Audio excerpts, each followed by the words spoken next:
Hello? Yes, this is the Falcon speaking. Oh, Lois. I'm glad you called.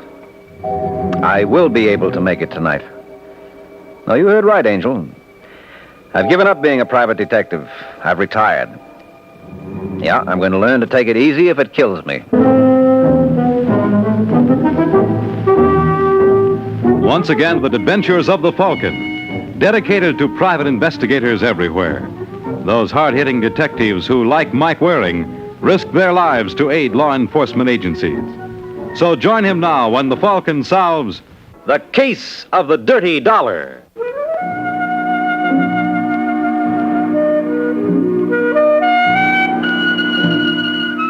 According to the World Almanac, New York is the city of churches, but you'd never guess it from my business.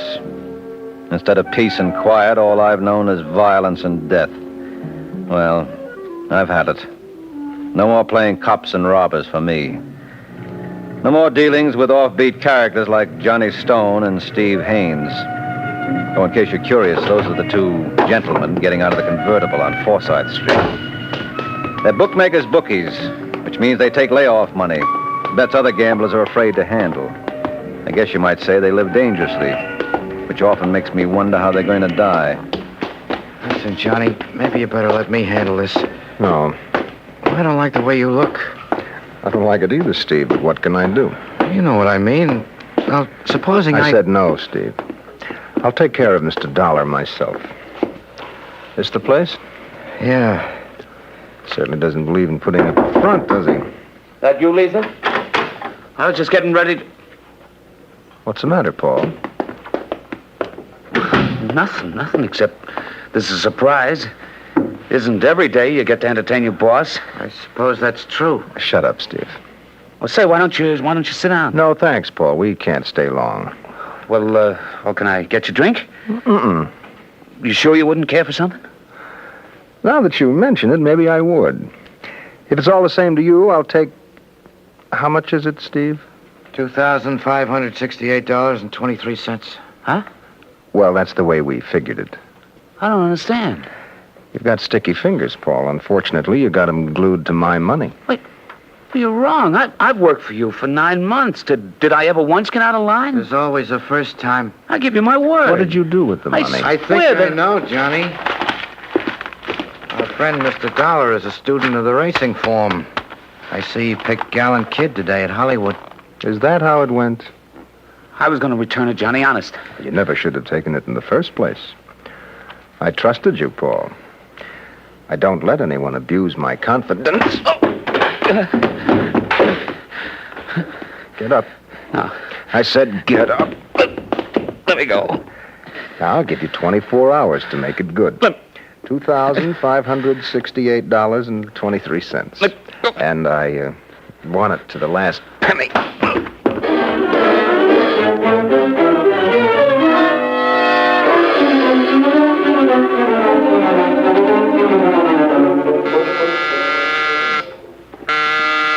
Just a second. I said just a second. Is Mr. Stone in? He's asleep. Where is he? In there? Now, look, lady. Get your hands off me. You nuts. Now, get out of here before I... Hey, what's going on there? Nothing, Johnny. Go back to bed. I can handle this. No, you can't. So you are Johnny Stone. That's right. Well, this is a great... Hey, what's the idea? I wouldn't do that again.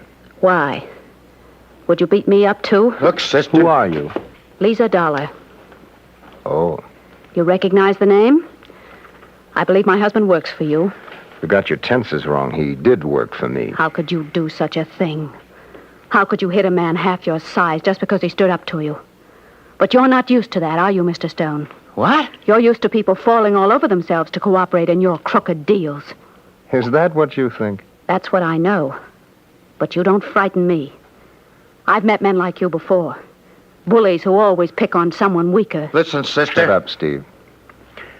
Anything else you care to say? No, I think I've said enough. You just keep away from Paul. You are never to go near him again. Do you understand? I understand. Are you going crazy or something, Johnny? How could you take that, especially that slap in the puss? Forget it. Forget it. I wouldn't believe it if I didn't see it with my own eyes. That Paul must have really sold her a bill of goods. Guess she must trust him. Kind of nice, isn't it, Steve? Huh? Being able to believe what someone tells you. I don't get you. It's not important. Did she say her name was Lisa? Hey, you feel all right? I feel fine. Get the car. I'm going out. Without me? Without you. What's come over you, Johnny? I don't know. Maybe I'll have a better idea after I talk to a friend of mine. Now, get the car while I change.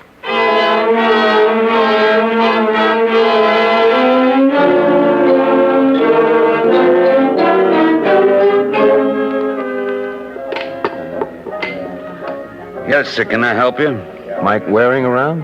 Well, he's kind of busy at the moment. Where is he? In the back? Look, mister, he gave me strict orders he wasn't to be... Hey, come back here. Don't you understand English? I said come... Hello, Mike. Well, if it isn't Johnny Stone. I was thinking about you today. Must be mental telepathy. Well, I'd ask you to sit down, but you anticipated. Drink? No, don't let that stop you. It won't. How about doing a little gumshoeing for me? Haven't you heard, Johnny? I've retired. I heard, but I don't believe it. It's true. I've had it. I've had much too much. What are you talking about? This business of being a private dick finally got to me. They told me it would. You're not making sense. What are you, 36, 37? In this racket, you age fast. You see people at their worst. Guys who'd stab you in the back for 2 bits, even with inflation. Yeah, and sometimes you even feel sorry for some of them, especially when you find out what makes them tick. You must be bathing in lanolin plus. You're getting soft. I never claimed to be in your league, but that's the story.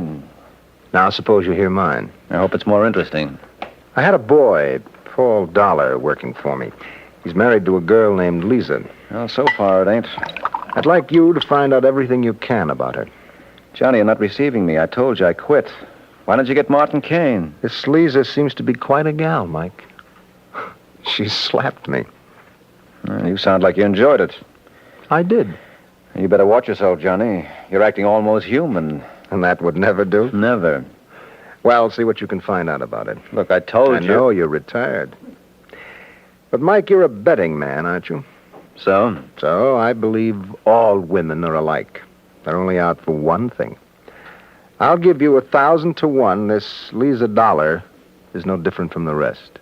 Well, I'd be a sucker to refuse those odds. Okay, Johnny, keep your checkbook handy. You got yourself a bet.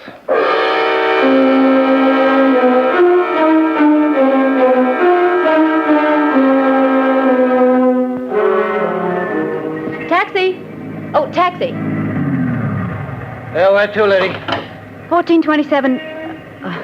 Just a second. I hate to repeat myself. Oh, mister. Well, me? Yes, in case you're interested, I'm going home.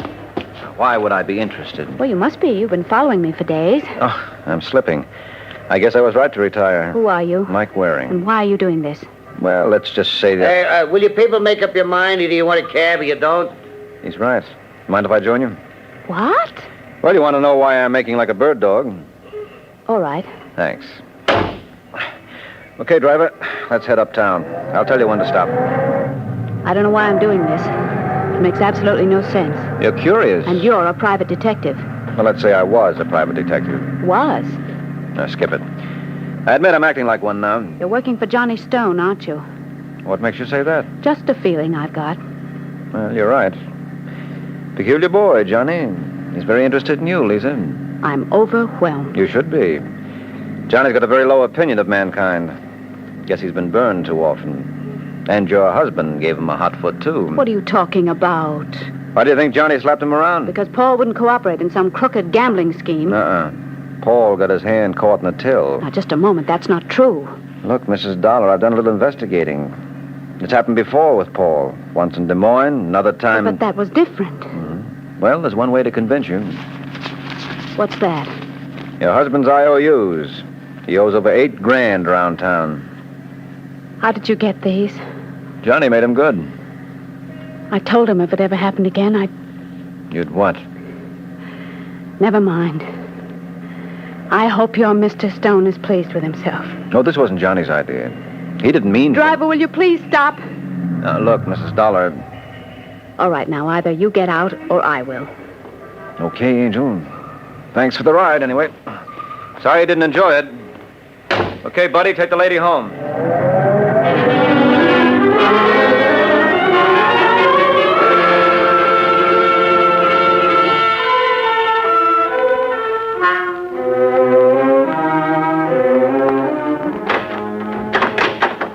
That you, Lisa? Yes, Paul? Where you been? You said you'd be home by 5. I guess I'm undependable. But then so are you. Why did you do it, Paul? Why'd I do what? Lie to me? I lied to you? There wasn't a word of truth in that story you told me about Johnny Stone. I made a fool of myself. Honey, I swear. Oh, don't deny it, Paul. I saw the IOUs. You've been gambling again. Oh, Lisa, I'm no good. I don't know why you put up with me. I'm not going to. What are you doing? I'm leaving? Oh, no, you can't. I won't let you. I swear I'll never do it again. Please get out of my way. I know I've said it before, but this time I mean it.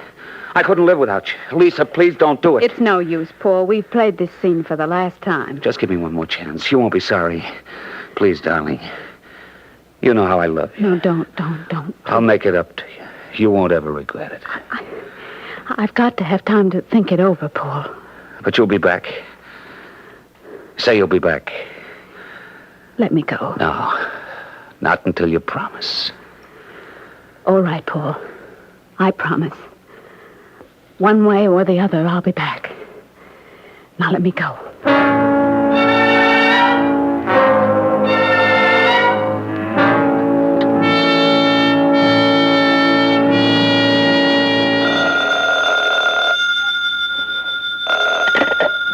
Hello? Is that you, Trudy? Yes. This is Paul Dollar. Is Lisa there? Oh, no. Now, you gotta tell me the truth. Have you seen her? Well, she was here, Paul, but she went out at 9 o'clock. Did she say where she was going? No. She promised to come home, but it's almost 11 now. Oh, don't worry, Paul. I'm sure she's all right. You're lying to me. She is there. No. Please, Trudy, let me talk with... Talk to... What is it, Paul? Paul!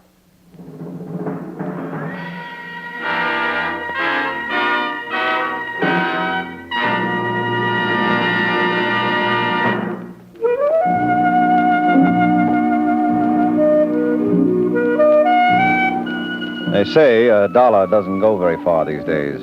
Well, this one was going nowhere. 2 hours later, they had his wife down at headquarters. When I waltzed in, Sergeant Corbett was finishing his pitch. It's a lovely bit of salesmanship. Now, you've got to understand, Mrs. Dollar, I'm your friend. Thank you. No, I mean it. I don't blame you at all. Why, anybody in your place would have been fed up years ago. Your husband was no good. He was weak. Well, it's the same thing. No, it isn't, Sergeant. Paul meant well. He just couldn't help himself. Well, the point is... Point is, he's trying to trap you, Lisa. Well, if it ain't that high-flying bird, the Falcon. I thought you retired. I have. I just dropped by the kibitz. Obviously, you know the lady. Obviously. How they treating you, Lisa? All right. Why don't you tell him the truth? We're just getting ready to beat her when you walked in. Have you booked her? Yeah. The charge is murder in the first. Now, if she tells the truth, she might get off with 10 to 20. I have. I didn't kill my husband. You were going to leave him? No. Your bags were packed. I've been packing and unpacking them for the last 8 years. And when you got fed up playing mama, you murdered him. Isn't that a little drastic? She could have divorced him. Maybe he wouldn't let her go. Oh, for Pete's sake, Corbett, why... Excuse me, Sergeant. Is it necessary that he stay? Well, not if you don't want him. I don't. Now, look, Mrs. Dollar, I want to help. After all, this is partly my fault. Come again? Well, I was the one who told her that Paul was up to his old tricks. How'd you find that out? I was doing a favor for a friend. Who? I'm no name dropper. You're forgetting something, aren't you? Concealing evidence in a murder case is a little more serious than passing a red light. You don't have to tell me that. I thought maybe it slipped your mind since you retired. Now, who's the guy, and why did he want you to check up on Mrs. Dollar? It doesn't have any bearing on this. Oh, doesn't it? It supplies a whole new motive. Suppose this man was in love with her. That's ridiculous. You know who he is? Yes, Johnny Stone. Oh, thanks a heap.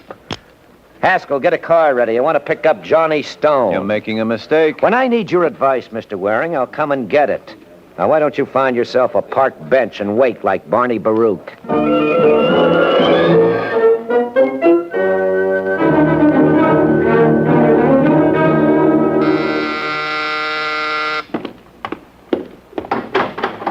Hi, Johnny. Oh, Mike. Come on in. Well, I see I got here before Sergeant Corbett. Come again? He's on his way. What are you babbling about? Well, haven't you heard? Paul Dollar was murdered. So what's that got to do with me? Well, this may come as something of a shock, Johnny, but you're a potential suspect. When was the last time you saw Lisa Dollar? Why? Because the police are inclined to think you two might have had a romance cooking. Oh, they're crazy. I only saw her that once. And that's the time you fell. I didn't fall. And why did you ask me to check on her? Oh, let's just say I was intrigued. No, you say it. I wouldn't attempt to sell that to Corbett. Did you kill her husband? Mike, why should I? Well, you know human nature. You might have figured she'd never leave Paul as long as he needed her, and that would be forever. Well, you know a little about human nature yourself. Do I impress you as the kind of guy who'd let a woman take the rap? Why not? You're late. How did you get here before me? I got connections. I know a motorman on the Lexington Avenue Express. Tain't funny, McGee. All right, Johnny, get your coat. Is this a pinch? That's what it is. Now let's shove off.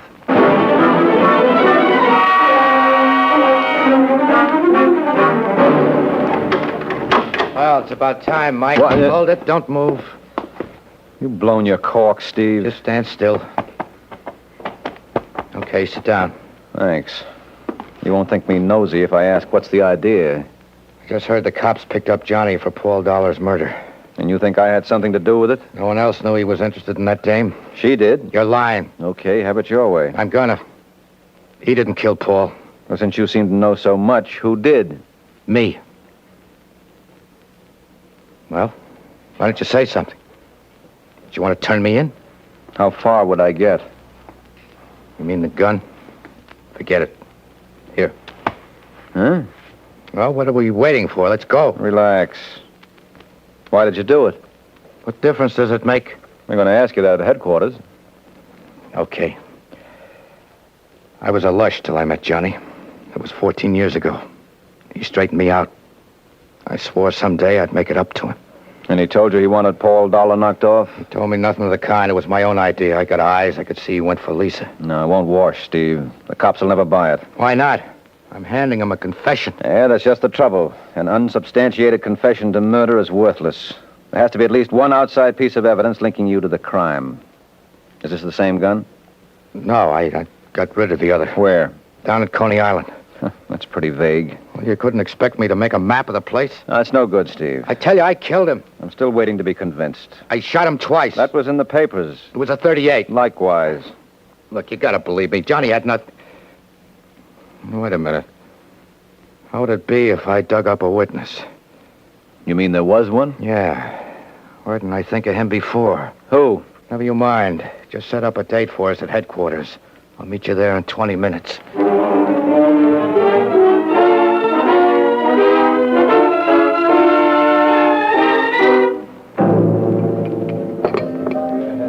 Oh, hiya, Steve. What's the good word? Is Cokie Myers around? He's in the back. Thanks. What do you want with that crumb, anyway? Just be a good fellow and see we're not bothered. Oh, that's you, Doc? Sorry to disappoint you, Cokie. Ah, hi, Stevie. If you're looking for more... No, I'm looking for you. Yeah? Smoke? Thanks. Yeah. I got a job right down your alley. I better get somebody else, Steve. My nerves are shot. It'll pay $100. What? 100 clams. You could do a lot with that kind of dough. No, it's no use. I'm sick. If you could hold off a couple of days, maybe... I can't. Suppose I made it 2 bills. When would I get it? Right now. I guess I ain't so sick after all. Start counting out, fella. You just got yourself a boy.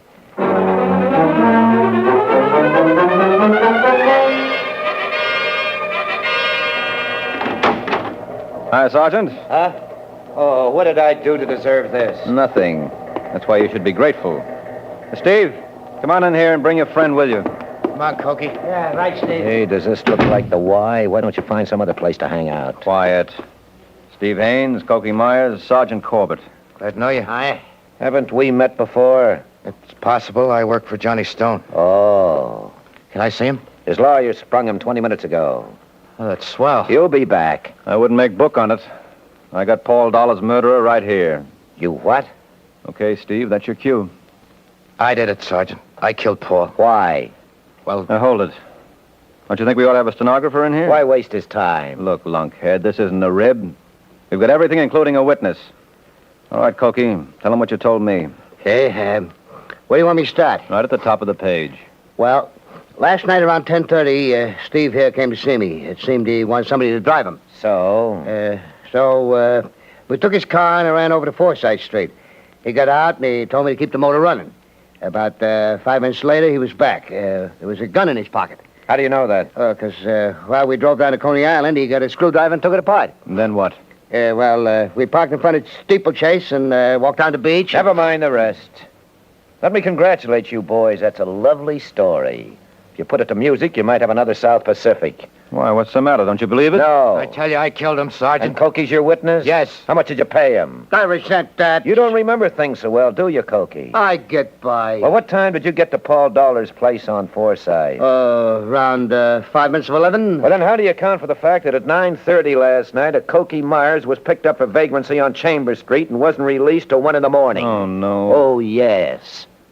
You were right to retire, Mike. Only your timing was off. You should have done it a week ago. Now, all you phonies, clear out.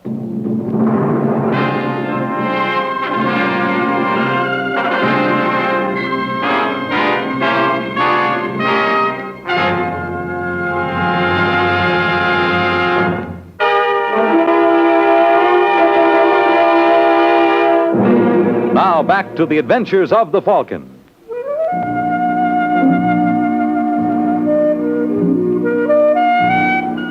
Well, there were no two ways about it. The Falcon had done it again. After Sergeant Corbett unveiled his haymaker, I watched him toss Steve Haynes and Cokie Myers out of the office. His footwork was beautiful. Then he turned on me, but I jabbed him off balance. I demanded to see Lisa Dollar. I always say, if you're short on brains, gall does just as well. Oh, I don't know why I'm doing this. Because you love me. Yeah, your regular store-bought doll. Haven't you got it through your thick skull what this is? Suppose you tell me. Another Snyder Gray case. The two of them teamed up together to murder her husband. Oh, you're crazy. Johnny only saw her once. That was enough. Mrs. Dollar, Yes? you got company. Hello, Lisa. I don't want to appear ungracious, Mr. Waring. But you could do without me. Exactly. Now, you've got to believe I've been trying to act in your best interests. Why? You are not being paid. And that's just the way I wanted it. Doesn't jeopardize my retirement status. Did your husband have any other enemies? No. You sure? He'd embezzled before. And we'd always made the loss good. I'll do it this time, too. I don't see how. I'll manage it some way. I told Mr. Stone he wouldn't lose a penny. You told Johnny that when? Right after I discovered Paul had lied to me. Yeah, what'd I tell you? She's been seeing him all along. Do you remember the time, Lisa? Yes, it was 9 o'clock. The clock was striking when I left Trudy's apartment. Who's Trudy? Her girlfriend, the one who reported the murder. But how could she... Hey, wait a second. I see it now. Let's go, Corbett. Where? Don't worry. I'll lead you there by the hand. Don't go away, Lisa. I'll be back for you real soon.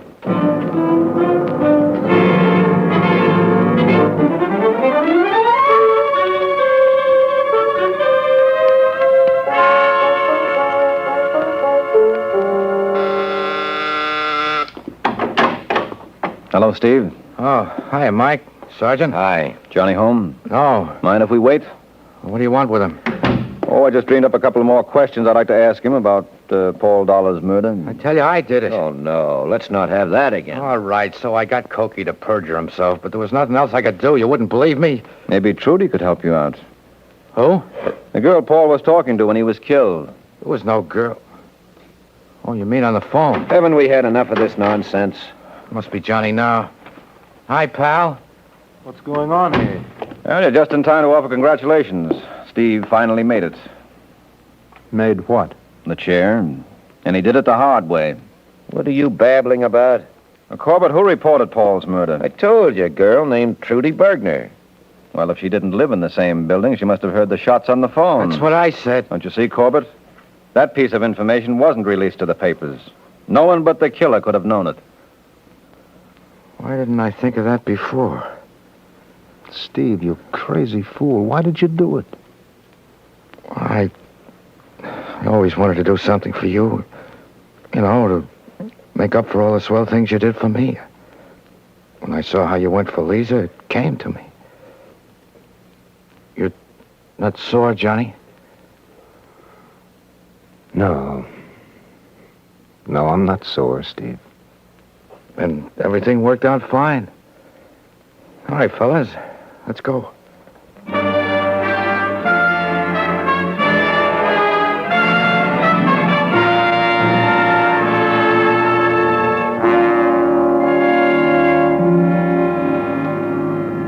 Tell me something, Mike. Just between us girls, you were kind of lucky, weren't you? No, I told you right at the beginning Steve was our boy. It figured if he was willing to confess to murder for Johnny, he might very well have gone whole hog and committed it. I still don't see it. Well, what's so hard? Johnny was Steve's god. All his life he's wanted to prove his devotion. Well, when he thought Johnny wanted Lisa... He tried to get her for him, even though it meant killing her husband. That's right. You think he's crazy? Well, what do you think? Well, he certainly was sane when he planned that killing. He covered his tracks so well that when he confessed to save Johnny, he couldn't prove it. Isn't that a beautiful hunk of irony? But then the whole case was loaded with the stuff. You think Johnny wanted Lisa? But didn't he? No, I doubt it. I think he just admired her. I'll give odds you're wrong. I know human nature. He won't stay away from her no more than you could quit this racket. Don't you kid yourself. I have. Maybe so, but I'll lay 8-5. I see you next week. Good night, Mike.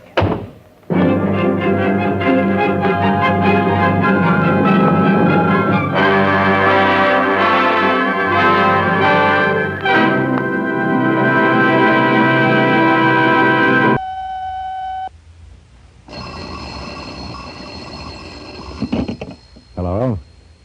Yes, this is the Falcon speaking. Oh, Helen, I'm glad you called. I won't be able to make it tonight, Angel. Seems my client is having trouble with his competitors, and he wants me to give him the business.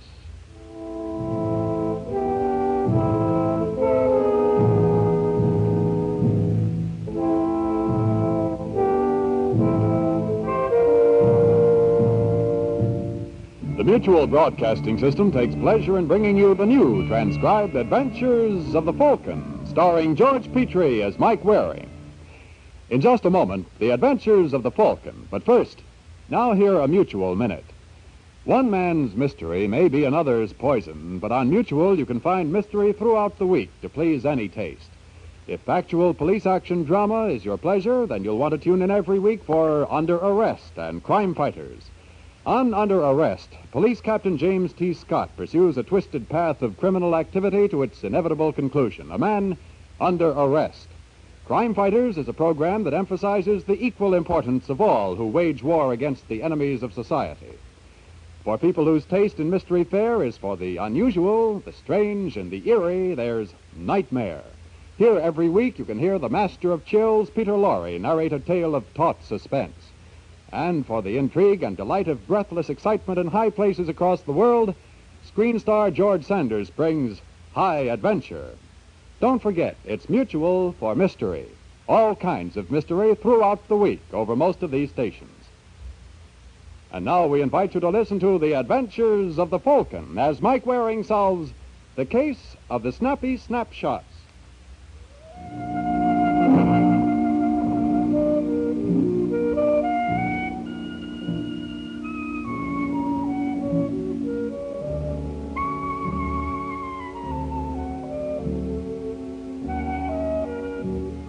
There's one thing you learn working as a private detective. Persistence always pays off. As a case in point, I give you the two gentlemen driving along the Bowery. They are the Kemp brothers, Walter and George. They run a private detective agency in town. You'd never guess to look at them. They're a couple of philanthropists, but no relief organization ever looked harder to find a worthy object of their charity than the Kemp boys. Slow down, George. See something, Walter? Yeah. How about that bum standing near the pawn shop? Kind of old, ain't he? What difference does it make? Stop the car. Hey, Pop. Hey, Pop, come over here, will you? You want me, mister, huh? Yeah. How'd you like to make yourself $5? I ain't looking for work. Bought from 10, Walter. Here, what I'll do, pal. You come with us and I'll double it. What would I have to do? Oh, nothing hard. We'll explain it to you later. Nah, I'm not interested. You better get somebody else. Oh, you old bum. You hit me, I'll close up. All right, let him go, Walter. All right, beat it. Come on before I poke you one. All right, George. Now, wait a minute, Walter. How about that character over there? What character? Sleeping in the hallway. You see him? Yeah. Better cut your motor. Okay, let's go. Keep your eyes peeled for a cop. Hey, buddy. Buddy. Let me go, will Would you you? mind? Get up off that floor. I ain't doing nothing, mister. I'm just trying to grab a little snooze. Have to find some other place. Okay. Hey, wait a minute. I'm just thinking maybe my brother and I could use you. How would you like a nice steady job with easy hours and all expenses on the house? Why pick on me? Because you look like the kind of a man we want. What's your name? Paul Ziegler. Glad to meet you, Paul. My name is Walter Kemp. This is my brother, George. Yeah, hi. Hurry it up, Wally. Look, Paul, you got any family? No. Where you from? Philadelphia. Got any friends in town? No. Oh, that's swell. I suppose you come along with us. What's the matter? I changed my mind. Come on, Walter. How much time are you going to waste with this schmo? You think you'd be right for the job? Yeah. And what are you schmoozing for? Oh. So what are you waiting for, Walter? I dropped him. You pick him up.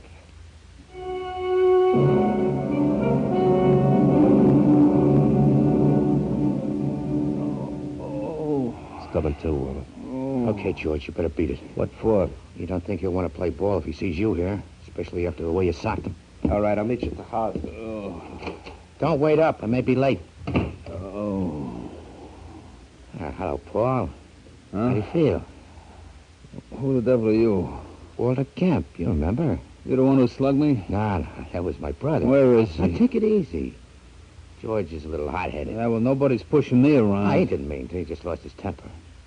After all, he offered you a job for $60 a week. 60 a week? Yeah, that's right. For how long? As long as you want it. Maybe after the first month, there might even be a little raise. What would I have to do? Practically nothing. You see, my brother and I run a little detective agency. We specialize in divorce cases. What do you mean? Well, suppose you were married to some dame you didn't like. We furnish the evidence that she's seeing some other guy on the side. Oh, but what if she ain't? Then we manufacture it.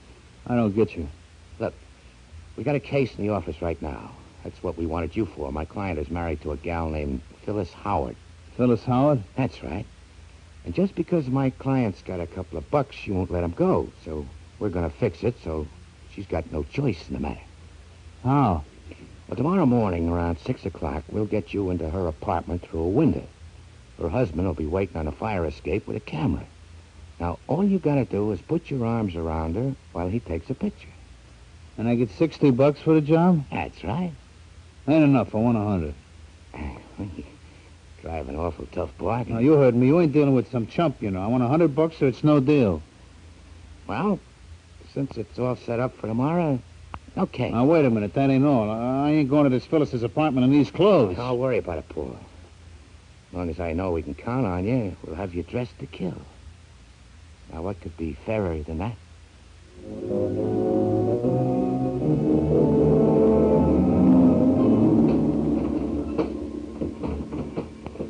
Who's there? Who's there?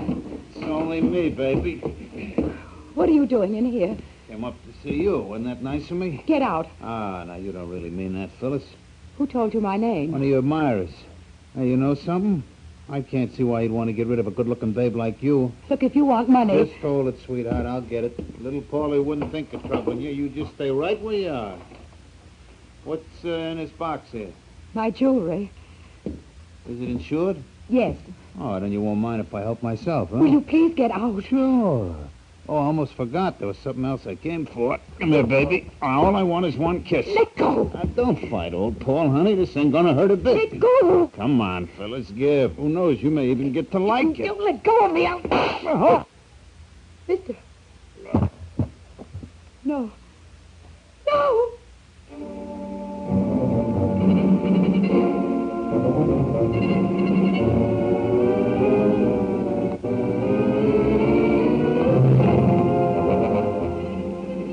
In a moment, we'll return to the adventures of the Falcon. But first, if you're a baseball fan, this is for you.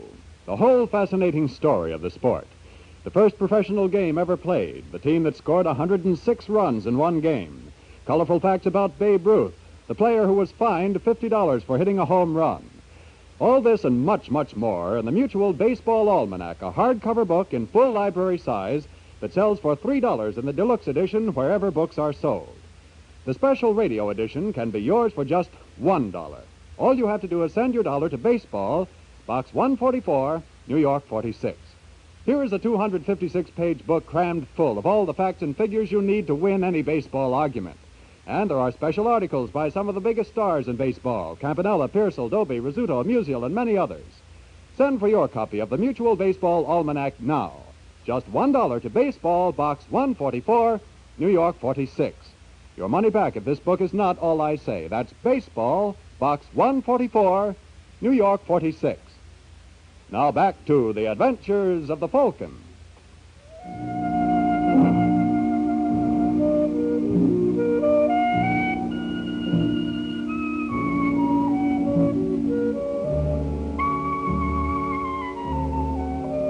3 hours later, I was awakened from a beautiful dream by the doorbell. It was a pity to break it up. I was having such a wonderful time. I tried to find my place again, but whoever was leaning on the bell refused to get discouraged, so I tossed on a robe and staggered to the door. Mr. Waring. Well... Are you Mike Waring? I'm never quite sure in the middle of the night. My name is Phyllis Howard. I don't care if... Did you say Phyllis Howard? That's right. Now, come in. How come they let you wander around loose? What do you mean? Aren't you the gal whose uncle was T.J. Howard? Yes. And didn't I read in the papers that when his will was probated last month, he left you a cool $10 million? It was only one. Well, whenever I read figures containing more than 3 zeros, I get astigmatism. What's bothering you that $1 million can't fix? Murder. Murder? Yes, there's a dead man in my apartment. How'd he get there? I think he came off the fire escape. And he was alive when he walked in? Yes. Who is he? He called himself Paul. Paul, huh? What about his last name? I don't know. Did he try to walk off with any of your property? My purse and my jewel box. Okay, then we'll claim self-defense. Self-defense? Yes. What'd you do with the gun? Well, I didn't kill him. And who did? I don't know. Now, look, Miss Howard. I tell you, I didn't. He tried to kiss me, and while we were struggling, there was a shot. From his gun? I guess so. Anybody hear it? Well, apparently not. What happened after that? I must have fainted. When I came to, I decided I'd better call on you. What made you pick on me? Well, I heard someone mention your name. Who? I'm not sure. You're not sure of anything, are you, Phyllis? You positive this Paul character is dead? He didn't move. That doesn't prove anything. Did you listen for his heartbeat? Well, no. And suppose we go over to your place and try it. I got a wonderful ear for that sort of thing.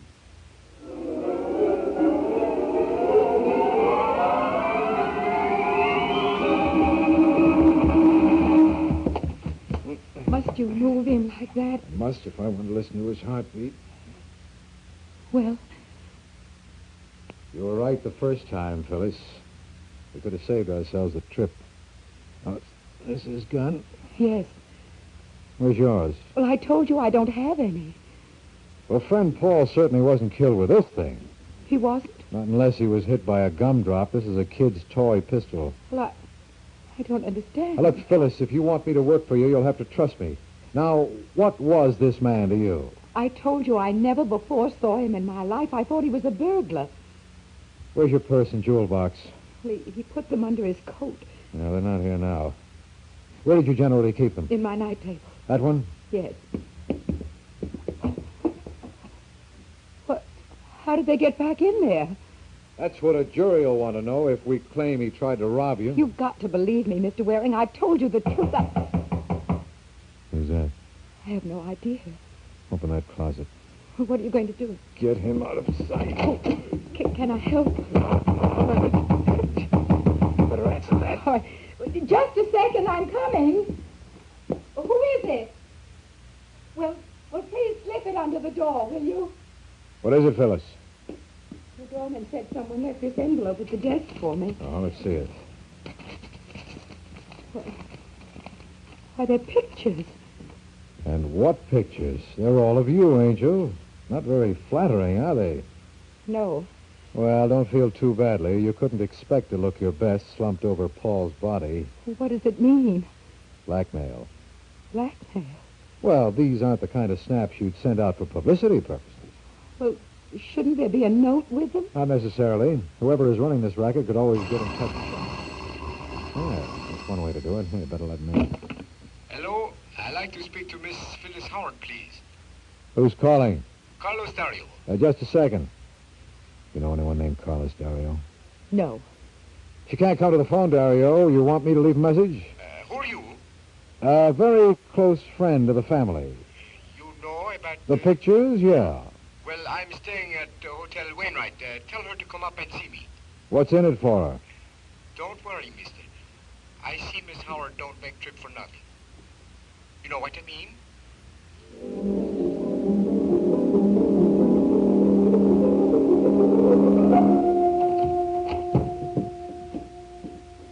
That you, George? Well, it ain't Sergeant Friday.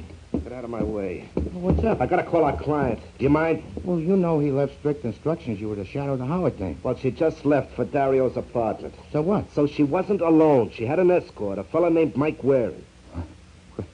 Quit your kidding. Oh, don't be a jerk. You think she hired Waring? Now, what does it sound like to you? She wasn't supposed to. He told me a girl in her position would pay right off. Told me there wouldn't be any trouble. Now, what did you want? Guarantees? You gotta do something, George. If you let go of my coat, I will. Now, let me at that phone. No, I don't mean calling a client. We gotta get out of Now, this. will you shut up? I told you I didn't like the idea in the first place. Remember, And I said shut up. Now, hand me that phone. Why, it's full of $1,000 bills. You're surprised, huh? Quite a bit. What's the idea, Dario? That's your price, isn't it? My price? So help me, Waring. If you and this girl ever try to hold me up again, I'll kill you. Now, give me those negatives. Wait a minute, Dario. Do I get them, or do I have to take you apart? For Pete's sake, will you shut up and let me get this thing straight? How much money is in here? $20,000. And in exchange for it, you expect us to turn over some negatives to you? That is right. By any chance, were those pictures of you near a body? Yes. I don't know how you work it, Waring, but I never see that man before, and I didn't kill him. No. Yeah. Shake, sucker. We're on your side. My side? Yeah. Phyllis, where's your art collection? Here.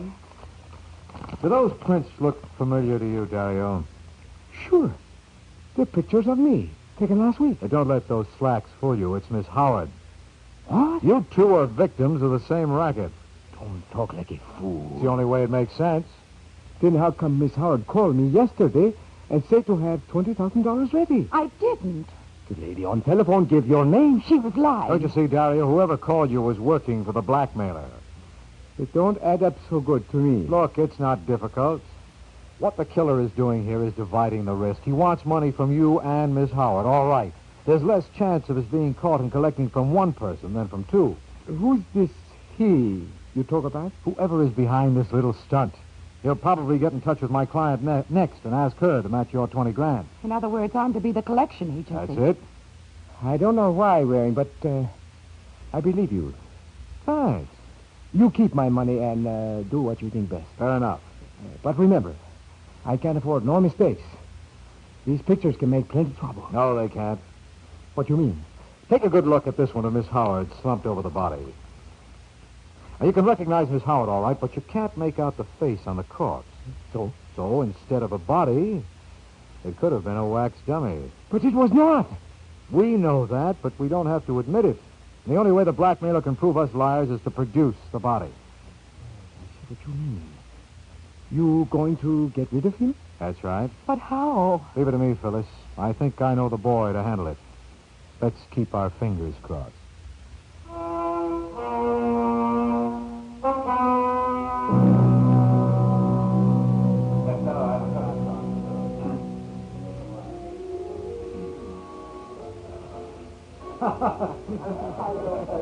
Care for another drink, Sergeant? No, thanks.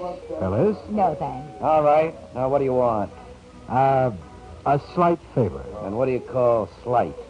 Now, remember, Sergeant, this is off the record. Go on. There's a body in Miss Howard's apartment.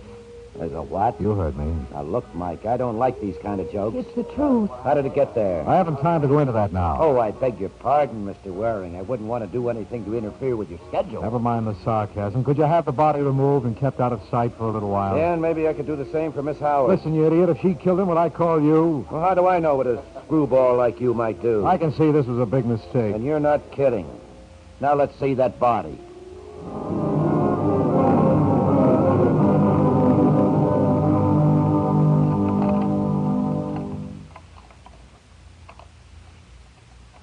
You've got to believe me, Sergeant. I didn't kill him. We'll let the DA decide that. Come on now, open up that door. Well, where is he? In the bedroom closet. All right, Miss Howard. Lead the way. Now, for the last time, I'm asking you, The Sergeant. answer is still no. He's in there.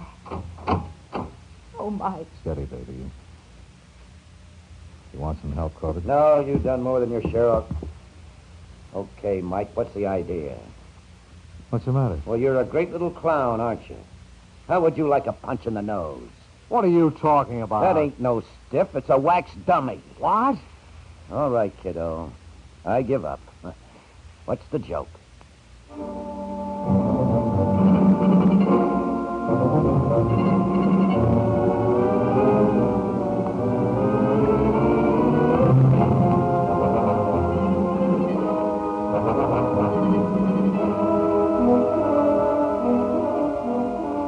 In a moment, we'll return to the adventures of the Falcon. But first, You remember the old nursery rhyme, 30 days have September, April, June, and November? Well, 30 days have something else, too.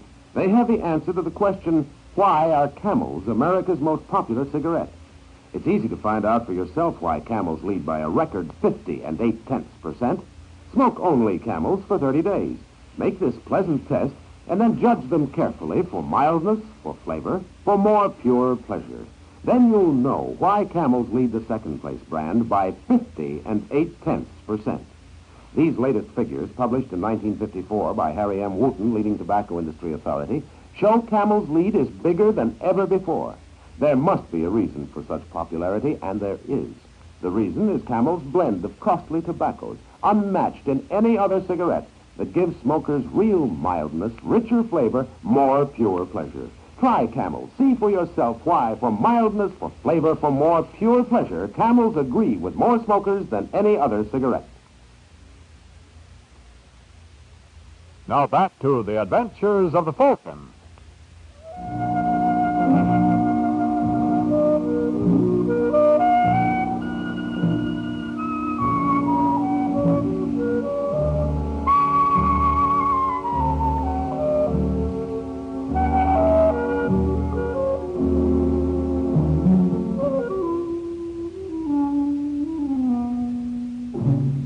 A young fella named Disraeli once wrote, "What we anticipate seldom occurs.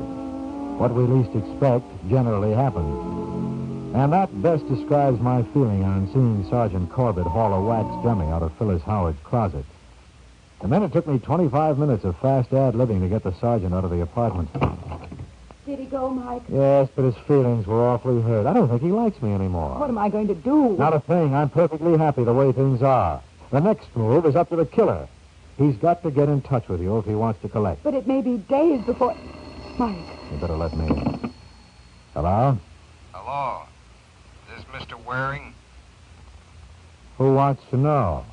The name is unimportant, sir. I'll answer to anything you choose. Okay, suppose we call you Prince. I once had a dog by that name. I think you're annoyed with me. You blame me? What was the idea of switching a dummy for the stiff? You didn't approve of my little joke? I don't see the point. I was just anticipating your move on behalf of Miss Howard. I put myself in her place. Did you like it? Not particularly. She's in a pretty awkward spot. How much will it cost you to get off? I'm asking $20,000 for the negatives. What'll you take? I don't believe in haggling, sir. You heard my price. Okay, Prince. It's a deal. Look, I'll send a boy around for the money. Oh, I wouldn't have him followed, Mr. Waring. The consequences would be unpleasant. You'll have the $40,000 ready. 40,000. The other 20 I refer to as Mr. Dario's contribution. Who? Carlos Dario. Never heard of him. There must be some mistake. I was informed that Mr. Dario gave the money to you. Well, your informant gave you a bum steer. Mr. Waring, I always insist on what's coming to me.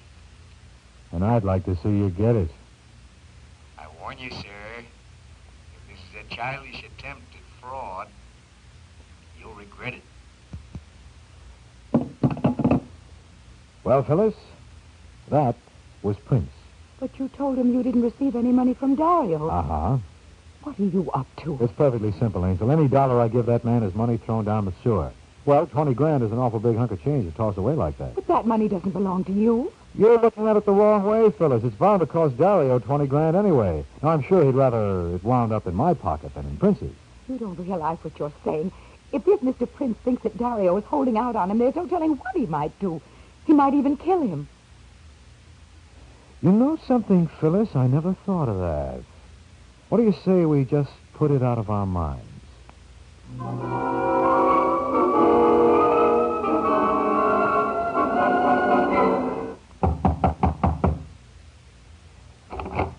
Hello, Miss Howard. Mr. Dario. Where is Waring? Oh, hiya, Dario. Everything okay? No. Just what are you trying to pull? Now, calm down, fella. There's nothing to get excited about. Where is my money? You mean that 20 grand? Yes. Oh, I'm sorry, friend. I haven't got it. I've already paid off the blackmailer. You're lying. How'd you know that? I got a call from Prince. He told me you denied getting any dough from me. You boys are pretty pally, aren't you? He calls you, you call him. Or maybe it's a lot simpler than that. What do you mean? You're Prince. You know what you're saying, Mike. You're crazy. Watch it, Dario. You dropped your accent. The man is out of his mind. Leave it off, pal. You look better without it. Listen, Waring. Sure, I'll listen if you explain how you knew the name I hung on our caller was Prince. You made a mistake there, Dario, but then I can't blame you. Anyone who's as slick as you are is bound to slip now and then. Now, suppose we call the cops.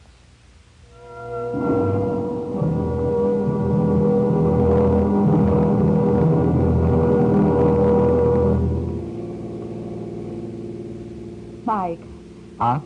I wish you'd explain something to me. When did you first suspect Dario? Well, when we found the body of Paul gone and that dummy in his place, he should never have moved it. The only ones who knew what I intended to do with the body were you and Dario. And I know you didn't, lad. But why did he give you the money then? Oh, that was a beautiful piece of work, Angel. You see, Dario doped out this blackmail stunt. And by pretending to be a victim himself, no one was supposed to suspect him. When he gave me that $20,000, he knew he was bound to get it back, plus another 20 of yours. And this Paul he sent to my apartment? That was some schnook that Dario's Confederates lined up for the occasion. And Dario wasn't alone in the plot. No, this took an organization. He had a couple of boys working for him named Walter and George Kemp. They got Paul for him. When Paul climbed into your room last night, Dario was on the fire escape. And while the two of us were battling... He shot him. And then when you keeled over in a faint... He went to work with the camera. Now you've got it. Now that I have, what am I supposed to do with it? Well, you can always tell your children about it some rainy day. But to have children, I first have to be married. It's customary. But if you decide against it, promise me one thing. Let me handle the adoption papers. Good night, Angel.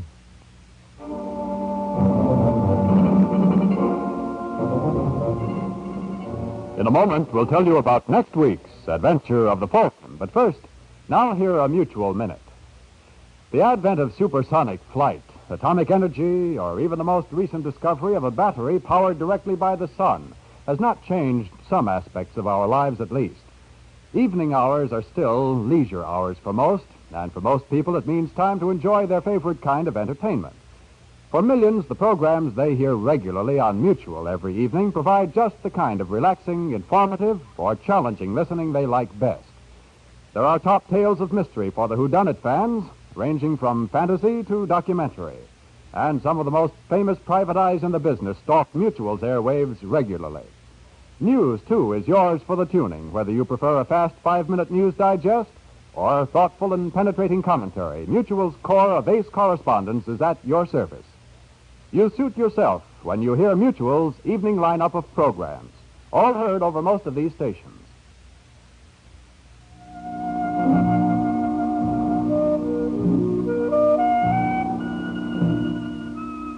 The Case of the Handy Helpmate. That's the title of next week's Adventure of the Falcon. And Mike Waring learns that what some wives will do for their husbands is murder.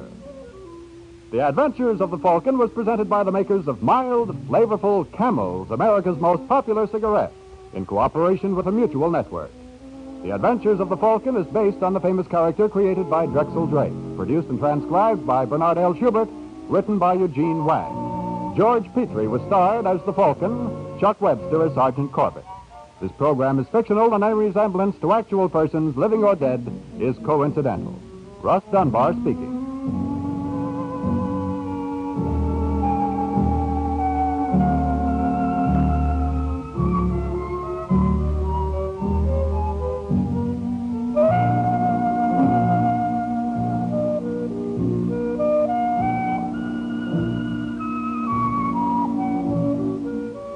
This is the Mutual Broadcasting System.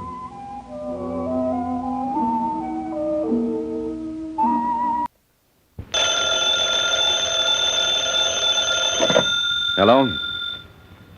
Yes, this is the Falcon speaking. Oh, Sherry. I'm glad you called.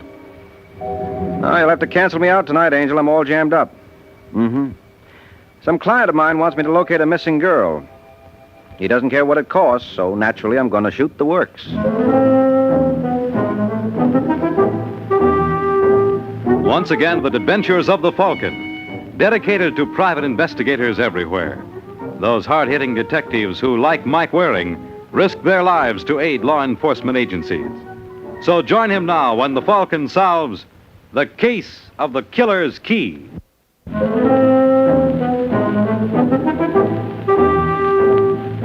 It is early afternoon in New York, and in a shabby rooming house in Midtown Manhattan, a nervous young man named Larry Gordon gives himself a dose of artificial courage. Then, deciding further treatment is indicated, he starts pouring again. Who is it? Me, Larry. Open up. Wait a minute, Claire. Did you get them? Everything. You fly to Chicago. And there I made a reservation for you on the California Limited. What name did you use? Larry Holcomb. Good. When's the plane leave? 8:25 tonight. Couldn't you get me out sooner? No. Listen, Larry, I still think you're making a mistake. Running away is no solution. Are you crazy? Maybe this isn't as bad as you think. It's worse. If Hunt ever lays his hands on me, that's it. I think you're wrong. Look, I worked for the man for 8 years. I know how his mind operates. I never should have opened my yap to those Treasury boys in the first place. You had to, darling. Why? Was someone twisting my arm? They got enough on him to send him up for 10 years. But without you, they've got no case. And don't think that Mr. Hunt doesn't know it. Now, if you want to help me pack... Larry. Think you could have been followed? No. No, I was very careful. Who is it? Kemper. Internal Revenue. Oh, just a minute, Mr. Kemper. Look, sweetie, they'll be awful sore if they know I told you where I was. What do you want me to do? Get in the kitchen and for Pete's sake, be quiet. All right, darling. I'm coming, Mr. Kemper. Hello, Larry. Mr. Hunt. Yes. But I thought it was... I hope you'll forgive the deception. I did it very well, don't you think? Kemper, Internal Revenue Department. You know, the stage may have lost a great talent. Listen, Mr. Hunt. I'm afraid I haven't time, Larry. I'm pretty busy these days combing Internal Revenue men out of my hair. I wasn't going to testify against you. You weren't? No, I was beating it. See, I've got the tickets right here. So you were bound for California, eh? My humble opinion, you couldn't have chosen better. Where were you planning to stay? Why? Well, someone should cancel the reservation. Since you're going elsewhere. No, don't. Have a pleasant journey, my boy.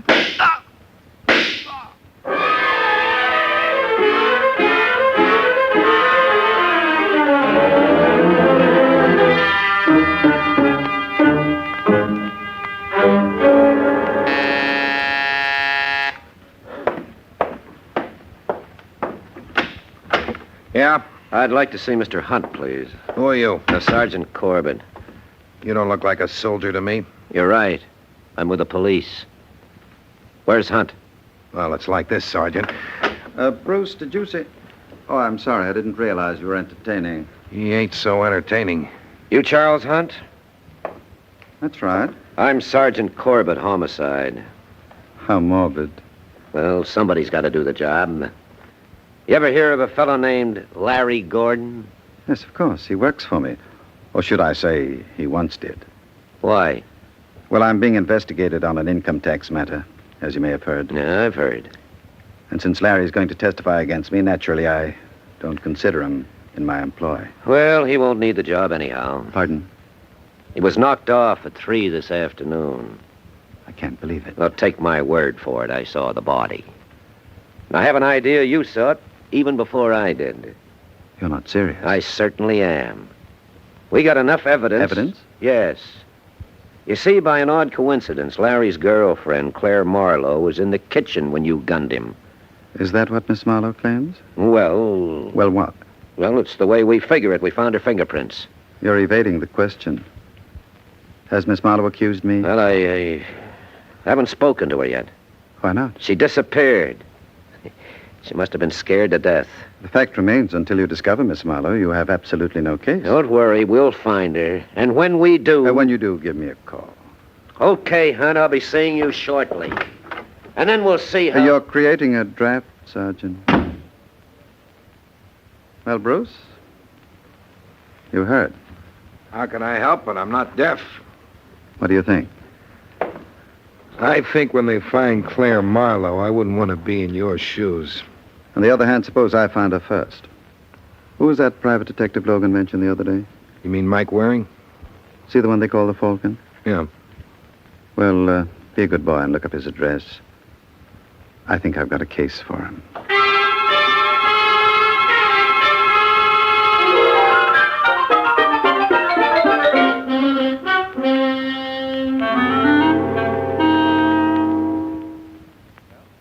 That's the situation, Mr. Waring. So you see my problem? No, I'm afraid I don't, Mr. Hunt. Isn't it obvious? I want you to locate this Claire Marlowe. You said the police are looking for her. Unfortunately, I haven't much confidence in them. Mm-hmm. Well, the jails are loaded with people who thought that. Nevertheless, I'd like to see you take the assignment. I don't like it. Why not? It smells to me of tampering with a witness. Corbett claims this Claire Marlowe can prove you're guilty of Larry Gordon's murder. But there's another side to the coin. If Miss Marlowe saw someone else, she can establish my innocence. Yeah, I suppose that's true enough. What if the police find her first? So much the better. I just want the additional insurance. In my position, I need it. All right, Hunt. I'll do what I can. That's all I ask. You do what you can. And from that point on, it's up to me.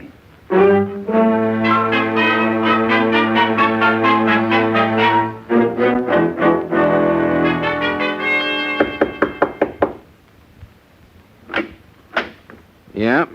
You the superintendent? That's right. My name is Mike Waring. Wonder if you could give me some information about one of your tenants. Who? Claire Marlowe. You a cop? Why? So I told the other fella everything I knew. What other fella? Oh, tall, thin fella, about your size. Oh, you must mean Sergeant Corbett. Yep, that's his name. Mm-hmm. Well, now that you've told Corbett, why not tell me? I don't know nothing. Came home yesterday like she was scared of something, went right to her room. How long did she stay? Oh, maybe 10, 15 minutes. Did she have a grip with her when she left? Nope, just a pocketbook. And she didn't say where she was going? Nope, and I didn't ask. I believe a fella should mind his own...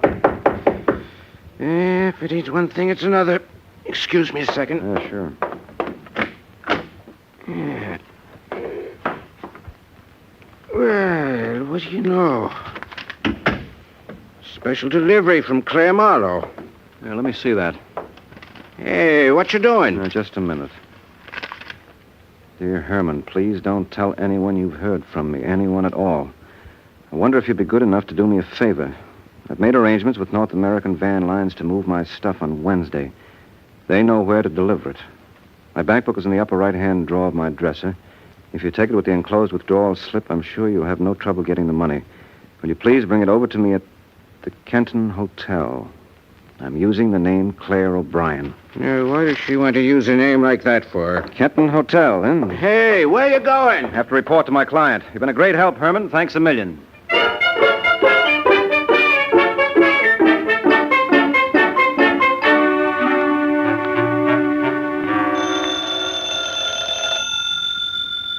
Bruce? Yeah? I believe that's the phone. I believe you're right. Don't you think you should answer it? What's the point, Mr. Hunt? It's probably for you. You know something, Bruce? I'm beginning to dislike your attitude. Now, answer the phone. still say it's a waste of time.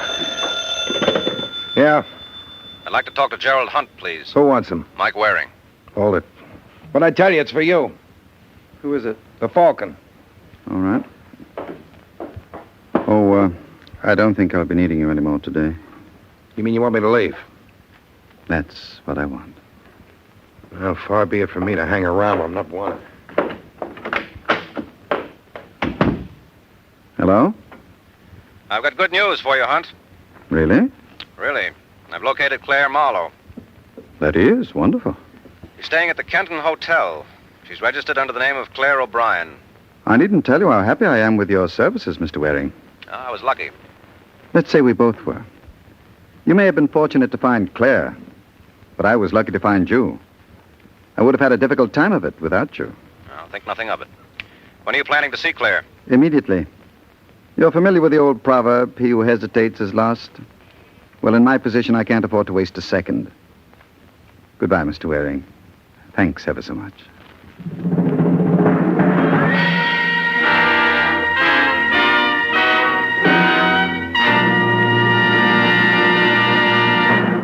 An hour has passed since Mike Waring reported to his client, Gerald Hunt, where Claire Marlowe could be found. And now in that young lady's hotel room. All right, you guys. Come on, let's hurry it up. Get out of here. Oh, Davis, see if you can find any prints around, though I doubt it. Can I move the body now, Sarge? Now, you better wait for Lewis. He may want some more pictures. Right. Hey, Levy, how you doing on that? Okay. Oh, you boys carry on. I'll get it. I'd like to... Sergeant Corbett. Hey, what are you doing here? I came to see Claire Marlowe. Okay, look. Oh, no. Oh, yes. Well, is this close enough, or would you like to hold her hand? I don't think she'd get a kick out of it. Neither do I. What'd you want with her? That's a long story. Well, I never knew you to tell any other kind, so let's get started. Well, a client of mine wanted me to find her. And you did. I was lucky. I wonder. Who's your client? Well, I'd rather not say. So you'd rather not say, huh? Look, lunkhead, an innocent girl's been murdered. Nobody knew where she was hiding out. And if you found her... All right. You don't have to draw me a diagram. I was responsible. Yes, indeed. You set her up for a clay pigeon.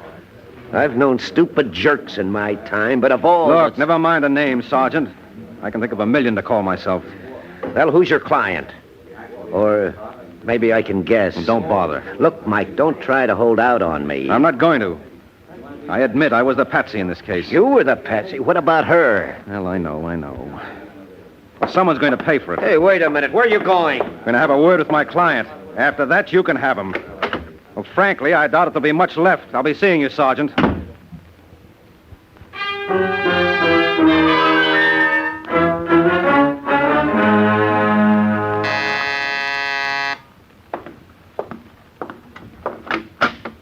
Yeah? Is Hunt in?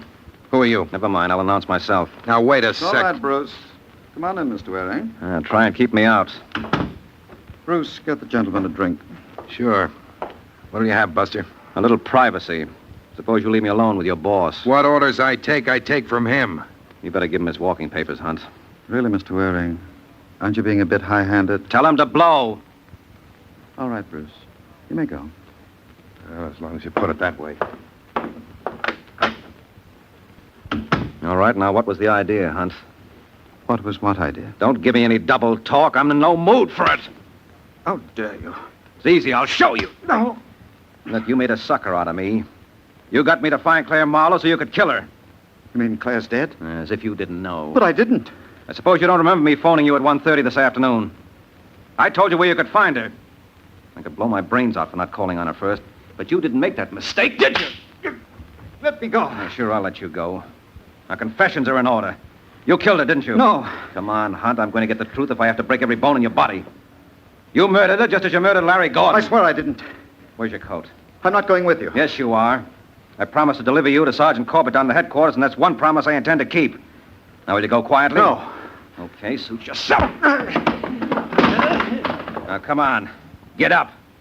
You got a long, rough trip ahead of you.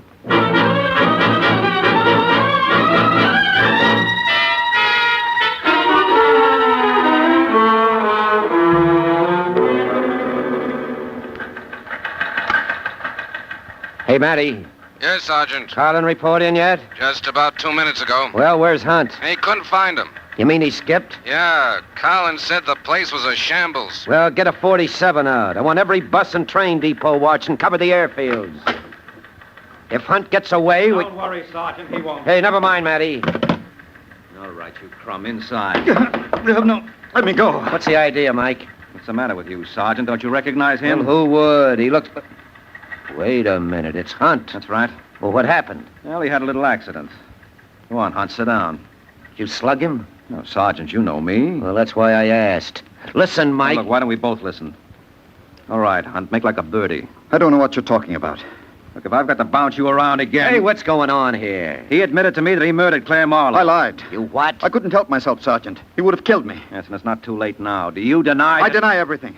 I was forced to make that admission to protect myself. Under the circumstances, I felt I was justified. Look, Sergeant, could you leave us alone for a couple of minutes? Don't be a sap. Well, it's all right for you to talk, but I feel responsible for that girl's death. If I hadn't found her, she would still have been alive. I phoned him at 1:30, and I told... Hey, wait a minute. When did you phone him? At 1:30. Oh, no. Why, what's the matter? Well, do you realize what you've done? You've just given him an alibi. Are you nuts? Claire Marlowe was killed at 1:45. What? 45 minutes before you called him. Well, that means... That means he couldn't have killed her. Oh. Well, look, Hunt, if I've done you an injustice... Indeed you have. Will it do any good if I said I was sorry? None at all. Good day, gentlemen. I trust I'll never see either of you again.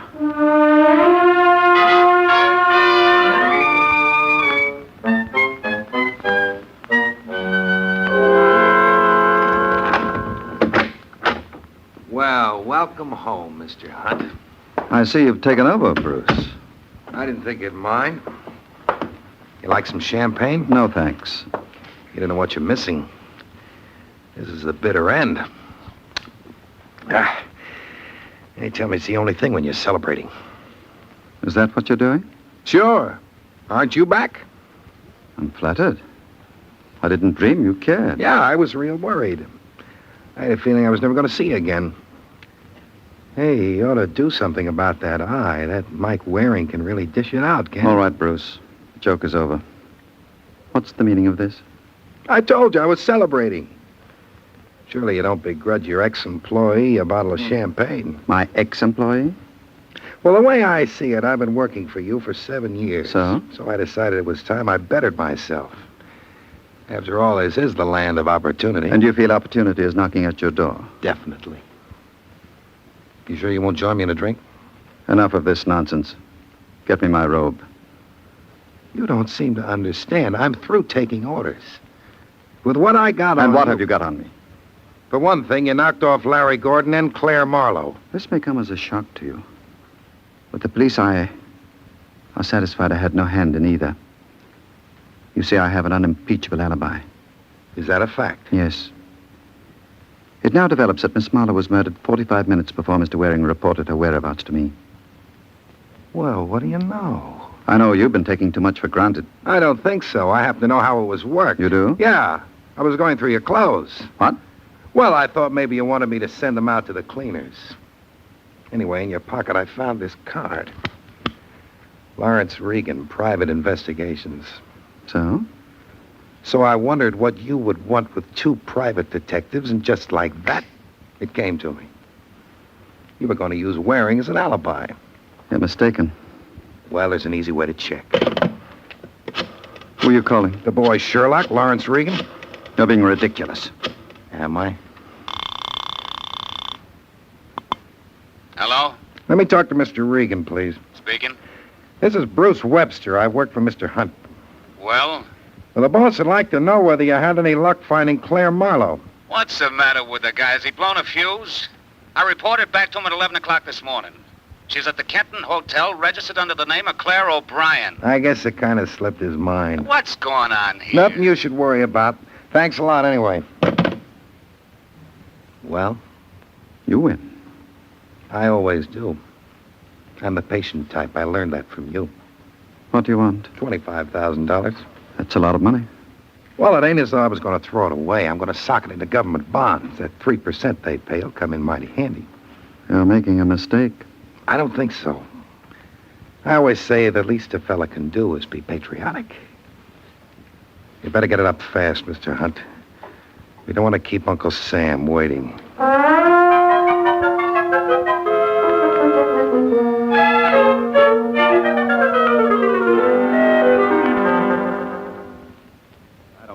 Sergeant, I don't get it at all. Well, you would if I had my way. You ruined everything. Look, are you sure Claire Marlowe died at 1:15? Positive. The desk clerk at the hotel heard the shots. Did she have any other enemies? No. This thing's tied up with the Larry Gordon killing for sure. That doesn't make sense. Well... There was no way in the world for the... Hello. That you, Waring? Yes, who's this? Bruce Webster. Who? I work for Hunt, remember? Oh, yeah. I just thought you might be interested. I'm terminating my employment. That's supposed to mean something to me? It might mean a lot. If you could dig up some cash, I could let you know my reason. What are you talking about? Well, wouldn't you like to know how Hunt made a chump out of you? I certainly would. How much dough can you raise? I'm not in Hunt's class. No, but every little bit helps. Could you lay your hands on 10 grand? Don't be ridiculous. 5? I've got $720 in the bank. Fine, I'll take it. Now, wait a minute. Come on, Waring, make up your mind. Where are you? I got a little place at the Fortuna Apartments on West 93rd. Drop around when you're in the neighborhood. Okay. Don't go away. I'll be in the neighborhood in 20 minutes.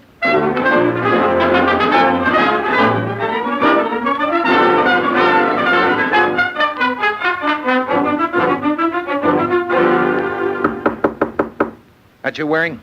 Yeah. Just a second. Come on in.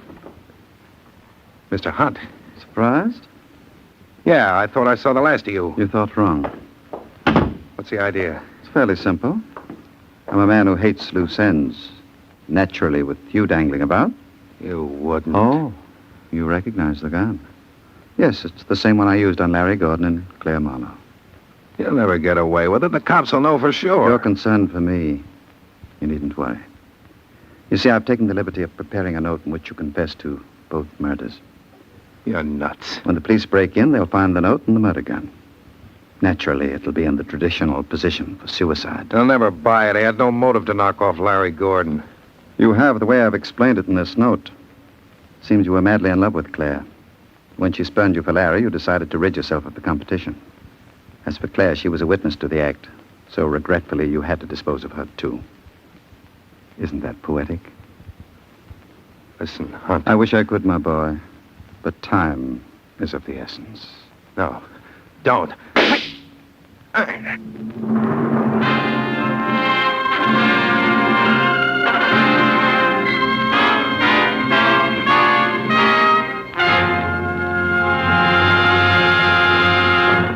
15 minutes have passed since Mike promised to call on Bruce Webster. Now we find Sergeant Corbett helping him keep that promise. This must be it. Yeah. Suppose he won't talk. Just leave everything to me. I left Hunt to you, and what happened?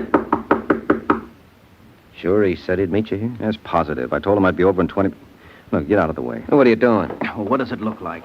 Don't you know it isn't polite to peek through keyholes? No, but it can be awfully interesting. What do you see? Give me a hand with this door. Well, what was it? Come on. Put your shoulder to it. 1, 2... Holy smoke. Yeah. What did he want to do that for? Don't ask me. I'm a stranger here myself. Here, wait a minute. What do you make of this?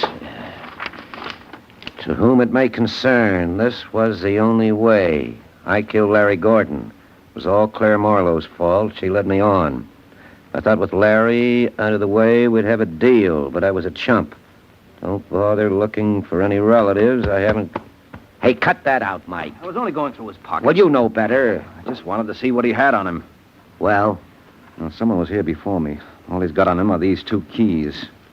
What do you make of it? Well, one's obviously for his grip, the other for his car. No, this doesn't add up. What do you mean? He didn't commit suicide. But look at the gun. You look at it. I tell you, this was engineered. By whom? By Hunt, of course. Can you prove that? What, to you? Where's my percentage? Let's find someone who'll give me better odds. I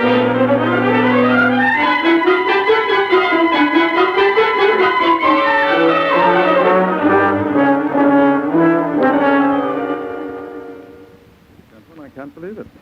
When I was up at Brewster's a few hours ago... And you admit you were there. Why should I deny it? He complained of not feeling well this evening. Naturally, the least I could do was chauffeur him home. And when you left? He seemed perfectly all right. I never dreamt he contemplated suicide. I still don't understand why. Well, maybe this note will clear things up. Whom it may concern. It's only where Oh, so that explains it. Yes, it would seem to. I never realized he was involved with Claire. Well, things are seldom what they seem. For instance, when we broke into Bruce's room, it looked as though he committed suicide. But you don't believe it? No. You told me you found the gun in his hand. Yes. And it was the same weapon that was used on Larry Gordon and Claire Marlowe. Mm-hmm. Well, I should imagine that would take care of everything. No, not quite. There was one thing missing. When Corbett and I got to Bruce's room, the door was locked. Well? Well, if he committed suicide, it had to be locked from the inside. Obviously. Well, then what happened to the key? That's right. It wasn't in the lock because you were able to peek through the keyhole. And it wasn't on him or in the room. That means the door must have been locked from the outside, and the killer absent-mindedly walked off with the key. Look, Mr. Waring. All right, Sergeant, go through his pockets. No, you can't. Who can't? Well, what do we got here? It's all a mistake. Yeah, you said it, friend. And the beautiful part of it is it only takes one to land you in the chair. All right, Sergeant, he's all yours.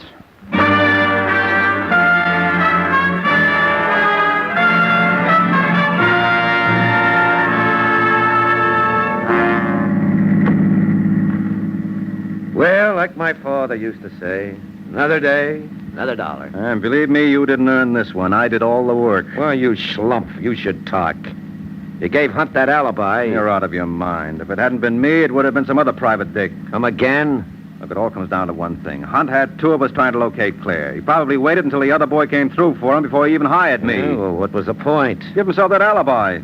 After all, when I told you I reported to him after the girl was murdered, it didn't seem possible he could have been responsible. Well, I still say... Oh, wait a minute. Hold everything. What's the matter? I just thought of something. I never got paid. Huh? By Hunt for finding Claire. Sue him. Sue him? He's going to the chair. So what? If I were you, kiddo, I'd really make trouble for him. Good night, Mike.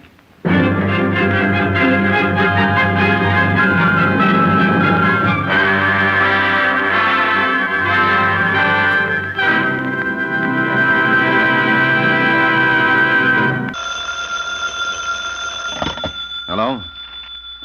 Yes, this is the Falcon speaking. Oh, Betty. Now, thanks for calling, but I'll have to skip this one, Angel. Yeah, I'm involved with a little character who has an idea he's a lady killer. And I have to see to it that he doesn't take it too literally.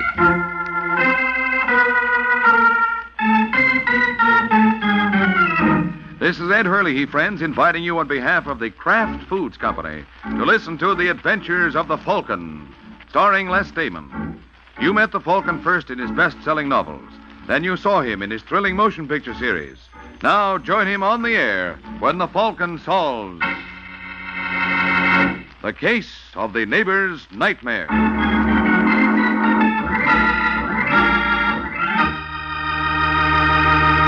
In just a moment or two, we'll join the Falcon for his latest adventure. But first, I'd like to tell you ladies how you can make delicious snacks and sandwiches, salad toppings, and appetizers more quickly and easily than ever. Just make them with those wonderfully handy Kraft cheese spreads. There are 9 grand varieties, you know, some sharp-tasting and others delightfully mild. But all are delicious, and of course of the finest quality, because they are made by Kraft.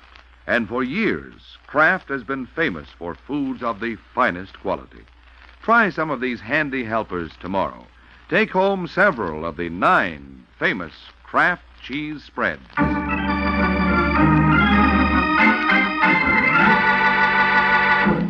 It's late Sunday night, and at one of New York's most expensive hotels, short, baldish Gordon Daly is asleep in his room when there's a loud knocking on his door.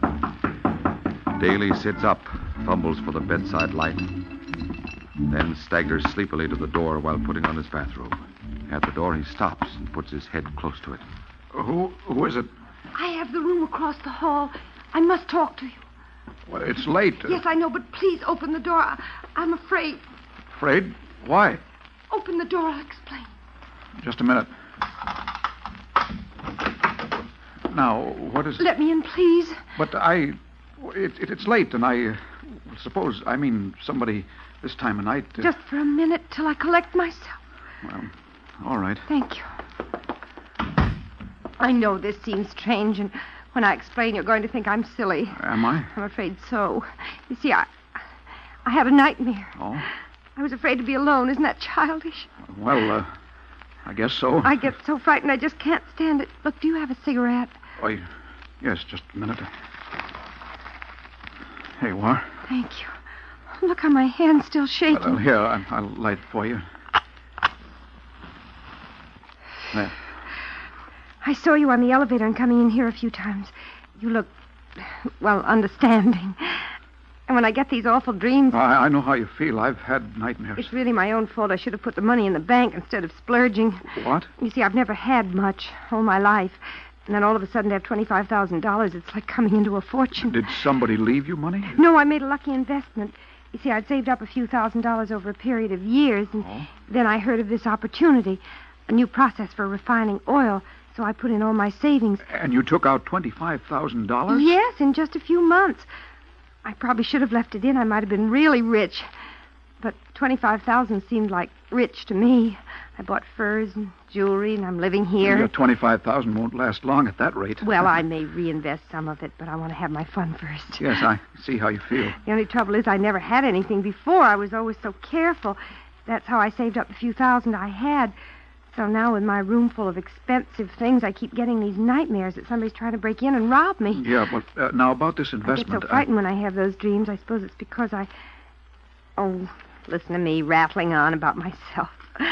I'm sorry. I didn't mean to bore you. Oh, you didn't bore me. You're kind. I knew you would be. This investment, a new process you said for refining oil? Well, let's not talk about that now. Maybe tomorrow if you'd care to see me. Oh, may I take you to lunch? Oh, I'd be delighted. You know, maybe this was a lucky accident. I don't know many people in New York. Well, now you know me. I think maybe we'll turn out to be good friends. I know we shall.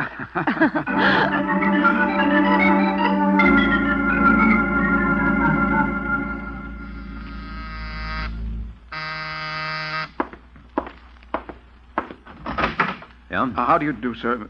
Am I in the right place? Well, look, pal, I'm a detective, not a mind reader. Oh, then I am in the right place. This is the address I was given, but I expected an office building, not an apartment. Mm-hmm. You are Michael Waring, the gentleman they call the Falcon? Well, you're two-thirds right. What? I'm Michael Waring. I'm called the Falcon. But about the gentleman, well, there are various opinions about that. Oh, well, may I come in? I'd like to talk to you. Yeah, sure. Thank you.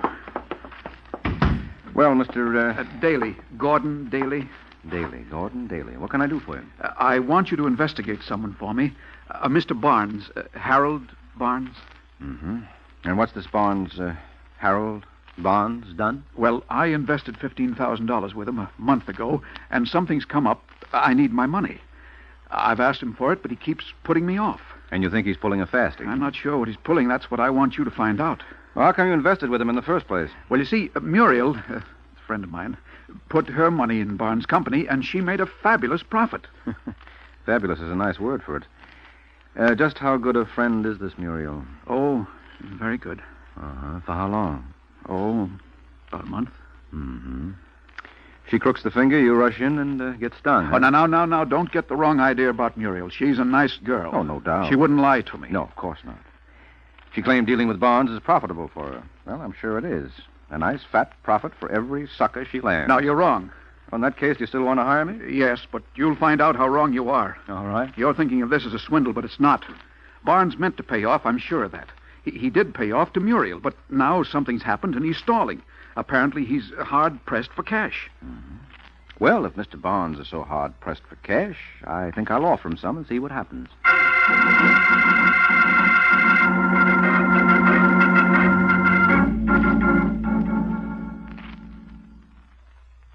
Oh, you're interested in investing with us, hmm? That's right, Mr. Barnes. And you say Mr. Daly recommended us? Mm-hmm. Oh, strange. To be perfectly frank, Mr. Daly hasn't been too happy with us lately. Oh, he's not afraid of getting his money. It's just a matter of time. He happens to need it now. But me, I'm in no hurry, so if you care to outline the proposition... I'd be glad to, Mr. Warren, did you say it is? That's right. Oh. Are you sure you didn't mean Waring? What gives you that idea? Don't be so modest, Mr. Waring. The Falcon is a famous man. They're in the cops and robbers set. Which are you? Well, I can't pretend to be a cop. As for the other, that's what you're trying to find out, isn't it? Yeah, and this conversation seems to give me my answer. But not your proof. Well, I imagine any fair to middling accountant could take care of that. Why not get one and see? That's a good idea. Well, so long, Barnes. Sorry I bothered you. Oh, that's all right, Waring. Oh, but before you go... Yeah? Take this!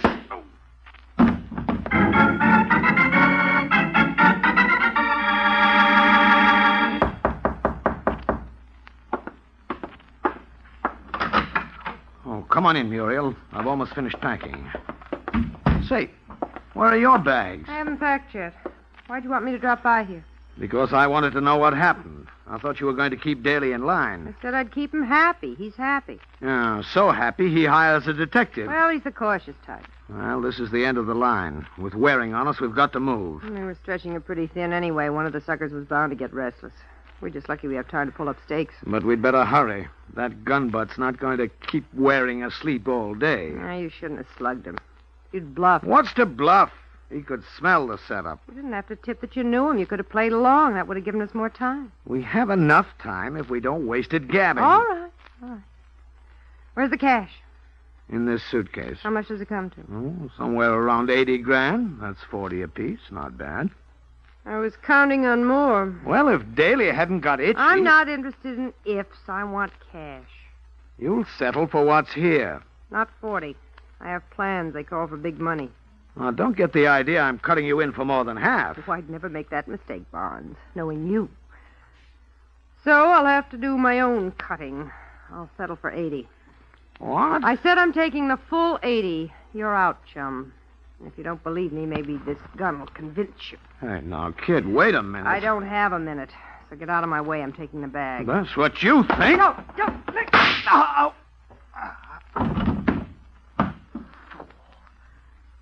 You fool! Why did you make me do that?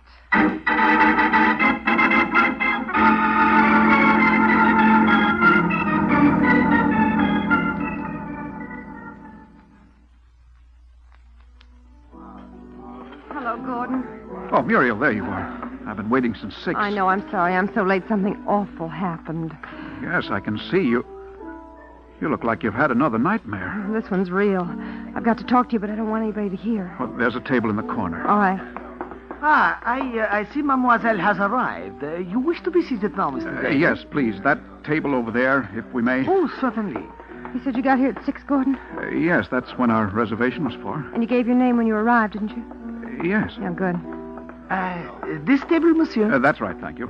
And before we order dinner, I think we'd better have a double brandy for the young lady and a glass of sherry for me. Yes, monsieur, right. Yes. Thanks, Gordon. Well, now, what's wrong? It's terrible. You've got to help me.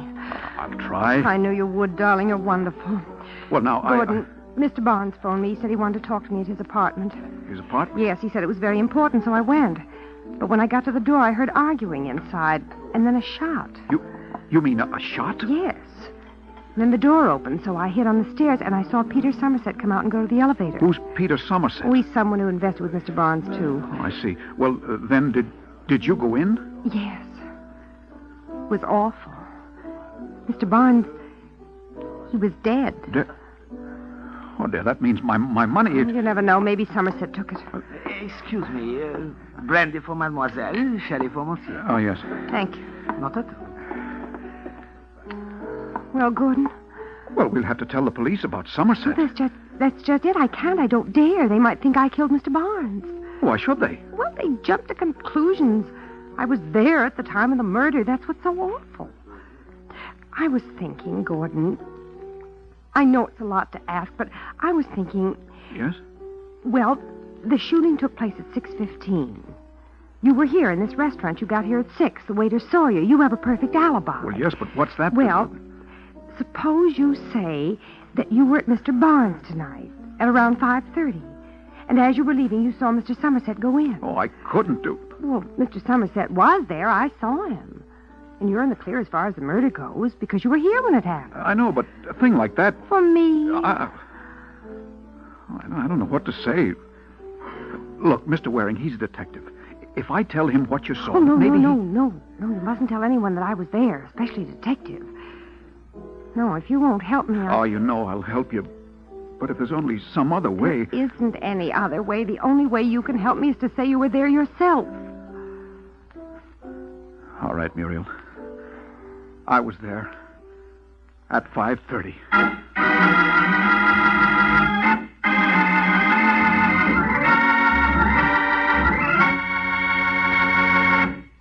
This is Ed Hurley again, friends. Well, it looks like Muriel is a girl with ideas. And here's an idea for all you folks who really like good salads. An idea for a wonderfully different salad dressing you can make easily. Just empty a glass full of Roca cheese spread, one of the 9 delicious cheese spreads made by Kraft, into a little bowl. Then use that empty Roca glass to measure out an equal amount of Miracle Whip salad dressing. Blend the two together, and the result is a delightfully different salad dressing. Creamy, smooth Roca cheese spread has a zesty blue cheese flavor that's unusually delicious, really tantalizing. And for wonderful snacks and sandwiches, try Old English brand and Smoke Hill and Kraft cheese and bacon spread, too. But, of course, you'll want to try all 9 delicious Kraft cheese spreads. Look for them in colorful tulip-designed drinking glasses you can use again and again. And remember, the Kraft cheese spreads are so delicious that they've become America's favorites. So, enjoy the best. Tomorrow, get several of the 9 famous Kraft cheese spreads. They're America's favorites.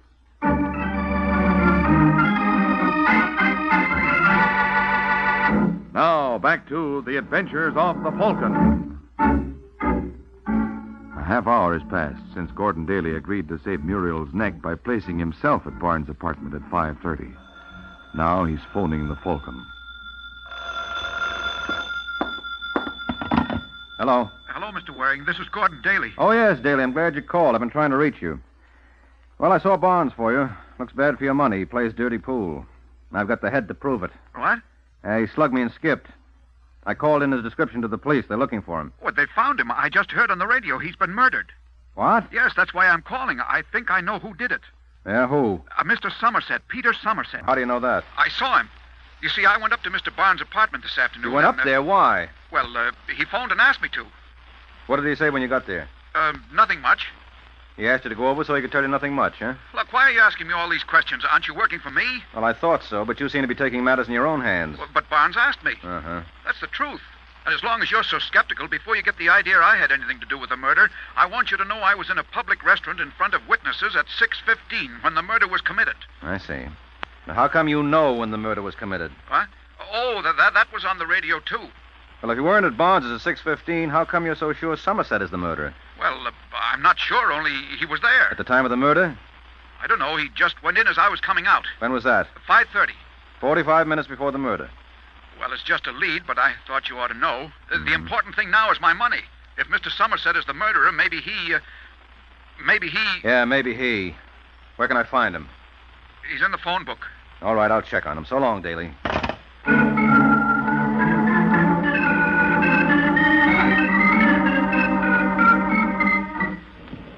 Taxi. Wait a minute, Waring. Huh? Oh, Sergeant Corbett. I'll save you a fare. You want to go someplace? I've got a squad car. Well, you're too good to me, Corbett. Don't mention it. I want to talk to you anyway. All right, fine. What do we discuss? Existentialism or dialectics? Let's discuss Harold Barnes. Isn't he a pretty dead subject? Very dead. How did you know? It's on the radio. Huh? How did it get on the radio? What's the matter? Haven't you given out a story on it? No. There's a leak someplace. Whole thing's on the air. Time of death and all. Time of death? Yep. 6:15. Waring, you'd better have that radio of yours checked. Could stand a new tube or something. Why? I've got news for you. Barnes wasn't killed at 6:15. No? No, he was killed at 5:30. What's that? That's right, Waring. 5:30.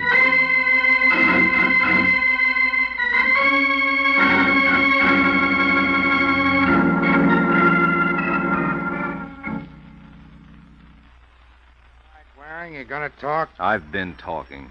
Ever since we got to headquarters. But you haven't said anything. What do you know about the murder? Nothing. You admit you had a fight with Barnes? Some fight. He slugged me when I wasn't looking. This is not going to make you love him. All right, so I killed him. You want to sign a confession? You don't have enough rubber hose for that, Corbett. I don't say you pulled the trigger, Waring, but you know something. You're covering for somebody. Now, that's a brilliant piece of deduction. Who is it? No comment. What's with the phony radio yarn you handed me? That's what I want to know. And if you'd stop wasting my time, maybe I could find out. And if you'd cooperate... You'd die of shock. I couldn't do it to you, Corbett. I simply couldn't. I ought to book you, Waring. On suspicion? On general principles. But we've just cleaned the jail, so get out of here. You say the sweetest things. If this case isn't cracked in 24 hours, I may change my mind. Now beat it.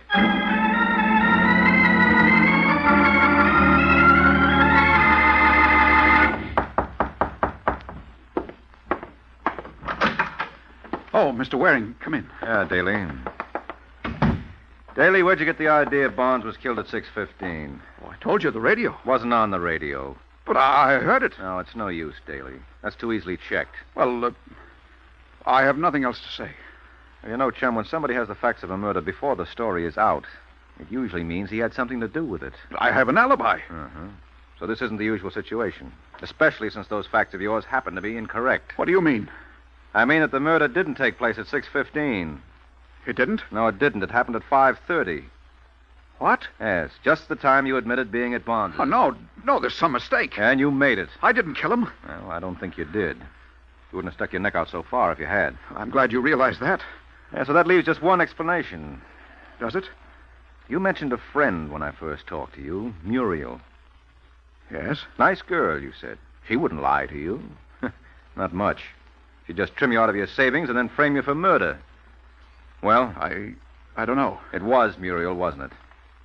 Now, come on, Daly, wasn't it? Stay right where you are, Waring. Don't you move. Oh, dear. How chivalrous can you get? A gun because I accuse your girl? I trusted her, Waring. I believed her. I loved her. As long as you're putting that all in the past tense, why the gun? You don't think I'm going to let her get away with this, do you? You don't need the gun to get even. All we need is your testimony. If we can pin the killing on her... Well, I'm not going to wait.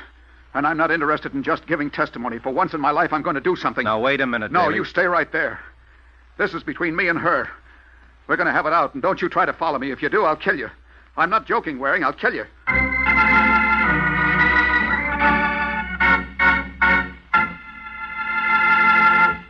This is Ed Hurley again, friends. Well, I'd hate to be in Mike's shoes right now, but then I have a much more pleasant job than Mike's. Yes, I really enjoy telling you about the 9 delicious Kraft cheese spreads, because I know how good tasting all 9 of these fine cheese spreads are. Each one is extra good, and there's a variety to please every taste. There are mild-tasting ones like Kraft pineapple cheese spread, and there are sharp-tasting kinds, too, such as Roca, Smoke Ale, and Kraft cheese and bacon spread.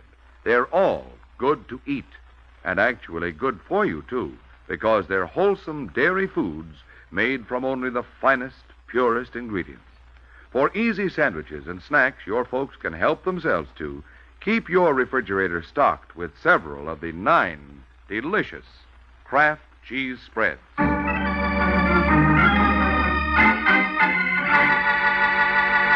Now, back to the adventures of the Falcon. 20 minutes have passed since Gordon Daly took matters and a gun in his own hands. Now he confronts Muriel in her apartment. You cheat, you lying little cheat. Gordon, listen to me. I did listen to you. I let you make a fool of me. You don't understand. I don't understand at last. You were just using me, that's all. Just using me. No, Gordon, if you'd only... Just using me. I thought, I hoped... No, don't you move. Please, Gordon. Now you're going to pay. Don't kill me. Somebody will hear the shot. You won't get away. You'll be caught. Yes, I'll be caught. Well, I don't care. I'll give myself up. Wait, there's money, a lot of it. I'm not interested in money anymore. Please, Gordon, put down the gun, please. Yes. Yes, Muriel, I will put down the gun. There. Thank you. I won't need it for what I'm going to do. What do you... No, stay away. Oh! I don't need a gun. Don't. Gordon. All right, Daly, that's enough. Waring, where did you come from? The window. Now let her go. Thanks, stranger, for giving me a chance to get the gun. Now put up your hands. What? Well, that's gratitude for you. I saved your life. So thanks. All right, Gordon, get up. Yes. Waring, how did you get here? I made sure you didn't follow. Now, you're not too good at the rough stuff, Daly. You shouldn't try it. You left me in your room. Muriel's address is on your phone pad. Oh, of course. When I got here, I knew you wouldn't let me in. That's why I tried the window instead of the door. Well, if you're all through congratulating yourself, maybe you'll tell me what this is all about. Yeah, sure. It's all about your pretty neck, as if you didn't know. Daly wanted to ring it. I wanted to save it so that you can face the murder rap you're trying to pin on him. Murder rap? Well, don't tell me it's news to you. Your frame isn't going to work, Angel. Daly was supposed to put his neck in the noose by admitting he was at Barnes's at 5:30. I don't know what you're talking about. Well, we won't argue that. Anyway, so far he's only said it to me. He didn't tell the police, and if I deny he told me, where's your proof against him? Maybe there isn't any. But aren't you overlooking one thing? What's that? Where's your evidence against me? Since you seem to be accusing me. You tried to frame Daly. Can you prove that? I can try. You'll get your chance. We'll see whose story holds up. And don't move, either. What are you doing? Calling the police. Any objections? Gordon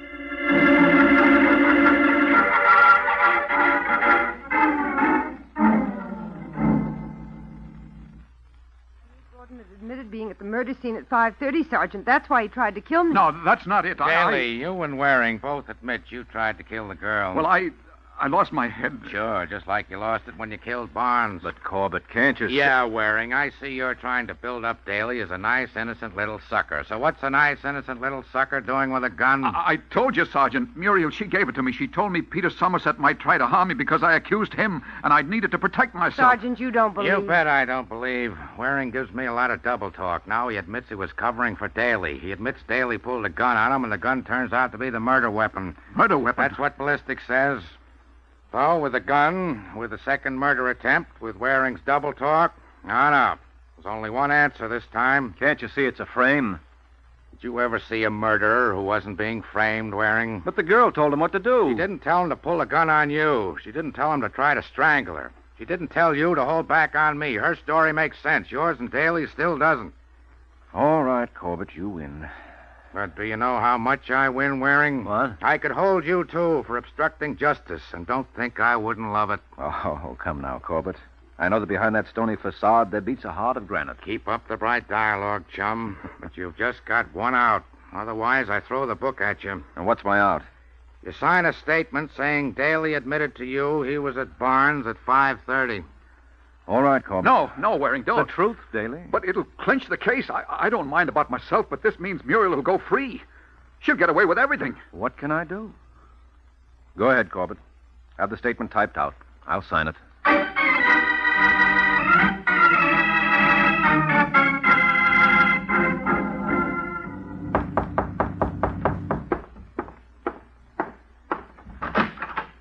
Oh, it's you.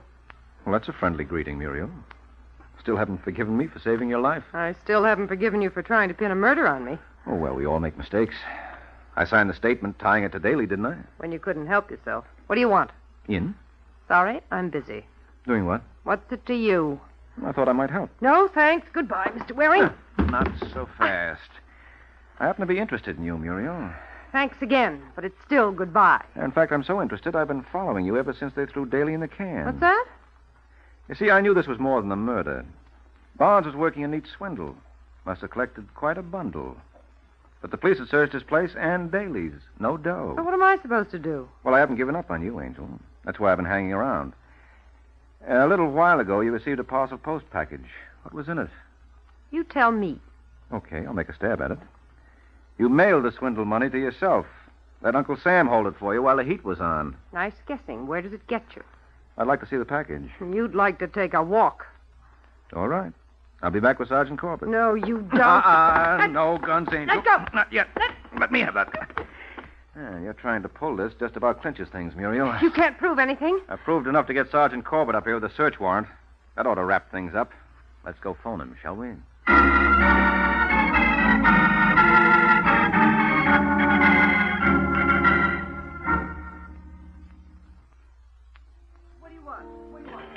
For a while, Waring, I thought you'd let me down. Oh, for a while I had to, Daly. Well, you worked with Sergeant Corbett before. Wasn't there any way you could convince him? Sure, by getting proof.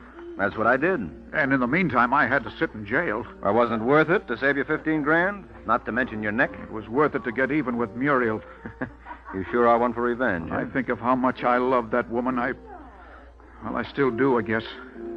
That's why I hate her so much. Well, that makes sense. It does. Well, at least I've learned my lesson. From now on, I'm through with women. They're nothing but trouble. That's all they are, Waring. Trouble. Uh-huh. Well, I've got to be going. Oh, yes? Where? Oh, just out looking for trouble. Good night, Daly.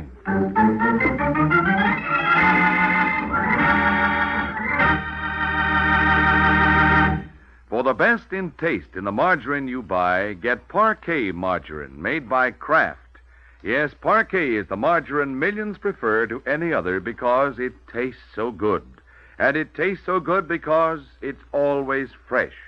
In states where the law permits, get yellow Parquet in its wonderful new Flavor Saver aluminum foil wrap. Elsewhere, get Parquet in the regular package or handy Color Quick bag. In any package, Parquet is the margarine that tastes so good because it's always fresh. That's Parkay, Parquet margarine, made by Kraft. Get a pound tomorrow.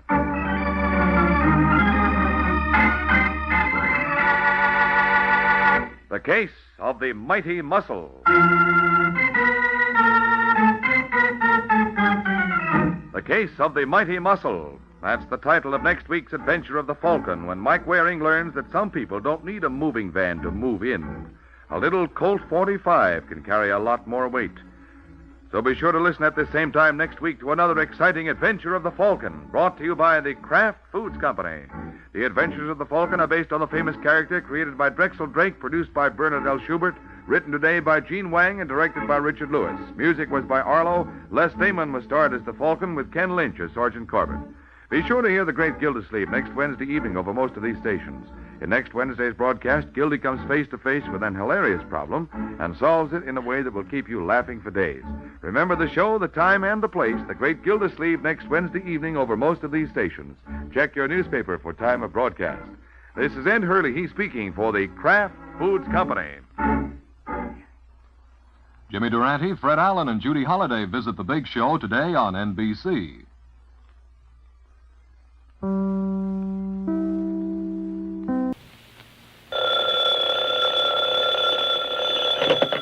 Hello? Yes, this is the Falcon speaking. Oh, Margot. You'll have to cancel me out tonight, Angel. Army intelligence is spying me to Lisbon, Portugal. Yeah. Seems some little girl there is playing fast and loose with Uncle Sammy's secrets, and I gotta run her down if it kills me.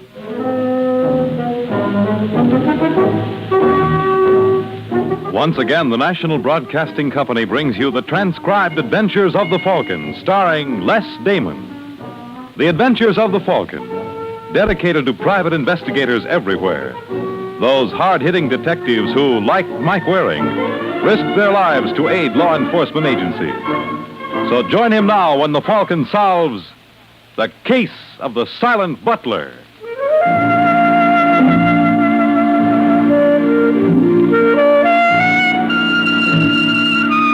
I guess the boy who first gave out with good things come in small packages must have had Maria Costa in mind. Maria is the luscious-looking brunette walking down one of the steep, winding alleys in Alfama, the old section of Lisbon. She's so pretty, even the beggars stop their panhandling to watch her go by.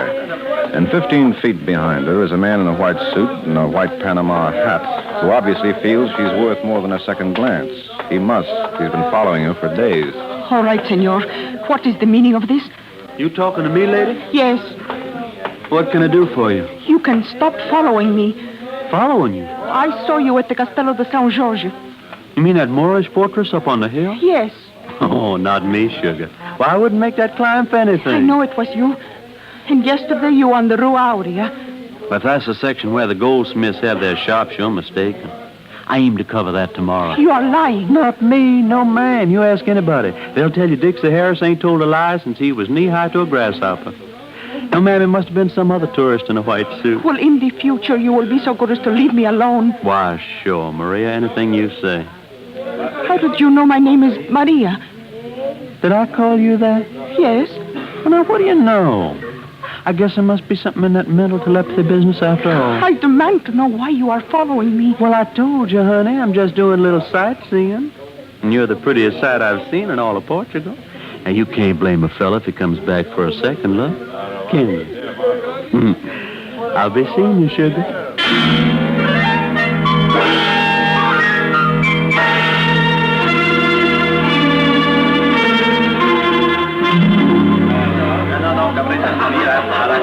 Can I help the senorita? Please. My name is Maria Costa. Oh, yes. Senor Butler is expecting you. Just follow me.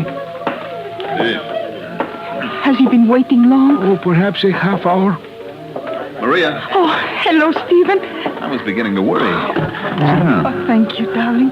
Would the senor care to order now? Yes, I think so. What would you like, Maria? Oh, a double Smirnoff and orange juice. Double? I've developed a great fondness for vodka. All right, Jose, I'll have the same. Oh, very good, senor. Oh, Stephen, it is so good to see you. I cannot tell you how glad I am. Ever since you called this morning, I felt like a bird. All right, Maria, what's up? What's up? Why are you so nervous? Has my wife been bothering you again? Oh, no, Stephen, honest. Then what happened? Nothing, sweetheart. Now, don't tell me that. You're trembling all over. What happened? I do not wish to worry you, Stephen. You have enough trouble at home with Anne. Come on, Maria, I want to know. Well, some man has been following me. What? Ever since Thursday. I think his name is Dixie Harris. Dixie Harris? Was he an American? Yes. What does he look like? Well, perhaps as tall as you, but much heavier. Was he wearing a white suit and a white Panama hat? You know him? I saw him in Black Horse Square on Monday and in Alcantara on the day... Yes, I have your order. Well, thank you. Will there be anything else? Not just now. Yes. Go, senor. What does it mean, Stephen? Why is this man following us? I don't know, honey. But I sure intend to find out. I'll drink up and I'll get with it.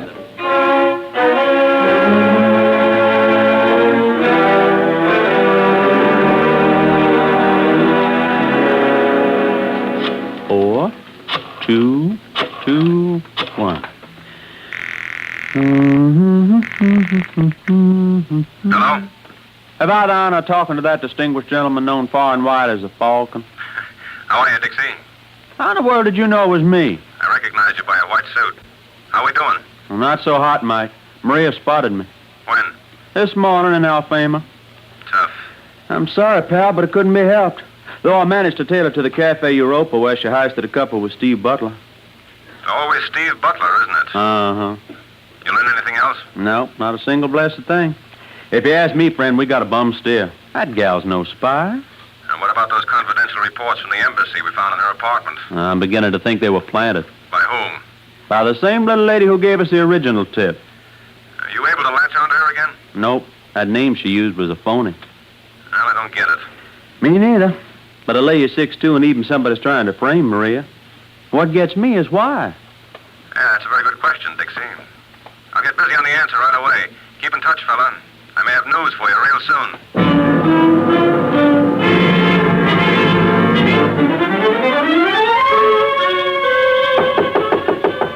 Yes? You Stephen Butler? That's right. My name is Mike Waring. Oh, of course. Army intelligence informed us you'd be dropping by. You probably want to see the ambassador. Oh, there's no need to bother him. You're his aide, aren't you? Yes? Well, I think you can give me all the information I need. Sit down, won't you? Thanks. Cigarette? Yeah, please. You, see much of Maria Costa these days? What? Maria Costa, the girl who works in the coding department. Well, working together in the embassy, naturally, I run into her every once in a while. Yeah, naturally, but how about on the outside? Why should I? No good reason. Suppose I told you she was a spy. That's ridiculous. We found confidential material in her apartment. I don't believe it. Well, that's your privilege. She ever try to pump you? Of course not. You're a married man, aren't you, Butler? Oh, what's that got to do with it? Nothing. What does your wife look like? Why? I'm just curious. We got our tip about Maria from a tall, statuesque blonde. A blonde? Yeah, blue eyes, fair complexion. Little birthmark on the right cheek. You know her? No. You sure? Are you calling me a liar? Oh, heaven forbid. I was just wondering why she would try to frame Miss Costa. I have no idea. Well, if through some accident you find out, give me a jingle, huh? I'm staying at the Prince George. I'll bear that in mind, Waring, but I can't make you any promises. If I learn anything, you can trust me to do the right thing.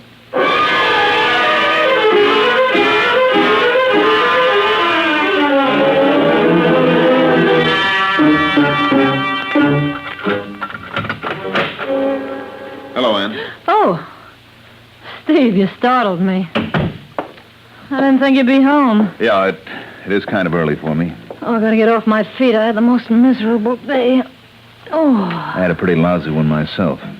A fellow named Mike Waring dropped in to see me. Who? Mike Waring. He's with Army Intelligence. Seems they got a tip that Maria Costa was a spy. Really? Really. According to Waring, his informant was, how did he put it? Oh, yes. A tall, statuesque blonde with a birthmark on her right cheek. Darling, you're not suggesting Yes, that... I am. You're being absurd. Why should I? Because you're out of your mind. All right, Mr. Butler, I did it. Sure, I sicked Army Intelligence on your precious Maria. Why don't you ask me why? I don't have to. No?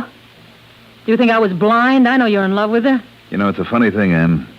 I bet I've heard you say that 1,000 times in the last 7 years, and for once in your life, you're right. No. Yes, this time you've hit the nail right on the head. Steve, you don't mean that. You couldn't. You're just trying to hurt me. I don't have to. You're the kind who hurts herself. Steve, please, listen to me. I know I was wrong, but I love you so much. Darling, every time you look at a woman, I go crazy. I know. You gotta understand, I just do these awful things because I'm so afraid of losing you. Well, you have now. No. You love me. You know you do. It's all over, Anne. I'm going to marry Maria. No. I couldn't live without you. You better get used to the idea. I'm moving out now. I won't let you go. Stop it. I'll kill her. So help me, if you move out of here, I'll kill her. You're insane. Stephen, don't go. I promise you, darling. I'll send for my things in the morning. Steve, please.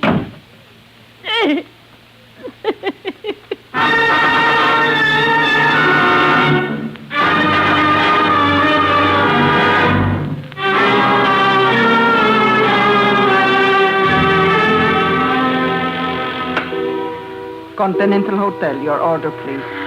This is Louise Butler in 419. Yes, senora. What's the house detective's name? The house detective, Luis Machado. Oh, Are you having difficulty, senora? No, I just would like to see Senor Machado. Is he around? Not just now, senora. Well, the moment he comes in, will you please send him up to my room? It's very important. You might even say it's a matter of life and death.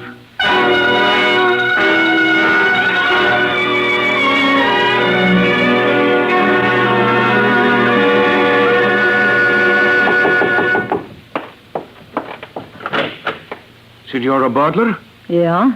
I am Luis Machado. Oh, yeah. Come on in. Obrigado. Suppose we sit right here, huh? Oh, the telephone operator said that I know, but wouldn't you care for something to drink first? Oh, senor, I am on duty. The management expects me to do... What the management doesn't know won't hurt them, will it? See how true. There we are. The senor is most kind.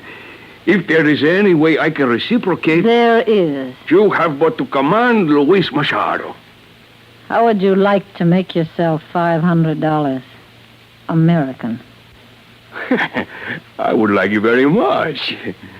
You must know all sorts of dangerous criminals. Oh, unfortunately, yes. It is unavoidable in my calling. You know a professional killer? Hmm?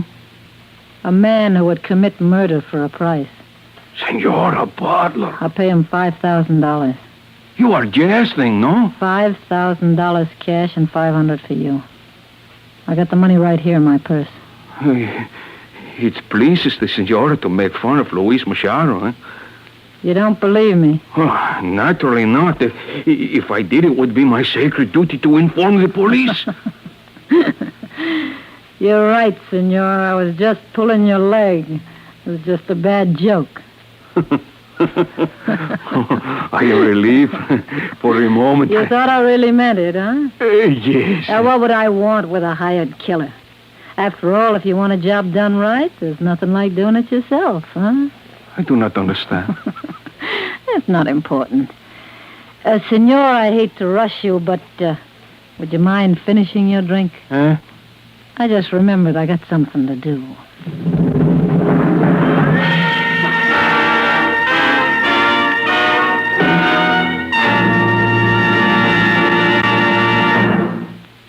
We've been asked to pass a warning along to you. But it really shouldn't be necessary. Almost every issue of your daily newspaper gives you this warning over and over. It's the warning to drive carefully and safely. Just read the stories that tell of death and accidents on the highway, and then think about it for a minute. Those warnings right from the news are more dramatic warnings of danger than any that we could make up. They can and may happen to you. You can't keep everyone else from driving recklessly, but you can check on yourself. Highways are extra crowded now, so be extra careful. The life you save may be your own.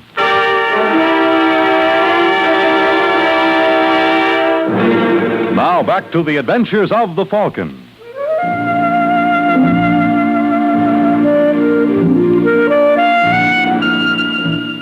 Well, there's one nice thing you can say about being married to a girl like Ann Butler. Makes life kind of interesting. You never know what she's going to cook up next. And while Mrs. Butler was comparing recipes with Louise Machado, the obliging hotel detective, Dixie Harris and I were cruising on the Avenida de Libertad, past the obelisk which commemorates the liberation of Portugal from Spanish rule. But Dixie never even noticed it. Apparently he thought I was a more interesting sight. What's eating you, Mike? You look unhappy. Yeah, that's me. Old transparent face wearing. You worrying about that Maria Costa? Uh-huh. Ain't you convinced yet she was framed? She's no spy. That's what bothers me, Dixie. I don't get you. Watch it. You almost got that pedestrian. Shucks, and I thought I had him for sure. What'd you make of Steve Butler? Strictly the lanolin plus type, a real smoothie. That's where I had him pegged, too. But I figure he's real gone on Maria. Yeah, which forces us to the unhappy conclusion that the frame for Maria was staged by his wife. Hey, you think that's who our blonde tipster was? But deaf. Well, wait till she finds out a little stunt fell flat on its face. She's going to be real annoyed. And a gal like Ann Butler believes in the old saw. If you don't succeed at first, try again. What do you think she'll try next? There's no telling. Yeah, I guess you're right. Douglas, I once knew a doll like that back in Atlanta. She was real crazy about a friend of mine and real jealous, too. Man, every time she blew her cork, you'd have to make for the hills, because that gal was murder. She was what? She was murder. Yeah, that's what I thought you said. Where does Maria Costa live? Right off the road to Principe. Well, turn this heap around. Let's go. Hey, you don't think Miss Butler... I think she's exactly the same type as that girl you knew in Atlanta. Step on it, boy. We got to make like the Marines.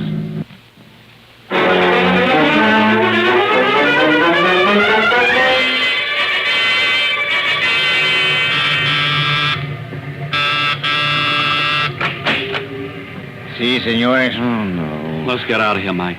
Just a moment, please. You are looking for someone? Yeah, but I don't think we'll find her in. Is this Maria Costa's apartment? It is. Uh-huh. That's what I was afraid of. Excuse me. Oh, don't mind him, Lieutenant. He always acts like this when he sees a man in a blue uniform. He's from the South. He keeps forgetting the Civil War is over. That is most amusing. May I inquire as to your names? Sure, I'm Mike Waring, and this is Dixie Harris. We're attached to American Intelligence. I see. Be so good as to enter. Oh, where is she? In the bedroom. Dead? She was shot twice. Tough. Obviously, this does not come as a surprise to you, senor. Hardly. I would be most interested to hear why. Can we see her first? Of course. Over here, senores. Can we take a peek? You would like me to remove the blanket? Yes, please. Holy smoke, that ain't Maria Costa. No. You are surprised? That's the understatement of the week. You do not know this lady? Well, judging from the blonde hair and that birthmark on her right cheek, I'd say she was Ann Butler. You are absolutely correct. Where is Maria Costa?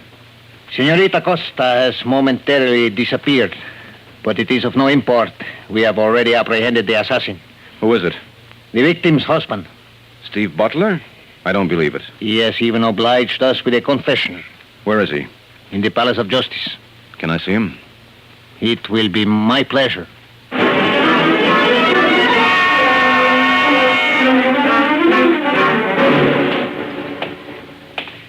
This way, senor. Who's there? Hello, Steve. Waring. That's who it is. The embassy sent you over? No, I'm here strictly on my own. Why? Oh, I don't know. Maybe it's because you're a fellow American in the jam, or maybe I'm just plain nosy. Cigarette? Thanks. Well, how are they treating you? I can't complain. They tell me you signed a confession. Mm-hmm. Why did you kill her?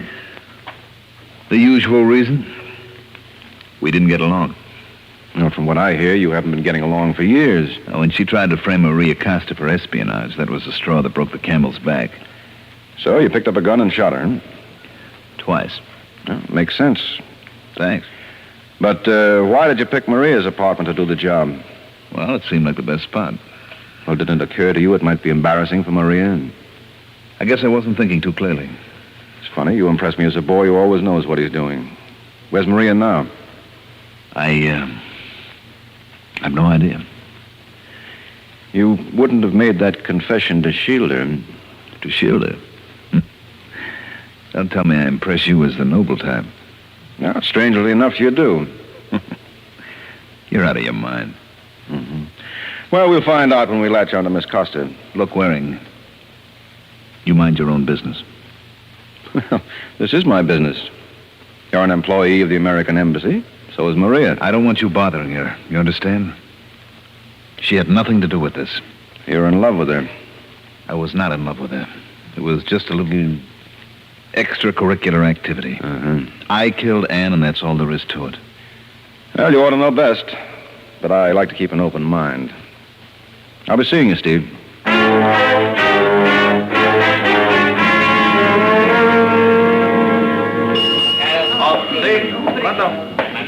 Can I assist you, senor? You can if you're the house detective. I am, senor. But how did you know? You're wearing a derby. My name is Michael Waring. Me Waring? No, that's close enough. And I am Luis Machado. Well, glad to know you, Luis.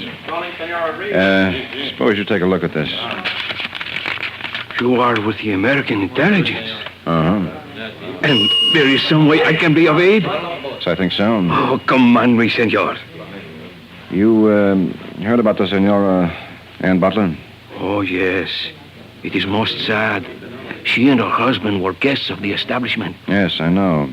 The switchboard operator tells me a couple of hours before she was murdered, she asked that you come up to her room. Oh, yes. It was most puzzling. Oh? What did she want? Well, knowing of my profession, she wished to know if I was acquainted with someone who might commit a murder. How much was she willing to pay? Huh? Well, naturally, she didn't expect him to work for free. Oh, no. She said she would compensate him in the amount of $5,000 American. Understandably, I was horrified. Then she explained it was all a joke. Did you believe her? She was an American. Yeah, they'll do anything for a laugh. Well, what happened after that? Well, as I took my departure, she said something. Let me see if I can remember. If you wish a task well done... Do it yourself. Exactly. Well, that explains how she wound up at Maria Costa's apartment. She went there to kill her. Oh, it does not seem credible. I'll take my word for it. That's how it happened. All right, thanks a lot, Louise. I have been of some aid. Oh, indeed you have. Maybe I can make it up to you real soon.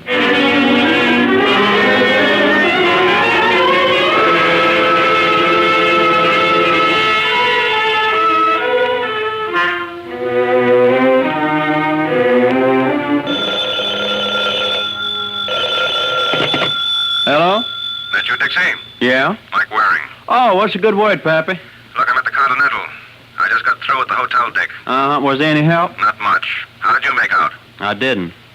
Did you find out who identified Ann Butler for the police? Oh, they didn't need anybody. They found a purse right next to the body. Was there a gun in it? No, everything else but. Passport, driver's license, $12 and change, and her keys to the hotel. What about Maria Costa? Oh, she wasn't in there either. I mean, have you been able to locate her? Not yet. Well, now, look, we got to find her, Dixie. Go through her application at the embassy. She must have given the name of her close relatives. Maybe she's holed up with one of them. Oh, I'll get right on it. Good boy. I'm going back to my hotel. If you learn anything, lift a phone.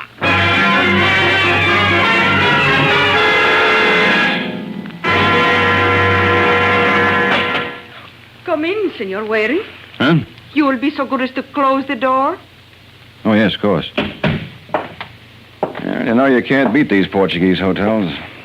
If I knew my room came equipped with something like You will stop right there. Say, isn't that an awfully big gun for a little girl? I can manage. Please sit down. Oh, never while a lady is standing. Oh, I insist. I just wanted to show you I never forget my manners. You're Maria Costa, aren't you? Yes. You've been giving us a lot of trouble, Maria.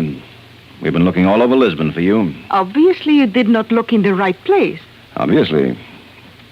You know Steve Butler confessed to his wife's murder? That does not surprise me. But we both know he didn't do it, don't we? Then who did? You.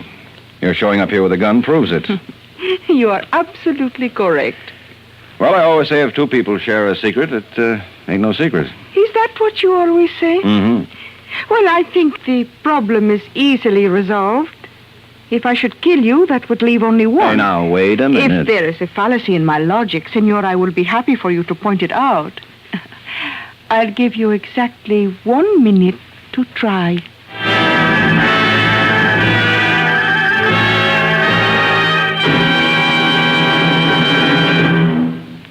Summer is the time for carefree holidays and vacations. But don't be carefree on the highway. With roads jammed with traffic, this is the time to be extra careful when driving. When you plan a trip, be sure to allow plenty of time so that you won't be forced to drive too fast or too long. When you get tired at the wheel, you lose your skill and your judgment. You can drive better when your mind is at ease and when you know that your car is in good running order. And when you start that trip, resolve that you're going to obey traffic laws and regulations. Don't gamble with safety. Remember, the life you save may be your own.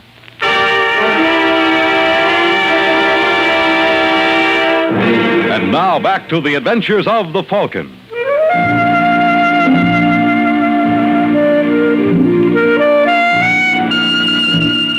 I don't know if you've ever been alone in a hotel room with a beautiful girl, but take my word for it, it's overrated. Especially if she's chaperoned by a gun. Still, I was awfully pleased that Maria gave me a full minute to dig up a reason why she shouldn't use it. In this day and age, most girls wouldn't have been that patient. Well, Senor, have you any final request? Yeah, I'd like to see Brooklyn again. Look, Maria, killing me won't solve anything. I believe it will. It doesn't bother you they'll hang Steve Butler for his wife's murder? Not at all. You were in love with him. You're being very childish. You know he confessed to Anne's murder just to shield you. And you feel I should do as much in return? It's what I would have expected. Yes, seems to me. It seems to me, Senor, you have exhausted your allotted time. So if you will forgive me... Oh, no. What happened, Angel? The gun was fired. Let me go. Don't be silly. No, you don't. We only allow one chance to a customer. Come on, drop it. All right, now sit over there while I phone. Yes, come in. You behave yourself. Senor Waring? Ah, if it isn't Luis Machado. Yeah, come on in, Luis. My visit is not inopportune? No. As a matter of fact, your timing couldn't have been better. Oh, but the lady... Naturally, as a hotel detective, you'd think of that. This is Maria Costa. Maria Costa? Yeah, she just tried to kill me. I will succeed yet. I wouldn't make book on it, Angel. Certainly not with this gun. The firing pin is gone. What? Am I right, Luis?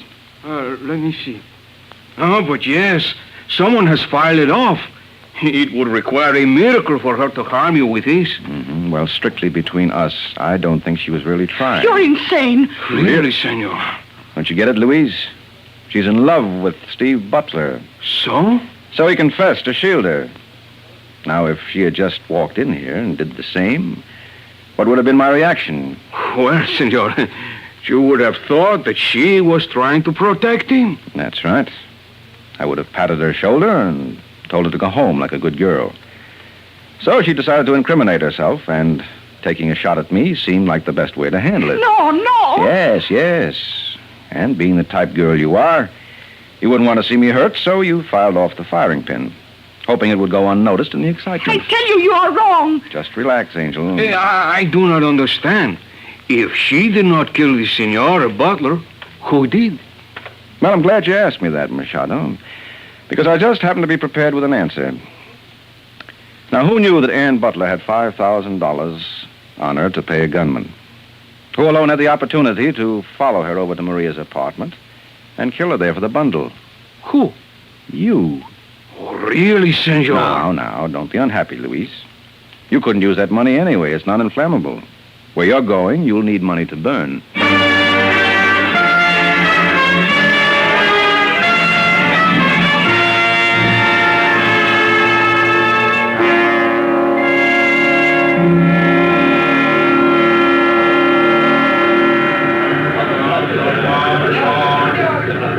Dixie, looks like my plane's all warmed up.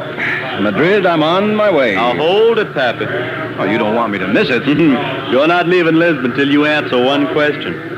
Now, I can see how you figured Maria didn't kill Ann. But what made you so sure Steve Butler didn't do it? Well, that wouldn't have been ethical. Ethical? Yeah. Or it may happen in detective stories and radio programs. But don't you know in real life, the butler never does it. Ooh. So long, Dixie.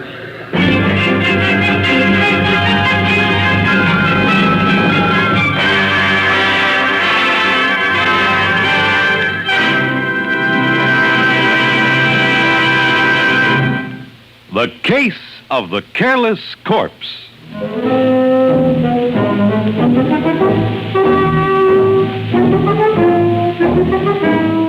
The Case of the Careless Corpse.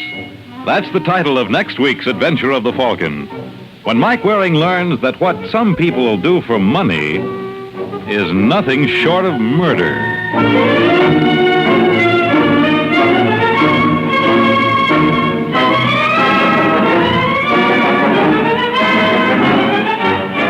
The Adventures of the Falcon are based on the famous character created by Drexel Drake. Produced and transcribed by Bernard L. Schubert, written by Eugene Wang, and directed by Richard Lewis. Les Damon was starred as the Falcon, with Bryna Rayburn as Maria. This program came to you from New York. Fred Collins speaking.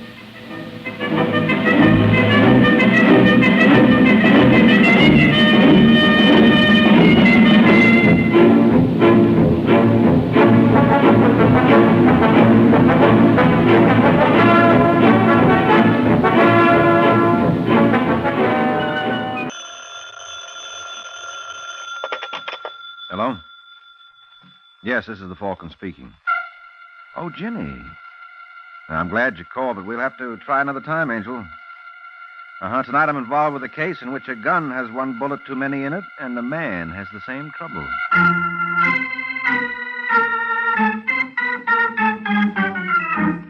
This is Jack Costello, friends, inviting you on behalf of the Kraft Foods Company to listen to The Adventures of the Falcon, starring Les Damon. You met the Falcon first in his best-selling novels. Then you saw him in his thrilling motion picture series. Now join him on the air when the Falcon solves the case of the superfluous murder.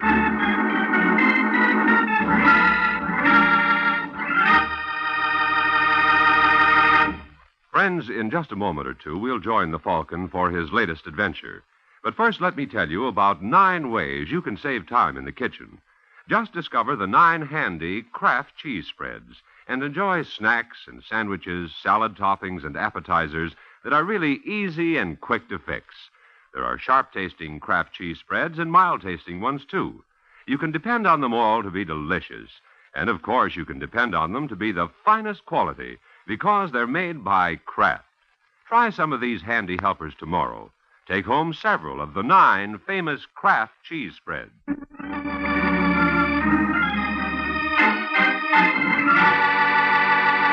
Now, the case of the superfluous murder. It's Sunday night in New York when Pudgy Wesley Endicott opens the door to his apartment and reaches for the light switch, but stops when he hears a noise in the darkened living room. For a second, Endicott pauses, then clicks the switch to see Dennis Fulton jumping back from the sofa on which Endicott's startled wife, Gail, is sitting. Wesley, I didn't expect you so early. Yes, that's pretty obvious. I know how it looks, Endicott, but don't get the wrong idea. No, Dennis? What idea do you expect me to get? We were just talking. In the dark? What can I say? You don't have to say anything. I should have known the way Gail's been acting lately.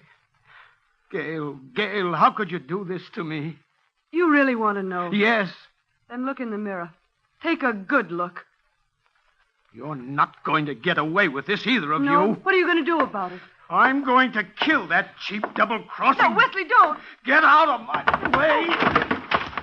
And now, Dennis, here's yours. Oh.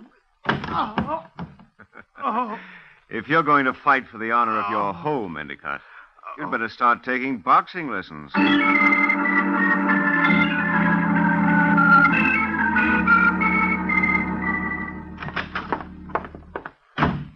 Yes, sir. What can I do for you? I want to see Endicott. Who shall I say is calling? You don't need to say anybody's calling. I'll announce myself. But you can't... I said I can. Out of the way, Just Junior. a moment now. Mr. Endicott won't like that. Hello, Endicott. Oh, Mr. I Mayo. tried to stop him, Mr. Endicott, and he wouldn't tell me what he wanted. Well, He just it's pushed his all way- right, Shepard. It's all right. I know him. Oh, well, you said you didn't want to be disturbed, and I didn't know. He wouldn't give his name. He All wouldn't right, tell- Shepard. Get back to your desk. Yes, sir. And shut the door. Yes, sir. And now, Mr. Mayo, what's the idea of upsetting Shepard like that? You could have let him announce you. You mean I could have let him tell me you weren't in? I didn't feel like a runaround. I don't understand. You don't understand. I see somebody close one of your eyes for you. Would you like me to make it unanimous? As a matter of fact, I don't much care. I learned last night that my wife... There's another man. Nothing much matters anymore. Well, your personal life is one thing. This is business, and it matters. Especially this check of yours. What? What about it? You tell me, Endicott. Well, is something wrong with it? Wrong with it? Of course not. It's perfect. Absolutely finest quality, genuine A1 rubber. Oh, no, that's impossible. Well, you argue with the First National Bank. Well, there must be some mistake. The mistake is you thinking I'm going to sit still for this. It's a stall, Endicott. You didn't have cash to cover, and you knew it. You figure to put me off till you can swing a deal. No, Mr. Mayo, you're wrong. Believe me. Believe you. That's rich. Oh, no, Endicott. You're scaring up the cash, and you're scaring it up fast. You've got until tomorrow noon. But if you'd only... Tomorrow noon. If you don't come across with payment by then, I turn this check over to the DA for collection. Well, I'll do what I can, but it's all a mistake. Well, you better correct it before it turns out to be a fatal one. I'll be seeing you, Endicott. I know. Tomorrow noon.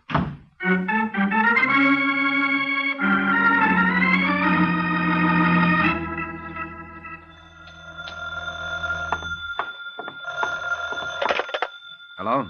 Hello, Michael Waring? Yeah? Aren't you the detective known as the Falcon? Yes, this is the Falcon speaking. Well, this is Wesley Endicott. I'm sorry to call you at home, Mr. Waring, but I couldn't find your office listed. Or maybe that's because I don't have one. Oh, you work out of your home? Mm-hmm. Well, isn't that rather inconvenient? Is it causing you any trouble? Well, no. Well, then. Well, I didn't call to talk about you, Mr. Waring. All right, change the subject. Can you come over here right away? Where's here? My apartment, Sheldon Hall. What's it about? I'll tell you when I see you. Well, there'll be a charge for the visit. It doesn't matter. How soon can you get here?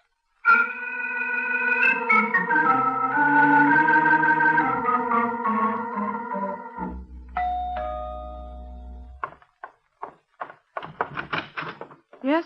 Mrs. Endicott? Yes. I'm Michael Waring. Is that supposed to mean something to me?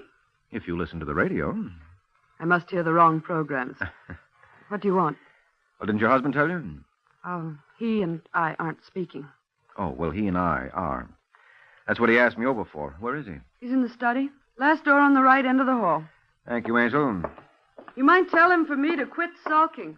I'm leaving as soon as I finish packing. I'll give him your message. Just walk in. He won't answer. He thinks it's me. Thanks. Hello, Endicott. Hey. Mrs. Endicott, What is it? you don't need to leave him. Looks like he's left you. Permanently. What are you talking about? Well, he's not sulking. He's dead. Dead? Mm-hmm. And if this is his handwriting, it looks like he did it himself.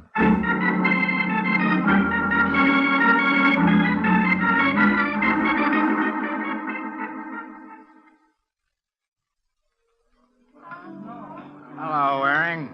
Oh, Sergeant Corbett. Well, this is indeed a coincidence. Sit down and join me in a knockwurst. Coincidence. I've been looking for you, Waring, as if you didn't know. As if I didn't. You reported the Endicott body. So I did. Why didn't you hang around till I got there? Well, Corbett, I didn't know you cared. I've got questions. Well, it's all in the note. He says he was betrayed, so he killed himself. But who betrayed him? No, I wouldn't know. The note says he hired you to get proof for him. It also says he changed his mind after calling me. He had all the proof he needed for his own satisfaction. That's why he decided to kill himself. I still want to know who betrayed him. Now, don't tell me you're the inquisitive type, Corbett. It's my job. Homicide's your job. This is suicide. Is it? Unless that note wasn't in Endicott's handwriting. I showed it to 3 experts. Mm-hmm. What did they say? All agreed it's definitely Endicott's pen pushing. Well, then what more do you want? He's found with a gun in his hand. That's right, Waring. And a suicide note in his own handwriting. That's right, Waring. So, Corbett, how come you're still asking questions? Because I don't happen to have the answer to this one. Who killed him? Well, Corbett, you just... I said he wrote the note. I said he had a gun in his hand. But Waring, the gun in his hand was never fired.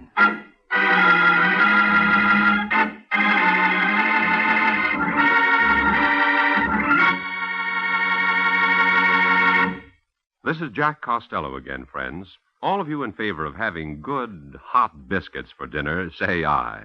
Mm-hmm. That's what I thought. Just about everyone likes them. So here's a trick you should know. For extra delicious hot biscuits, spread them with delicious Old English brand cheese spread, one of the 9 delicious Kraft cheese spreads, just before they're ready to come out of the oven. Then slip the biscuits back in the oven and let the wonderful flavor of this tempting cheese spread melt right into them.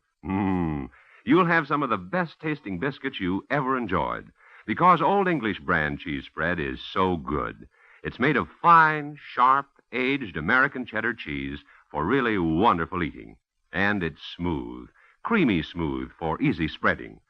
And, of course, like all 9 Kraft cheese spreads, Old English brand is a wholesome dairy food made from only the finest, purest ingredients. Try it for grand snacks and sandwiches, too. And try Smokell and Roca and all the 9 Kraft cheese spreads. Look for them in colorful, gay, tulip-patterned drinking glasses.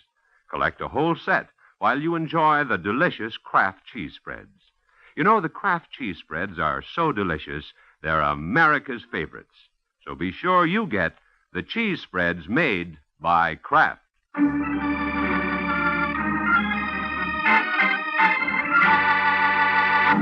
Now back to the adventures of the Falcon. It's a few minutes since Mike Waring learned that Endicott's suicide was not a suicide. Or was it? That's what the Falcon and Sergeant Corbett are wondering as they drive in a police car back to Endicott's. So his wife was planning to leave him, Waring. So she said. Why didn't you tell me about it before I mentioned the gun? Well, I didn't think it mattered before, Corbett. Sometimes you don't think too much for your own good. So I'll begin thinking. Tell me, does Mrs. E know her husband didn't kill himself? Not unless she did it. I left her thinking it was suicide. Good boy. That puts us a step up on her. Yeah, and we may need it. The note says he was betrayed. Her leaving him could be the betrayal. Mm-hmm. Except if he didn't kill himself, does the note mean what it says? What else would it mean? I don't know, but it says he was going to kill himself. And if he didn't... Then he should be ashamed of himself. After all, it's a sin to tell a lie.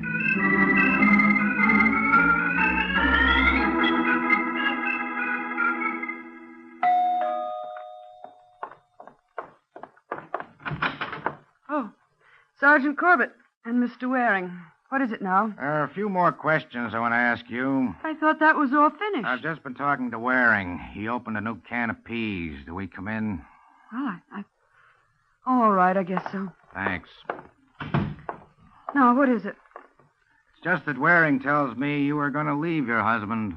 Oh, no, that's not so. Oh, wait a minute. You told me... Well, I was just talking. We had a little spat. It didn't mean anything. You said you were packing.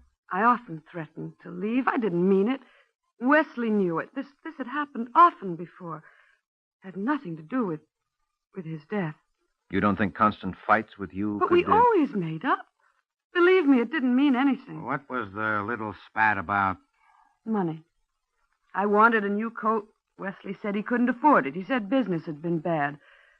I didn't see how it could have been that bad, or he'd have said something about it before. Oh, he said his business was bad. Mm-hmm. Mrs. Endicott, when I was here before, I asked you if you knew any reason why your husband would want to kill himself. You said you couldn't think of any. I couldn't. Don't you call bad business a possible reason? But I just told you I didn't believe he was telling the truth. Oh, Corbett, there's one way to find out if he was. Let's look into Endicott's business, shall we? Maybe we'll find it's dead, too.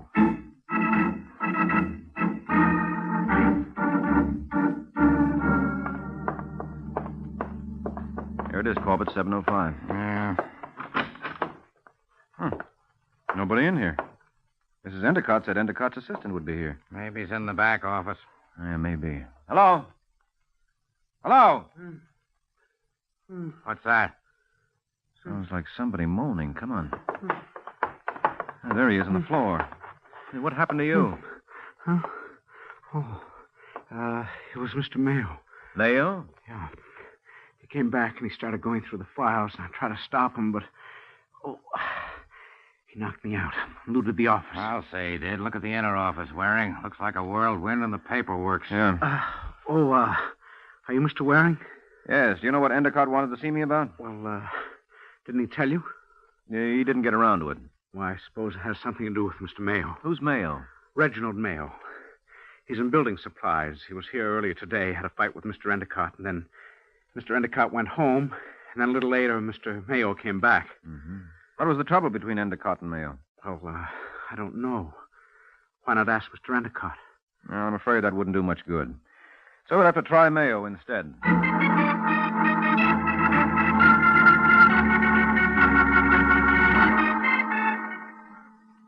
Mayo, I'm sorry, gentlemen. Mr. Mayo isn't in. He left word he can be reached tomorrow morning at the Hillard Hotel in Boston. Boston? What's he doing in Boston? I'm sure I don't know. When did he leave? About 20 minutes ago. I understand he's taking the 6 o'clock from LaGuardia Airport. You may still have time. Yeah, if we hurry. Thanks. Waring, come on.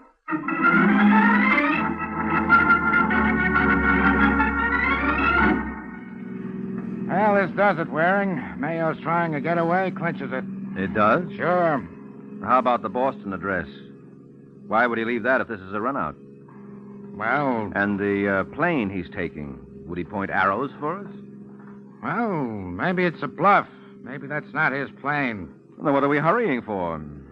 Because we can't take chances. And stop smirking. Who's smirking? All right, Waring, you don't like the way I do things. You got any bright ideas? No, Corbett, I haven't. He admits it yet. Not a single idea. Not even any wrong ones.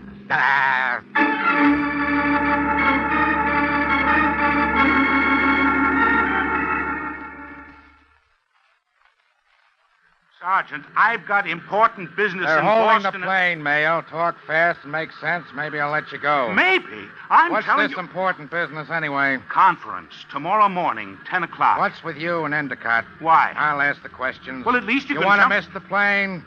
All right. I did business with Endicott. Got him some materials that are hard to get hold of. Had plenty of bids for it, but took his.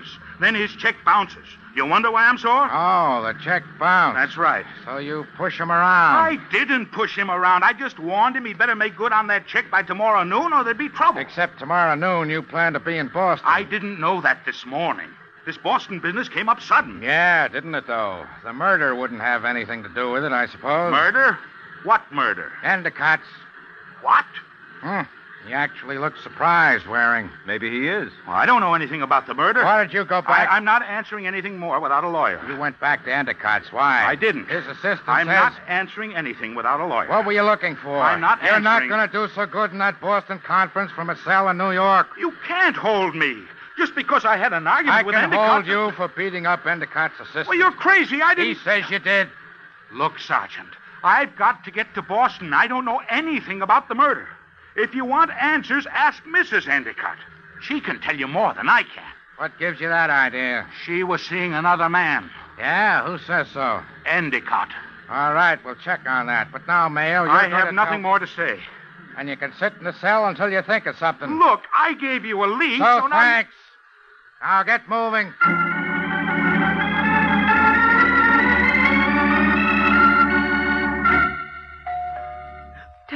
Dennis, who can that be? Well, don't ask me.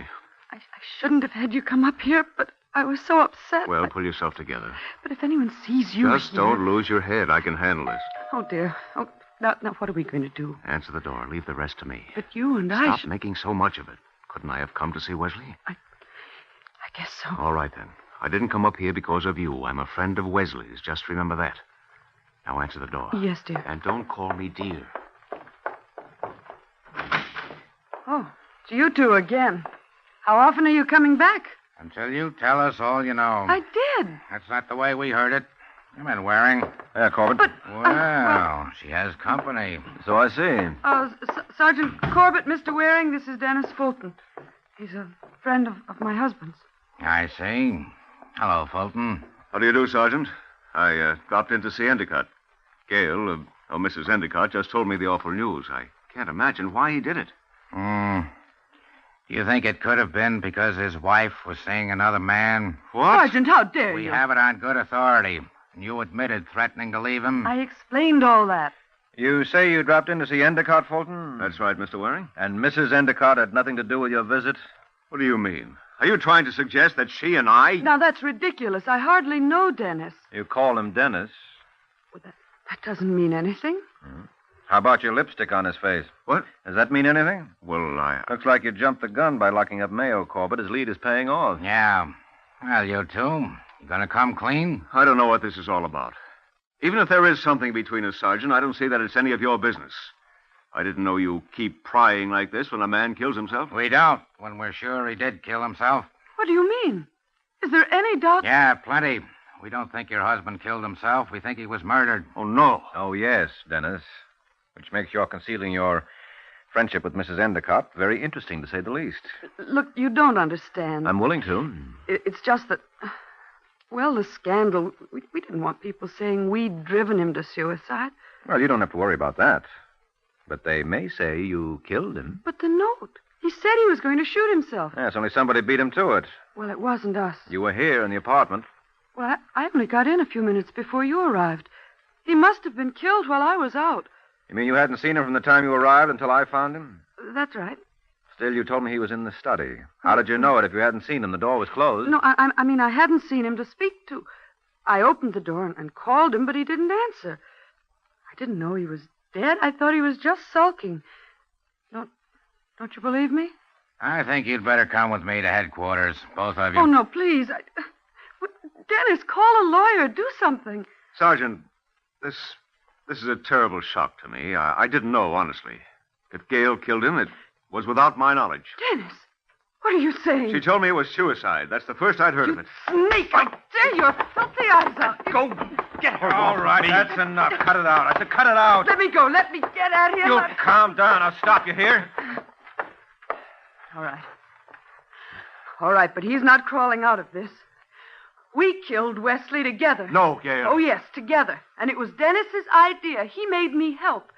He called Wesley at the office and asked him to come home early. He waited in the study. She's out of her mind. You want a confession, Sergeant? I'll give you one. No. Robert, get him. He's going for the window. Hey, you, wait.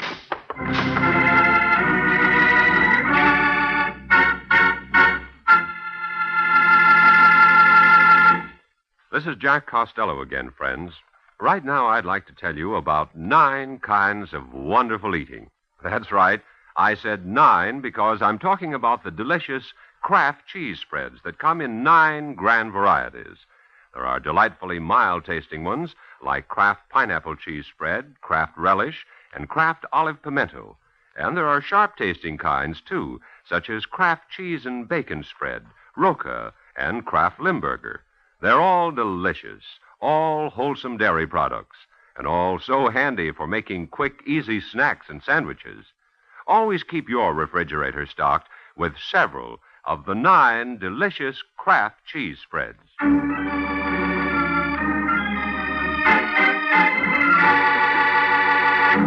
Now back to the adventures of the Falcon. A few hours have passed since Dennis Fulton beat a hasty retreat from Gale Endicott's accusations. Gale has signed her confession and is being held. Mayo has been released. There's an alarm out for Fulton. There's nothing much more for Mike to do on the case, or so he thinks, so he's returned home. He's settling down with the pipe and slippers when he goes to the door, opens it, and finds himself looking at Dennis Fulton and a gun. Get back inside, Waring. I am inside. Away from the door, and no quick moves. All right. That's better. Just keep your hands where I can see them, and we'll get along fine. I don't know that I want to get along. You're not exactly my type. I didn't come for chit-chat, Waring. I have a proposition. Yeah? I didn't kill Endicott. I didn't know anything about it. Gale's lying. So you said. I want you to prove it. All right, give yourself up, and I'll work on it. I'm not giving myself up until it's proved. That's why the gun. I want to hire you to prove that Gale did it alone. Why should I work for you? Well, they say money talks. Here, here's a mouthful. 500. I'll double it if you clear me. Well, Waring? Well, I don't like you, Dennis, but I can't say the same for your money, so let's hear your story. You heard it all. There's nothing else. I didn't know anything about the murder until the sergeant told me. You didn't call Endicott and ask him to go home early? No, that's just another of Gale's lies. All right, we'll start with that one. It can probably be checked. How? Endicott's assistant, Shepard, probably takes all calls and announces them to Endicott.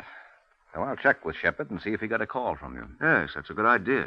Well, I can't get him now. The office will be closed. But I'll look him up in the morning. All right, Waring. In the meantime, if you want to stay here... Oh, no, thanks, Waring. I don't trust you, and you don't trust me, so I'd have to keep my finger on the trigger. Under the circumstances, I don't think it would be comfortable for either of us. Yeah, I see what you mean. So I'll call you tomorrow. So long, Waring.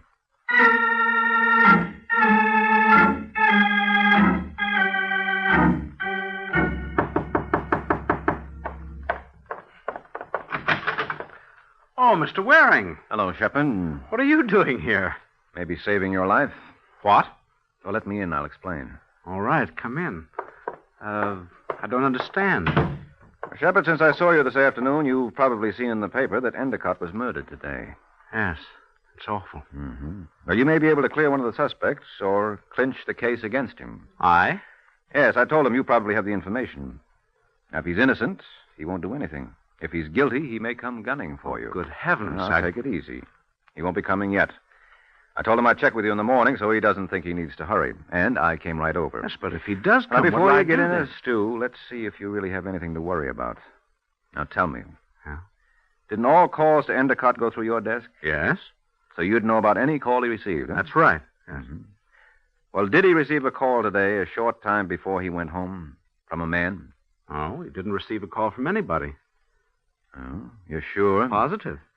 After his fight with Mr. Mayo, he called you, and then he said he was leaving the office. I see. Well, then Fulton is telling the truth. Fulton? Mm-hmm, Dennis Fulton. So you don't have anything to worry about from him after all. I'm glad to hear that. But you may have to worry about Sergeant Corbett. What? Why? Well, he'll probably want to lock you up when I tell him you killed Endicott. What are you talking about? About you, Shepard, because you're the murderer.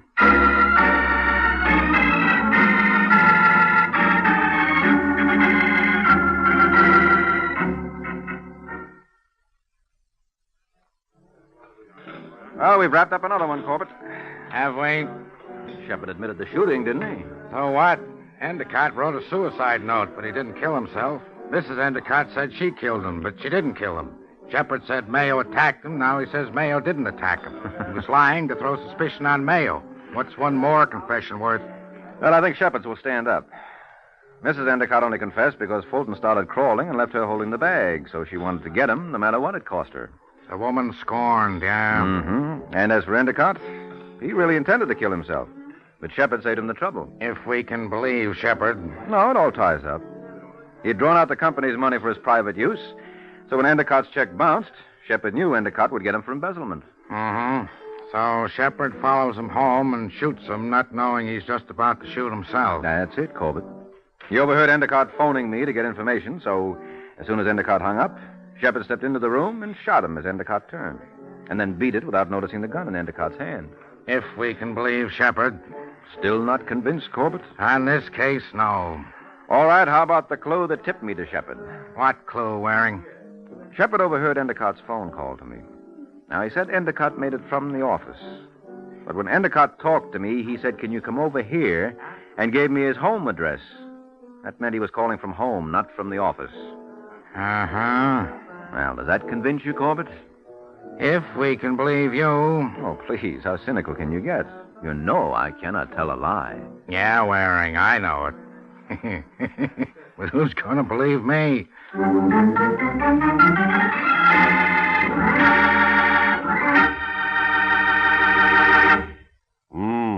It tastes so good. And it tastes so good because it's always fresh. That's Parquet margarine made by Kraft. Yes, next time you shop, pick up a pound of this good-tasting, fresh-tasting margarine. In states where the law permits, get yellow Parquet, already colored in quarters and ready to serve in its new Flavor Saver aluminum foil wrap. Elsewhere, get the regular package or handy Color Quick bag. It's the margarine that tastes so good because it's always fresh. Parkay. Parkay margarine, made by Kraft.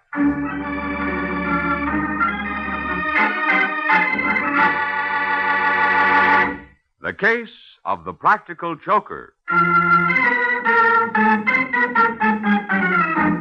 The Case of the Practical Joker.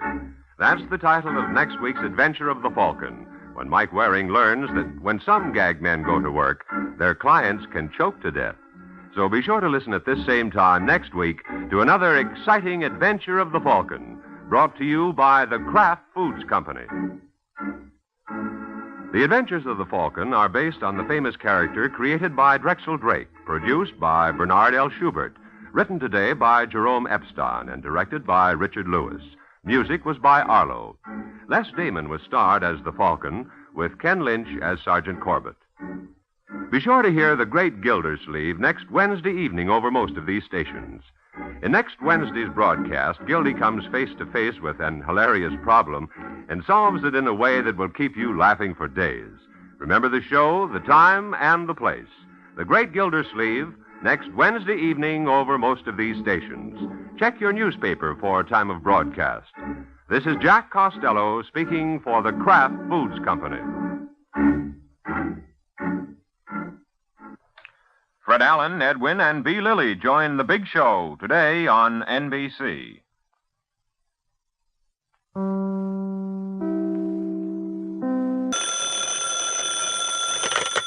Hello? Yes, this is the Falcon speaking. Oh, Carol. I'm glad you called. No, you'll have to count me out tonight, Angel. Some boy I know just bought himself a gun, and unless he's stopped, he aims to get a big bang out of life. Once again, the National Broadcasting Company brings you the transcribed adventures of the Falcon, starring Les Damon. The Adventures of the Falcon, dedicated to private investigators everywhere. Those hard-hitting detectives who, like Mike Waring, risked their lives to aid law enforcement agencies. So join him now when the Falcon solves The Case of the Grand Gamble.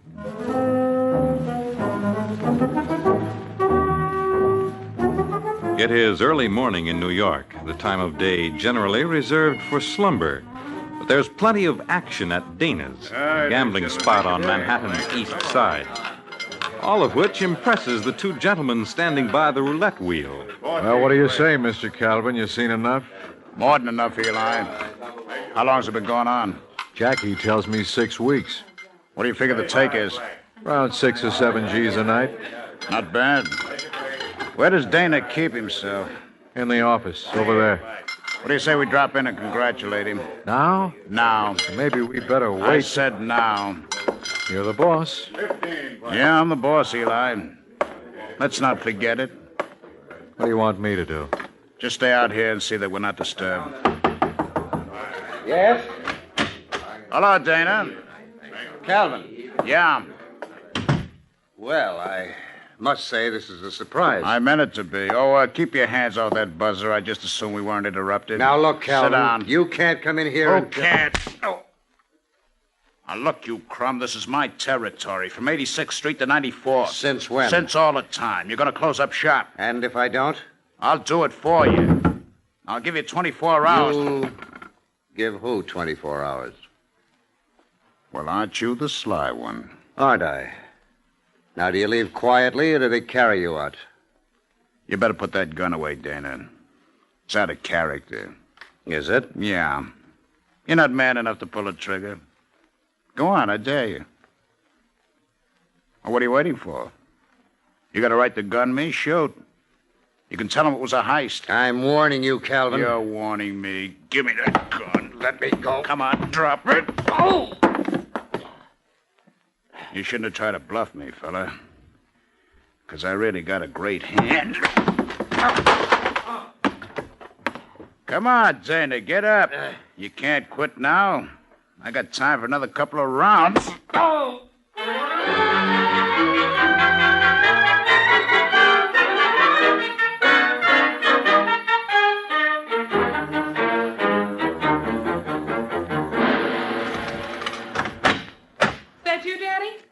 Yes. Oh, you're home early. Daddy. Daddy, what happened? Nothing. But look at I tell you it's nothing, Joan. Let me sit down. I'm going to call a doctor. You'll do nothing of the kind. Tomorrow. But your face... I had a little accident, that's all. I fell down at the club. Can't I get you anything? Just the phone book. Who do you want? I'll look it up for you. See if there's an Al Romero listed. Al Romero. Yes. Couldn't be the same one. Couldn't be what same one? The Al Romero I read about. The one who was tied up with Murder Incorporated. No, this is a different boy. You're not telling the truth. Okay, so it's the same one. And I got a job for him. You happy now? Oh, you don't mean that. Don't give odds, Joni. Daddy, what's come over you? I've seen the light. I just learned when you're in my racket, you can't use kid gloves.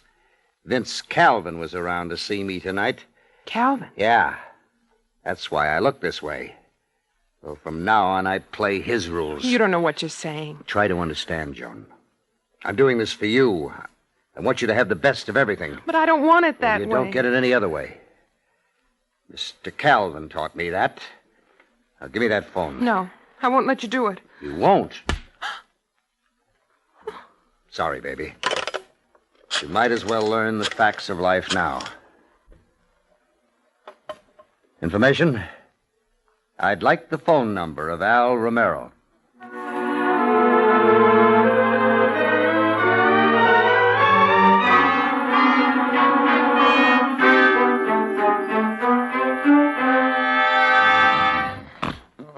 Oh, Angel, you don't know what you... Oh, go away. Oh, for Pete's sake. Wait a minute. Where's my robe? I said, wait a minute. What's How the... are you, Mike, wearing? Well, it all depends. Depends. On the time of day. Before 7, I'm not myself. I know it's late, but I've got to see you. I'll come back in the morning. That's no good. Time is of the essence. I don't know what I'll do with you. Oh, now take it easy. But you don't understand. Well, I never will at this rate. Now, sit down. Thank you. I suppose I should introduce myself. I suppose you should. My name is Joan Andrews. Joan Andrews. Yes. If you say so. Don't you believe me? I never question a lady's word at 4 o'clock in the morning. But I wouldn't advise you to come back at 5 with that story. Why? Well, if you're Joan Andrews, how come the initials on your purse are J.D.? Oh, this belongs to a friend. Mm-hmm. All right, Angel, have it your way. I tell you, it's the truth. Well, let's hear the rest. Well, I'm engaged to a man named Vince Calvin. Vince Calvin? You? Do you know him? Yeah. So I won't offer my congratulations. Well, Vince has been threatened. How do you know? He told me. Now, go on. That's all there is to it. I want you to see nothing happens to him. Now, Angel, enough is enough. You can't expect me to buy that. I swear it's true. Does Calvin know you're here? No, and he mustn't find out. He thinks he can take care of himself. Well, from what I know of that gent, he can. But I can't afford to gamble. You've got to protect him. Why don't you go to the cops? Because I don't want any publicity. Vince would kill me if there was. And this is the man you're engaged to? I didn't mean it that way. How did you mean it? Look, Mr. Waring, it all comes down to this. Either you want the case or you don't.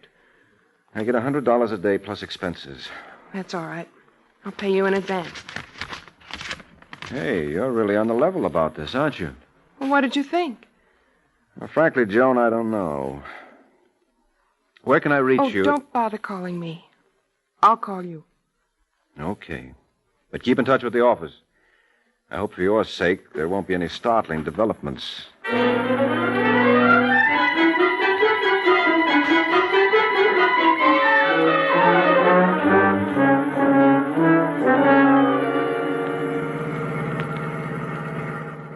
That's funny. You must have money in the bank, Eli. You're talking to yourself. There's a blue Nash behind us. It's a very attractive color. So what? I'd swear that was the same car I saw on Broadway. You're imagining things. I tell you, it's the same one, Calvin. He's trailing us. Turn up 84th. It's one way going east. That's all right. I'll take care of the ticket. Let's see if he makes the same mistake. Well? What did I tell you? He's coming right after us. Okay, stop right here. Give me a gun. What are you going to do? Wait for our friend? Yeah, but don't you think we... I think you worry too much. Stay here. What's the matter, comrade? Having trouble? How's that? I asked if you were having trouble. Oh, yeah, I guess I lost my way. I guess you did.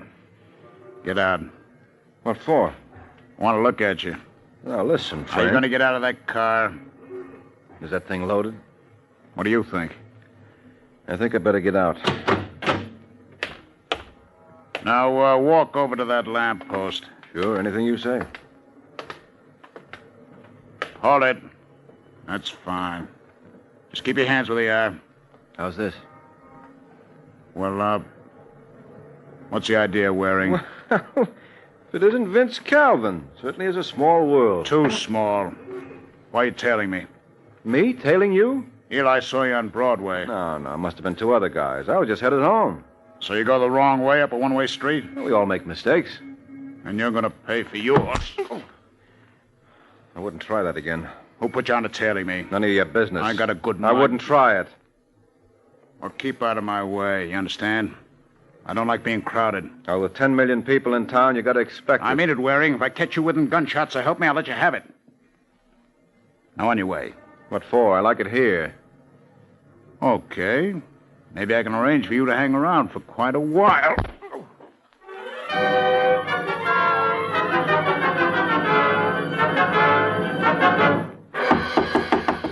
Come. I'm looking for Vince Calvin. Who are you? If I wanted you to know, I would have had them announce me. Eli! Eli! If you're calling your stooge, you're wasting your time. Where is he? What difference does it make? Now, look, comrade, I don't know what your game is. Solitaire. I play it with this. What's the idea of the gun? This is how I deal 'em. Would you like to see one off the top? What made Dana think I'd fall for this? Ah? Well, didn't Dana send you around? You can't expect me to divulge the name of my client. That wouldn't be ethical. Now, look, Buster, you're not kidding me. I don't frighten easy. Mean to tell me you're not scared? Not a bit. Glad to hear that. There's one thing I admire. It's a guy with plenty of moxie. It's a pity to have to spill yours. Oh! A real pity.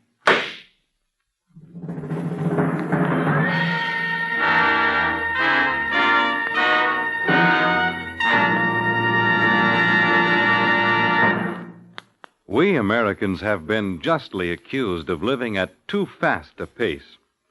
Not only are we living too fast, we are also driving too fast.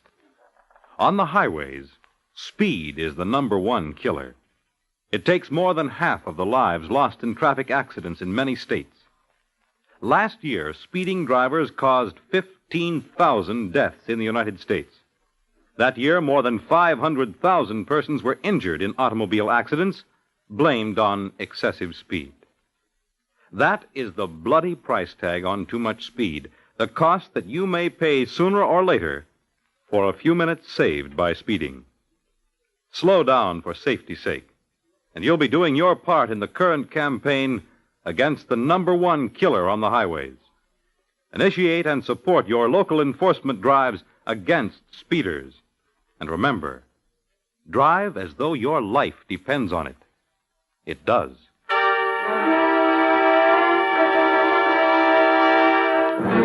Now, back to the adventures of the Falcon.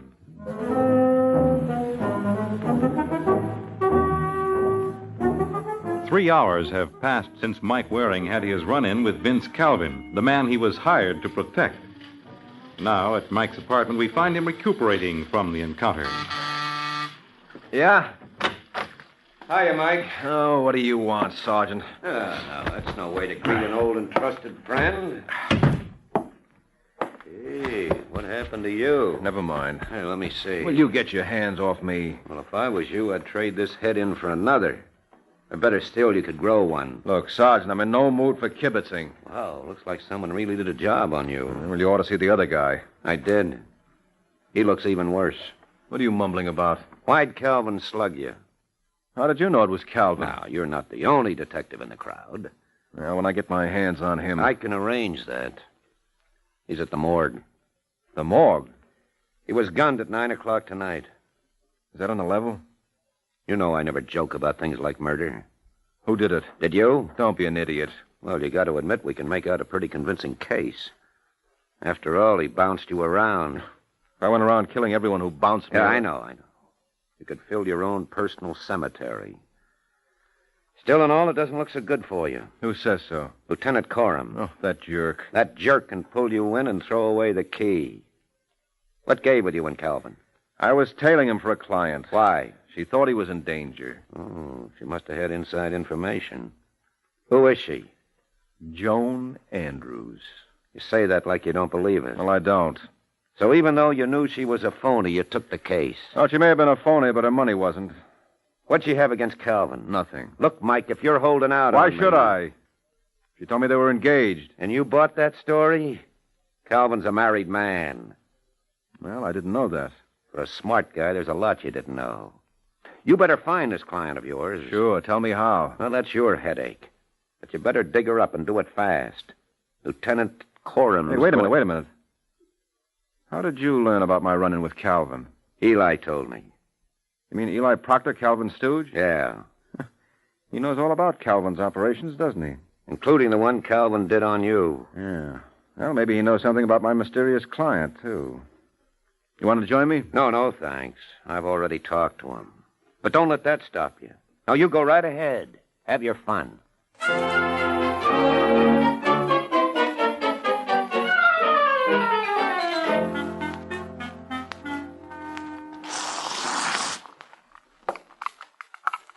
You sure you won't join me in a drink, Waring?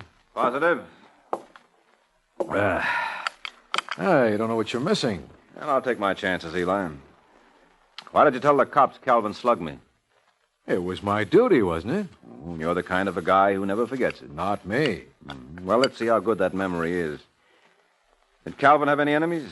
Nary a soul. Just a big, lovable guy, huh? That was Vince. We're really going to miss him around here. Yeah, I'll bet. Who's going to handle the business now that he's gone? I don't know, but if his wife wants me, I'll be available. Well, that's big of you. Well, that's the sort of a guy I am. She'll be a lot easier to swindle than Vince was. You want to watch that mouth, fella? I'm sorry. You see, I washed it this morning. Can't seem to do a thing with it. Know a girl about 5'2", blue eyes, blonde hair, pretty? No, but I'd love to meet her. Me, too. How did she know that Calvin was in trouble? Maybe she was planning to knock him off. So she hired me to prevent it? You didn't do too good a job, did you? That was Calvin's fault. He never should have slugged me. If I were around, this might not have happened. Well, that's life for you. Or death. What does Mrs. Calvin look like? You're barking up the wrong tree, Waring. She's a redhead. Did he have any girls on the string? Nope. Come on, Eli, open up. Tell you, he didn't have any trouble with a dame. But he did have trouble with a man. Who? Arthur Dana. The guy who runs the club on 86th? Yeah, Vince closed him up. Well, then Dana might have had it in for Calvin, huh? I wouldn't be at all surprised. Yeah, well, thanks a lot, Eli. You've been a big help. You're not leaving already. Yeah, but I'll be back. See what you can dream up in the meantime.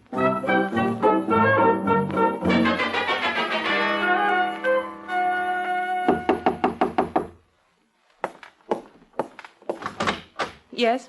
Well, if it isn't Joan Andrews. What? Well, that's the name you used 36 hours ago. Are you out of your mind? If I am, Angel, it's little girls like you who are responsible. Get out. Now, Joni, I didn't throw you out when you came calling on me. You're crazy. You don't remember coming to my apartment at 4 o'clock yesterday morning? I came to your apartment? Yes, you did. And you used the name Joan Andrews. Just to keep the record straight, what are you calling yourself today? Look, are you going to get out of here? Wait a minute, of course. You must be Dana's daughter. I was a sap not to have seen it before. Why did you hire me to protect Vince Calvin? Vince Calvin? I never even heard of the man. Well, your father did. Were you afraid he was going to kill Calvin? I don't know what you're talking about. Look, Angel, I rarely slug a woman, but in your case, I'll be glad to make an exception. Don't you dare. Where's your father? He's not here. Dana! Dana! I tell you, he's not here. He flew to the coast on business yesterday morning. What time? Caught the 4:30 plane. But Calvin was killed at 9. Well, that proves my father couldn't have done it. You're lying. If you don't believe me, check with Creighton Airlines. Thanks for the advice, Angel. That's one tip I intend to take.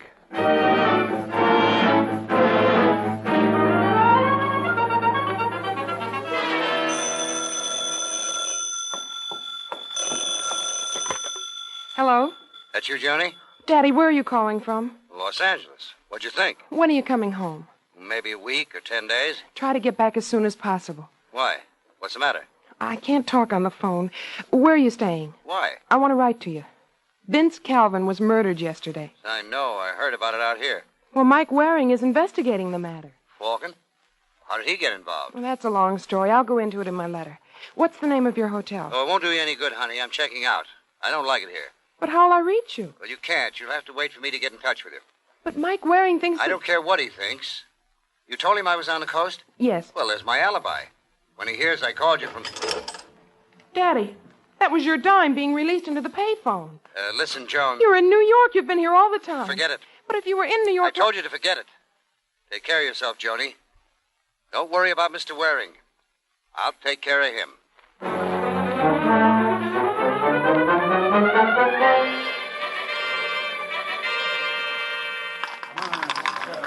All right, ladies and gentlemen, get your bets down. The gentleman is coming out. And 8's the point. I got 2 bits, says he's right, Eli. Go away, boy. You bother me. You busy? What does it look like? And the gentleman got himself a big 10. I would a word with you. Would you? Yeah. Unless you want me to make a nuisance of myself out here. Jackie. Yeah? Take over the table. All right. I knew you'd see the light. Follow me.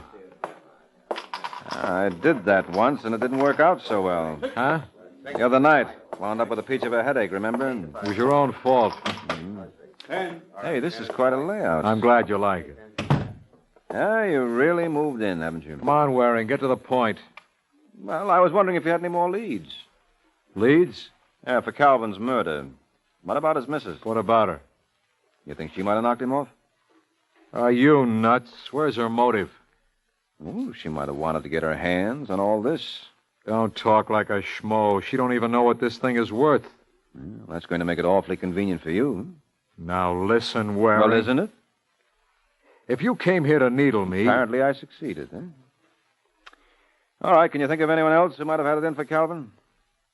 What's wrong with Dana? Nope, he's got an alibi. Who says so? I do. He was on his way to Los Angeles at the time. Couldn't he have hired someone else to do the job? A torpedo. Ooh, I never thought of that. Well, it's time you did. Yes, you may have something there. Of course, there's only one thing wrong with that theory. What? If Dana hired a pro to do the job, he wouldn't quit now. What do you mean? Well, his daughter must have told him I was shoving my nose into this business. If Dana felt I was a source of danger to him, he'd give orders for that gunman to go to work again. Well? Well, the mere fact that I'm alive proves you're wrong. Still, it was an original thought, Eli. Let me know if you get any more bright ideas.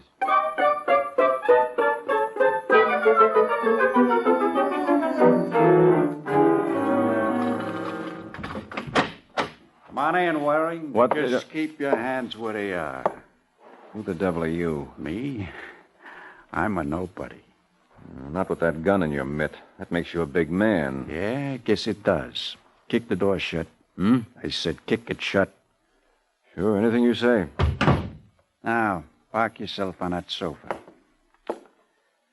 Hey, don't I know you from someplace? I don't think so. Yeah, you must be the citizen who got Calvin. How did you figure that out? Oh, I'm real smart. Well, then maybe you can answer this. If I'm the guy who killed Calvin and you know it, what do you suppose is going to happen to you? Well, that's a very good question. Ain't it? I'll give you 2 minutes to dream up the answer.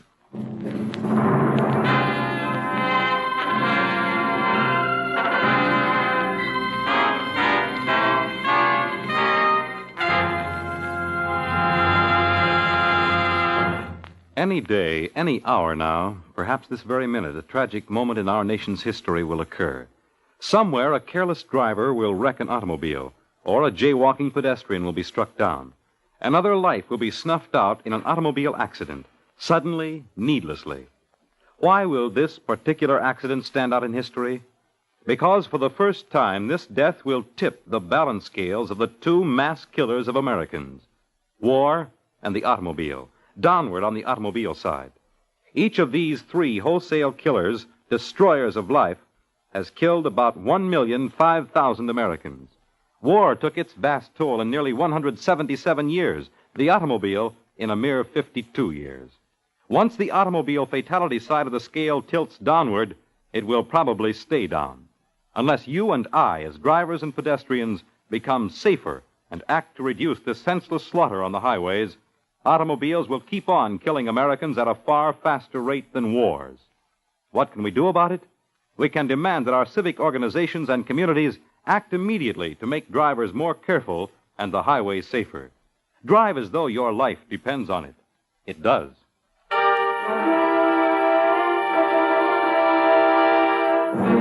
Now back to the adventures of the Falcon.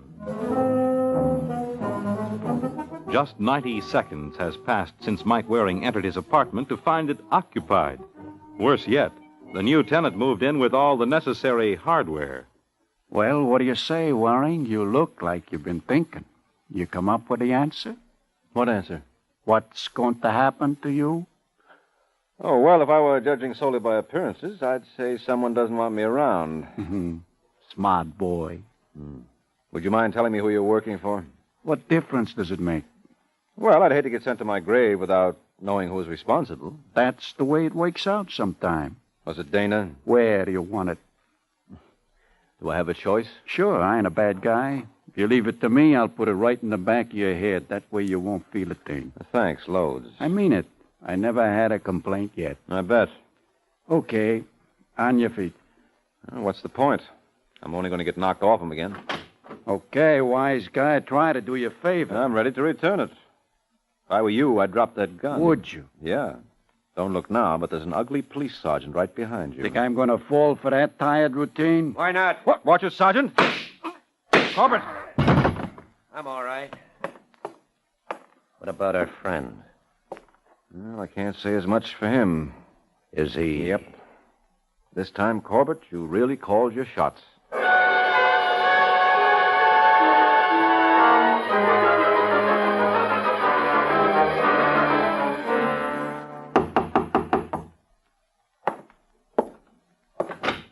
Hello, Eli.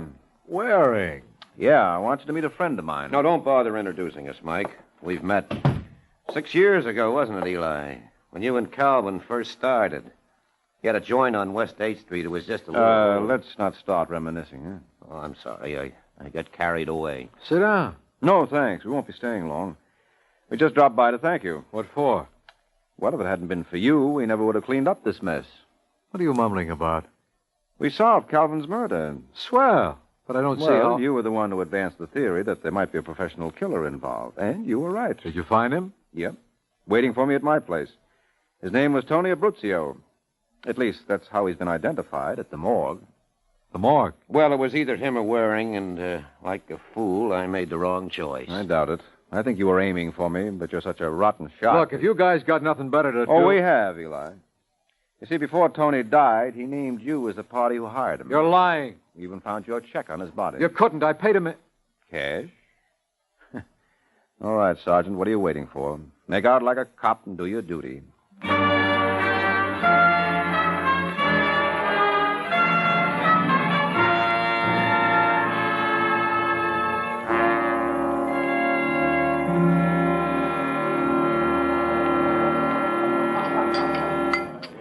I suppose I should apologize, Mr. Waring. But you see the position I was in. I was afraid my father intended to kill Calvin. And that's why you hired me. Yes.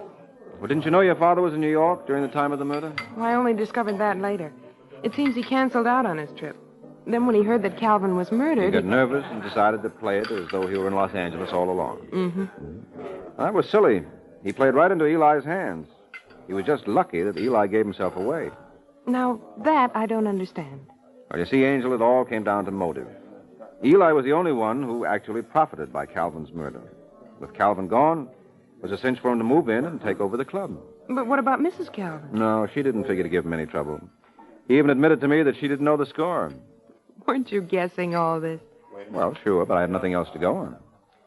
Then when Eli suggested a professional gunman might have done the actual job for your dad, I decided to do a little deep-sea fishing. I don't follow you. Well, I told him that if your father was behind the kill, he'd certainly take care of me. Oh, so that's why he sent that Tony Abruzio around, hmm? Mm-hmm. He really rose to the bait. So I got together with Corbett and laid a trap. Then it was no accident that the sergeant turned up. Oh, no, he was behind me right along. And I still am. Oh, no. Just thought I'd see how you're getting along. Mind if I join you? I certainly do. Didn't you ever hear two's company and three's a crowd? No. No, did you just make it up? Oh, now listen. Wait, there's an easy way to handle this. Oh, but you're not leaving. Well, you two get along so well, it would be a pity to let a woman break up your happy home. Good night, Mike.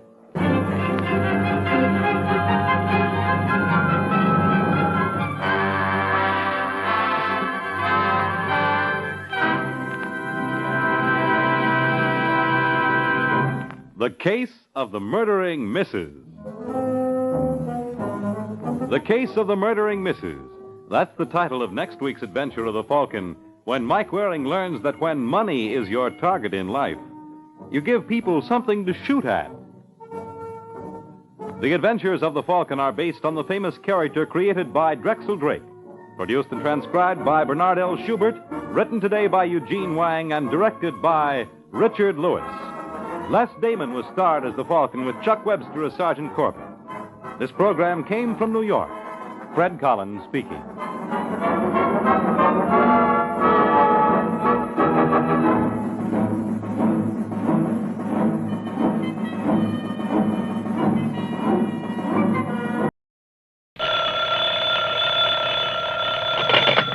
Hello? Yes, this is the Falcon speaking. Oh, Marta. Now, you'll have to include me out tonight, Angel. Army intelligence is flying me to Casablanca.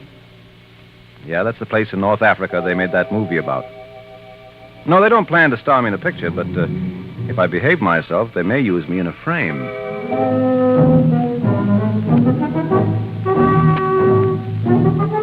Once again, the National Broadcasting Company brings you the transcribed adventures of the Falcon, starring Les Damon. The Adventures of the Falcon, dedicated to private investigators everywhere. Those hard-hitting detectives who, like Mike Waring, risk their lives to aid law enforcement agencies. So join him now when the Falcon solves the Case of the Broken Key.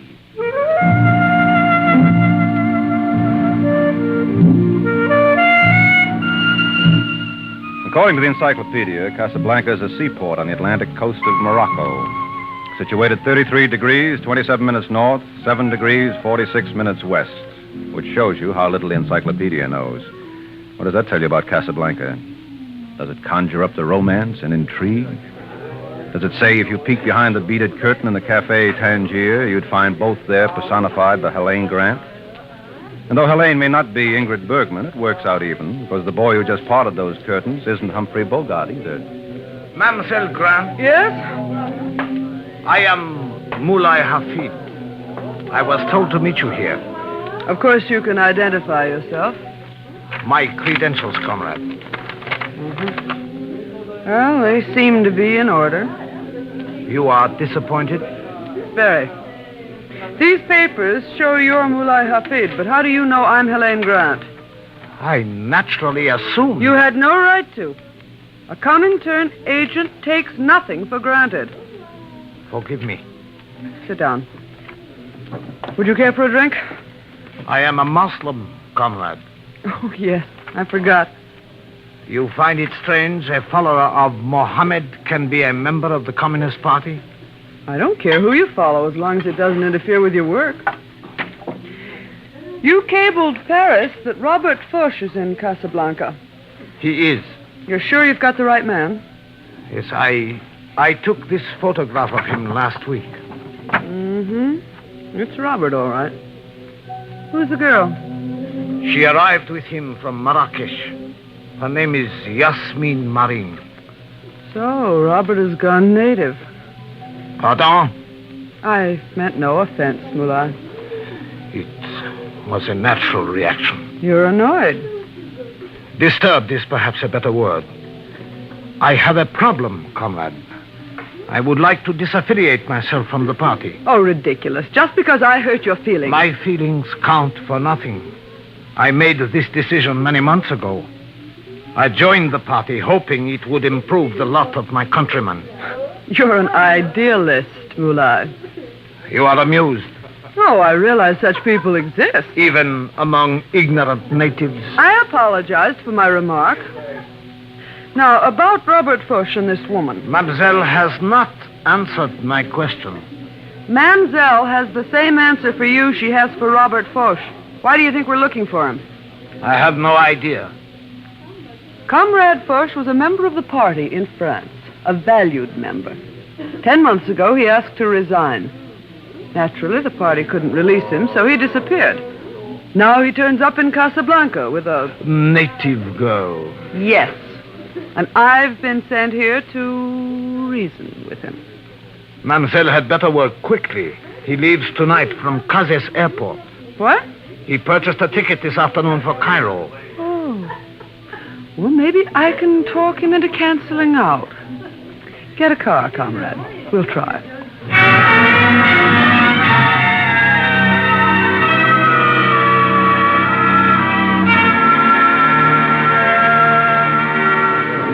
Messieurs, mesdames les passagers, attention, s'il vous plaît. Numéro 23, Casablanca. Why, Robert Foch. Elaine. Now imagine finding you here. Well, it certainly is a small world. Much too small. You going somewhere? Why? Well, if you are, I'd avoid Cairo. I don't think you'd like it this time of year. Well, if I knew you were in Casablanca, Elaine, You'd have arranged to stay. Naturally. Oh, that would have been lovely. Still, it might have posed a problem. What about Yasmin? Yasmin? Isn't that her name? She's beautiful, Robert. Mullah showed me her picture. Suppose we leave her out of this discussion, eh? She knows nothing of my activities. Why, comrade, you haven't gone middle class and fallen in love. I said we will leave her out of this. Yes, you will. Now, here are your orders. I refuse to accept them. I wouldn't get on that plane, Robert. I don't think you'd like the welcoming committee in Cairo. Do you remember Émile Rousseau? Émile? Mm-hmm. He's waiting for you at the airport there. Now, personally, I never believed those stories that he learned his trade working for the Nazis at Dachau. Still, one never knows, does one? You win. Oh, I'm so glad you decided to stay. And won't Yasmin be pleased? Suppose I drop you at the hotel and you can break the news.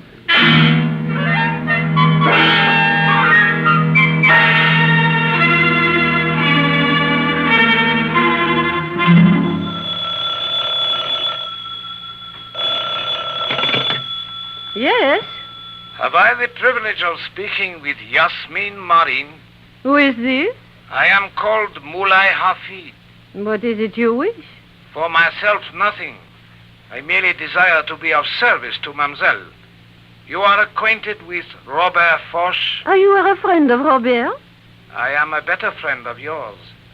Did you know Monsieur Foch plans to desert you? You lie. Robert would never leave me. Did he ever mention a European lady named Helene Grant? Why are you torturing me? Why are you telling me all this? Because we have a great deal in common, Yasmin. We both have been betrayed by foreigners. I do not believe you. But you are not as certain as you were before. No, you are lying. If it pleases you to believe that, so be it. But I suggest at least an investigation might be in order. May Allah be good to you.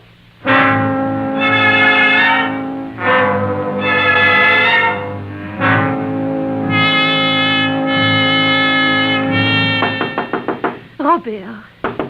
Robert, open up, Robert. I told you 1,000 times, Oh, Yasmin. Chérie, I should have known he was lying. What? Imagine I almost believe him. What are you talking about? That man who called the one who gave his name as Mulai Hafid. Mulai Hafid? He said the most awful things, Robert. That you were running away with some woman, and I was jealous enough to... What are you staring at? Those suitcases. Well, He was telling the truth. You are planning to leave me? don't be a fool, Yasmin. Then why are the bags packed? Oh, this is none of your concern. I suppose Ellen Grant is none of my concern either. What is she to you? Nothing, absolutely nothing. Yet you were going away with her. Look, Yasmin, there are certain things you will never understand. Because I am an ignorant native. That has nothing to do with it. It's true I was running away. So you admit it? I'll kill you. I'll kill you both. Oh, you little fool, put that knife. I'll show you. You are insane. Put it down. Robert. Put it down. You idiot. Now get out. Oh, no, Robert, please. I never want to see you again. I did not mean it, Sherry. I would never do anything to hurt you. Will you get out or must I Robert, make put you? me down. Put me down. Not till you are outside. I'll kill you. You will never have another opportunity. Robert, please, let me in. I did not mean it, Sherry. Go away. Not unless you say you forgive me. There's nothing to forgive. Promise you will call me. Otherwise, I will not go. All right. You promise. I promise. You won't be sorry, darling. Women can be difficult, can't they? What? Where did you come from? Your bedroom. I suppose I should apologize, but I didn't want to be spotted coming up here. Who are you? Take a card. Michael Waring, Private Investigations, New York. Oh, it's the wrong one. Here, try another. You are with American Intelligence? Uh-huh. Now you can understand the reason for my dramatic entrance. What do you want? Well, I thought you might be interested to know there are several Comintern agents looking for you. Oh, that's absurd. Oh, I suppose Helene Grant is in Casablanca for her health. What has this to do with you? We want you to come over to our side. Well, you think I would betray my friends? I think the shoe's on the other foot. They betrayed you. What? Well, they sold you a bill of goods about what the party stood for, and you discovered they were all lies. Isn't that why you left? Well, isn't it? Yes. All right. We'd like you on our team. You're in a position to tell the free world what communism really means. You do not realize what you are asking. They would kill me. No, they won't. We'll get you out of Casablanca. How? They're watching my every move. Oh, we'll manage somehow. I don't suppose Trailways runs out this far. Huh? Wait a minute, I got it. Isn't there a railroad that runs between Fez and Tangier? Yes. All right, I'll rent a car and drive you to Fez. You use my name. When you get there, look up a man named Abd Ilkrim. He'll know what to do. And what about Yasmin? That little bundle of trouble who was just in here? Yes. Can she go with me? No, she'll have to wait. You can meet her later in Algiers. Well, she would never understand. You saw... Now, let me take care of her. And Helene Grant? Well, this seems to be my day for girls. I'll take care of her, too. Now, you hurry up and pack. We leave first thing in the morning.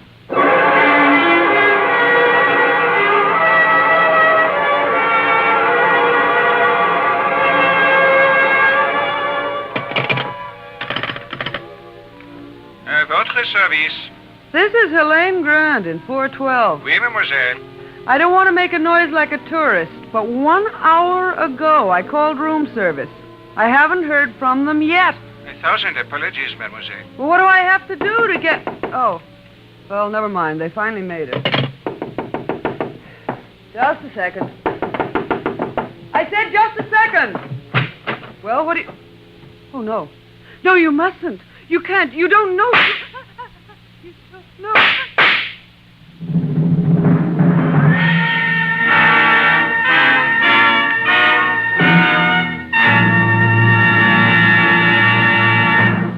Summer is just about hitting its peak, and we still have the Labor Day weekend to look forward to and plan for.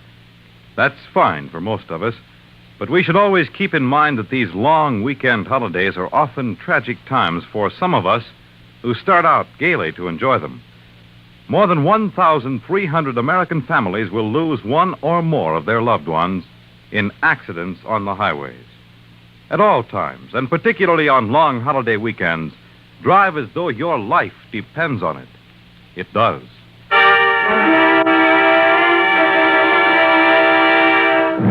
And now back to the adventures of the Falcon.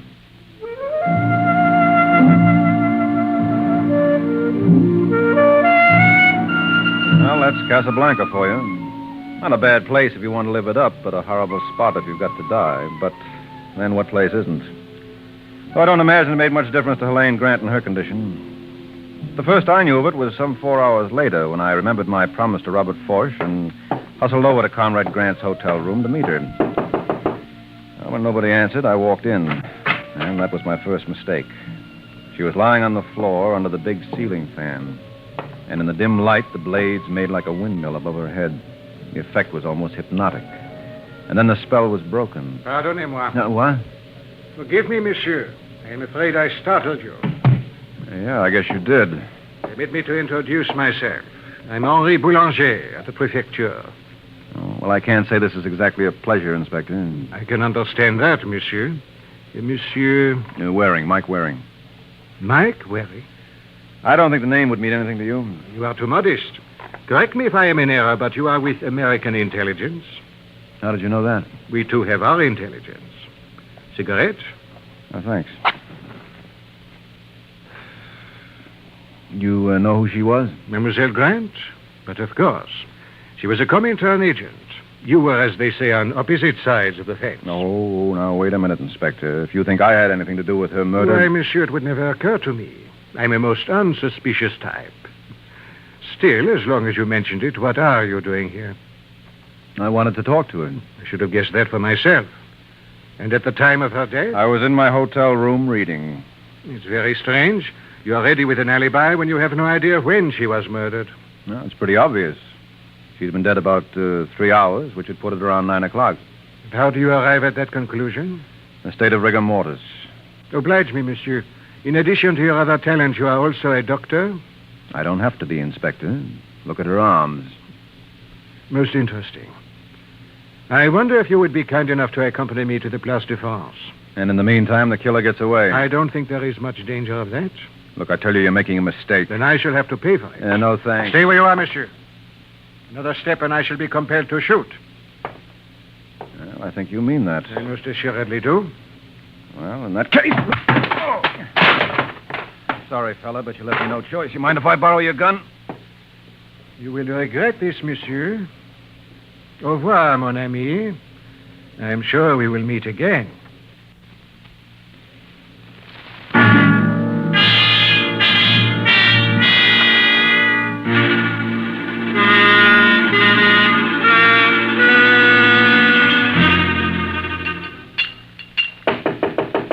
Who is it?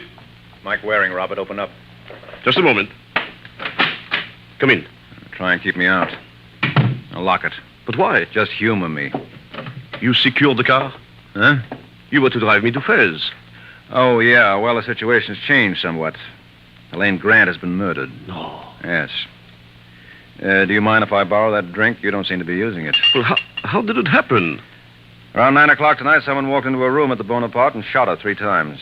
Oh, how awful. Have they any idea who was responsible? Well, if you ask Boulanger... Boulanger? He's head of the local prefecture. He suspects me. But why?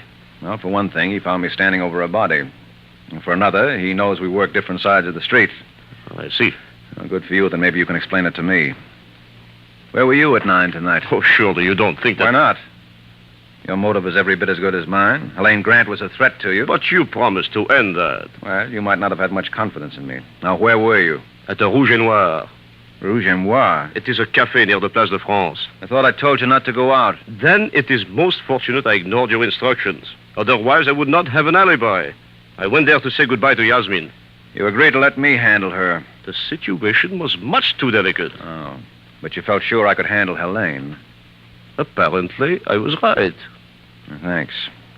So, you were with Yasmin? From 8 till 10. All right. Nice long goodbye. You mind if I check that? Yes, I do. You are not to disturb her. Oh, well, I wouldn't advise you to try to stop me, Robert.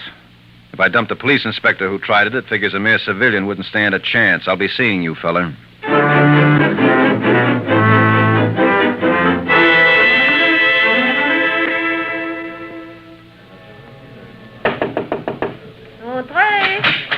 Hello, Yasmin.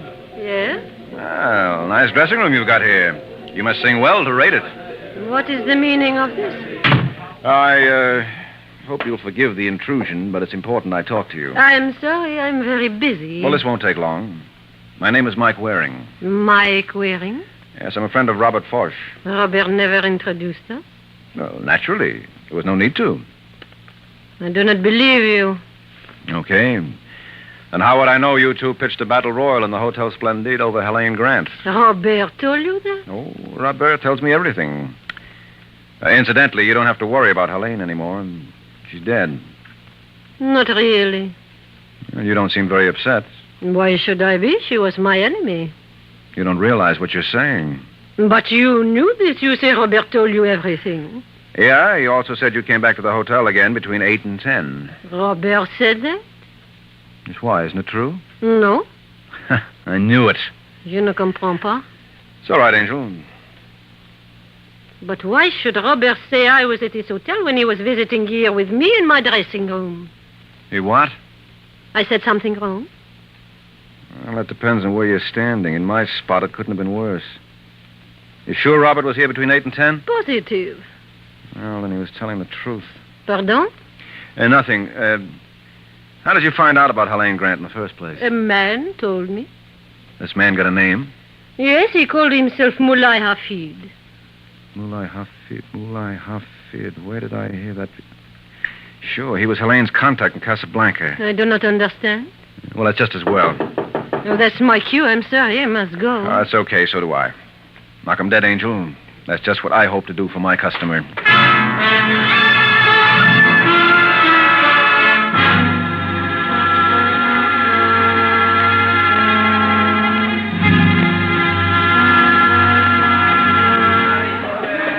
Cigarettes, candy, all American kinds, monsieur. You like to buy, monsieur? No, thanks. Maybe some postcards? Very lovely lady. No, I'm sorry. I stocked up in Paris. Where can I find the coppersmith, Mulai Hafid? You are sure you would not like to buy the postcards? Oh, well, come to think of it, I guess I would. I forgot my grandmother collects them. Oh, she will like these, monsieur. That will be 500 francs. There you are. Now, where can I find Mulai Hafid? That is his shop over there, by the sign of the Iron Jug. Oh, thanks a lot. If your grandmother would like more postcards... I'll keep you in mind. Salam alaikum. Alaikum salam. What can I do for you, monsieur? Well, that all depends. Are you Mulai Hafid? Your servant, sir. I'm Mike Waring. Mike Waring? I'm a comrade from America. Oh. Where can we talk? Here. A little public, isn't it? I shall lower the shade. That's a nice place you got here. You do all your own metalwork? As my father and his father did before him. So, now we may talk. Well, I guess you know why I'm here. The party is awfully disappointed in your work, comrade. And I am disappointed in the party. Why did you tell Yasmin Marin about Helene Grant? You know this? We know everything. Then you are aware I informed Mademoiselle Grant of my desire to leave the party. Well, it's getting to be an epidemic. First Robert Foch, and now you. What's your reason? I explained that to Comrade Grant. She found it unsatisfactory. It was her privilege. Mm-hmm. So you killed her. Monsieur is pleased to jest. You knew she was murdered. All Casablanca is aware of this. Yes, I know, but I think you had inside information. And how would you like to take a little ride with me? I do not think I would care for it. Well, I'm afraid I'll have to insist, Moulin. First, allow me to show you something. This copper flask was fashioned by my father. Well, what's that got to do with... Permit me to finish. If you met a friend, you might offer him a drink by removing the stopper, so. Well? But if you met an enemy, you again removed the stopper, only this time you pressed this plunger to reveal... Oh, a knife, huh? Oui, monsieur. A knife. And I have met an enemy...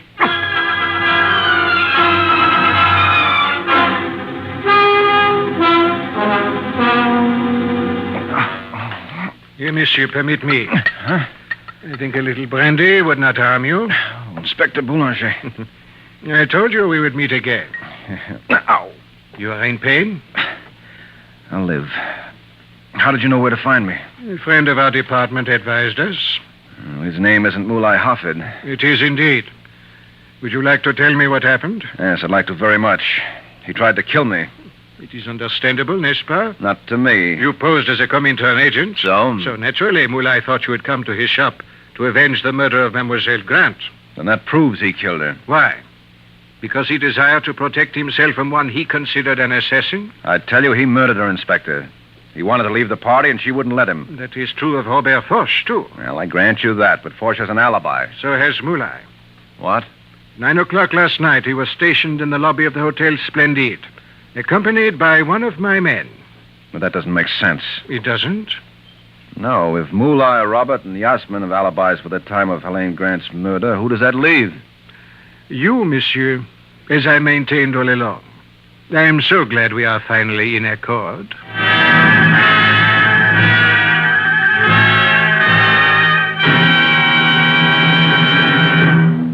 Are you looking forward to a vacation or to holiday weekends filled with carefree relaxation? Unfortunately, a lot of us will never have those pleasant plans come true. Yes, for thousands of those dreams will turn into tragic nightmares because of a traffic accident. Highways are more crowded than ever, and make no mistake about it, that means greater danger whenever you drive. You can't prevent all of the traffic accidents that are taking place all over the country, but you can prevent that one accident that may happen to you. Follow the simple rules of driving safety all the time. The life you save may be your own.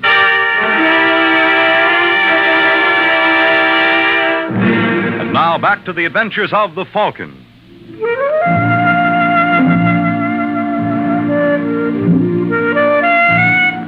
Well, I guess Mama was right.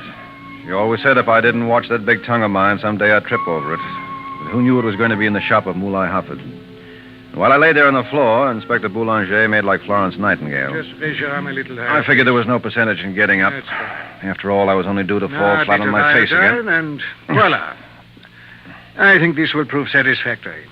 Now, if you will take my arm, monsieur, I shall be only too happy to assist you. No, wait a minute, Inspector. If you're thinking of making another escape, I beg you not to attempt it. I have 3 men stationed outside, all of whom are fleet of foot and excellent shots. No. You don't understand. You say you had one of your detectives with Moulay Hufford in the lobby of the Splendide last night? I did. Why? We were keeping Robert Foch under surveillance. We anticipated a little difficulty with the gentleman. Obviously, it never developed. Obviously. And Moulay was never out of your man's sight? Never once. They were together till midnight. Well, they couldn't have been. Oh, could they? Pardonnez-moi? Oh, brother, am I a chump. Listen, Inspector, I think I see it all now. Just give me 10 minutes with Robert Foch. That's all I ask. It is not unreasonable.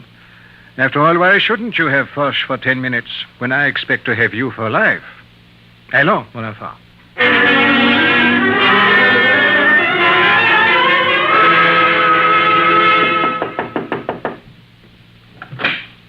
Hello, Yasmin. Monsieur Waring? Yeah. What happened to you? Ask me better what didn't. We'd like to see Robert. You cannot. Well, maybe I cannot, but this gentleman can. He's Inspector Boulanger of the prefecture. Bonjour, mademoiselle. Where's your boyfriend? I tell you, he is not here. Then you won't mind if we search the place? You are wasting your time. Now, let's try the bedroom. Go right ahead. It will avail you nothing. I fear she's telling the truth. Regard, his clothes are gone. I'm afraid you will not have your 10 minutes with him. Well, I'll settle for a couple with her. All right, where did he go, Yasmin? I do not know. You're lying. You must have planned to meet him somewhere. You will never find out. Oh, I wouldn't bet on it, Angel. Why did you lie to me about meeting Robert in your dressing room last night? I did not lie. He was there. No, he wasn't. That alibi was strictly a phony. No. Boulanger had a couple of men downstairs. They would have seen him go out. He did not kill that woman. No one said he did. But you claim his alibi was fabricated. The one he volunteered was. He said he spent the evening with Yasmin. But if he was lying? It follows she couldn't have been with him. Then where was I? Over at the Bonaparte, killing the woman you thought was your rival. You are insane. Oh, no, you're the one who's insane. And it was that old green-eyed monster that did the trick. I'll kill you. I'll kill you. No, you don't. Let me go. I'm sorry it had to work out like this, Angel, but it was either you or me. I guess when you come right down to it, I'm no gentleman.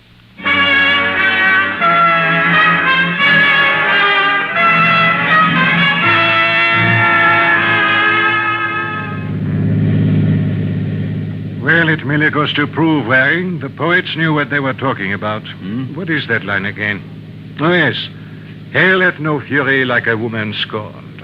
Oh, like a woman who thinks she's scorned. Actually, Helene wasn't Yasmin's rival. Perhaps she was. A man who embraces the Communist Party can afford no other love. Well, you got a point there. So I was not completely wrong when I said this was a political murder. No, not completely.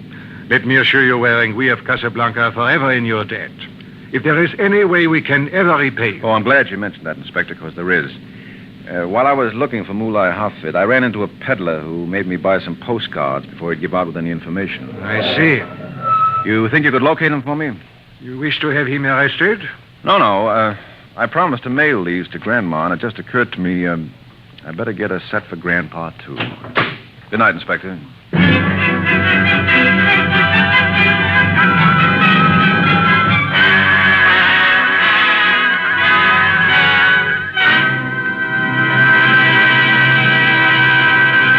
The Case of the Lonely Hunter.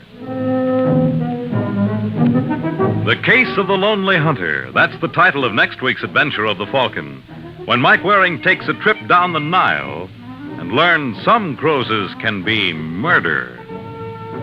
The adventures of the Falcon are based on the famous character created by Drexel Drake, produced and transcribed by Bernard L. Schubert, written by Eugene Wang, and directed by Richard Lewis.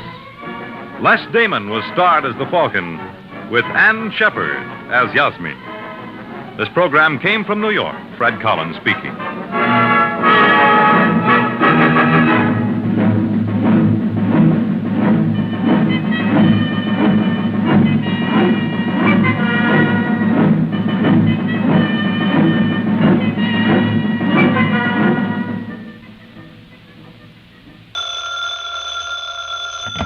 Hello?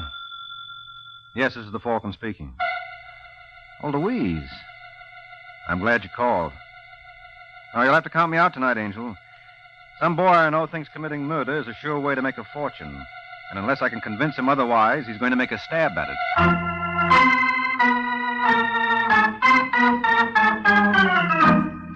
This is Jack Costello, friends, inviting you on behalf of the Kraft Foods Company to listen to the adventures of the Falcon, starring Les Damon.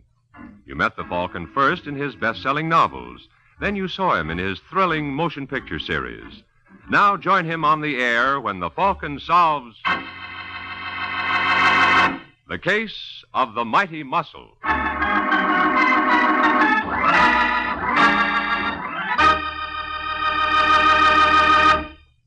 Friends, before we join the Falcon for his latest adventure, I want to tell you about the handiest little menu helpers a homemaker can have in her kitchen.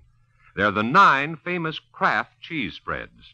Every one so handy for quick, easy snacks and sandwiches, appetizers, and salad toppings.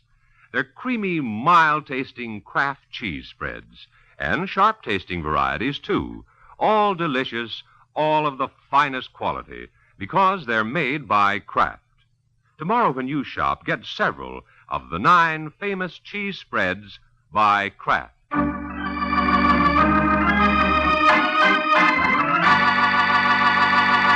And now, the case of the mighty muscle. It's early Sunday morning, and the streets of Manhattan are deserted, save for a broad-shouldered young man named Al Compton, who strolls down East 86th Street and heads for home. But unknown to Mr. Compton, he has company. 20 feet behind him is a tall, lean gent who matches him step for step. And only after Compton has gone 2 blocks is he aware of his shadow. All right, friend, what's the idea? Speaking to me? Yes, why are you tailing me?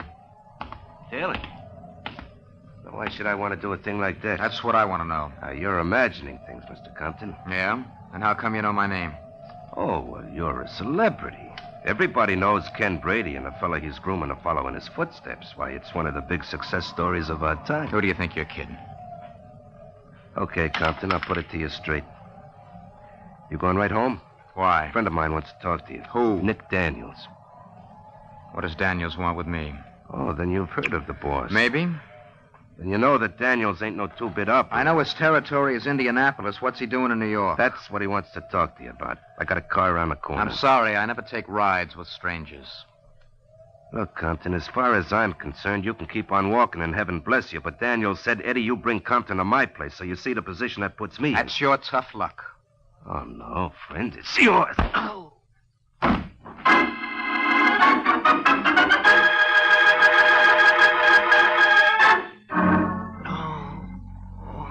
You must really enjoy your work, Eddie. What'd you hit him with? Hey, Nick. I heard it.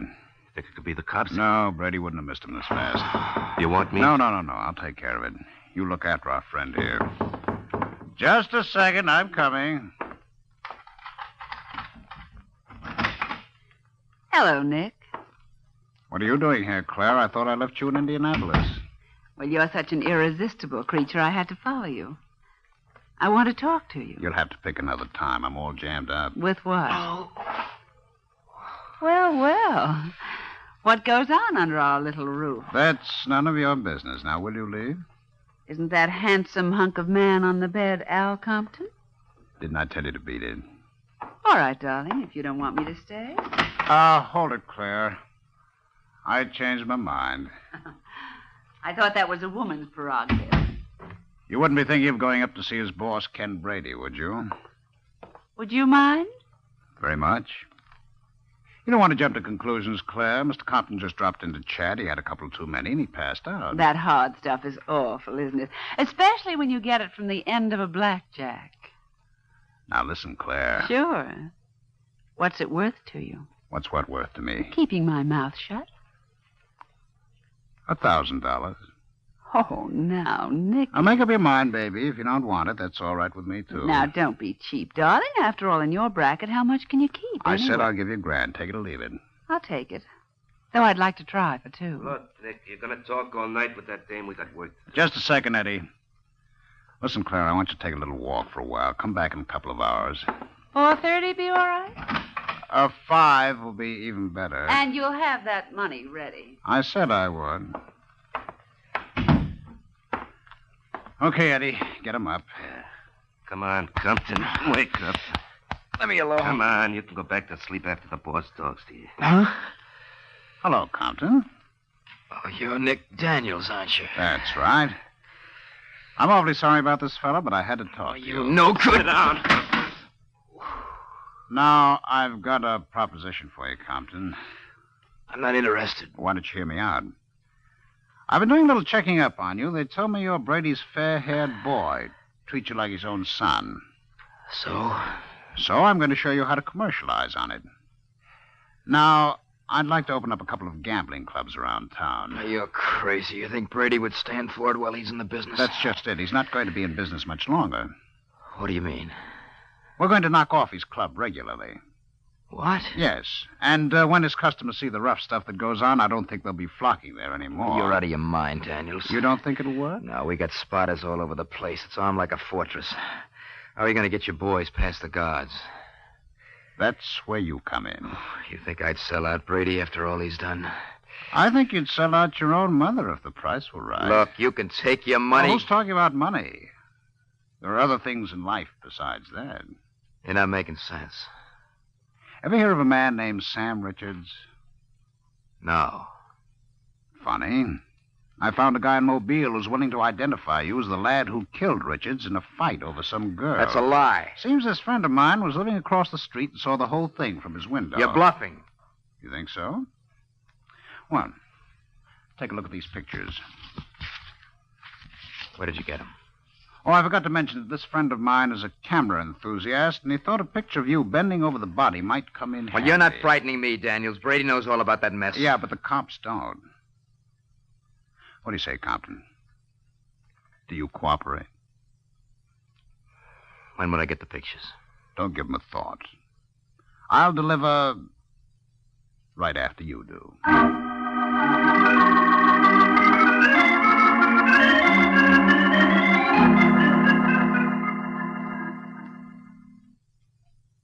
Sorry, Judy, so you see the spot I'm in. Either way, I'm a dead duck. What does this Nick Daniels have on you? Oh, that's unimportant. It can't be if you told him you'd cooperate. Listen, Judy, I swear all this happened long before I ever met you. Then why can't you tell me what it is? I just can't, that's all. Just take my word for it that Daniels wasn't sounding off.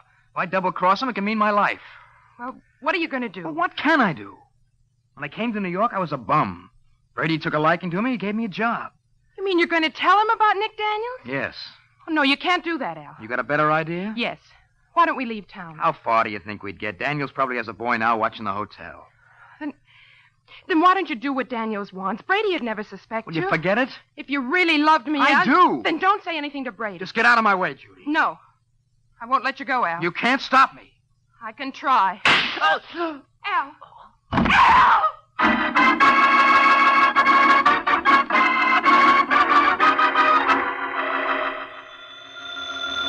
Go away. There's nobody here. No. Yeah?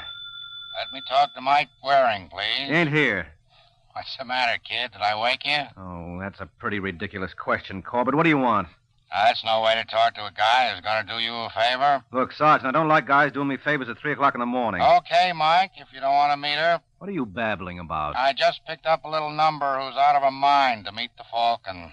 You interested? Nope. She's blonde, 5'2". I said I wasn't a in... figure that would put Venus to shame. Oh. What's her name? Judy Wainwright. Never heard of her. You will. She just killed Al Compton. Ken Brady's boy? That's right. She wants to hire you.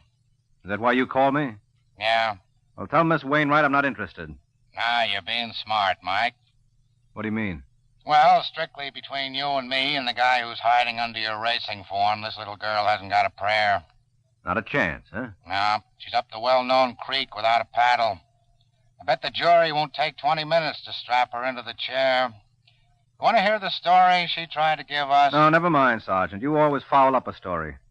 Tell Miss Wainwright I'll be over to hear it myself.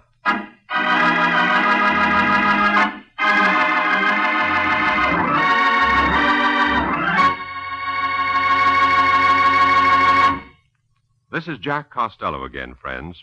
While Mike is on his way to listen to Judy Wainwright's story, I have a little success story I'd like to tell you.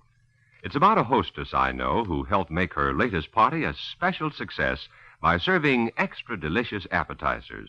Here's how she made them. She took small strips of dried beef, spread them with Kraft's tempting relish cheese spread, and then just rolled them up jelly roll fashion. Good eating? I should say so. Mighty good eating. And of course, it's no wonder, because Kraft relish cheese spread has a flavor that's delightfully mild and yet tantalizing. And it's smooth, creamy smooth, for easy spreading, too. And like all 9 Kraft cheese spreads, Kraft Relish is a wholesome dairy food made from only the finest, purest ingredients. Kraft spreads are perfect for appetizers and for between-meal snacks and sandwiches, too. Try Kraft Pimento, Roca, Kraft Pineapple. In fact, try all 9 grand varieties. Look for them in gay, colorful, tulip-designed drinking glasses you can use again and again. And remember, Kraft cheese spreads are America's favorites because they're so delicious. Tomorrow, get several of the 9 delicious Kraft cheese spreads.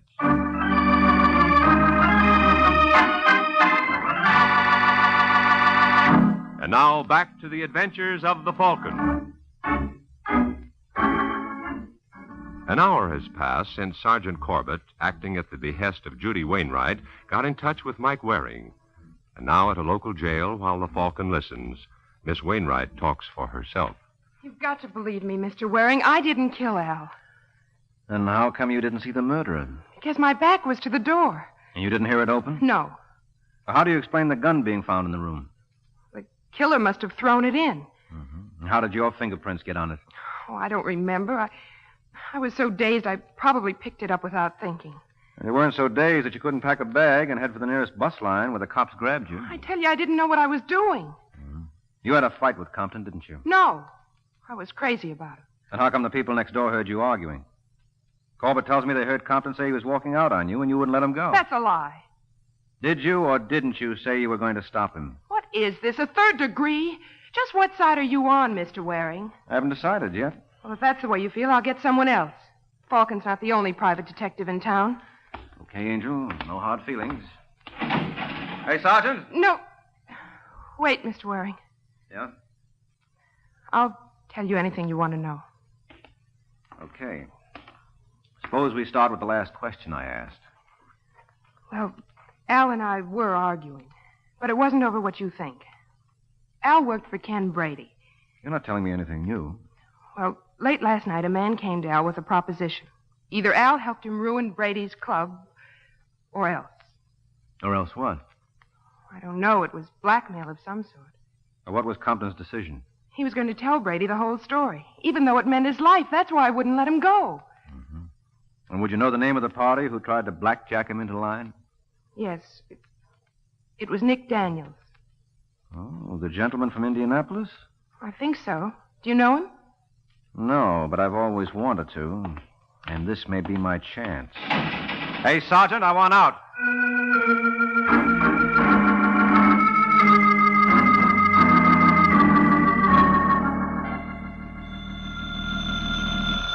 Want me to get that, Nick? Don't trouble yourself, Claire. No trouble at all. Hello? Yes, just a minute. It's your Indianapolis call, Nick. The operator says she's ready with Wilson. Just tell him I won't need those strong-arm men I asked him for. Anything else? No, just say I'll be back in a couple of days. All right. Go right on, Claire. I'll take care of it. Hello, Wilson. Nick asked me to relay some dope to you. Yeah, about those men. Look. You want to see? Hello, Nick. Do I know you? Oh, not like you're going to. My name is Mike Waring. Oh, the Falcon. Mm-hmm. What do you want with me? Well, I'm working for a girl named Judy Wainwright. I don't believe I know her. She was engaged to Al Compton. Oh. Too bad it was broken. Then you know he was murdered, huh? Sure, I heard it on the radio. Sad, wasn't it? Yes, very. But doesn't it strike you strange that he should be knocked off right after you worked on him to double-cross Brady? Who told you that? Little Birdie. What's this little birdie's name? What difference does that make? It's got a long tongue. Maybe somebody ought to pull it out. Eddie. Yeah. First game. Right. Get your hands off me. Shut up. Nick, what are you doing? I said get your hands off me. I heard you the first time. Why, you... Tough guy, huh? Come on, break it up. Let go. I said break it up. Quit playing around, Eddie. Use the sack. No, you don't. I can't. He's got my arm. Well, in that case, I guess I'll have to take a hand. You all right, Eddie? My arm feels like he tore it out of its socket. It's dirty. Make him stop, Nick. I'll fix him. Cut it out, Eddie. Waring. Waring. He's out cold. Give me that vase. You're not going to hit him with it. Will you shut up? Lift his head up, Eddie. Right. That's fine. No, don't. It's only water, Waring. It can't hurt you. Want a drink? No. Suit yourself. Who told you about my deal with Al Compton? That's none of your... Oh, for heaven's sake, Nick, stop it. I told you to keep out of this, Claire. Well, Mr. Waring? You don't think I'd tell you? Sure I do. Well, you're going to be disappointed. Okay, Eddie. Take off his shoes. Hey, what's the idea? I'm going to show you how we make it hot for guys like you back in Indianapolis. Nick, you wouldn't. No? We'll watch and see. You got a match, Eddie? Sure. No. Nick!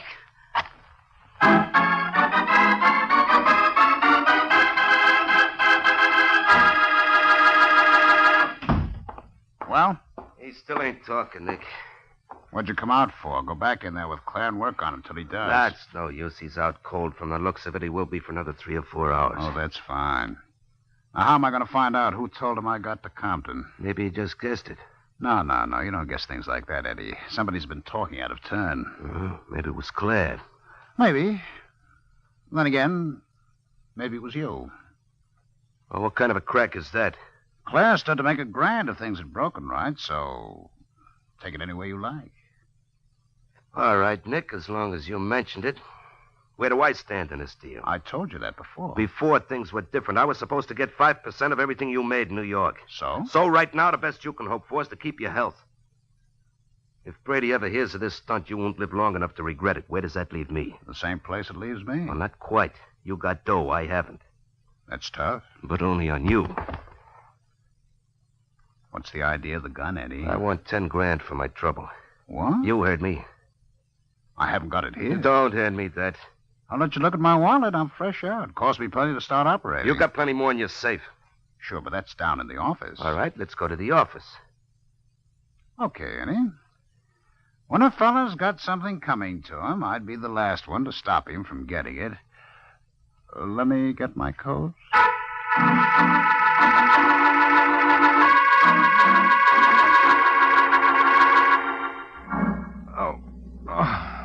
Take it easy, Hanson. You're going to be all right. Who are you? You're not being very flattering, Mr. Waring.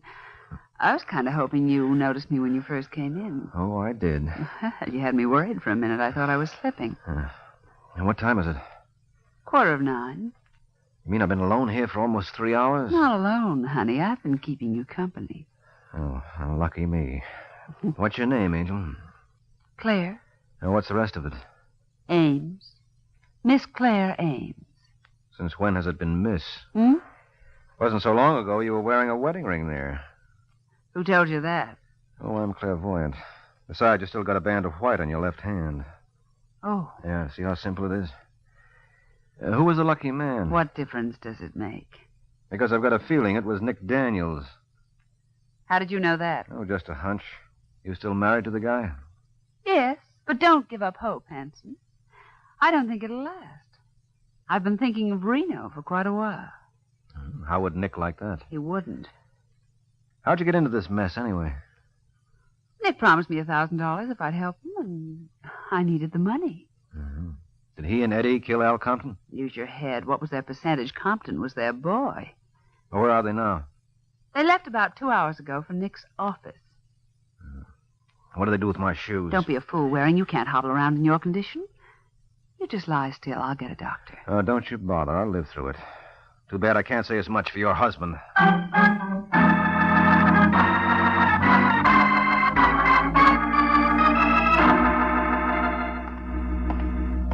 Where's Nick's office, Claire? Last one down the hall. Look, Mike, what's your interest in this case? Well, isn't it obvious? I'm looking for Al Compton's murderer. Why? Because I've got a client named Judy Wainwright the police think did it. I see. Do you? Yes. So that's where the leak was, huh?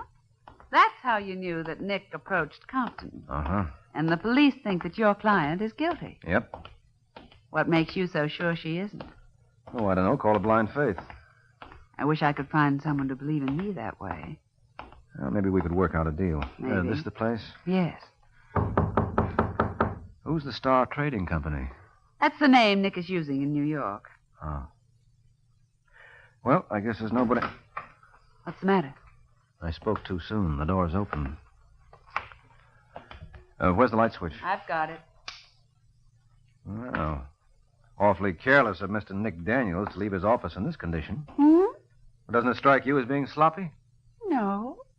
Well, obviously, we both can't be looking at the same thing. And the first thing I noticed was that open closet. And the next thing I saw... Eddie! Yes, that's who it is, Claire.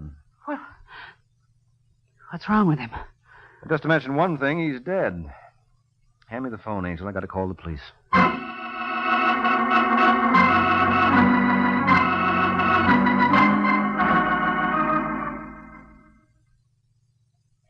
Precinct, Sergeant Corbett speaking. Hello, Corbett. This is Mike Waring. Well, where you been keeping yourself, friend? Your client's been asking for you. Now, you tell Miss Wainwright she's got nothing to worry about. I'll be down in 5 minutes with the proof that she didn't kill Compton. What do you call proof? I just found Eddie Nichols' body. Say that again. I just found Eddie Nichols' body. Nick Daniels' boy. Someone let him have a butcher knife right in the back. Where'd you find him? In Nick's office. How do you figure that clears Miss Wainwright? I'll explain it all when I see you, Sergeant. But it stands to reason the same party who killed Al Compton killed Eddie. I still don't see how that gives the girl an out. Oh, come off it. What's wrong with you, Corbett? Eddie's been dead for less than an hour. And for the last 5, you've had my client under lock and key. Guess again. Miss Wainwright raised 10 grand worth of bail at 7 o'clock tonight. That was 3 hours ago. You're joking. If you think so, wait till you hear the payoff.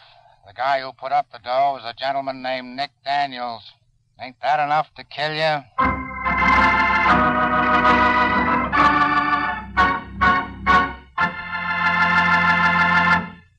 This is Jack Costello again, friends, and I'd like to say a few words about those 9 delicious Kraft cheese spreads. That's right, I said 9. There's a variety to please every taste. There are the creamy, mild-tasting ones like Kraft Pineapple Cheese Spread, Kraft Olive Pimento, and Kraft Relish. And there are sharp-tasting kinds, too, such as Kraft Limburger, Smokell, and Kraft Cheese and Bacon Spread. All of them are delicious and good for you, too, because they're wholesome dairy foods made from only the finest, purest ingredients. For easy sandwiches and snacks, keep your refrigerator stocked with several of the 9 famous Kraft cheese spreads.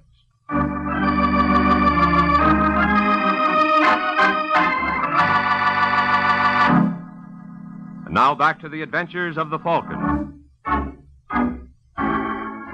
A half hour has passed since Mike Waring received the news that Judy Wainwright's bail was furnished by Nick Daniels. And now, with the gorgeous Mrs. Daniels in tow, the Falcon tries to locate the good deeder. Listen, Claire, you're sure Daniels wouldn't go anyplace but this apartment? Well, it's either here or his office. But the doorman said he hasn't been back since he left. Yes. Obviously, he knew whereof he spoke. Well, I guess the only thing to do is to sit and wait. It seems like a smart idea. Want a drink? Don't mind if I do. Say when. When? Here's to what we both want. Wait a minute. Does Nick have a hotel suite anywhere? Not that I know of. Where could he have taken Judy? Why are you so worried about her? You don't know how important that little lady is in my scheme of things. You think she killed Compton and Eddie? Well, do you, Mr. Waring? Judy. Where's Nick? Right behind her. Huh? So try anything funny and you know what'll happen. Why don't you let him bail you out, Judy? I thought you sent him. You'll forgive me for using your name, friend. How did you find out about her? I'm a gambler, Waring. I play hunches. This one paid off right on the nose. Oh. Speaking of hunches, Nick, I've got a honey of my own. Yeah? Yeah. I've got a feeling that one of the things you're not expecting is this. Get Why, down, Judy. That's not nice, Nick. Drop that gun. Come on, drop it. Cut it out. You're breaking my arm. And I'm going to start on your neck. What is... Mike, stop it. Let go of me, Claire. You'll kill him. That's the general idea.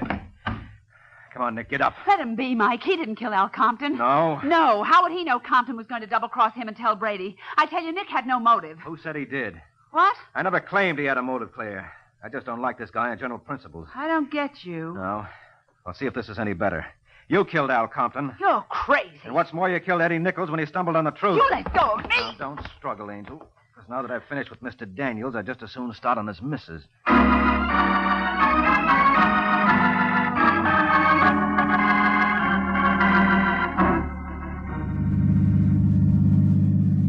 So it was Claire who was the villain of the piece. Mm-hmm. But why did she kill Al? She had nothing against him. Well, that's what made this almost a perfect crime, Judy. She had no motive, but her husband did. You mean it was a frame? That's right, Angel. You see, if Claire played ball with her husband, all she stood to gain was $1,000. But if Nick went to the chair for the murder of Al and Eddie, then, as his widow... She stood to come into a fortune. Now, you got it. While I was out cold, she followed Eddie and her husband to the office, where she let Eddie have it. And you mean to tell me Nick just stood by and did nothing? What was your reaction when you saw Al die? Oh. I recall you were a little on the bewildered side. Yes, that's true. Well, the same thing happened to Nick. But didn't Claire say she was with you while Eddie and Nick were gone? What could you expect her to do, break down and confess? After that going over I got, I was in no condition to tell whether or not she was lying. Well, I still find it hard to believe she was in that hotel room while I was arguing with Al. Why? You were both so worked up you didn't notice the door open. Oh, now admit it. You're guessing. No, she had to be in that room, Judy.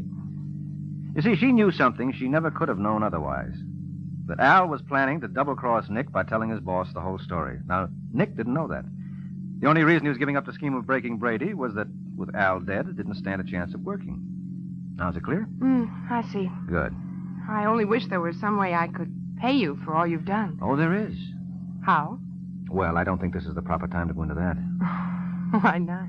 Well, a private detective likes to keep his fees strictly between him and his client, and I've got a feeling we're being overheard. Wait till we're alone, huh?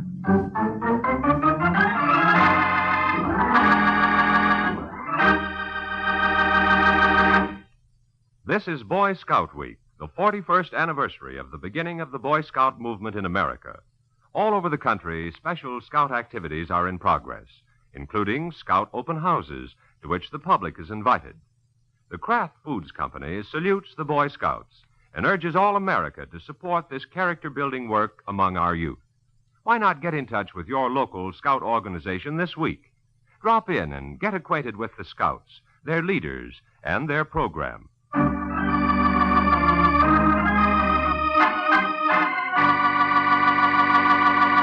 The case of the superfluous murder.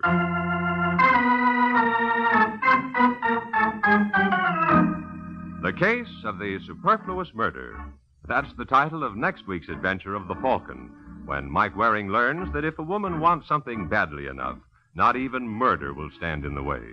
So be sure to listen at this same time next week to another exciting adventure of the Falcon, brought to you by the Kraft Foods Company.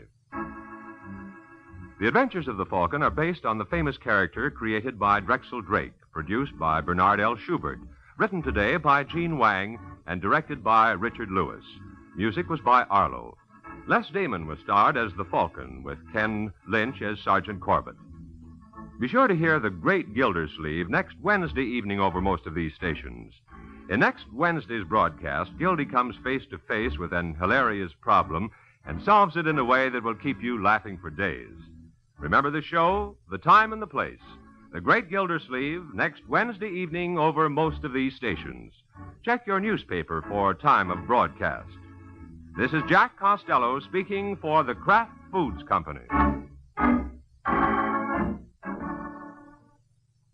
Groucho Marx joins Tallulah Bankhead's big show today. Be sure to hear it on NBC.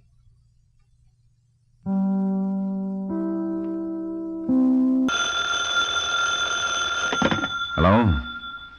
Yes, this is the Falcon speaking. Oh, Connie. I'm glad you called.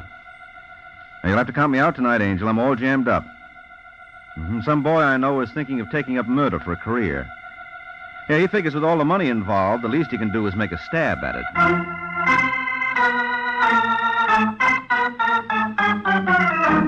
This is Ed Hurley, friends, inviting you on behalf of the Kraft Foods Company to listen to The Adventures of the Falcon, starring Les Damon.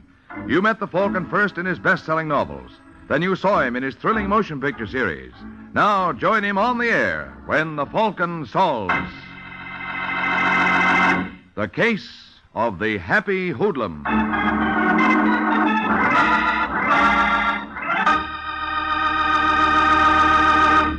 Friends, before we join the Falcon for his latest adventure, I'd like to tell you how you can have sandwiches and snacks and appetizers and salad toppings more easily and quickly than ever. Just make them with any of the 9 famous Kraft cheese spreads. Kraft cheese spreads are so smooth and easy to spread, and they're so good eating. There are creamy, mild-tasting ones and sharp-tasting varieties, too, all simply delicious. And, of course, all are of the finest quality because they are made by Kraft, a name that's been famous for years for top-quality foods. Try them, won't you? Tomorrow, get several of these handy, delicious Kraft cheese spreads.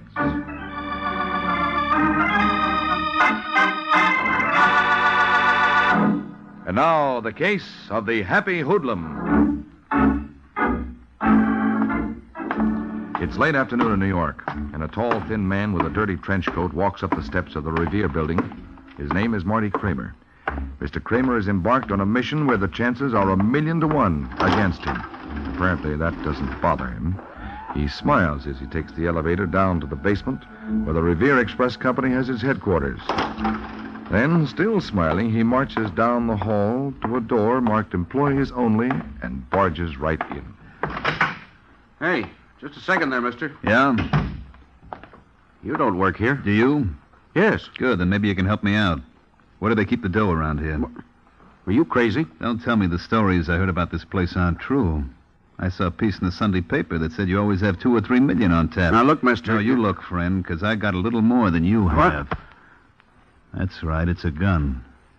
And if you don't want a practical demonstration of how it works, you better take me to where they keep the dough. Okay, you're the doctor. Wait a minute. Where do you think you're going? You said you wanted to go into the bullion room, didn't you? That's right. Well, I've got to get my pass. They won't let me in without it. Where is it? In that drawer. Okay. Open it slowly. And don't put your hand in there until I can see what you're doing. Hold it. What's that? Oh, that? Why, that's the signal for one of the drivers that a bank wants him for a pickup. You wouldn't try to kid me, would you, friend? So help me, it's the truth. All right, where's your pass? Right here. Now, which way do we go? Down the hall. Okay, let's move. Say, tell me something, mister. Yeah? That piece you read in the paper. What about it? Did it tell you how many armed guards we have in the joint? 68, wasn't it? That's right. And you expect to pick up an odd million and walk out without anyone bothering you. I'm doing it, ain't I? You haven't got the million yet. Just give me time, pal. Where do we go now? In here. That's where they get the shipments ready for the trucks. Okay, open the door. Now, don't forget, I'm right behind you. And I'm right behind you, mister. What? Just drop the gun, Pally. You got him, Paul? Yeah, I got him. All right, Barney. Frisk him. Right. You don't have to do that. I'm clean. I know, but we don't believe in taking chances. I can see that. That drawer you opened was connected with an alarm, wasn't it? That's right. Real cute. What's your name, mister? Marty Kramer. You escaped from some lunatic asylum? You didn't think for a minute you'd walk in here and heist this place? Well, I guess I was over-optimistic, You're over something. Now, look, Kramer. What do you got up your sleeve? Not a thing. Ask your friend. He just frisked me. Don't be a wise guy. You're on the spot. So it would seem, wouldn't it? I don't get your angle. Angle? Yeah.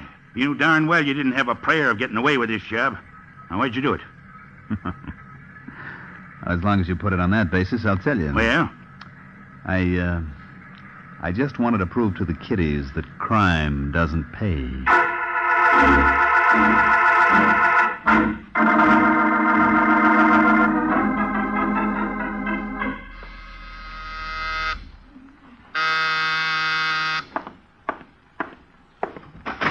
Yeah?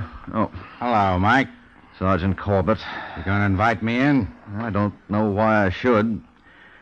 Come on. Let me take your coat. No, thanks. I can't stay long. Oh. How about a little, What time is it? 5 to 6. You sure you're not 5 minutes slow?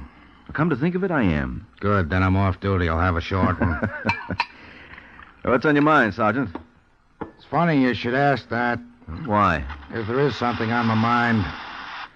Did you read about that boy named Marty Kramer? Lad who tried to heist the Revere Express Company yesterday? Yeah. How do you figure it? Simple. He's crazy. No, he isn't. He's as sane as you are, if that means anything. Well, he certainly couldn't have believed he stood a chance of walking off with the loot. No, he wanted to get caught. Why? That's what bothers me. I can't make it out. Can you? Sergeant, what are you getting at? I'd like you to look in on Kramer. Are you out of your mind? I guess I am. You know, if you do this, there won't be a dime in it for you. You must think I'm as crazy as you are. I do. What do you say, Mike? Well, if everybody's going to act nuts, I might as well get into the act, too. Okay, I'll do it.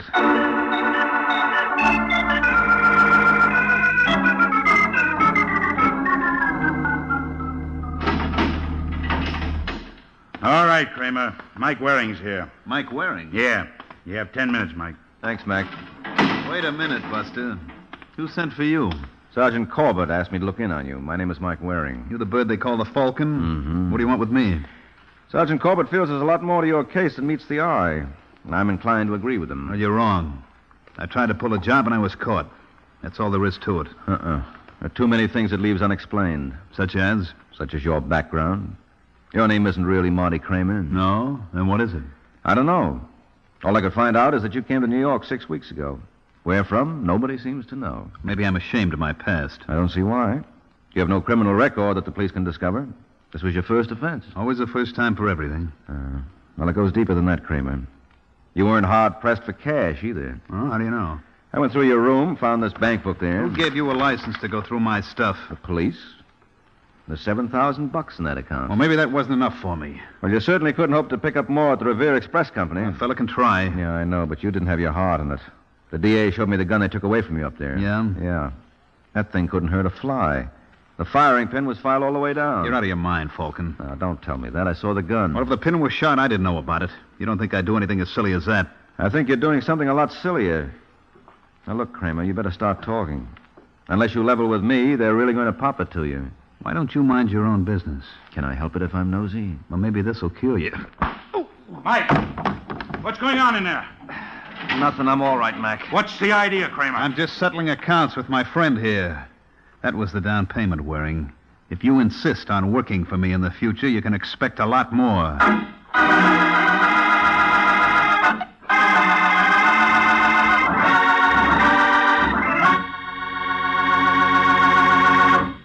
This is Ed Hurley here again, friends. Say, I'd like to tell you how you can get compliments from the small fry. Next time the children want something to eat between meals, set out their favorite crispy crackers and a glass or two of Kraft pineapple cheese spread, one of the 9 famous Kraft cheese spreads. Then watch those youngsters go to it. Watch how their faces light up when they taste this delightfully mild cheese spread that's filled through and through with juicy bits of sweet sun-ripened pineapple. Mm-hmm. Kraft pineapple cheese spread is delicious. And it's smooth, too, for wonderfully easy spreading. And you know it's a snack the whole family can enjoy often. Because, like all the Kraft cheese spreads, it's a wholesome dairy food made from only the finest ingredients. It's a good idea to have several glasses of Kraft cheese spreads on hand always for a grand variety of snacks. Try Kraft relish cheese spread, Kraft olive pimento cheese spread, Kraft pimento cheese spread. In fact, all 9 delicious varieties. Look for them at your grocer's tomorrow. They come in bright, new tulip-patterned drinking glasses in a choice of 4 gay colors.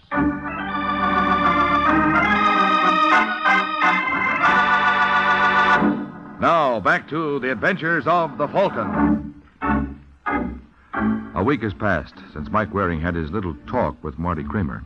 Apparently, it didn't do any good, for the next day, Kramer pleaded guilty to armed robbery and was sentenced to Sing Sing. Now, as we find him, he's making his grand entrance. Come on, Kramer. Hey, Bailey. Bailey. Wake up. You got company. What's the matter? I want you to meet your new roommate. His name is Marty Kramer. Hiya, pal. Hi. If there's anything you want, Mr. Kramer, just ring. We have 24-hour service here. Well, thanks a lot, McGraw, but I wouldn't think of disturbing you boys. Well, make yourself at home, Kramer. Thanks. My name's Bailey. Yeah, I know. I heard a lot about you. I've heard a couple of things about you, too. Have you? Yeah, a fellow was telling me in the yard today that a Falcon was working for you. How come he couldn't get you off? Maybe I didn't want him to, Bailey. I don't dig you, pal. Maybe I wanted to spend some time up here. Why would anybody in his right mind want to do that? It's a long story. Well, that's okay. I got 10 years more to save. Yeah, want a butt? Yeah, help yourself. Thanks. Very much. You see, there's a guy up here that I wanted to see.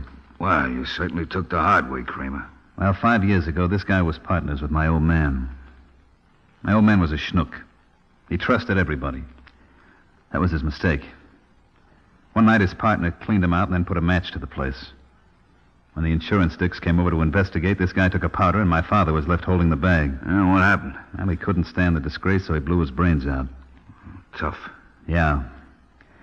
Anyway, I promised myself that I'd make it up to the old boy. I've been looking for his partner ever since. You find him? Yep.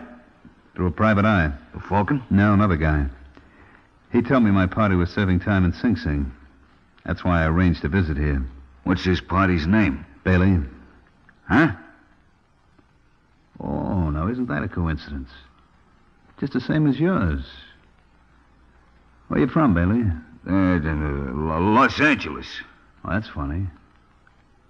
So was this guy I was telling you about. Cut it out, Kramer. You don't remember me, do you, friend? No. Of course, I didn't call myself Kramer in those days. Now, look, you. Stay away from me. Hey, Mac! McGraw! You're going to get it, Bailey. I've waited 5 long years for this. What? Go, Let him go, Kramer, right after I squeeze the life out of him. No, you don't. Let me go. Come on, break it up. After breaking my arm. Then behave. You okay, Bailey? Yeah, I think so. Leave me alone with him for 1 minute. 1 minute, that's all I ask. What you're asking for is a stiff dose of solitary. All right, Kramer. Let's go.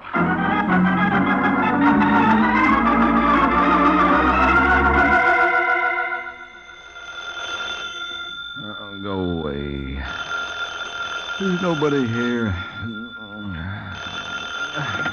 Yeah? That you, Mike? Who the devil is this? Now, that's no way to talk to an old friend. Well, this wouldn't be Sergeant Corbett, would it? Why not? You realize it's 3 o'clock in the morning? You're slow. I got a quarter after. Look, if your purpose is to annoy me, you're succeeding very well. Got a little news item I thought you might be interested in. Remember our friend, Marty Kramer? Yeah, sure. What about him? I just got word from Sing Sing. He tried to kill his cellmate, a boy named Bailey. Oh, so that's why he wanted to go to jail. What do you mean? Well, obviously, this whole idea was a plot on the part of Kramer to get his hands on Bailey. Maybe. I kind of doubt it, though. I got a hunch we haven't heard the last of our friend, Mr. Kramer. Don't ask me why. I just got a hunch.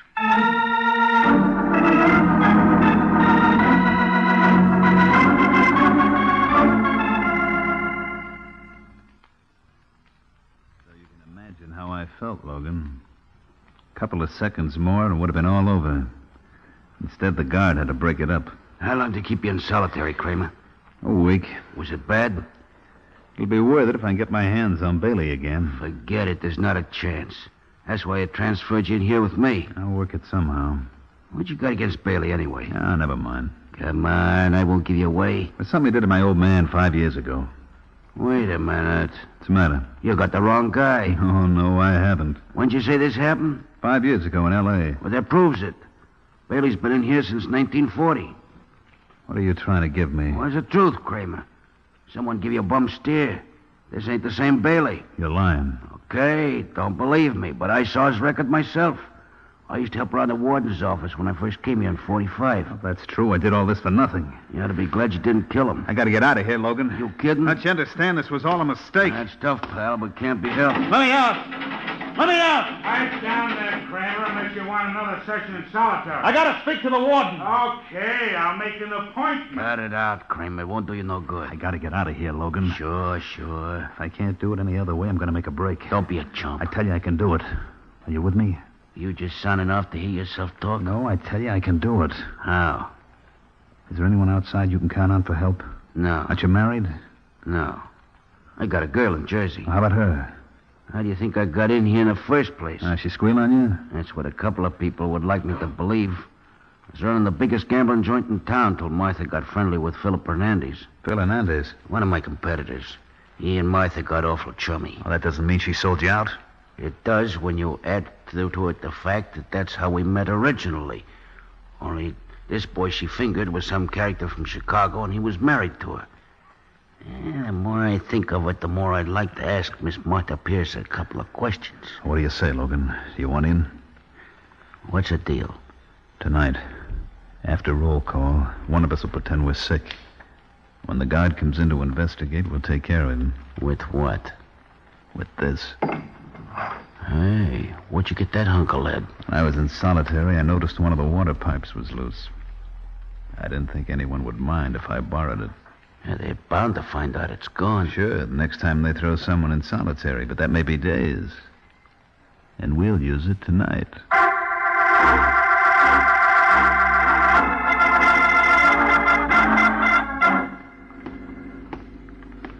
All right, Logan, here he comes. Start moaning. Yeah. That's the ticket, pal. Keep it up. What's the trouble there? I don't know, Mac. Something's the matter with Logan. Stand back from the door, Kramer. I'm coming in. I think it's appendicitis. Logan. Where does it hurt? Right here. Oh, I better get the doc. Okay, Kramer, now. What the...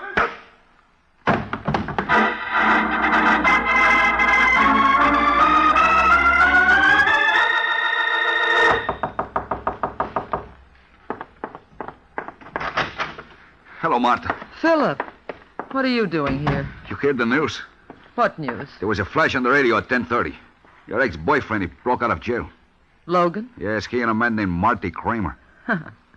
Well, what do you know? I know we better do something. Don't tell me you're frightened, Philip. Well, there's no point in taking chances. You know the kind of guy Logan is. Suppose you leave Mr. Logan to me. But maybe he think I made you squeal on him. Well, didn't you? No, it was all your idea, Martha. Remember, I didn't want you to do it. Aren't you the brave boy? Well, it's your fault. I was satisfied with the way things were. But no, you had big ideas. This is the first time I heard you complain. Well, I didn't know. You don't know a lot of things. Now listen, Phil.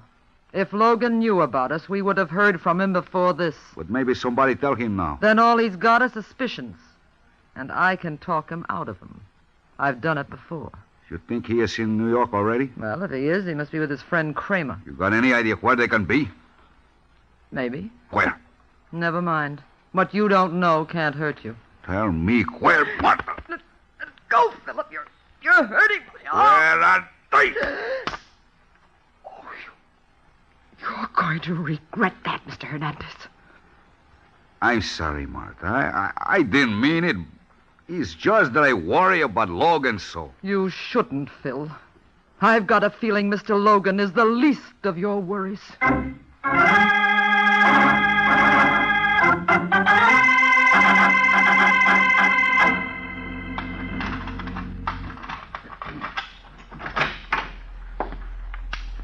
Turn off that light. Kramer. Yeah. This time, Waring, I've got a gun with a perfectly good firing pin. Now turn off that light so I can come out from behind these drapes. Okay. Now stay where you are until I switch on this lamp. Just as you say. All right, sit down. How'd you get in here, Kramer? Through that fire escape window? Oh. Now, listen, Waring, I gotta talk to you. You've got to help me. You must be out of your mind. I wouldn't be surprised if you were right. I was crazy to do what I did. You mean break out of jail? No, break in. What are you raving about? I wanted them to send me to Sing Sing because there was a man named Bailey there that I thought was responsible for my father's suicide. So that's why you tried that phony holdup at the Revere Express Company, huh? Yeah. But when I got to the pen, it was the wrong guy.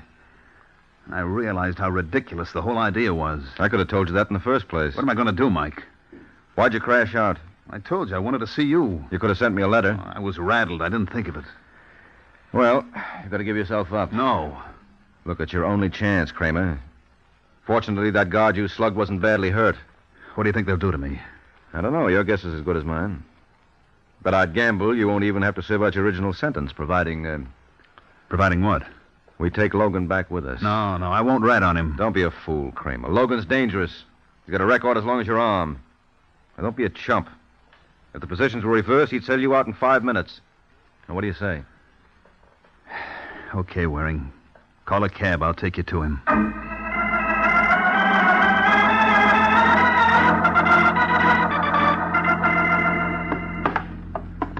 All right, Marty. Where is he? Next floor. Whose place is it? Belongs to Logan. He owns the building.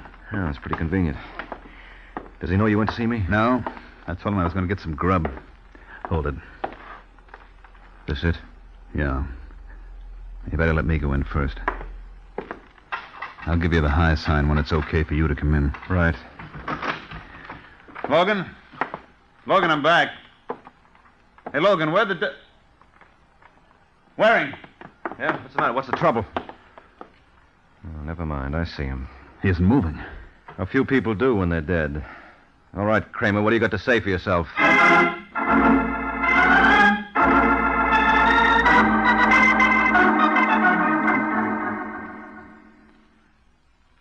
That's the whole story. Now, what am I going to do? First, you're going to get a grip on yourself.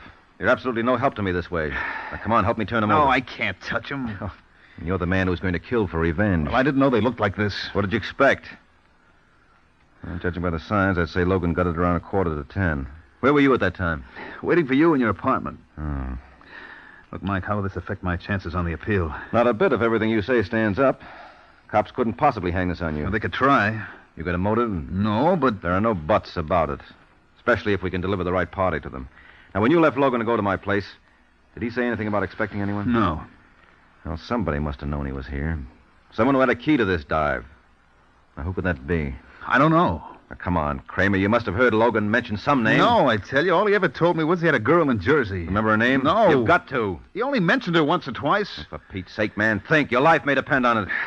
Wait a minute. Yeah, it was Martha. Martha Pierce. Phil Hernandez girl? Who's he? Big gambler in town. Yeah, I think you're right. Logan told me this Martha dame sold him out to one of his competitors. All right, Kramer, you stay here. I'll be back as fast as I can.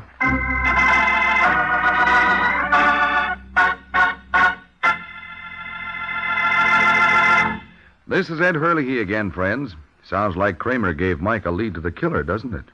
Right now, though, I'd like to give you a lead to 9 kinds of wonderful eating. That's right, I said 9. Because I'm talking about the delicious Kraft cheese spreads that come in 9 grand varieties. There are delightfully mild-tasting ones like Kraft pineapple cheese spread, Kraft relish spread, and Kraft olive pimento cheese spread. And there are sharp-tasting kinds, too, such as Kraft cheese and bacon spread, Roca brand cheese spread, and hearty Kraft Limburger cheese spread. They're all delicious, all wholesome dairy products, and all so handy for making quick, easy snacks and sandwiches. Always keep your refrigerator stocked with several of the 9 delicious Kraft cheese spreads. And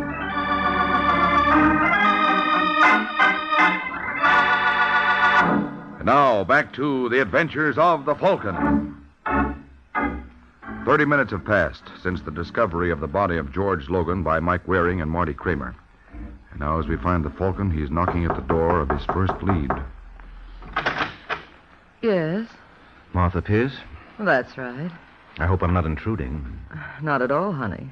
But if you're going to show me your brushes, you might as well come in. Well, thanks. I'm afraid I left my sample case at home. What's your name, handsome? Mike Waring? I think I've heard that somewhere before. Could be.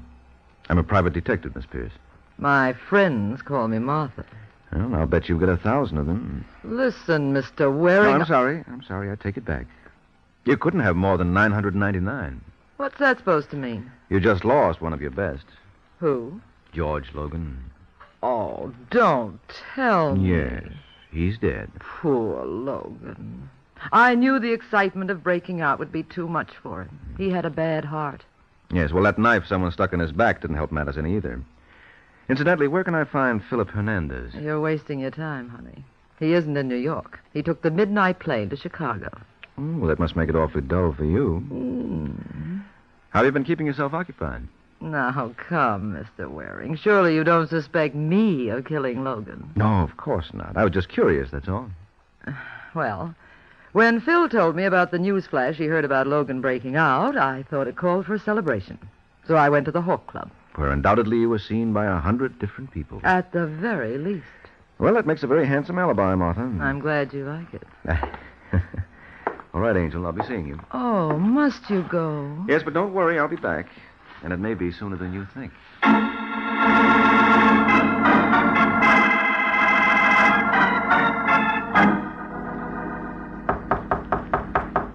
Who's there? It's all right, Kramer. It's only me, Mike Waring. Oh, just a second. How'd you make out, Waring? I didn't. You couldn't get a thing out of her? No. Our girlfriend Martha's got an alibi. Claims she spent the entire evening at the Hawk Club. Well? Well, I was down there, and everyone bears her out. It must have been her new boyfriend who killed Logan. No, I'm much more inclined to suspect it was her old one. Who? You. I don't understand. Oh, sure you do. You're a pretty smart boy, Kramer. That was a beautiful plan you worked out to get Logan. What are you talking about? You went up to Sing Sing to find somebody, only his name wasn't Bailey, it was Logan. That business of your old man's suicide was so much tripe. Logan took Martha away from you, and that's why you had it in for him. You got rocks in your head. If Logan was the one I was after, why didn't I kill him when we were in the same cell? Because you were sure to go to the chair. This way you felt confident you'd get away with it. The authorities up there thought Bailey was the one you were after. As far as they knew, you had no connection with Logan. It was just a coincidence that you broke out together and someone killed him. Now, you played it very smart, Kramer. Obviously, it wasn't smart enough. You caught on. Well, it wasn't your fault. Sometimes the fates conspire against you. You see, you broke out a stir at 8:30. So the news of the break wasn't released over the air until 2 hours later. The first flash came at 10:30. Well, Logan was murdered at 9:45. 3/4 of an hour before either Martha or Phil Hernandez could possibly have known he escaped. That's where your frame fell down. It's too bad you made that mistake. we can't all be as clever as you, Waring. But speaking of boners, you made a pretty bad one yourself. I don't see where. You shouldn't have come back here. Why not? You forget that I still have this gun. Oh, no, I haven't. Sergeant? What? Hiya, Kramer. Don't bother turning around. Just drop the rod. Come on, drop it. Well, did you hear enough, Sergeant? Plenty. Okay, Kramer, let's be moving. I'll make this up to you, Waring. Oh, don't bother. Ah, I owe you plenty. You don't owe me a thing, friend. After all, if it hadn't been for you, I never would have met Martha. What? Mm-hmm. Take him away, Sergeant. I have work to do.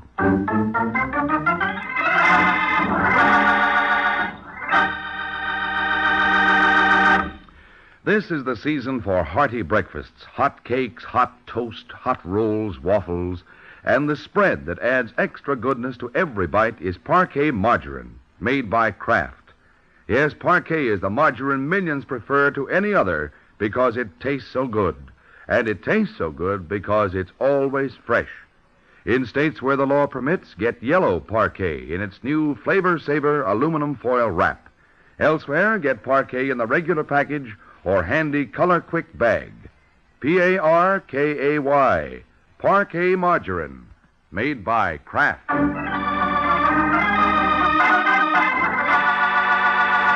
The case of the substitute target. The Case of the Substitute Target. That's the title of next week's adventure of the Falcon, when Mike Waring learns that just because a fella has a head on his shoulders is no sign he's going to be able to keep it there. So be sure to listen at the same time next week to another exciting adventure of the Falcon, brought to you by the Kraft Foods Company. The Adventures of the Falcon are based on the famous character created by Drexel Drake, produced by Bernard L. Schubert, written today by Eugene Wang, and directed by Richard Lewis. Music was by Arlo. Les Damon was starred as the Falcon, with Ken Lynch as Sergeant Corbett. Be sure to hear The Great Gildersleeve next Wednesday evening over most of these stations. In next Wednesday's broadcast, Gildy comes face to face with an hilarious problem and solves it in a way that will keep you laughing for days. Remember the show, the time, and the place. The Great Gildersleeve next Wednesday evening over most of these stations. Check your newspaper for time of broadcast. This is Ed Hurley speaking for the Kraft Foods Company. Hear Martha Ray and Jimmy Durante on The Big Show today on NBC.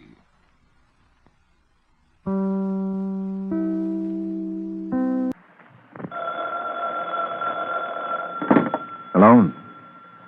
Yes, this is the Falcon speaking. Oh, Marcia. I'm glad you called. Now, you'll have to count me out tonight, Angel. I'm going to be entertained by some comic.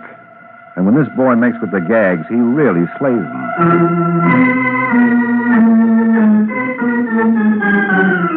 This is Ed Hurley, friends, inviting you on behalf of the Kraft Foods Company to listen to The Adventures of the Falcon, starring Les Damon. You met the Falcon first in his best-selling novels. Then you saw him in his thrilling motion picture series. Now join him on the air when the Falcon solves The Case of the Practical Choker.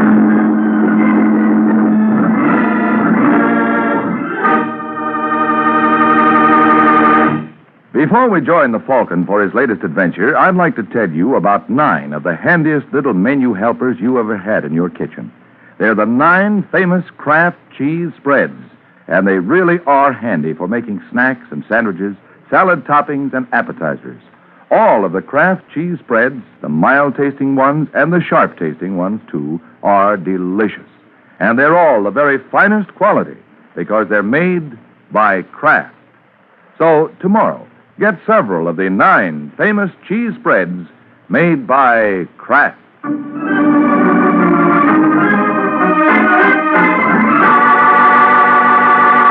And now, the case of the practical choker.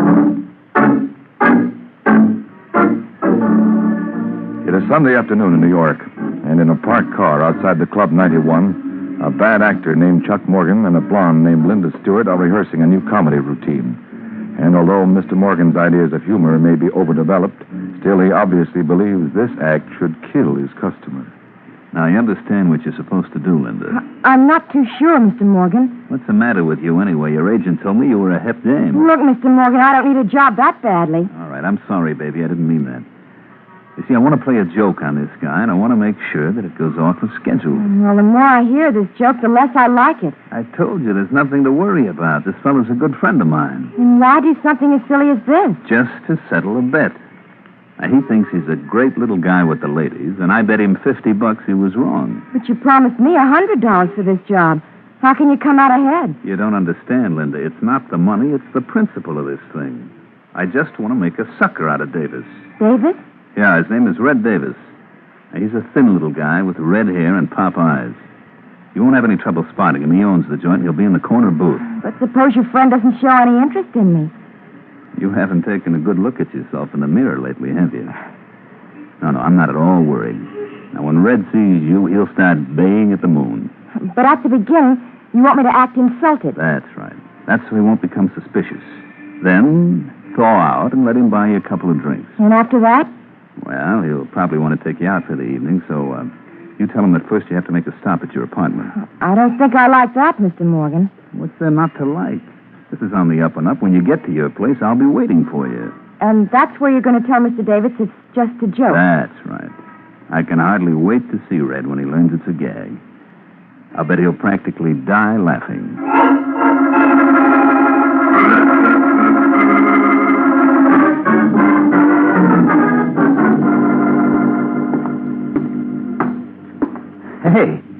Hey, where do you live anyway, Linda? It's just the next floor, Mr. Davis.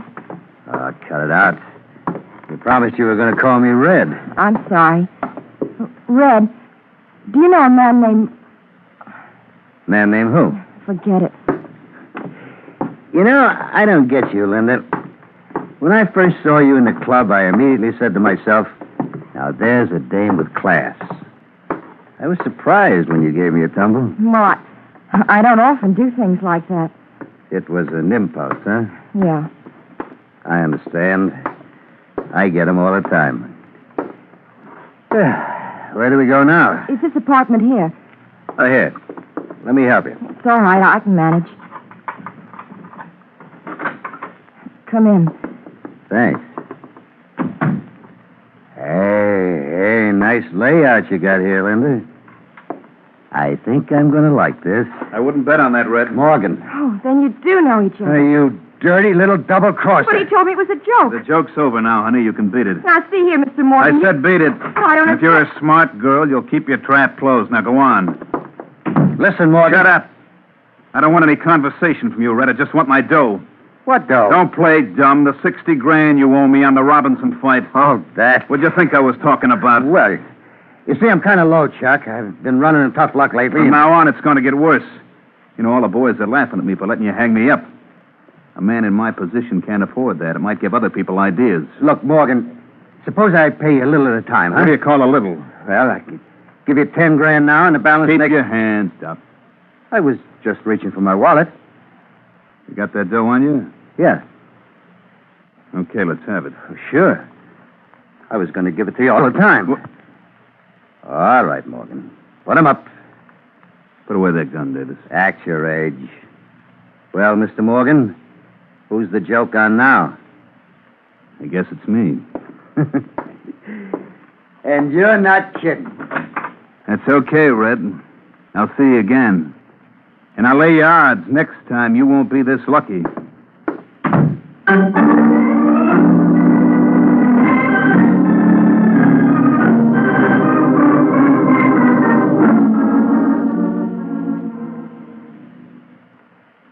Get this, Mr. Lyons, because you'll enjoy it. After Chuck Morgan goes to all that trouble, Red pulls the gun and leaves Chuck with his tongue hanging out. Well, that's very amusing, Hudson. What happened after that? Oh, Morgan started looking for him again.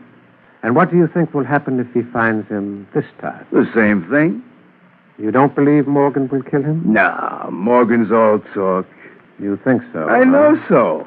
I wouldn't last this long as a private dick if I wasn't a good judge of character, huh? Now, take it from me, nothing's going to happen to Red.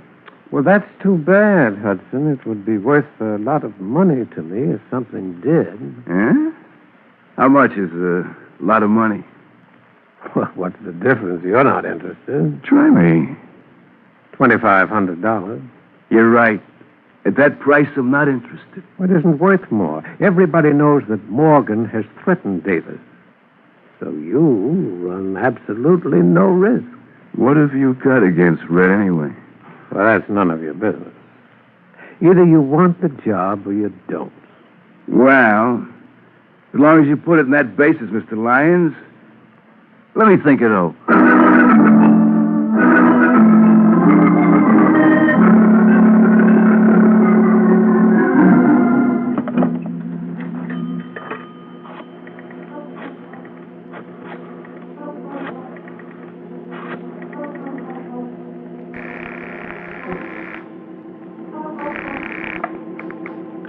1, good evening. Hello, Victor. This is Red. Oh, yes, Mr. Davis. I'm in a booth at the corner of Madison and 46. Anybody been around the joint asking for me? Several gentlemen. What'd you tell them? That I had not heard from you all day. Good. Norma there? Who? My wife, stupid. No. Mrs. Davis has not been in all evening. Well, when she gets there... cut that out. What's the trouble? Some characters in a hurry to use the phone. Hold it a second, Victor, till I take care of this pest. Now, listen, you. How would you like a good... Oh, punch.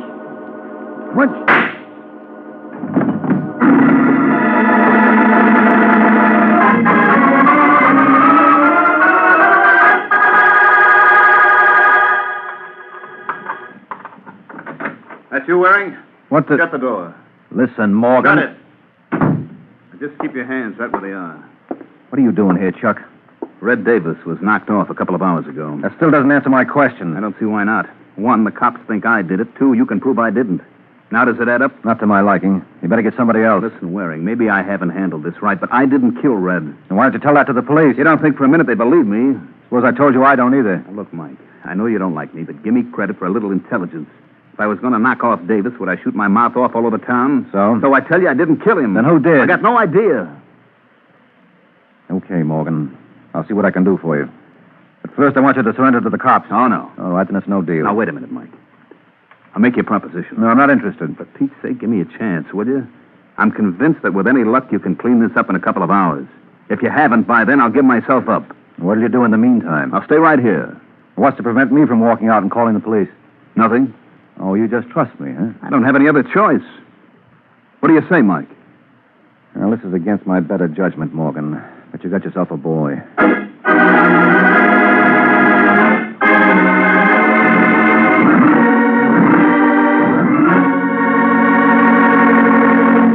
This is Ed Hurley again, friends. This time of year, especially, everybody longs for something just a little bit different to pep up tired winter menus. So this idea for a tempting salad may be just what you want. It's an easy salad to make. You just take a good-sized green pepper, scoop out the center, and stuff the pepper with Kraft's delicious olive pimento cheese spread. Then chill, slice into pinwheels, and serve each slice on a crispy lettuce leaf. Mmm. Oh, what wonderful eating. Kraft olive pimento is an extra delicious cheese spread, filled with juicy bits of red pimentos and fine green olives. And like all 9 of the good-eating Kraft cheese spreads, it's a wholesome dairy food made from only the finest, purest ingredients. And smooth, it's smooth as satin. Spreads perfectly for sandwiches and snacks. Try Smoke Hell and Kraft cheese and bacon spread, and all of the 9 Kraft cheese spreads. Look for them in gay, colorful, tulip-designed drinking glasses. Collect a whole set while you're enjoying these delicious spreads. You know, Kraft cheese spreads are so delicious, they're America's favorites. So be sure you get the cheese spreads made by Kraft.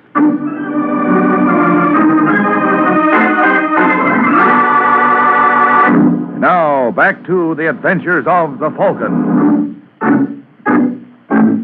20 minutes have passed since Mike Waring agreed to go to work for Chuck Morgan.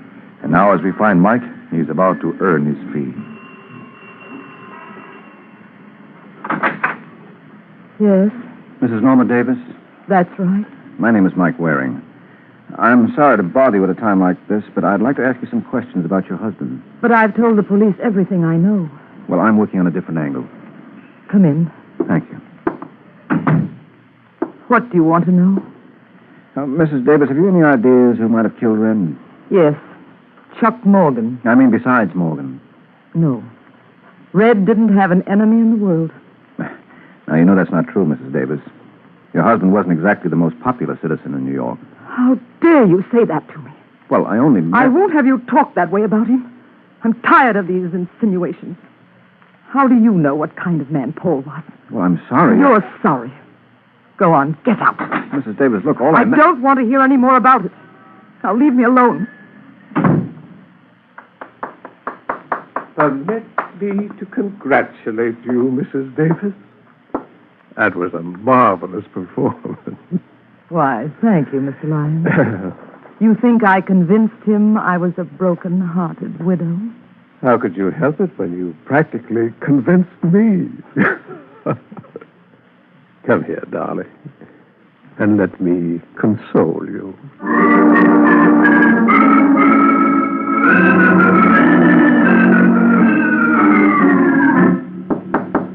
Just a second. Yeah? I'm looking for a guy named Larry Hudson. Well, look no further, Mr. Morgan. You, Hudson? That's right. One of my friends told me you wanted to see me. He told you right. Care for a drink? Yeah, I could stand one. Help yourself. Bar's in the corner. Pour me one while you're at it. You're in a bad spot, Chuck. You bring me up here to tell me that? Yeah. Yeah, you see, I know who killed Red Davis. What? You heard me. Oh, that one mine? Yeah. Thanks. Say, how you fix the cash? What do you mean? Well, I got a lot of information to sell. It's going to the highest bidder. You mean you can clear me? I'm not doing any more talking until I see the color of your dough. How do I know you got merchandise? I'll give you a sample. Did you know that Davis's wife was two-timing him? With whom? Oh, no, that's all you get free. But you can use that kind of stuff, can't you? Listen, Hudson, I want you to talk to Waring. Who? Mike Waring, the Falcon. He's working for me. Are you kidding? No. Will you talk to him? Sure. Providing I can make a buck. I'll take care of you. I'm going back to Waring's apartment. I want you to call him there in about 15 minutes. Well, I'll be sitting right here at the phone. Tell him what you told me about Mrs. Davis. Oh, no good. Get the dough up first. Now, look, Hudson, I only got $1,000 on me. I'll give you another 4 the next time I see you. Ah. Okay, Morgan. You got yourself a deal.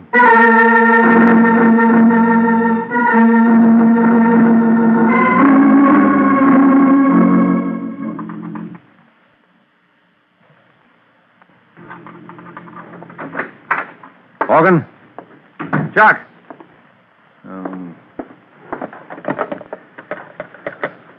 Hello, desk. This is Mr. Waring. There was a man waiting in my apartment. I'm just asking for you, Morgan. Where the devil have you been? Out? That tells me a lot. I thought you agreed to stay right here. I know, but I had to see somebody. Who? Suppose you tell me what you found out first. Well, not very much. Every lead I explored came back to you. Did you see Mrs. Davis? Just for a few minutes. What'd you think of her? She seemed all broken up over her husband's murder. She was kidding you. What makes you think so? Because I've been doing a little checking on my own. She's been holding hands with some guy who wasn't her husband. Where'd you get that from? Private dick named Larry Hudson. Oh, that lying thief. I don't care what he is, Mike. He's got the evidence to clear me. Who did he say killed Davis? He wouldn't tell me, but I made him promise to talk to you. We should be calling you any minute. Listen, Morgan, I wouldn't trust that guy on a stack of Bibles. What'd you give him? Give him? Yes, a guy like Hudson doesn't talk for free. How much you promise him? $5,000. Well, you better save your money. But I tell you, he can clear me. There, that's probably him now. Hello. That's you, Waring? That's right, Hudson. I take it then you've talked to Morgan. Yeah. Well, what do you think? What I think is unimportant. Morgan tells me you can clear him. Sure. For a price.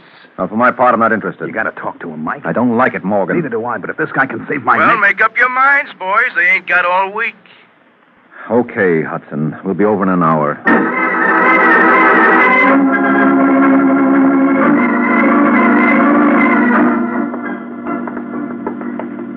4A, 4B. It's over here, Mike.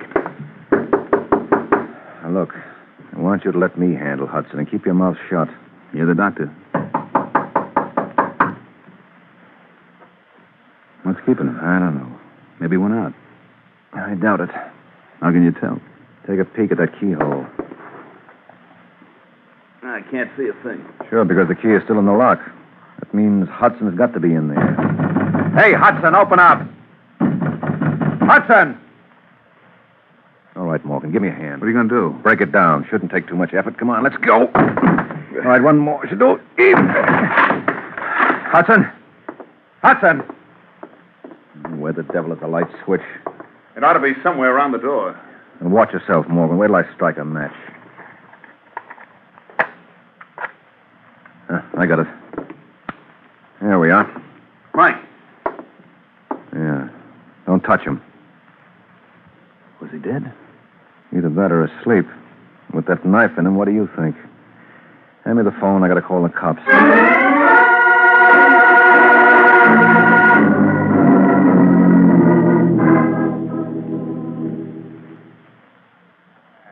Nice piece of work, Mike. A very nice piece of work.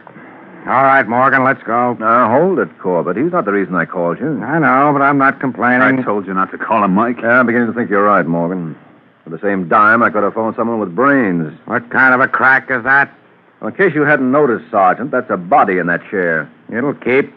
But as long as you raise the point, why did you kill him, Morgan? You crazy? I just got here with Waring. Don't hand me that. It's the truth, Corbett. So you're going to be his alibi. Yep. And you better listen to me unless you want to look like a jerk when we get to headquarters. Now, how long would you say Hudson was dead? Yeah, not too long. Body's still warm. Could be anywhere from 15 minutes to 3/4 of an hour. And that lets Morgan out. I don't see how. Because he was with me every minute from the time I got Hudson's call to the time we broke down the door. And the whole business took at least an hour. Your word's not good enough, Mike. Okay, Sergeant. If you don't believe me, you can check with the switchboard at my place and the doorman downstairs. And if that's not enough, I'll dig up the hacky who drove us over. That still doesn't mean Morgan couldn't have killed Red Davis. Oh, now, come on. Use your head, Sergeant. You know both these murders were committed by the same party. Hudson knew who it was, and that's why he was killed. I still say it was Morgan. You're crazy. Hudson was going to clear me. Keep quiet, Morgan. All right, Sergeant. I'll advise him to confess if you can show me one thing. What? How did he get in here? You can see the only door was locked from the inside. So what? He could have used the window. Yeah? We'll take a look. There are bars on him. That's right. And no one but a midget could fit through the opening. And there must be another door. Yeah, forget it. There wasn't. And it was a physical impossibility for anyone to have killed Hudson. Yet it was done. How? Well, I can't tell you. But maybe I can take you to the little lady who can. Shall we go?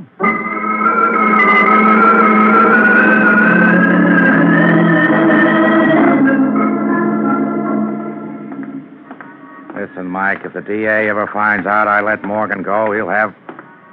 Wait a minute. Huh? Isn't this where Red Davis lived? That's right, Sergeant. Well, you can't bother his wife now. Why not? Because her husband was just murdered. Oh, well, she may surprise you with what she knows about it. Morgan told me that she was being romanced by some character. Oh. I don't know. And apparently neither did Red. If you ask me, Sergeant, Yes? Hello, Mrs. Davis. Remember me? Not too pleasantly. May we come in? I'm sorry, Mr. Waring. I'm busy. Oh, well, this gentleman would like to ask you a couple of questions. This gentleman means nothing in my young life. Well, now you never can tell. He's a sergeant in the New York Police Department's homicide division. Oh. Mm-hmm. Well, it's just that the house is in such a mess. Well, we promise not to stare. Who was it, Norma? Norma. I think you're being paged, Angel. It's nothing, Raymond. Oh, for a moment, darling, I was... Oh. Hello, Mr. Lyons, Raymond Lyons. Listen, Sergeant, I can explain everything. Sure, but suppose we do it downtown. Downtown? As is customary, Mrs. Davis, when the police are questioning suspects. But we did absolutely nothing. Nothing but murder your husband and the man named Larry Hudson. That's a lie. You deny that you and Lyons are busy in the romance department behind your husband's back? Yes.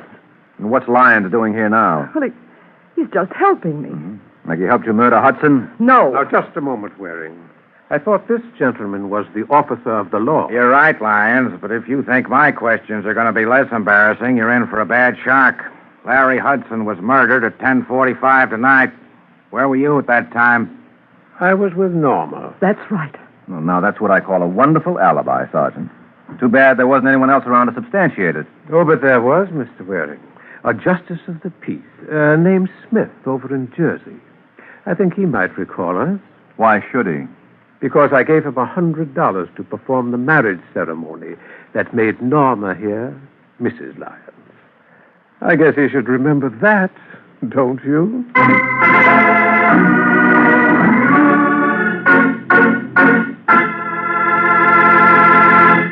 This is Ed Hurley again, friends, and I'd like to help you find out about the 9 most delicious cheese spreads you'd ever want to taste.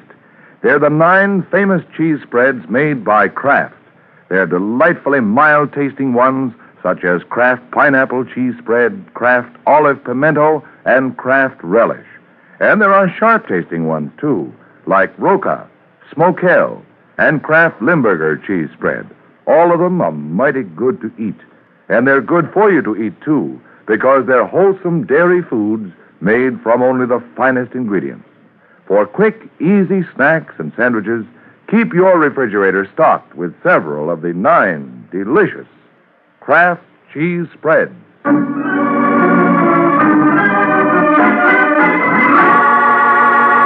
Now, back to the adventures of the Falcon.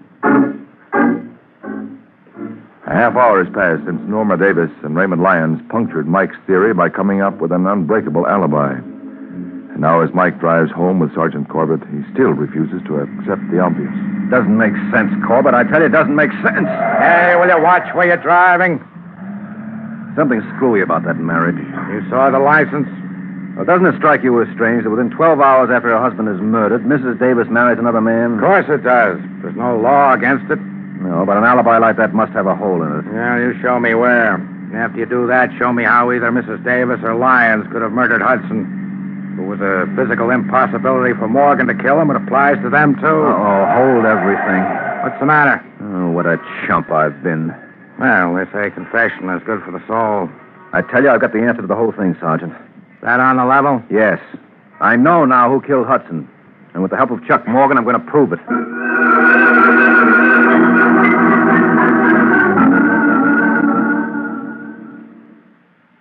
See what you're driving at, Mike. I don't know anything about Mrs. Davis except what I told you before. Well, how did you discover she was seeing Raymond Lyons? I didn't know it was Lyons. All Hudson told me was that it was some man. Mm-hmm. How well did you know Hudson? I met him for the first time today. He got in touch with one of my friends and said he wanted to see me. Well, that puts us right back where we started. Look, Mike, why don't we drop the whole business? Ah, you'd like that, wouldn't you? Well, sure. The cops know now that I couldn't have killed Hudson. That's where you're wrong. You mean they still No, they don't. But I do. What are you babbling about? Morgan, I know how you managed it. Do you? Yes, it was pretty clever. I can't blame myself for not seeing it sooner. No wonder you insisted I go up and see Hudson. I'm still waiting to hear you explain how I killed him. Well, I'm saving that for the cops. Ah, don't kid yourself, Mike. You've done all the talking you're going to. All right, put away the gun, Morgan. You don't think I'd be sucker enough to come here alone? Funny, I don't see anyone around. You're not looking in the right places. What? Get down, Mike. I'm warning you, Morgan. You better throw your gun in the middle of the room. You want it, Sergeant? Come here. Watch it, Mike. He may be acting. And with that hole in his forehead, Corbett, it doesn't call for much ability. Think you better phone the coroner.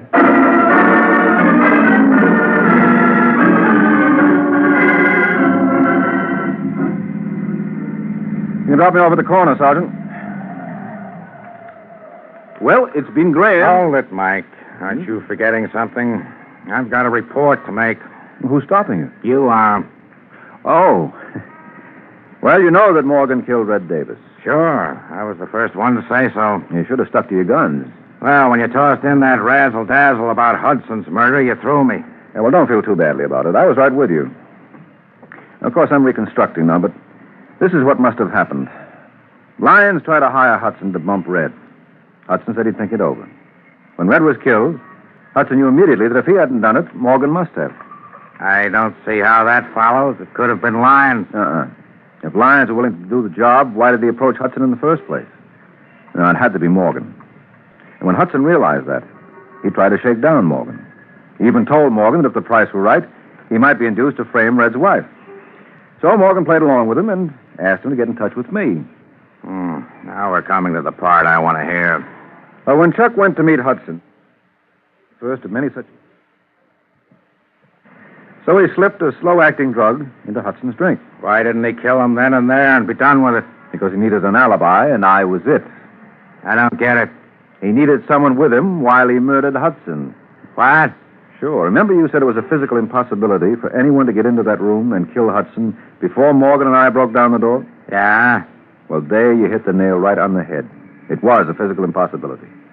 So it means that Hudson was killed while I was in the room. Let me get this straight. You mean while you were hunting for the light switch? Morgan was hunting for a place to plant his knife. Wasn't he taking quite a chance there? Oh. Hudson was drugged, so he couldn't make an outcry. And the knife makes no noise at all. Well, that'll learn you. The next time I say something, you'll listen. I told you Morgan was the killer all along. Yeah, well, you'll have to forgive me. I've been hearing so many radio shows. I forgot it wasn't unconstitutional for a cop to be right. Let's hope this establishes some sort of a precedent. Huh? Good night, Sergeant.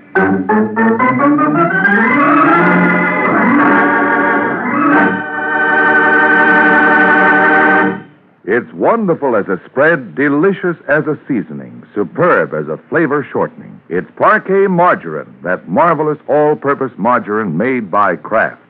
Yes, millions prefer Parquet to any other spread, seasoning or shortening, for one big reason. It tastes so good. And it tastes so good because it's always fresh. In states where the law permits, get yellow Parquet in its new aluminum foil Flavor Saver wrap. Elsewhere, get the regular package or Color Quick bag. Get Parkay, Parquet Margarine made by Kraft. It tastes so good.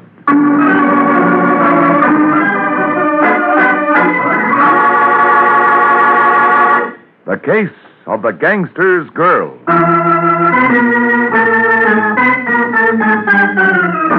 The Case of the Gangster's Girl. That's the title of next week's adventure of the Falcon, when Mike Waring learns that somebody who starts out to be a stool pigeon is likely to end up being a dead pigeon. So be sure to listen at this same time next week to another exciting adventure of the Falcon, brought to you by the Kraft Foods Company. The Adventures of the Falcon are based on the famous character created by Drexel Drake, produced by Bernard L. Schubert, written today by Gene Wang, and directed by Richard Lewis. Music was by Arlo. Les Damon was starred as the Falcon, with Ken Lynch as Sergeant Corbett. Also heard on today's broadcast was Miss Ann Williams of New Orleans, Louisiana, who was chosen by this program from among the dramatic students of Sarah Lawrence College in Bronxville, New York. Be sure to hear the great Gildersleeve next Wednesday evening over most of these stations. In next Wednesday's broadcast, Gildy comes face to face with an hilarious problem and solves it in a way that will keep you laughing for days. Remember the show, the time, and the place. The Great Gildersleeve, next Wednesday evening over most of these stations. Check your newspaper for time of broadcast. This is Ed Hurley speaking for the Kraft Foods Company. Monty Woolley, Jack Haley, and Judy Holliday join the big show on NBC.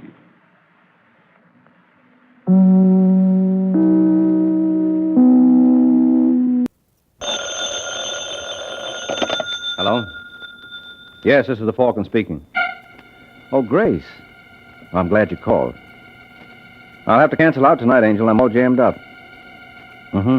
Some girl I know just brought me a very unusual proposition, and I'll be hanged if I touch it.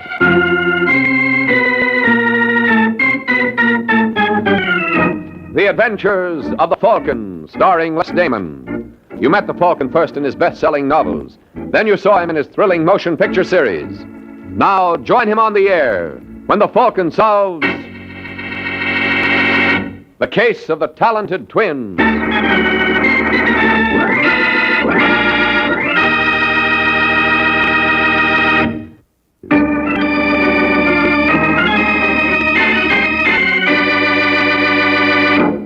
And now, the case of the talented twins.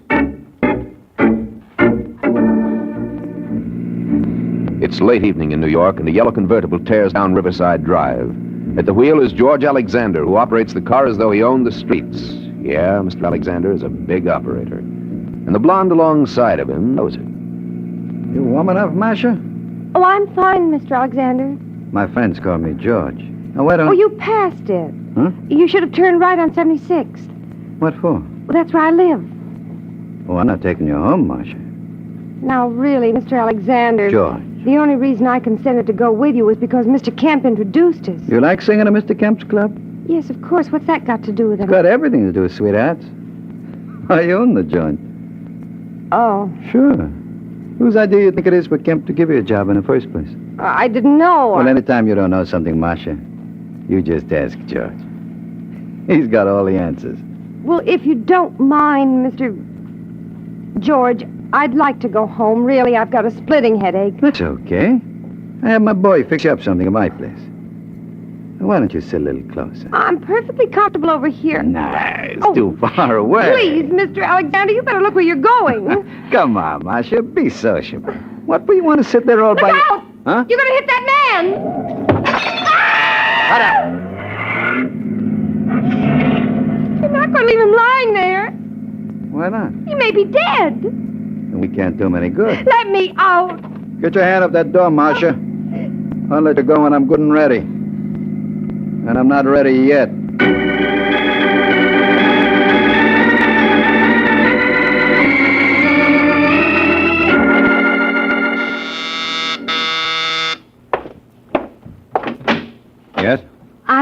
looking for a Michael Waring. Well, you've come to the right place. Are you the one they call the Falcon? When they can't think of anything worse. Come on in, Miss... Davis. Ruth Davis. Sit down. Thanks.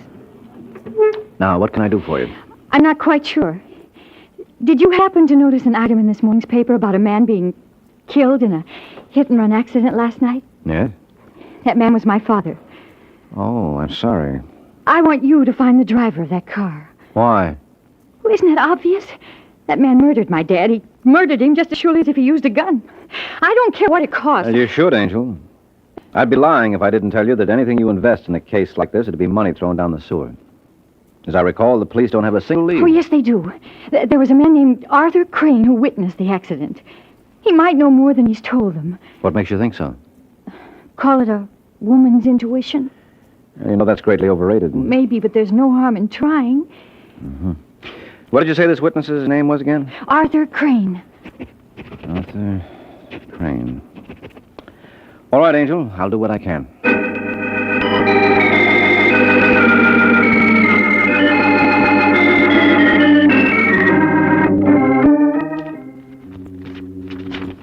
Here it is, Artie. Alexander George, real estate, 1792 Belmore.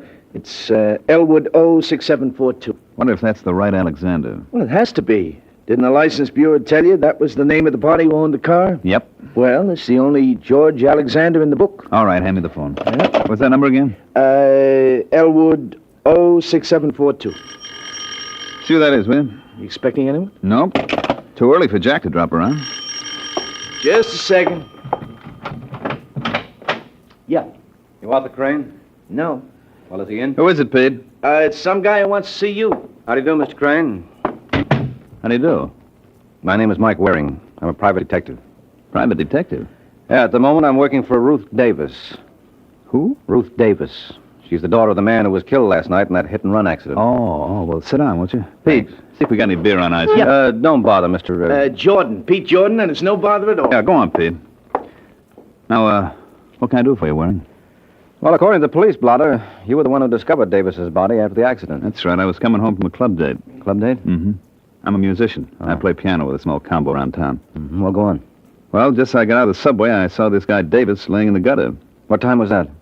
Oh, it must have been around 3:15. First, I thought it was just some stew bum, you know. Until I saw that briefcase under his arm, then I realized it must have been an accident. Well, you couldn't have gotten there much after it happened. That's what the cops told me. You didn't notice any sign of a car around? Nope. Well, there couldn't have been too many cars out of that hour. This is very important to my client. Look, Waring, if there was any way I could possibly help you, I'd be glad to. Any driver who pulls a stunt like that ought to get it in the neck. Yeah, sure, but you can't tell me any more than you have, huh? Not a thing. I'm sorry. I wish I could. Well, here's your beer, gents. I'm afraid I'll have to ask for a rain check, Jordan.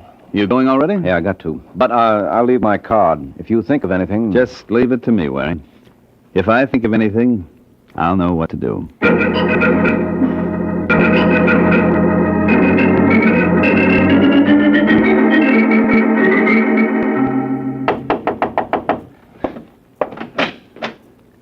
Yeah? Is Mr. George Alexander around? Who wants to know? My name is Artie Crane, but I don't think it'll mean much to him. Just say I'd like to talk to him about a yellow Buick convertible. You what? Tell him I admire his taste in cars. You're nuts. Mr. Alexander doesn't own any convertible. That's not what the license bureau told me. Maybe you better come in, Buster. Yeah, maybe I better. Sit down. I'll get Alexander. Hey, that's a nifty-looking piano he's got there. Mind if I try it? Just so you don't break it.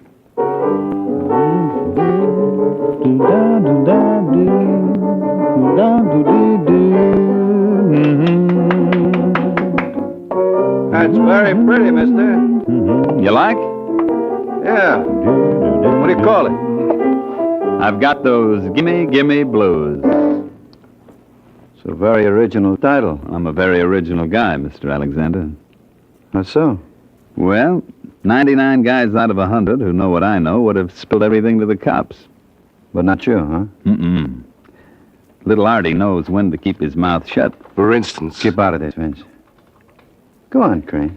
Well, for instance, last night I was coming home late and I saw a car bowl over some character who was crossing the street. Fortunately, I had enough presence of mind to copy down the license number. And you think this car belongs to me? Mm-hmm. You're wrong. Okay. I'm perfectly willing to leave it to Mike Waring. The Falcon? That's right. He's working for the daughter of the poor slob who got hit. He was around to see me this afternoon, wanted to know if I could help him. And you told him? Not a thing. I thought I could help you more. How much more? What? Why, you dirty little... Let go. Should I throw him out, Now, George? calm yourself, Vince. Don't be so free with your hands, You shouldn't mister. blame... Vince never liked blackmail. Well, that little pushing around is going to cost you another $5, Alexander. What? Take it easy, Vince. You think the money was coming out of your pocket. So now you want $15,000, eh, Artie? Otherwise, I go straight to Waring's and from there to the cops. Well, I wouldn't want you to make such a trip on my account. Then you better get it up. Okay, Artie. You leave it to me. I'll take care of you. And when I get through, I bet you don't complain.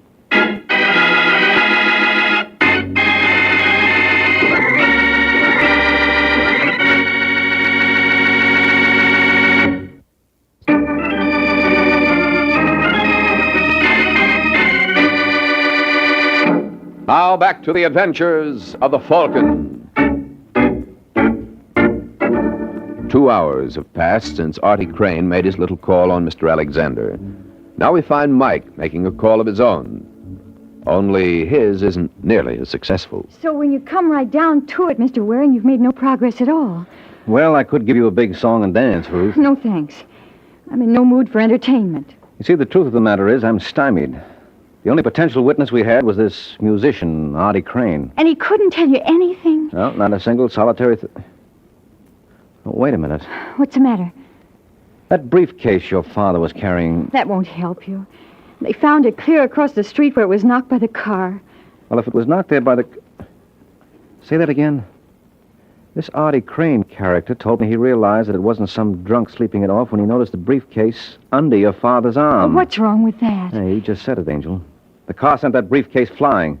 If Crane saw it under your father's arm, it could only have been while your father was alive. Then Crane was lying. That he was. Well, you think... I think I ought to have another little talk with that boy. Oh. Let's see if we can get him up here. He won't suspect anything? Not if it's put to him the right way. What'll you tell him? Now, don't you worry, Ruth. I'll ad-lib something. Hello? Hello, I'd like to speak to Artie Crane, please. Who wants him? Mike Waring. Well, Artie isn't here. This Pete Jordan? No, Pete isn't here either. Well, where is everybody? Unless there's been a change in plans, you might try the morgue. Hello, you still there, mister? Yeah, I'm just waiting for the top Hey, wait a minute. Is this Sergeant Corbett? Sure is, Mike. All right, Corbett. Give it to me gently. Who did what to whom? Well, whom is your friend Artie Crane. The what was a half-dozen slugs through his head. As far as the who is concerned, we got no idea. Have you, Mr. Waring?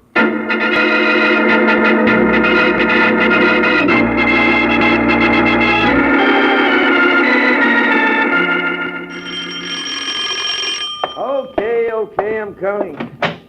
Hello, Pete. Oh, hi, Mr. Waring. Well, I drop around and redeem that rain check. Rain check? I asked for one the last time I was here. Oh, yeah. Well, I guess you heard about Artie. Mm-hmm. That his piano? Yeah. To think he'll never touch it again. Just how good was he on it? Oh, you can have the Duke and Count Basie. I'd have taken Artie any time. You a musician, too? Yeah, but I wasn't in his class. I used to sing a little. Oh. Well, how about an audition? What do you mean? Well, you never can tell, Pete. I may want to sponsor you. So let's hear how well you do in the voice department. Who killed Artie? Oh, look, you can't talk to me like that. Come on, Pigeon, sing. I did. Ouch. You wouldn't try that. If your big brother was around. Let me go. Not before we have a solo. Now, who killed Artie? How should I know? You should if anyone would. Who had it in for him? No one. Everybody liked him. Uh-huh. So one of his admirers pumped 6 slugs into his face so even his own mother wouldn't recognize him. Incidentally, how did you? There wasn't a thing on the body. Well, I found him here. Might have been a visitor from Mars. Yeah, but he had a flag tattooed on his shoulder. A patriot, no less. Who was the hit-and-run driver who killed Davis? I don't know what you mean. Yes, you do, Pete. Artie must have told you everything. He saw the car that killed Davis. No, he didn't. You know, you won't look so good singing without those dazzling white teeth. Well? There's a fellow named Alexander. Does this fella have a first name? George. George? You mean Arthur tried to shake down George Alexander? You know him?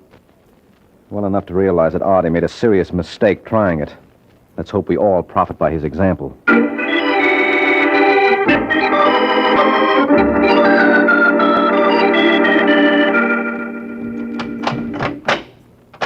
That you, Vince? Yeah. How you make out? Just look. All right, beautiful. Inside. Stop that! Inside. Hello, Marcia.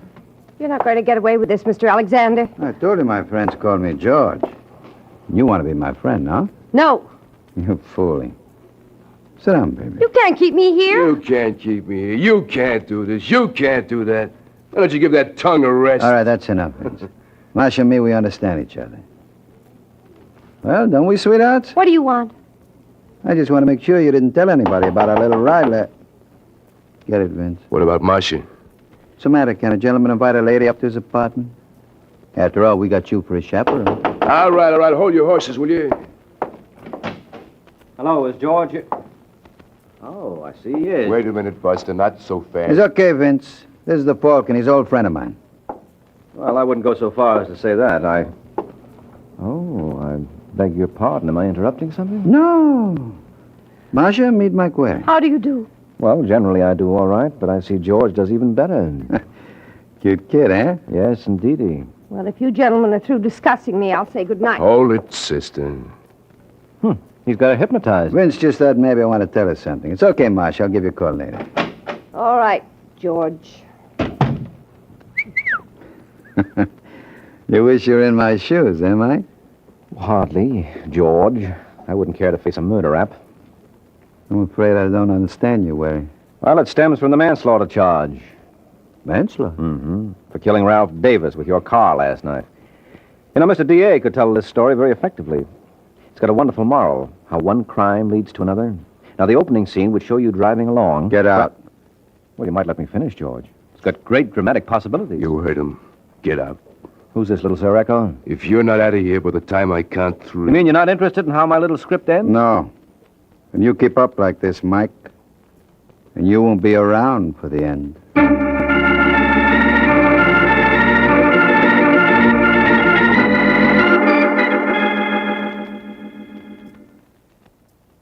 Very interesting, Mr. Waring, but what happened after that? That's all there was, Ruth. You mean you know who killed my father and you let him go? I mean, he let me go. He bought you off. No, wait a minute, Angel. Sure, I was a fool not to see it before. Well, we'll see what the police think about... Sit down. Oh, You listen to me, Ruth. I walked out on Alexander because there wasn't a thing I could do. you know he ran over my father. Yeah, sure I do, but where's our evidence? There isn't any way I could tie it to him. The only witness was murdered. Well, Well, what? you know he murdered Arthur Crane. Can you prove that? Well, it stands to reason... Look, Angel, you can build as good a case against several other people. Who, for example? For example, you. What? Sure. You knew Artie Crane could identify the man who killed your father. And when he refused to give you any information, you murdered him. That's the most ridiculous piece of... Yes? Mr. Waring, That's right. my name's Marcia West. I don't know if you remember me. Oh, you underestimate your charms, Marcia. You're the kind of a girl my kind of man could never forget. Well, I'd like to talk to you. Well, what would be the point? I thought you were a close friend of Alexander's. Well, I was in his car last night. You what? Yes, he was taking me home when he killed that man. Where are you now? At the place where I work, it's called the Tic-Toc Club. When can I expect you? Just open your door, Angel. I'm practically there now.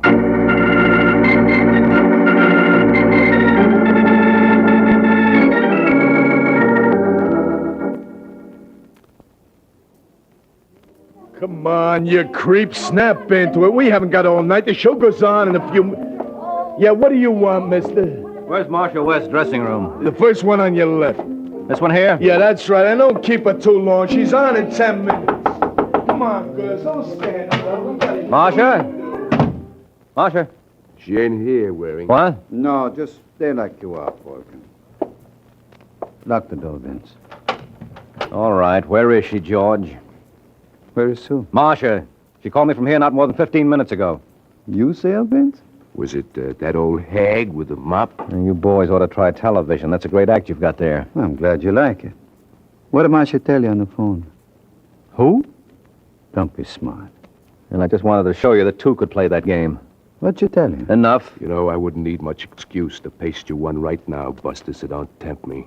What do you say, Mike? I say you boys aren't very smart. There are a dozen people out there. And they all work for me. So start talking, pal. Why, you... Careful, chum. Now, why you want to knock him down for Vince? You only got to pick him up again. That's all right, Alex. I'm in very good shape. I can keep this up all night.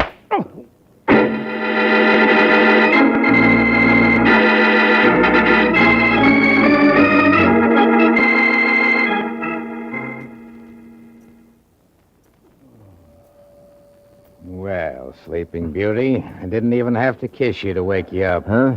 Yeah, this isn't the Princess Palace. It's Bellevue Hospital. No kidding. Okay, Mike, who slugged you? First, I want to know where you found me, Sergeant. On West 8th Street. How did I get down there? I can tell you one thing. I don't think you made it on foot. Someone must have given me a lift. Oh? A character named Vince, working at the behest of George Alexander. What do they want to do that for? Because Alexander was the one who drove the car that killed Ralph Davis last night. Last night? Well, isn't it Sunday? Where have you been? Don't bother answering, I know. All right. What day is it? Monday. Holy smoke. Where's Marcia? Who? Marcia West. She was in the car when Alexander killed Davis. She tell you that? Yes, and I wouldn't be surprised if she knew all about the Artie Crane killing, too. Is that tied up with this? Definitely. You see, Crane tried to blackmail Alexander, and Not so fast. Can you prove that? No, I can't hear Corbett. So let's go where I can.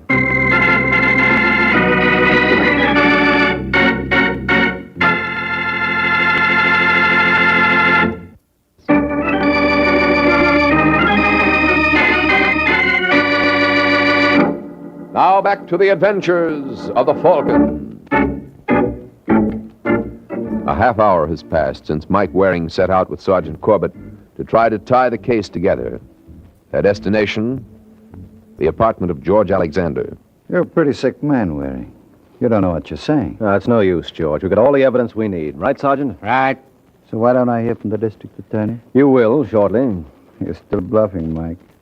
Admit it. All right, then how do I know you paid off to Artie Crane? You know? Yes, and I can prove it. How about that, Mr. Alexander? Well, you see, it's like this, Sergeant. It was no shakedown. I gave Artie the money. Oh, because you were impressed by his musical talents and wanted to see him further his career? Why, Mike, you take the words right out of my mouth. Oh, no. Something wrong? You don't think the DA will buy that? Why not? If it's okay for me to help young ladies interested in musical careers, why not young men? Sounds logical. Oh, come on, Corbett, be smart. You don't believe that? I didn't say I did. I just said it sounded logical. That's all I ask. Where's Vince? Why? I want to talk to him. You're going to have a long wait. Vince leave town Friday night. Friday? Yeah. I suppose that was his double who bounced me around backstage at the TikTok Club on Saturday. I don't know what you're talking about. Sure. Next, you'll say you never heard of a girl named Marcia West. Of course I have. Oh, sweetheart. You call me, George? Marcia. Is this the girl you mean? All right, never mind the act, George. Listen, Marcia. This is Sergeant Corbett. I want you to tell him everything. Everything? Yes, beginning with your call to me on Saturday night. My call to you? Don't you remember? I don't see how I could be expected to, Mr. Waring, seeing this is the first time we've met. What? But it's been a real pleasure. Let's do it again sometime.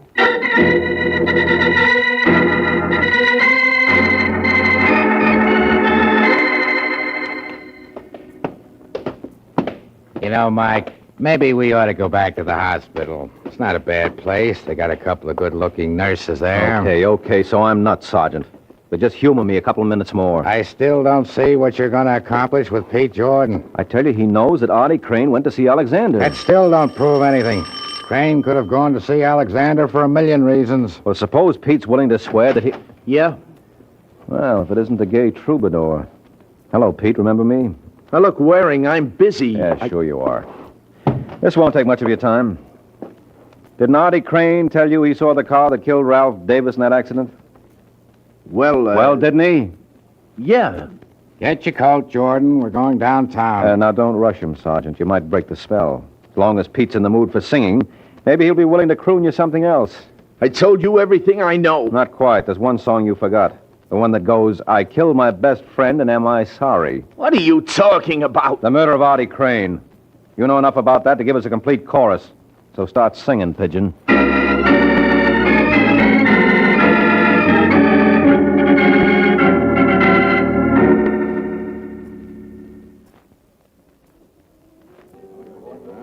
Well, girls, that's the whole story. Alexander goes up for manslaughter and Pete Jordan for murder. Any questions? I have one, Mike. Oh, so have I. I think Marcia was first, Ruth. All right, go on, Marcia. Well, first, I think I owe you an explanation. Yes, I wouldn't be surprised. Well, Alexander made me say I didn't know you. He and Vince caught me phoning you that night. Yes, I figured as much. I was afraid of what he might do, not only to me, but to you. Well. I thought she had a question to ask. Oh, well, all I wanted to know is what made you suspect Pete Jordan. Very simple thing, Angel. As you recall, when the police found Artie, there was nothing on him. So? So the question arises, Ruth, what happened to the hush money Alexander paid him? I don't get it. I pulled one bluff on Alexander that worked. The only reason he admitted giving money to Artie was that he thought I could prove he did. And you couldn't? No, because there was no money found on the body. Oh. And it stood to reason that Alexander and Vince didn't remove it. Otherwise, they would have known I was bluffing. So I figured maybe this was just a plain, everyday murder for money. And once you realized that, it was just a matter of picking out the only party who had the opportunity. That's right, and that gave me Pete Jordan. But I'll tell you one thing this business taught me. What? Never take a case where two beautiful women are involved. Makes for complications. How so? Well, it's too much of a good thing. You know the old saying, two's company, three's a crowd. You've got a point there, Ruth. He certainly has. No, don't fight. I'm sure we can settle this peaceably. I'm sure we can. That's the spirit. Now, how are we going to work it? That's easy. Mm-hmm. Good night, Mr. Waring.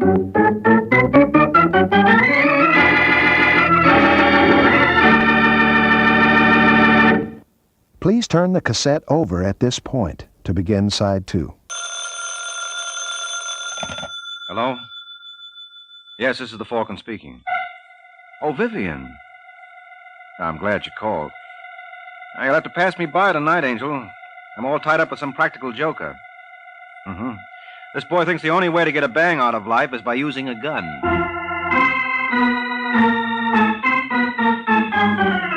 This is Ed Hurley, friends, inviting you on behalf of the Kraft Foods Company to listen to The Adventures of the Falcon, starring Les Damon. You met the Falcon first in his best-selling novels. Then you saw him in his thrilling motion picture series. Now join him on the air when the Falcon solves the case of the unsilent butler.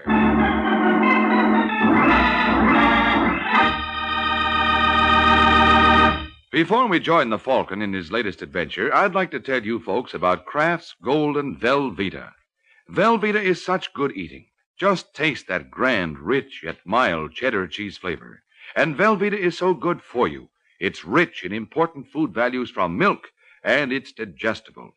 Velveeta is as digestible as milk itself. For swell-tasting snacks, for good hearty sandwiches, for thrifty, easy hot dishes, it's smart to keep stocked with Velveeta. Get it tomorrow in the handy half-pound package or in the economical 2-pound loaf. The pasteurized processed cheese food of top quality, Velveeta is made only by Kraft.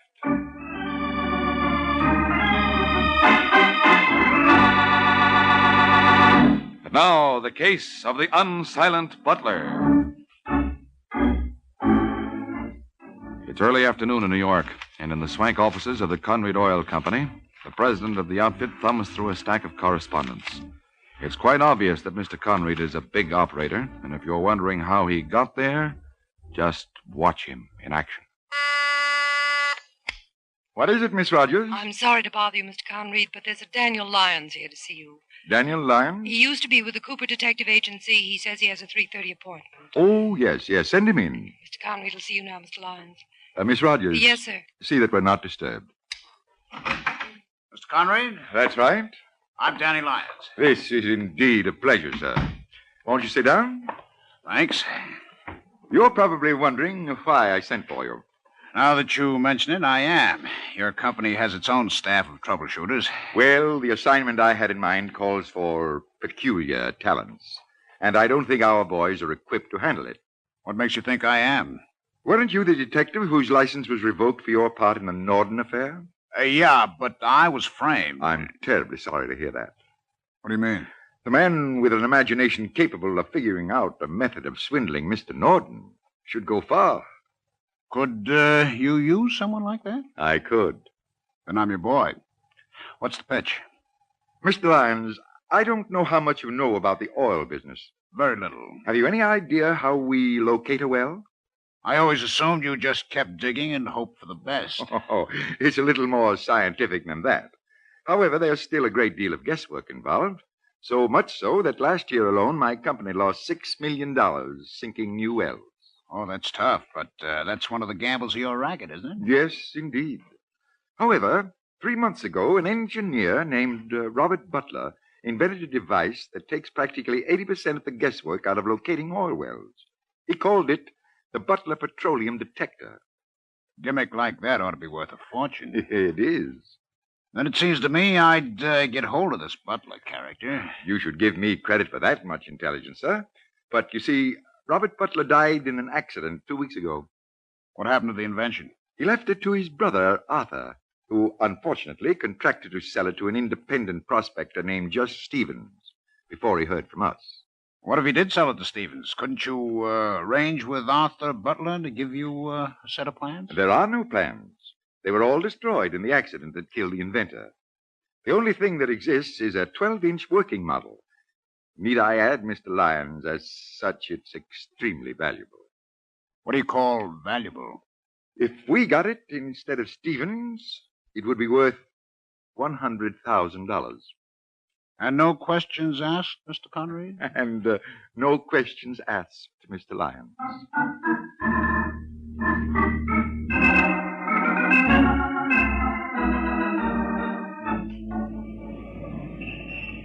Taxi! Taxi! All right, driver. Let's go to the...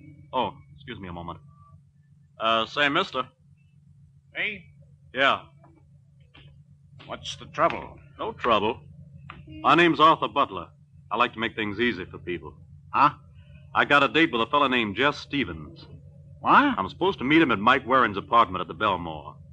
What's that supposed to mean to me? Well, it should mean something. You've been trailing me ever since Friday, and seeing as how I'm only going to be in town another few hours, I wouldn't want to lose you now. So long. All right, driver, let's go.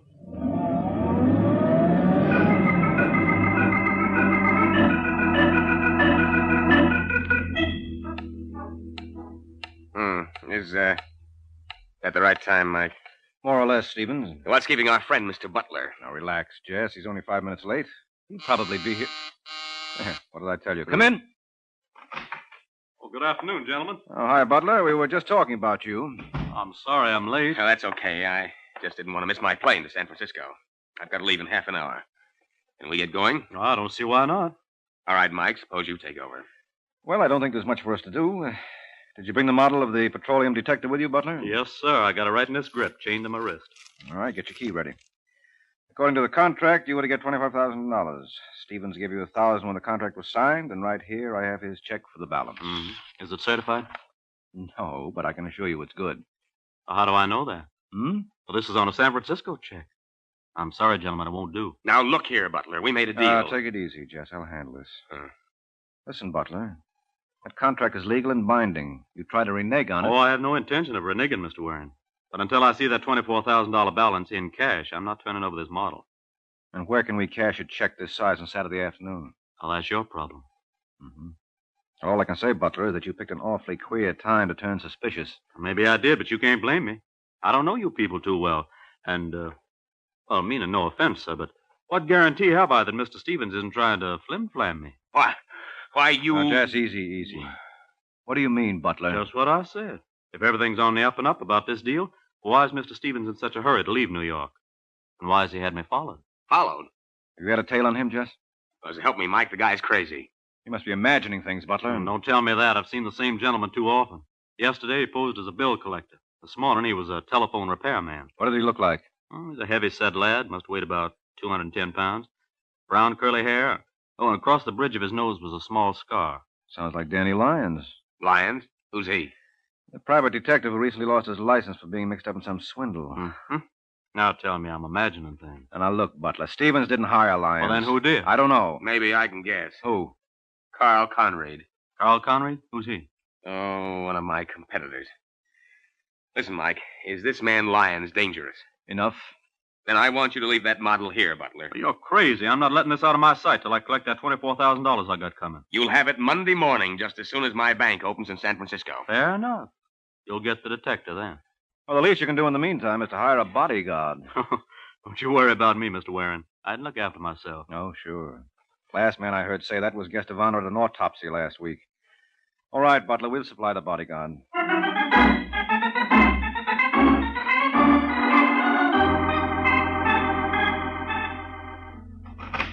Yes? Is John Webster in? Do you have an appointment? Well, I think he'll see me. Where is he, in there? Just a second. That's all right. I'm an old friend of the family. Come back here. You can't walk in like that. Hey, what goes on here? Hello, Johnny. Mike Waring. I tried to stop him, Mr. Webster, but That's he wouldn't... okay, Pat. This is the Falcon. We used to play hooky together. Oh, I'm sorry. I didn't know. How could you? Sit down, Mike. Thanks. Haven't seen you in months. How's it going, Johnny? Oh, couldn't be better. Right, Pat? Oh, yes. Everybody seems to want to hire Mr. Webster. Well, what about the... Oh, the furniture? Well, I was referring to the lack of it. Oh, we took it out. We ordered a new batch. You know, that modern chrome stuff. Pat thinks it's kind of flashy for a private dick's office, but I didn't. What do you say, Mike? Well, I say I'm awfully glad to hear you're doing so well. Yeah. I'm working on a case now that's a humdinger. $5,000 fee. Well, I guess I'll have to find myself another boy. What do you mean? Oh, I had a little routine bodyguarding job, but I could see you wouldn't be interested. Whoa. Sit down, huh? No, I really got to go, Johnny. Not until I get that job. But this would only last 48 hours and pay $20 a day. That's 40 more than Pat and I saw all week. Oh. I was bluffing, Mike. I haven't had a case in months. Do I get yours? Sure, Johnny. Thanks. What's the story? Well, there's a man named Arthur Butler staying at the Belvedere. He'll give you all the dope. He the boy you want me to keep an eye on? Mm-hmm. You're not to let him out of your sight for a minute. He's got an oil detector gadget on him that's worth a fortune. You expecting me? Yeah, but I better call him and tell him you're on your way over. Oh, Mike. Huh? It don't work. The phone company and me are feuding. You mean they're sore because you don't pay your bills? Ain't that ridiculous? Oh. Okay, Johnny, I'll phone from outside. There's a booth in the lobby. Yeah, I'll see you. So long, Pat. Been nice knowing you. Thank you. Well, baby, what do you think? I don't like it, Johnny. Why? Don't ask me. I just don't like it. Don't be silly, Pat. I got a hunch this is where our luck starts to change. On a $40 case? Guys have made fortunes in this racket starting with less. I wonder how much that gadget this Butler character owns is worth.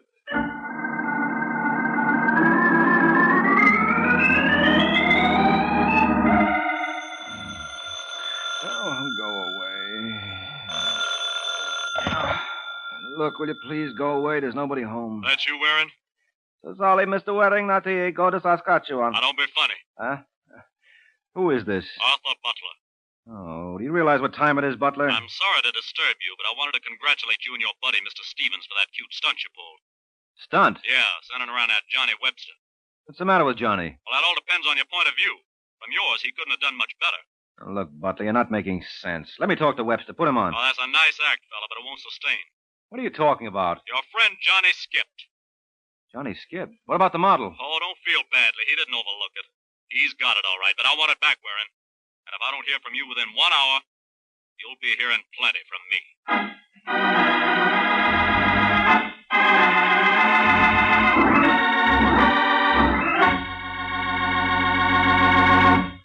This is Ed Hurley again, friends. Well, it seems that if Mr. Butler doesn't hear from Mike, there'll be trouble. And if you ladies don't hear this idea I have for you this afternoon, you might have more trouble than necessary in planning your Lenten menus. So let me tell you how you can melt Kraft's famous pasteurized processed cheese food, Velveeta, for a golden, smooth cheese sauce that's perfect with vegetable plates or seafood or rice or just over toast for a grand Lenten main dish. And this sauce is so easy to make. You just melt a half pound of Velveeta in the top of your double boiler. You don't need to cut it up because Velveeta melts so easily and smoothly without any lumps at all. Then stir in a quarter cup of milk, Season, and there it is. A cheese sauce that's simply delicious, with a grand, rich, yet mild cheddar cheese flavor. And you know this wonderful Velveeta sauce will add extra nourishment to your meal, because Velveeta is so rich in important food values from milk, and it's as digestible as milk itself. So it's perfect for all the family, the youngsters and Grandma, too. Make Velveeta your handy helper, Mother. Melt it for fine, hot dishes. Slice it thick for hearty sandwiches and between-meal snacks. Get a 2-pound loaf tomorrow and enjoy America's favorite pasteurized processed cheese food, the one and only Velveeta, made by Kraft.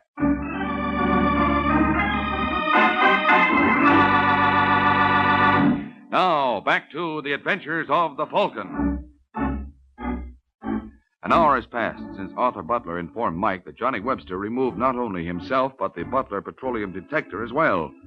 Now, in his hotel room, Mr. Butler seems strangely annoyed. Well, what do you got to say for yourself, Warren? You told me this Johnny Webster was trustworthy. You said with him on the job, I had nothing to worry about. How did you learn that he skipped, Butler? I woke up at 3 in the morning and discovered this. That's the chain you had on the grip, isn't it? Yeah.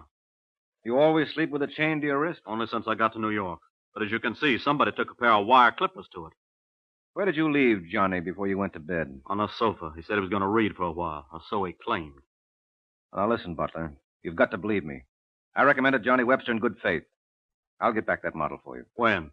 As soon as I can find him. Yeah, well, that may be years, and I can't afford to wait. I'm going to the police, Warren. Now, you don't want to do that. Don't I? You just watch. Look, you're wrong, Butler. Publicity is the last thing you want in this case. No use talking. I made up my mind. Did you ask your cab to wait? Nope. No, there's usually one down at the corner. Well, seems like you're out of luck. Taxi? Hey, taxi! Hey, wait a minute, Butler. I said you're not going to talk me out of this. No. Look over there. Look over where? That Chevy parked across the street.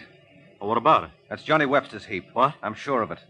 If I remember correctly, the rear right fender was off. If this is some kind of a gag, Warren... Well, what would be the point? Hey, what did I tell you? This is Johnny's car, all right. Now, why do you suppose he left it here? Maybe he ran out of gas. No. What Johnny ran out of was luck. Look behind the front seat. What do you mean? Oh. That's right. He's dead. And judging by that knife in his back, it wasn't due to an overdose of sleeping pills.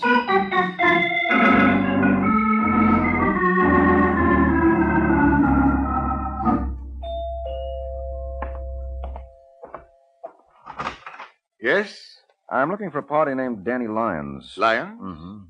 I'm sorry, Mr. Waring, Mike Waring. You have the wrong apartment. There's no such person here. Are you Carl Conrad? That's right.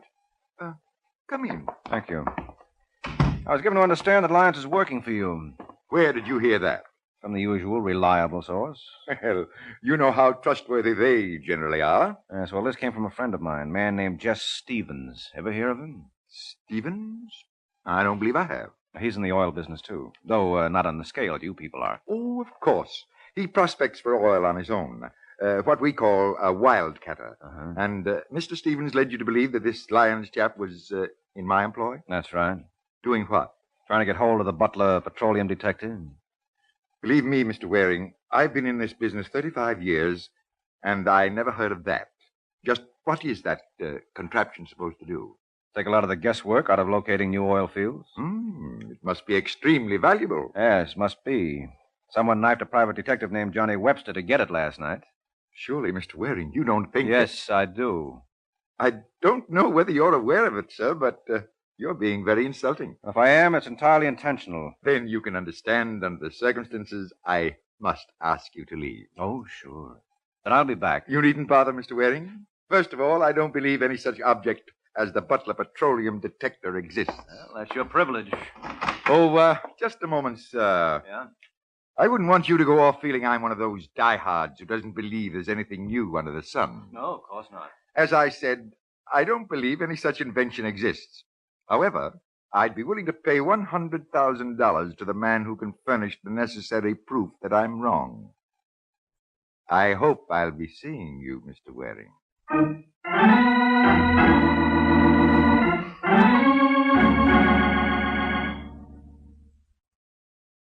Where do we go from here, Mr. Waring, or don't you know?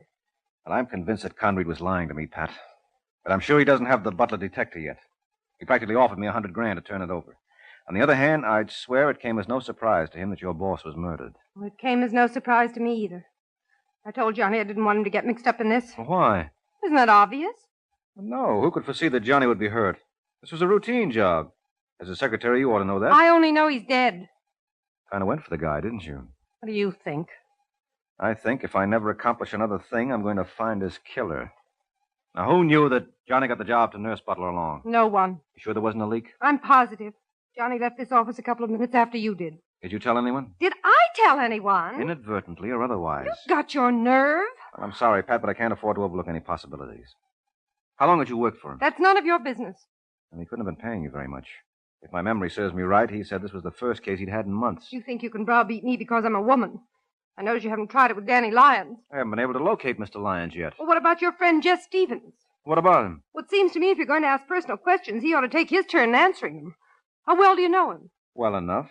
I was in the Army with him. So what does that prove? Just because a man wears a uniform, does that make him a solid citizen? Suppose Butler was right. About what? That check Stevens tried to give him for $24,000. Suppose it was rubber, and since Butler wouldn't accept it, Stevens knew that the only way he could get the model was to steal it. And Johnny caught him in the act. Got it all figured out, haven't you? Well, it makes as much sense as any theory I've heard you advance. Yes, it does. Even I'll have to admit it's worth looking into. I'll let you know how I make out.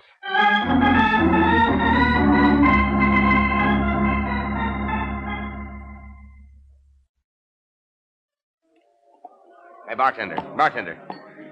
Let me have a bourbon and water. There you are, Jess. No. They told me at the desk I'd find you in the bar. Anything new, Mike? Well, yes, no. What do you say we squat, huh? Yeah. I've been doing a lot of legwork this morning. Okay. You want a drink? No, I'll sit this one out. Say, bartender, serve that drink over here, will you? Well, what's the story, Mike? How long do you think it'll be before we can locate that model? You seem more concerned about finding that than nabbing Webster's murderer. Okay, if you want an honest answer, yes. I want to get my hands on that detector. To me, that's all that counts. Well, let me tell you something, Jess. I don't care if I never see that miracle machine again. I'm only interested in one thing. I'll bet you are. You've been in touch with Conrad, haven't you? And what's that supposed to mean? Just what it sounded like. What'd they offer you? You accusing me of selling you out? All I know is you seem to have forgotten suddenly that you're supposed to be a friend of mine. Yeah, well, friendship works two ways, Jess. We have a mutual agreement. I can drop you just as you can cancel me out. Thanks for reminding me, Mike. I may have to do just that.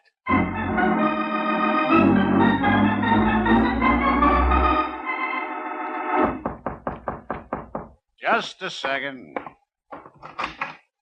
Hello, Lyons. Mr. Conrad, what are you doing here? Well, if that mountain wouldn't come to Muhammad, Muhammad must necessarily go to the mountain. Well, I was keeping out of sight. You might have at least phoned me, Lyons. I had nothing to tell you. Mike Waring had. He told me that a chap named Johnny Webster lost his life last night trying to prevent a theft from Butler's hotel room. So? So, I'm merely putting two and two together. Sometimes you wind up with 22 that way. Let me ask you a question, Mr. Conrad. Suppose I told you I haven't got Butler's whatchamacallit. I wouldn't believe you. I thought you'd say that. How high will you go for it? We made a bargain last week, Lyons. Yeah, but the whole thing was strictly spec then. If I guaranteed to bring it over to your place in an hour, what would it be worth to you? I still think the stipulated price of $100,000 was more than ample. Will you go 50 more? 25, and that's my limit. Okay. What time have you got now? 9 o'clock. Go to your office, start counting it out. I'll see you at 10.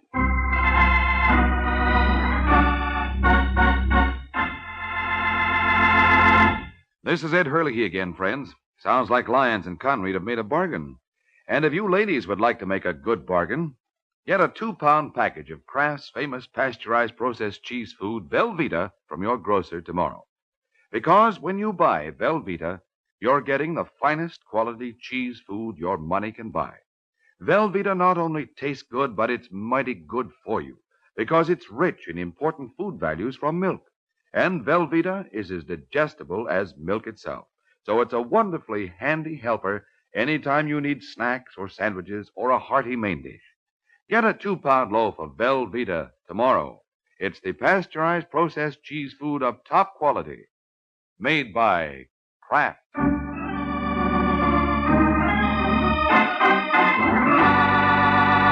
Now, back to the adventures of the Falcon.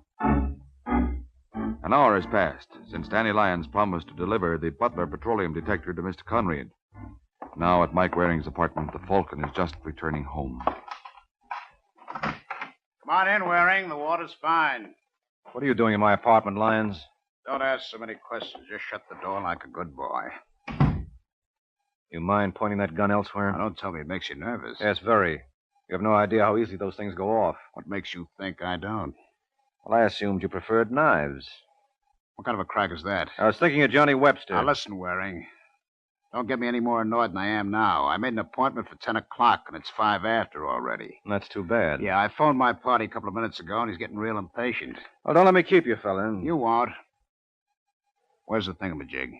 You mean the Butler petroleum detector? Yeah. I don't know, and what's more, I don't care. Well, I care plenty. So open up, Waring. Oh, careful, friend. I just had the suit pressed. Now, listen, I never liked you, and I wouldn't need much excuse to part your hair with this cannon, so let's not have any smart answers, you understand? Well, I just can't help it. I used to be a quiz kid. Let go. Come on, Lyons, drop it. I'll drop it, Waring, right where it does the most good.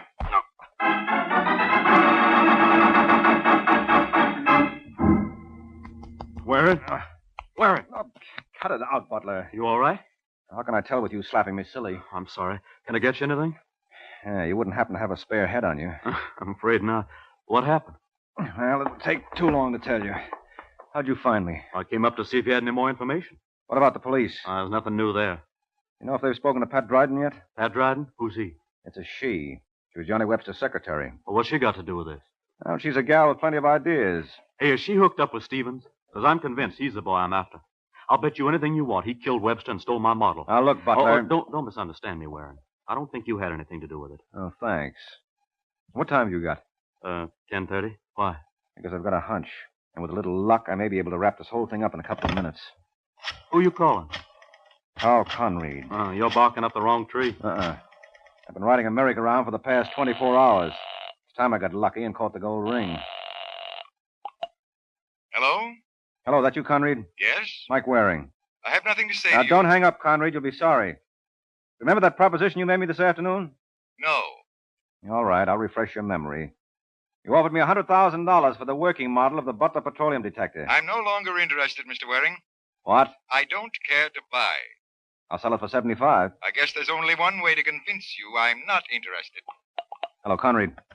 Conrad! Well, he hung up. I'll get the number back. No, there's no need to do that. I proved my point. Oh? What was it? Oh, I'm sorry, Butler. I thought you knew. I was just proving that you killed Johnny Webster.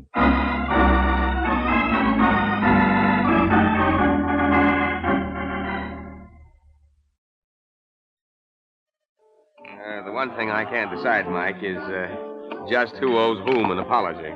I suppose we call the honors even, Jess. We both made mistakes.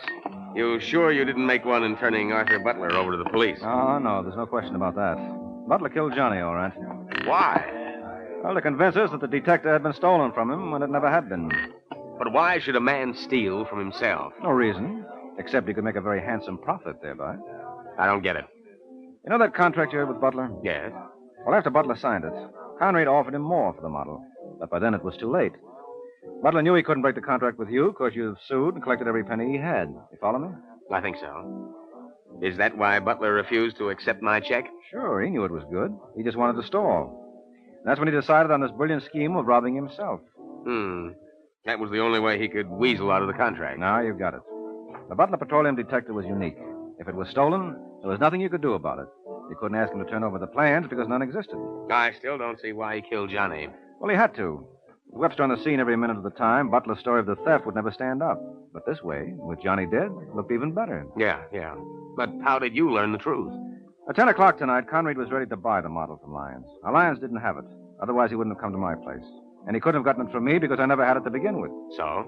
So when I phoned Conrad just half an hour later, he was no longer interested in the model, not at any price. Well, that convinced me that Conrad already had it. A man doesn't cool off like that. So the only one he could have bought it from was Butler.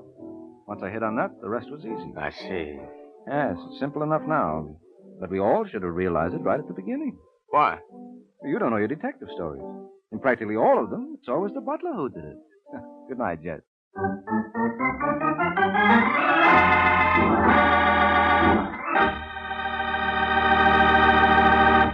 There comes a time in the life of every homemaker when she has to fix a dinner fast. And that's when Kraft Dinner is such a help. You see, in just 7 minutes cooking time, Kraft Dinner makes delicious macaroni and cheese. Wonderful, tender macaroni with fine cheese flavor all through, just like I said, in only 7 minutes cooking time. That's because every package of Kraft Dinner gives you a special quick-cooking macaroni and just the right amount of Kraft grated for that grand cheese flavor. So, tomorrow, get a couple of packages of Kraft Dinner.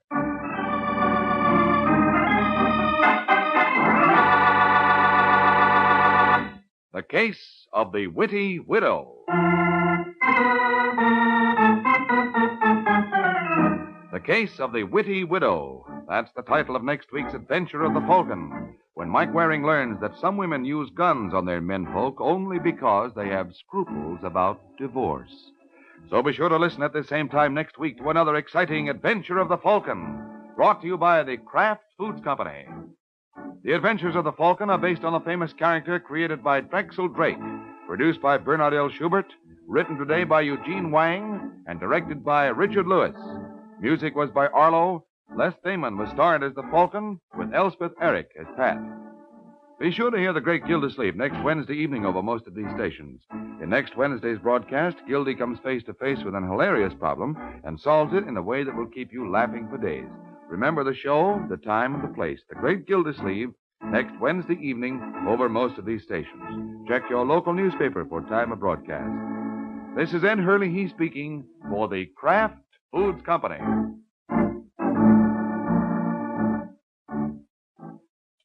Enjoy Phil Regan's camp show today, and remember Tallulah's big show on NBC.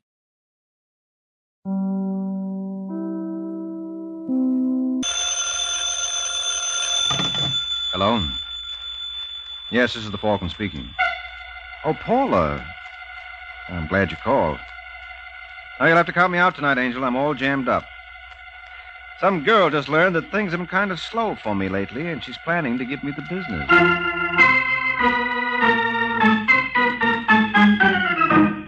This is Ed Hurley, friends, inviting you on behalf of the Kraft Foods Company to listen to The Adventures of the Falcon, starring Les Damon. You met the Falcon first in his best-selling novels. Then you saw him in his thrilling motion picture series. Now join him on the air when the Falcon solves the case of the talented Texan.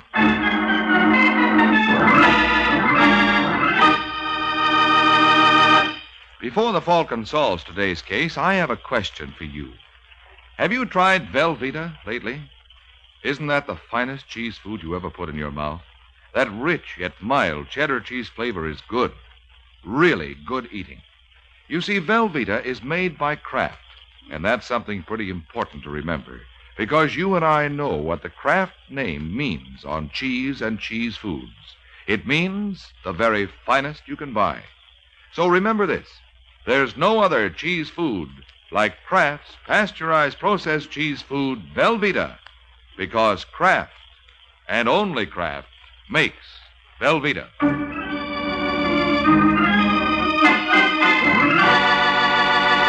Now, the case of the talented Texan. It's late afternoon in New York, and in a small furnished apartment on Manhattan's east side, a gentleman named Reed Stevens prepares for business while his wife watches interestedly as he opens up shop. There's a box of shells in the bottom drawer, Kay. So?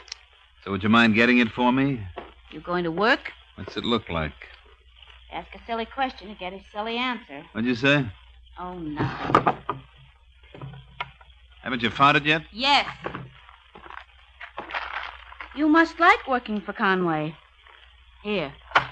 What makes you say that? Been at it for 7 months. That's the longest I ever remember you working for anyone. I didn't have any better offers. What about Myers? Didn't he offer you $50 a week more? That's right, he did. Why didn't you take it? Maybe I didn't like the hours. Or maybe it's because Mr. Myers is a bachelor. What's that supposed to mean? Don't you think I know the big attraction at Conway's?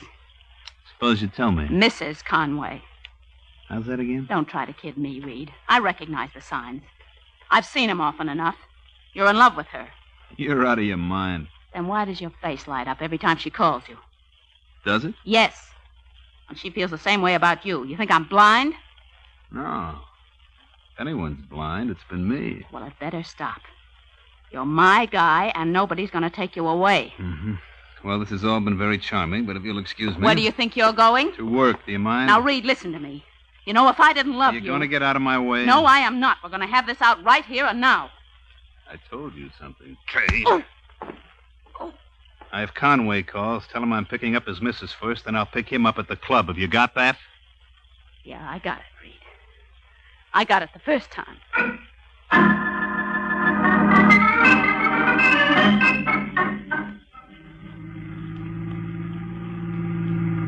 I don't want to heckle, Reed, but you know where you're going? That's a very good question, Mrs. Conway. Oh, do you? You passed the club 20 minutes ago. If you intend to pick up Fred there, you're doing it the hard way. What are we stopping here for? I'd like to talk to you, Lois. Lois? You know, my wife said something very strange today. About us? Mm-hmm. Yeah, she thought there was something playing. What made her think that? Feminine intuition. Don't ever sell it short. And she was right? Well, no, as it happened, she was wrong, but that's your fault. I went for you the first day I saw you at the club. 7 months ago? 7 months ago. We wasted a lot of time, Reed. You're right, baby. We got a lot of time to make up for.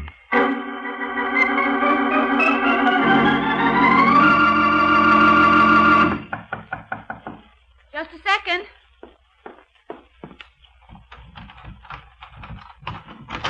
Yes?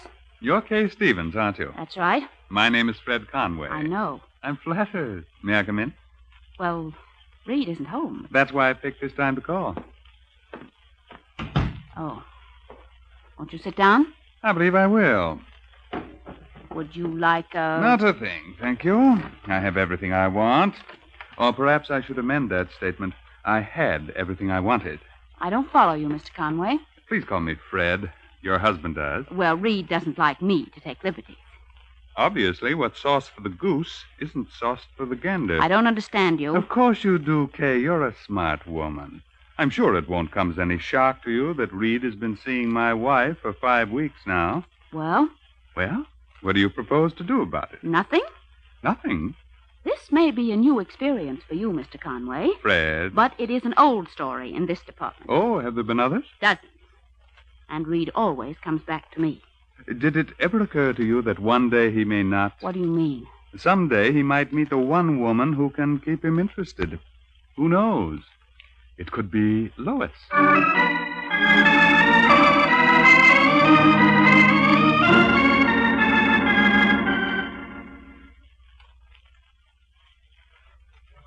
Jackie. Oh, hi, Mr. Conway. I didn't see you come in. How we doing? Not much action tonight. Any calls? Only Claiborne and Pepper. They want to lay off $8,000 on Mama's boy at Bowie. Take it. Anything else? Oh, yeah. Your missus is in the office. She alone? Uh-huh. Fine. Incidentally, tell Reed Stevens he can have the night off. I won't need him anymore. Right. Hello, darling. I've been waiting for you, Fred. I know. Jackie just told me. What is it this time? A new coat? No, this time you're wrong. Well, you just name it, Lois. You know there's nothing I'd refuse you.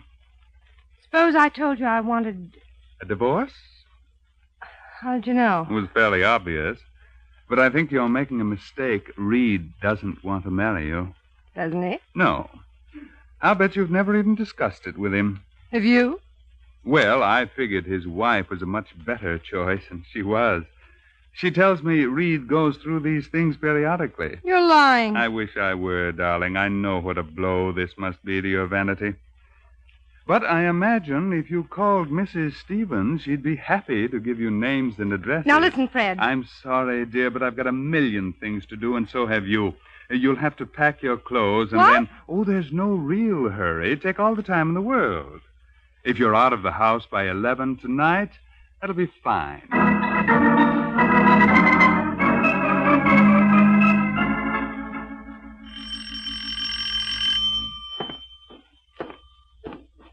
Hello, I guess you must have been expecting someone else. What do you want? You Reed Stevens? That's right. I want you. Now, look, mister. Just call me Tex. What's the idea of the cannon? What's generally the idea? You nuts? If somebody don't like you, Reed, you must have gone out of your way to... Just keep your hands right where they are. Hey, it's a nifty-looking solo holster you got there. Mind if I see it? Boy, that's what I call a beauty. But it sets you back. Now listen, Tex. Sure wish I could afford one like it. Yeah, don't think much of your shooting iron. Too clumsy. Look at all the effort you got to use to pull the trigger. I guess I was wrong. It don't seem to take any effort at all.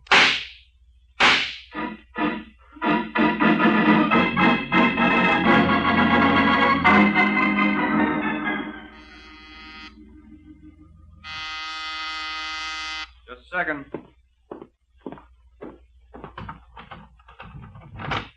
Yes? I'm looking for Michael Waring. Come in.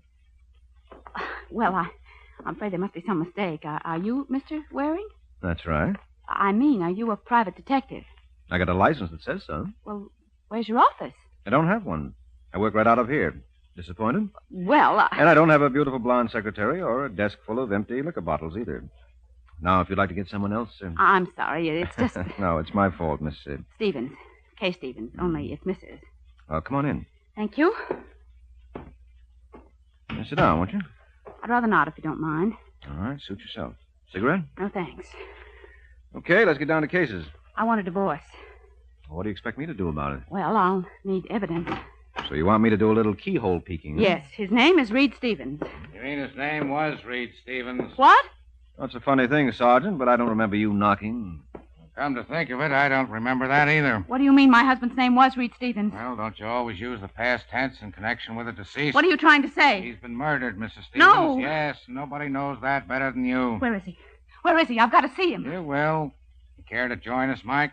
Is it a pinch? It is indeed. I'm so glad your apartment is only 8 minutes from headquarters. Whenever we have a homicide, I can always stop here first. And very rarely have I been disappointed. All right, folks, let's go.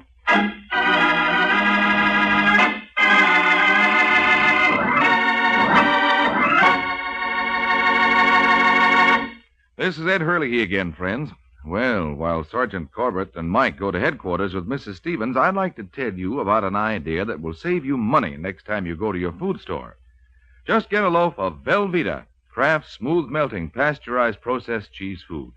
You can melt Velveeta for a golden smooth cheese sauce that'll do wonders for leftover bits of meat or seafood or vegetables.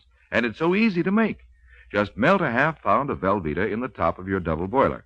You needn't cut that half-pound piece of Velveeta up at all, because it melts so easily and smoothly without any lumps. Then simply stir in a quarter cup of milk, season, and there you have a fine-tasting cheese sauce with a grand, rich, yet mild cheddar cheese flavor. And this delicious sauce adds fine nourishment to those leftovers, too, because Velveeta is so rich in important food values from milk. It's digestible as milk itself, so even the smallest youngsters can enjoy it. Whether you melt golden Velveeta for a wonderful cheese sauce or slice it thick for hearty hot or cold sandwiches or snacks, make Velveeta your handy helper, Mother. Get a 2-pound loaf tomorrow and enjoy America's favorite pasteurized processed cheese food, the one and only Velveeta, made by Kraft.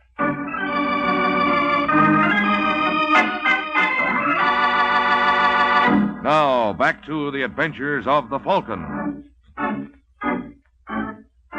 Only 15 minutes have passed since Kay Stevens was arrested for the murder of her husband. And now at headquarters, while Mrs. Stevens is being booked, Sergeant Corbett makes our hero a sporting proposition. Look, Mike, I've got an idea. Why don't you just walk out of here and I'll make believe like I never even saw you with Mrs. Stevens? Oh, no, that's big of you. Okay, I was just trying to help. She killed her husband just as sure as you're standing there. I did not. Then why were you consulting Waring? I had my reasons. If you weren't so stupid, you'd see that I couldn't have killed Reed. Why not? Because I was in love with him. Why did you want a divorce? Because I was fed up with him. That makes a lot of sense. Oh, sure it does.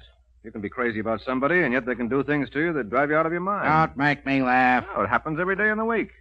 The old story of not being able to live with someone or live without him. She managed it nicely. I tell you, I didn't kill him, Sergeant. You knew he was chasing around. He did it before? But this time he wasn't coming back. He always came back. If you were so sure of that, why did you go to Waring to get your evidence for a divorce? Oh, I don't know. I'm all mixed up. You weren't so mixed up that you couldn't hire a professional gunman? That is not true. All right. Lay off it, Corbett. What's this about a professional gunman? We got a description of the lad who actually pulled the trigger. Who is he? We're not sure yet, but according to the building superintendent, he was a tall, red-headed boy who spoke with a Western accent. You think Mrs. Stevens hired him? Yes. You're crazy. I would never do anything to hurt Reed. All right, that's enough, Kay. Who was the other woman this time? I have no idea. Well, if she's bashful, I'll tell you. It was Lois Conway. Lois Conway? Freddie's wife. You know her? Not personally. Oh, really? Maybe I'm missing something. Take it easy, Kay. I'll keep in touch.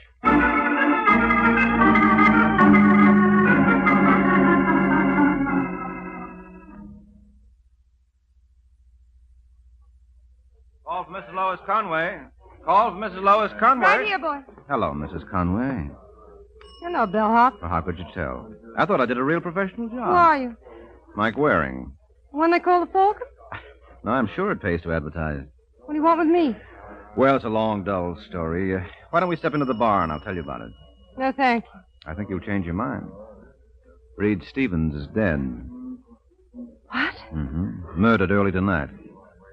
Maybe I could stand a drink after all. Bar's right over there.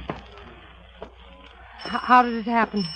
A professional gunman paid him a visit in a little hideaway Reed rented on East 58th Street. They catch the man? No. And they don't know who hired him, huh? Well, the police are inclined to believe it was my client, Your client. Mrs. Stevens. They're crazy. Reed was happily married. He told you that himself? Several times. Right through this door. Would Monsieur like a table? No, monsieur, we'll sit right at the bar, but we would like a couple of whiskey sours. Very good, sir. You seem to know my preferences. Oh, you'd be surprised what I know about you, Lois. Lois. Well, I figured it's permissible. After all, I do know you real well. I even knew where to find you. How'd you manage that? Well, I went to your room first and told the maid I had a COD parcel for you. Imagine my surprise when she said you were staying at the Creighton. Indirectly, that told me a lot more. I don't see how. Well, that's because you're no detective. You see, when she refused the COD, it could only mean one thing. What? That your husband must have known about you and Reed and tossed you out on your lovely ear. How dare you? It's a nice right cross you've got. I never want to see you again. Oh, don't count on it, Lois. I was brought up right. I'll be back if only to turn the other cheek. Take care of yourself, Angel.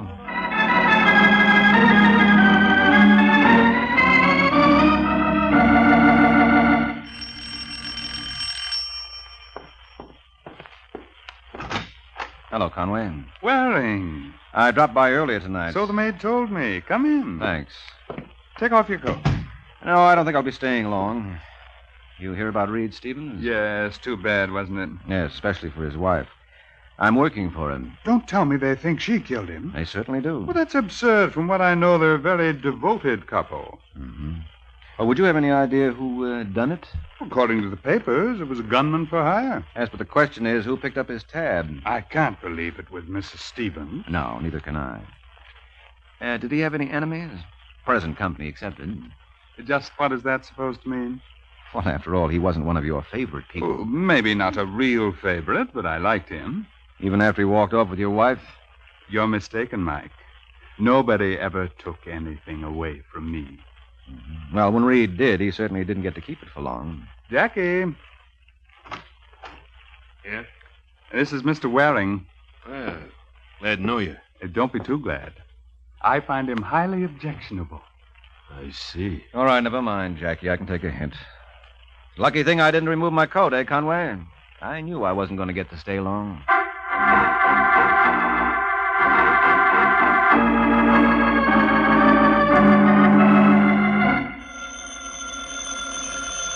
You want me to... Never mind, Jackie. I'll take it. Hello. That you, Freddie? Yes, Lois. I called several times before. So Jackie told me. Will it be all right if I come home and talk to you? No, it won't. Just for 5 minutes? It's out of the question, darling. Look, Freddie, I don't blame you for feeling the way you do. I realize how you must hate me. Nonsense. I'm extremely fond of you, Lois. Well, then couldn't we... No, I'm afraid we couldn't. It won't ever happen again. Certainly not with Reed Stevens, anyway. You've got to give me another chance. I'll make it up to you. I swear I will. You just don't seem to understand, Lois. I'm not interested. Who do you think you're talking to, anyway? I'd like to tell you, but I think the telephone company might be shocked. Listen, Mr. High and Mighty, I know plenty about you. How would you like it if I went to Mike Waring? I wouldn't bother him. He's a very busy man. I think he'll clear time to hear what I've got to say. Don't do it, Lois. You've made one mistake already. I hate to see you make another. Are you threatening me? Would I do that to my own wife? But then you won't be my wife much longer, will you? Goodbye, dear. It's been grand hearing from you.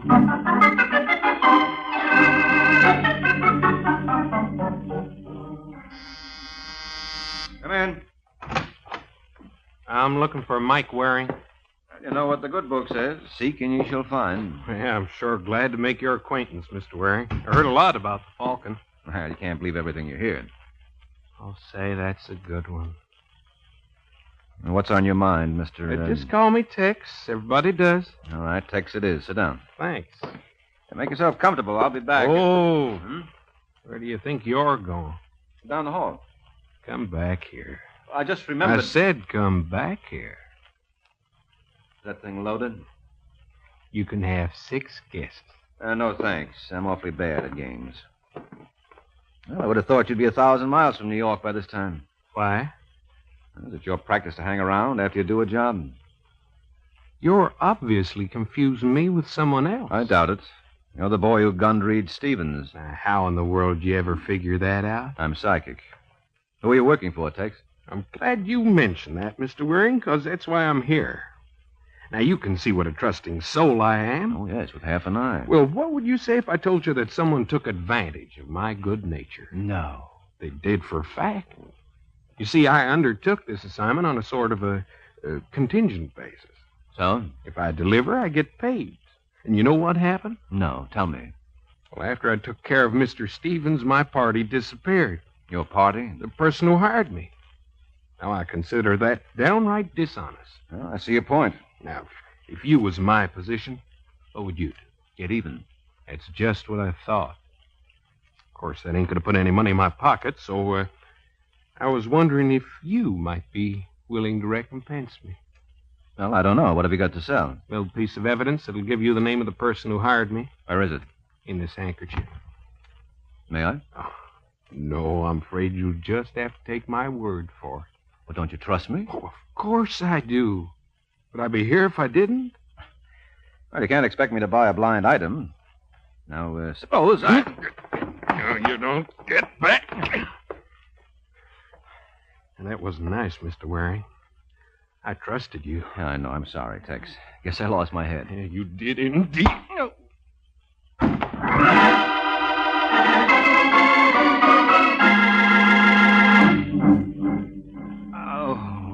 Good morning, Mr. Waring. What? You must have made quite a night of it. No, where's my head? Must be around somewhere. Oh, Don't try to get up. no, I don't think I can make it.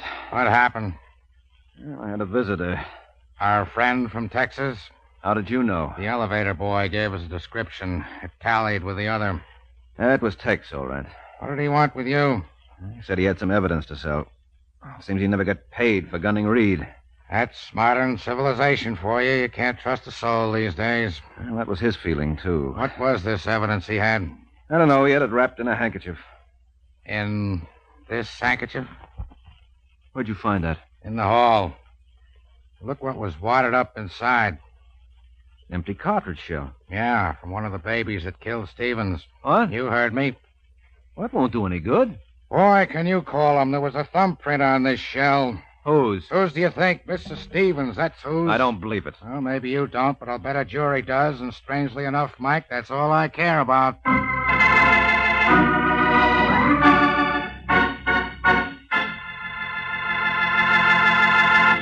This is Ed Hurley again, friends.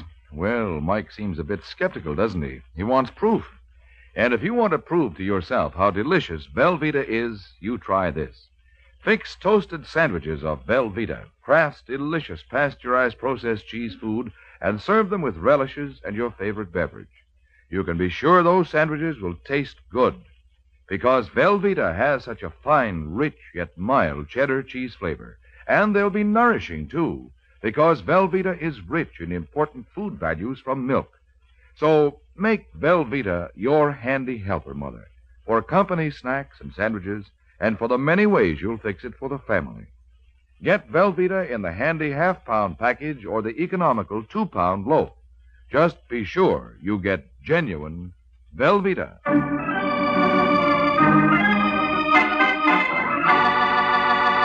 Now, back to the adventures of the Falcon. An hour has passed since Sergeant Corbett informed Mike Waring that Kay Stevens' fingerprints were found on the shell that killed her husband. Now, as we find the good sergeant, the Falcon, they're on their way to headquarters. Mike still refuses to accept the evidence. Listen, Sergeant, there must be some mistake about that shell. What kind of a mistake? You're certain that's Kay Stevens' fingerprint on it? Absolutely. Well, there must be a logical explanation. Wait a minute. Oh, no. What's the matter? I know what's coming. You see it all now. You know who was responsible for Reed's murder. Well, I do. Can you pick up Fred and Lois Conway? What for? All right, just humor me, will you? Okay, Mike, if you're going to act like a jerk, there's no reason why you shouldn't have an audience. They'll be there.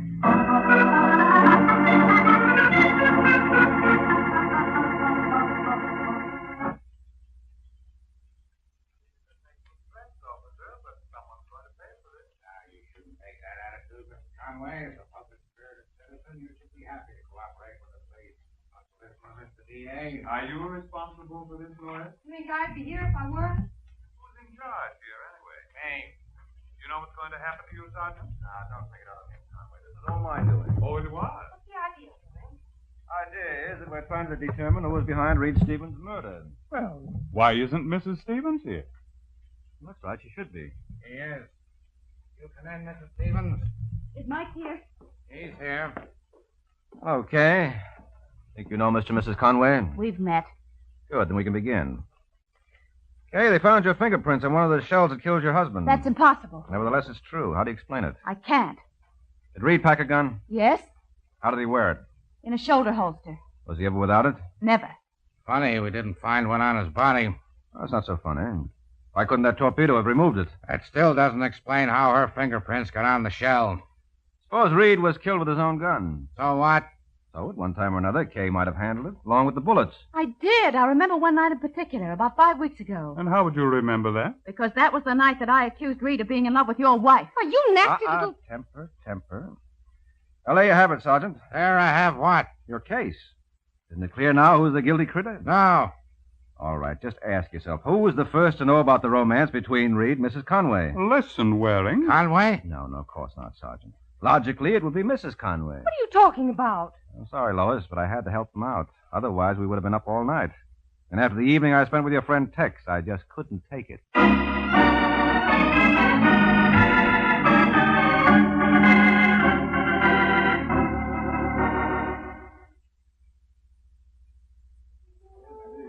Well, that's all there was to it, Kay. Once I realized Tex was working for Lois, it all added up. Incidentally, did the police pick him up yet? 20 minutes ago. His real name is Leo Haynes. Where'd they find him? On the west side, naturally. I still don't see Lois's motive. Oh, that's simple. She learned her husband told her the truth. She was just another girl to Reed. And look what she gave up for him. What? Oh, Conway threw her out, didn't he? Now, that's the part I don't understand. You think that Conway would have gone after Reed? Wasn't worth it to him. Fred's the kind of man who doesn't like trouble. He had his revenge when he packed Lois in. And as far as he was concerned, that took care of everything. So poor Lois winds up in the middle with nobody wanting her. Except the police. How did you peg her, anyway? The police gave me the answer. You remember where they found Reed's body? Yes, in a little hideaway he had on East 58th Street. And what made it a hideaway? The fact that nobody knew about it. Exactly. Nobody knew it. Except Reed and Lois. So who could have given Tex the address? Of course it had to be her. Why didn't I think of that? Because you're not a detective. Well, you deserve a lot of credit, Mike. Was that all I'm going to get? Oh, no. There's something else. Something you really deserve. What's that, Angel? Good check. Good night, Mr. Waring.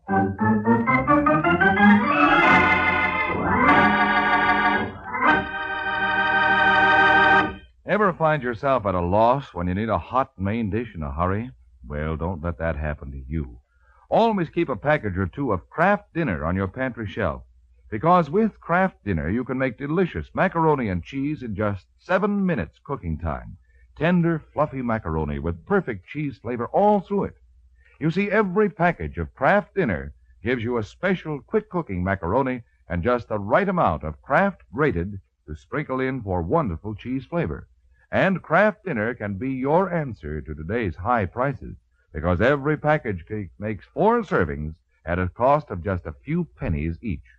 Tomorrow, get a package or two of handy, delicious Kraft Dinner.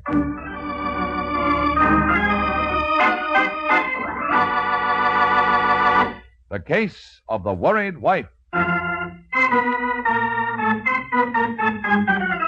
The Case of the Worried Wife.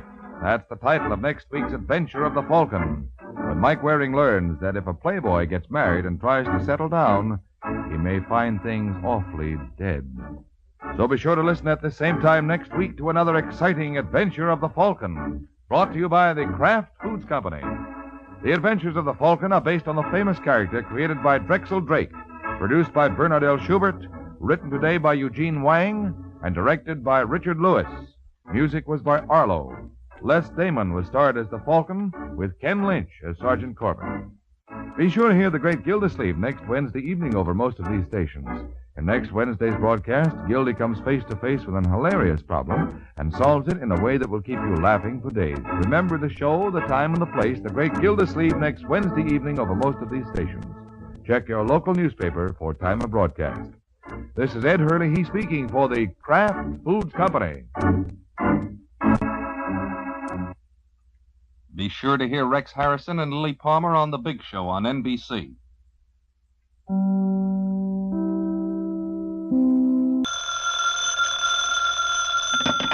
Hello? Yes, this is the Falcon speaking. Oh, Thelma. I'm glad you called, but tonight is out, Angel. A girl is trying to break off with her boyfriend, but he loves her too much to let her go. And it's up to me to see he doesn't love her to death.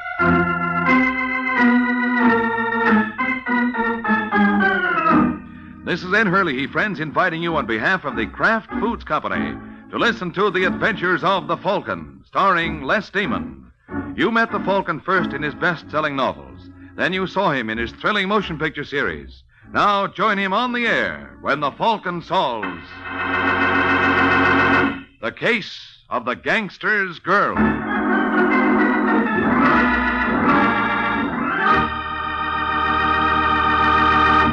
Before we join the Falcon in his latest adventure, I'd like to tell you folks about Kraft's golden cheese food, Velveeta. Velveeta is such good eating. Just taste that grand, rich, yet mild cheddar cheese flavor. And Velveeta is so good for you. It's rich in important food values from milk itself. For swell-tasting snacks, for good hearty sandwiches, for thrifty, easy hot dishes, it's smart to keep stocked with Velveeta. Get it tomorrow in the handy quarter-pound package or in the economical 2-pound loaf. The cheese food of top quality. Velveeta is made only by Kraft.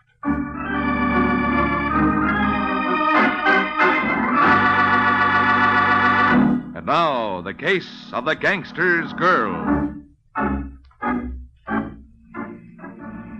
It's late Sunday night in New York, and Mort Potter, a local gambler, is returning home after hitting a few of the night spots when a large sedan pulls alongside on a deserted street. Potter pulls over to let the second car by, but instead of passing, it starts crowding him, forcing him toward the curb. Hey! Hey, what's the idea? Why don't you look where you... Oh, Murray. Hello, Potter. Come on, will you? Yeah. I'm disappointed in you, Potter. Hilliard tells me you turned down our proposition. Yeah, well, it's just... Well, I thought... You didn't think so good. Come on, get out. Hey, what's the idea? Get out, or do I have to help you out? All right, Hilliard, hold him. Yeah, Murray. Look, fellas, if you'll just let me... Oh, hey, cut it. Oh, yeah. Oh.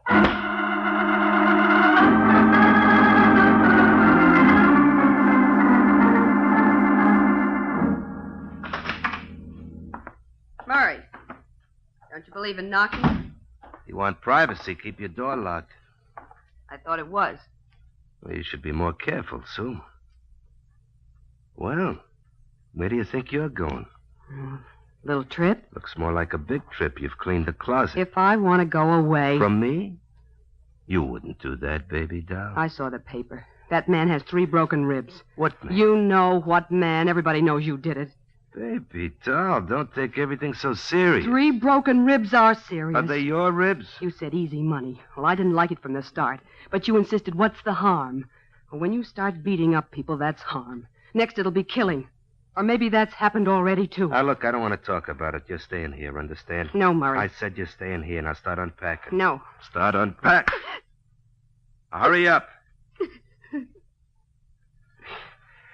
Wanting to go away. You don't know how lucky you are, baby doll. I'm going to be big in this town. Real big. I liked you when you weren't going to be big. Now, don't talk dumb. And quit your bawling. We're doing a town tonight. I don't want your eyes all red. Why can't you leave me alone? Sometimes I ask myself that. I just can't, that's all. You know, you ought to be flattered. As soon as Hilliard told me you'd been over to the airline ticket office, I'd come right over. Oh, Hilliard.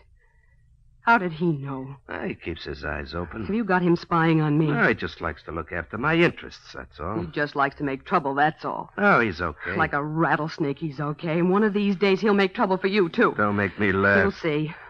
Things aren't bad enough. You have to have worms around. All right. You don't like him? I'll can him. Anything for you, baby. Yeah, except getting out of the whole dirty business. Except that. Or letting me out. Oh, you don't want out, baby doll. Not if it means leaving me. Now, come on, honey. Get those bags unpacked.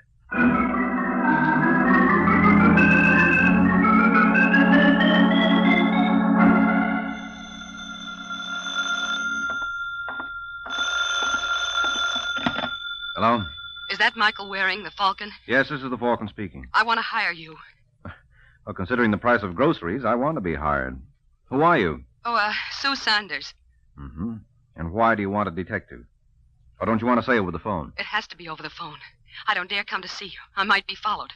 I'm calling from a phone booth, and I'll mail you the money for your fee. All right, what do I do to earn it? I want to get rid of my boyfriend. Rid of him? Yeah. I'm hoping you can have him put in jail. Oh, for a minute you had me worried. Well, you may still have something to worry about. He plays rough. What's his name? Murray Ross. Oh, I see what you mean. I've just been reading about him. Yeah, it's in the papers. The police questioned him, but they couldn't prove anything. But I know he beat up that man because he wouldn't join Murray's outfit. They want to corner all the numbers men in town. Who's they? Murray and Al Burkett. Uh-oh. Is Burkett in this deal? He is the deal. Murray just runs the West End for him. Uh-huh. And just where do you fit? I don't fit anymore. That's just the trouble. I've been going with Murray, but I want out. And he has other plans for you, huh? That's right. My only hope is for him to be picked up. But so far, nobody's been able to prove anything that would stick. What makes you think I will? Well, I have to do something, and I've heard a lot about you, and I got to get away. I simply got to. Even if it means sending your boyfriend to jail? He hasn't left me any choice.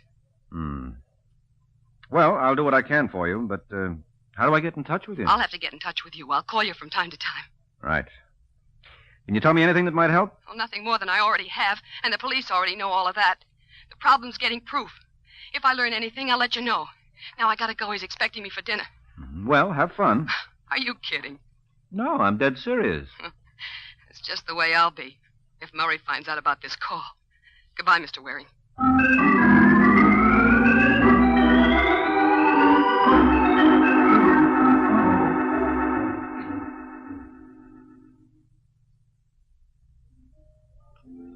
Come on, baby doll. Let's have a smile. I'm trying, Murray. Well, you shouldn't have to try.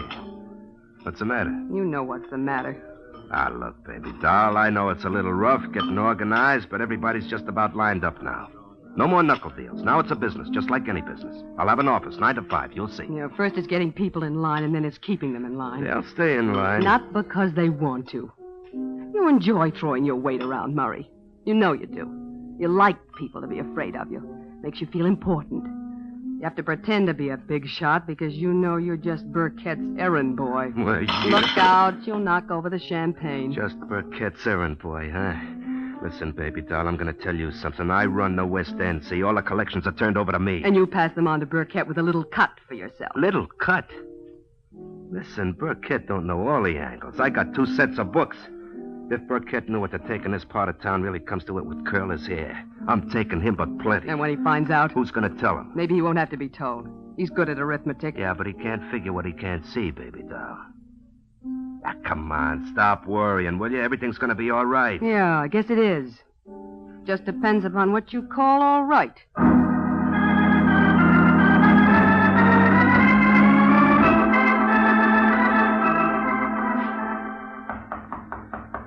Yes, what is it?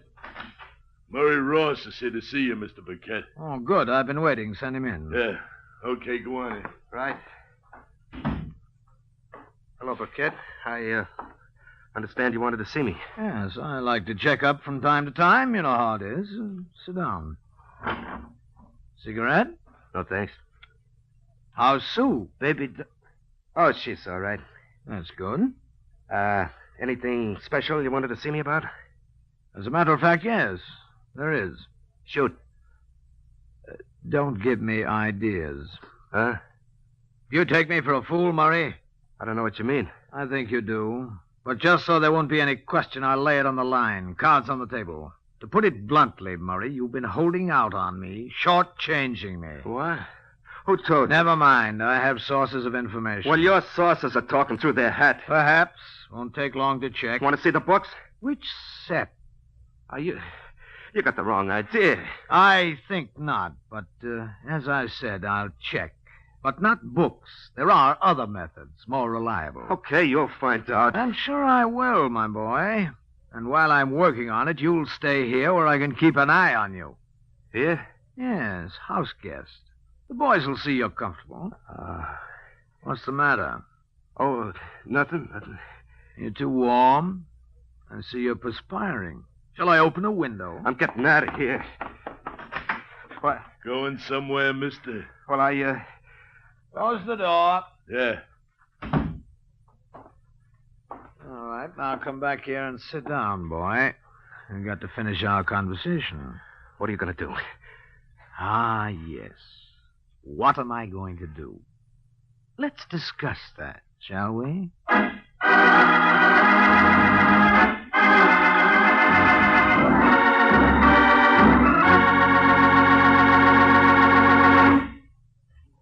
This is Ed Hurley again, friends. And while Mr. Burkett is talking about what he's going to do, I have a little suggestion for you ladies who wonder what you're going to do for some interesting Lenten menu ideas. And my suggestion is this. Just get a 2-pound loaf of Kraft smooth melting pasteurized processed cheese food, Velveeta. You can melt Velveeta for smooth, delicious cheese sauce that'll add extra goodness to vegetables or seafood or rice or just plain toast for a fine main dish.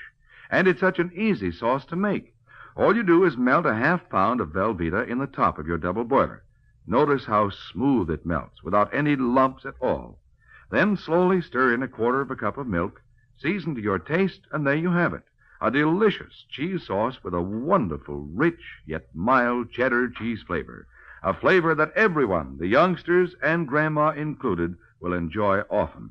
And it's a wholesome dish because Velveeta is so rich in important food values from milk. So whether you melt Velveeta for a swell cheese sauce or slice it thick for hearty sandwiches, you'll find Velveeta is a mighty handy helper, Mother, especially now, during Lent. Get a 2-pound loaf tomorrow, won't you? It's America's favorite cheese food, the one and only Velveeta, made by Kraft.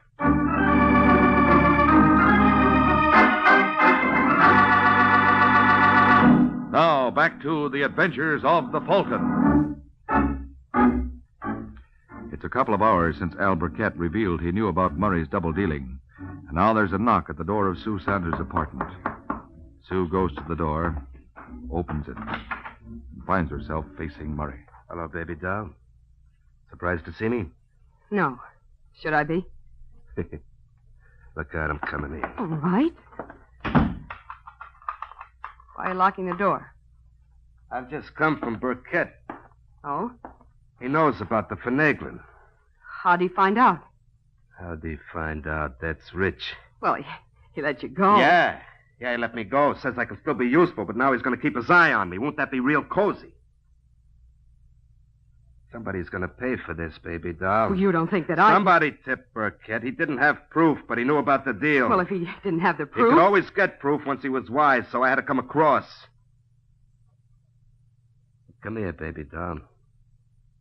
What do you want? I just want you to come here. Murray. Why did you tip Burkett? Not much you didn't. I tell you, and right away, Burkett knows all about it. You believe me. Yeah? Ouch, Murray, don't. You little double-crosser. Tell him, I swear it. Then who did? How about Hilliard? Hey. Hilliard, huh? Why should he? I told you he was dangerous. He spied on me for you. Well, he'll spy on you for Burkett. Get in good with the big boys. That's his motto. Maybe. That must be it. Hilliard would sell out his own brother if it would help him get ahead. Well, we'll see, baby doll. We'll see.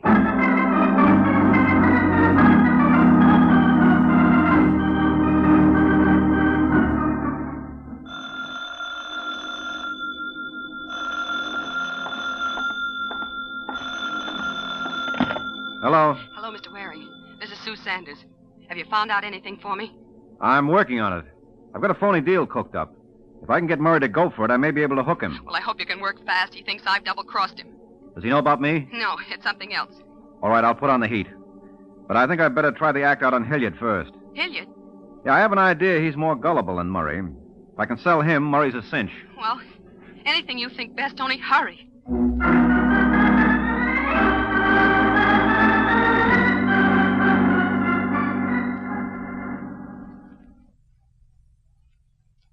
Hilliard. You can at least double your take if you work with my crowd. How do you know what my take is? Well, it's all down there in black and white. I'm not admitting those figures are right. In fact, I'm not admitting I have anything to do with the numbers. All right, look, I don't blame you for being cagey, but think it over, Hilliard. If you want to do business, you know where to reach me. Okay, Waring. But I'd like an answer by tomorrow. We want to get moving. Yeah. And if I were you, I wouldn't mention this to anyone. You think I'm crazy? It's always a possibility. Well, now I've got... Look out, Hilliard, the window!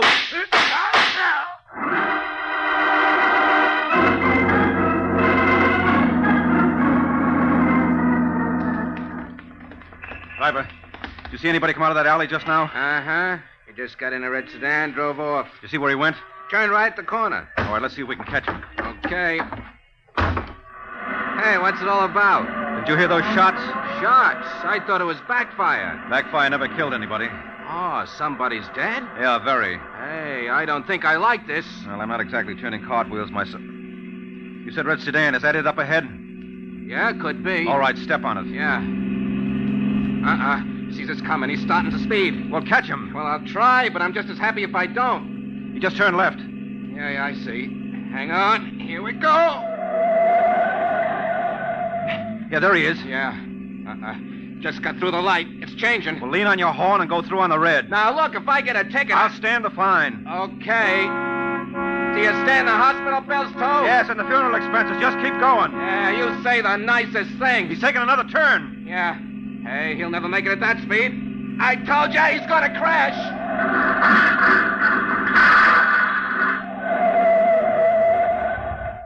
Well, end of the line, mister. Certainly looks like it for him.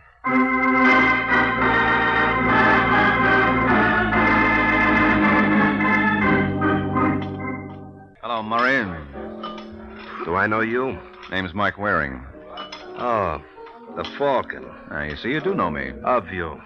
What do you want? Well, I got a proposition you might be interested in. No, thanks. How do you know till you hear it? I said I've heard of you. I didn't like what I heard. Well, neither did Hilliard, but he was willing to look over my wares. Oh? You talked to Hilliard? Uh-huh. What'd he say? Said he'd consider it. I'm not surprised. Now I know I'm not interested. You don't care for Hilliard, huh? I don't care for rats. How much don't you care for them? Huh? Well, just wondering if you'd try to exterminate them. What's that supposed to mean? Well, somebody exterminated Hilliard. And since you called him a rat... You mean he's dead? That's right. So that's her angle. Whose angle? Nothing. Anyhow, it's not going to work. I can prove where I've been all afternoon. Yes, but this job was done by a professional trigger. You could have hired him. Oh, they picked up who done it? Picked up the pieces. Well, it wasn't working for me. But I got an idea. I'll be seeing you, Waring. Just a minute, Murray. I got things to do out of my way. Yeah, well, first... I said out of my way. Okay, if that's the way you want it, maybe this will keep you around a while. Yeah.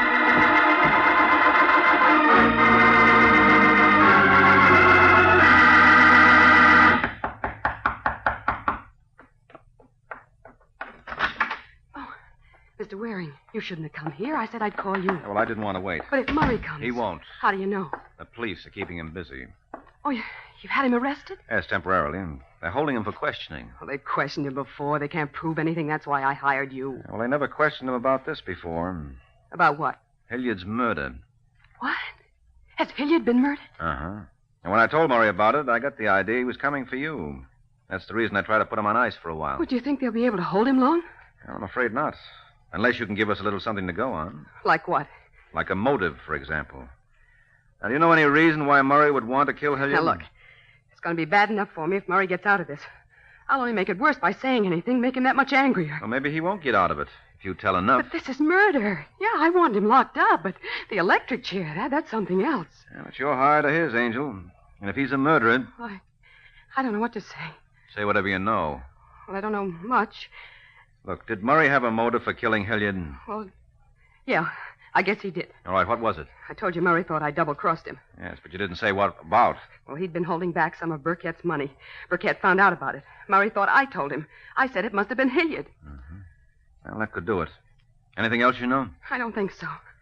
Well, I'll call that much into the police. Then I'll go see Burkett. Now that the heat's on, I've got to find out what's cooking and make sure it's not your goose. Mr.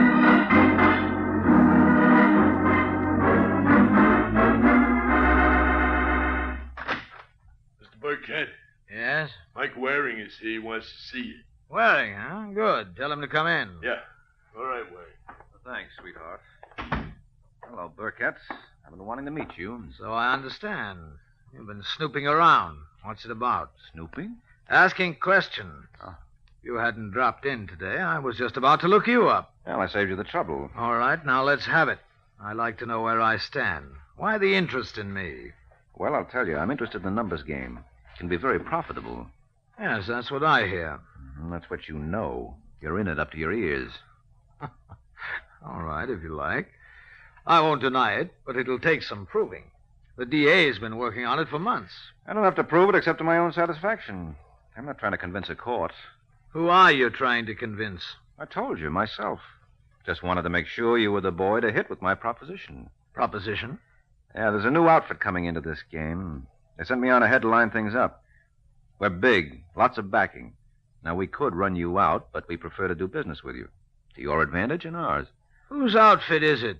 Well, we'll get around to that when you join. But now you deal with me. Look, friend, if I was up to my ears in a racket, as you say, why would I want to deal with a character like the Falcon who's so chummy with the law? Well, sure, I've been chummy with the law. That's why the organization wanted me. A thing like that can come in handy. Now, look, I don't blame you for being cautious, but I've got the whole thing worked out on paper. Dollars and cents. Can't hurt to look at it. Oh, can't hurt. Be glad to look it over. Let's have it. Well, I don't have it with me. I left it at Hilliard's. Hilliard's? What were you doing there?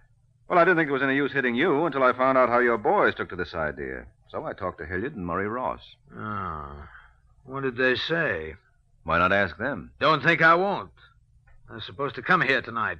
If they've been holding hands with you... So you admit they work for you? That's no secret, Waring. I have an investment business. Still don't trust me, do you, Burkett? Why should I? You shouldn't.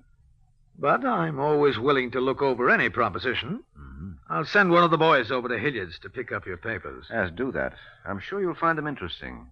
What I want to know is just how interesting did Hilliard and Murray find them? Well, I'm afraid you'll never find out from Hilliard. Why? Haven't you heard? Heard what? Hilliard's been murdered. What? Yes, I thought you knew. Oh, Hilliard talks to you, and right away he gets himself murdered. What's the matter? Did he turn you down? He said he'd think it over. Who are you working for, Waring? I told you, that's not for publication yet. I'm asking. Sorry. You know, sometimes silence can be very unhealthy. Why? You're just a businessman. Investments. You wouldn't try any rough stuff. That's right, Waring. I wouldn't. But you can always have an accident, can't you?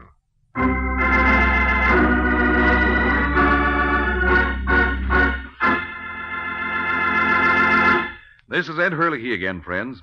Well, Mike won't tell Mr. Burkett what he wants to know, but I do want to tell you something I'm sure you mothers especially will want to know.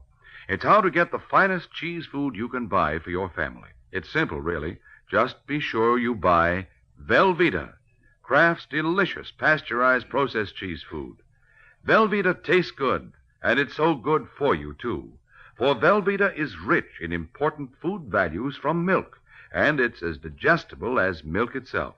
So it's perfect any time for snacks, sandwiches, and grand hot dishes. Try it, won't you, Mother? Make Velveeta your handy helper. Just be sure you get genuine Velveeta, the pasteurized processed cheese food of top quality, made by Kraft.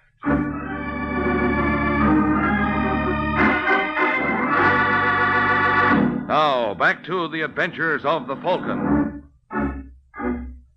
It's 20 minutes since Mike Waring left Al Burkett. Now he's back at Sue's with a plan to wrap up the case. Now, look, Angel, I want you to call Burkett. Ask him to come over here. Why? I want to get him away from his gorillas. He was expecting Murray and Hilliard tonight. Now, he knows Hilliard can't make it, but he's still waiting for Murray. He knows you're Murray's girl, so maybe he'll come if he thinks you have an important message from Murray. He'd probably want me to go to his place.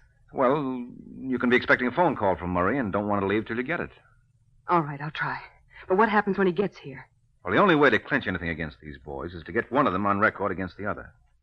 I think I know how to do it now, and it ought to work. Well, it better. After all, Mr. Waring, I hired you to get me out of danger, not into it.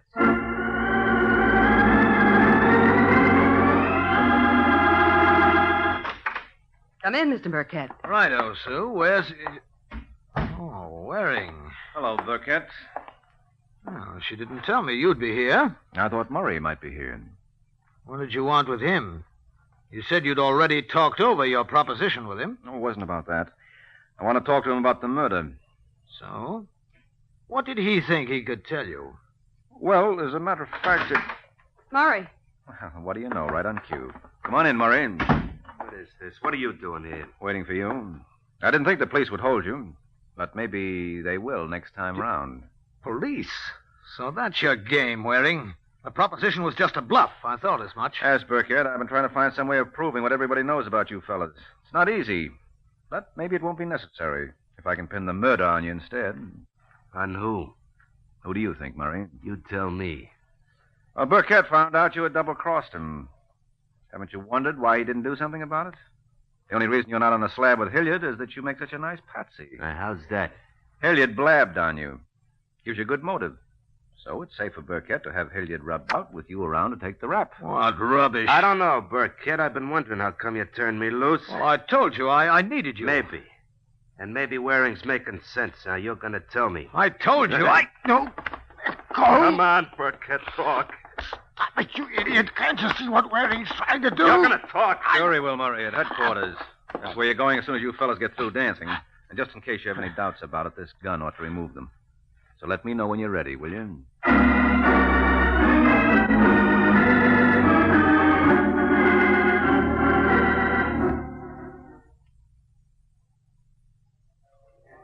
Well, Angel, before they got through, they certainly spilled plenty on each other. They won't have much to worry about from Murray anymore. He has a long stretch ahead for racketeering. And Burkett is going up for murder. But why did Burkett have Hilliard killed? Hilliard was helping him. He told me about Murray's cheating. Yes, that's just it. You see, Hilliard was a stool pigeon. He squealed on you to Murray, squealed on Murray to Burkett. So Burkett reasoned he might just as likely squeal on him to the law. Oh, I see. Now, Burkett's motto was never trust a stoolie. Makes sense. But how did you know that he was behind the murder? Well, he pretended he didn't know Hilliard had been killed. And when I told him I'd left some papers he might be interested in at Hilliard's, he said he'd send one of the boys over to pick them up. But since he was supposed to be expecting Hilliard, why didn't he simply call him to bring the papers along? Of course. He must have known Hilliard wouldn't be coming. That's right, because he knew he was dead. Mm-hmm. Well, I'm glad it's over. And I'm certainly glad you got me free of Murray. And believe me, I'm going to be careful who I start going out with from now on. That's a very good idea. Of course.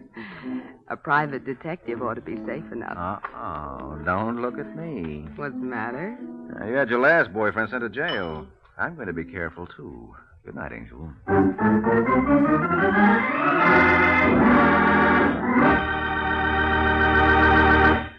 Friends, America's defense program has placed on the Red Cross one of the greatest responsibilities it has ever had to assume. Now, in addition to day-to-day aid to the sick and injured, The Red Cross must extend its services to the men of our growing armed forces in camps and hospitals, at home and overseas. Now, too, the Red Cross must recruit, train, and equip millions of home defense volunteers in first aid and home nursing. And the Red Cross system of blood banks must be expanded to meet greater civilian and military needs. That's why Red Cross needs your help. By giving as generously as you can to the Red Cross, you are helping to mobilize for the defense of your family, your community, your country.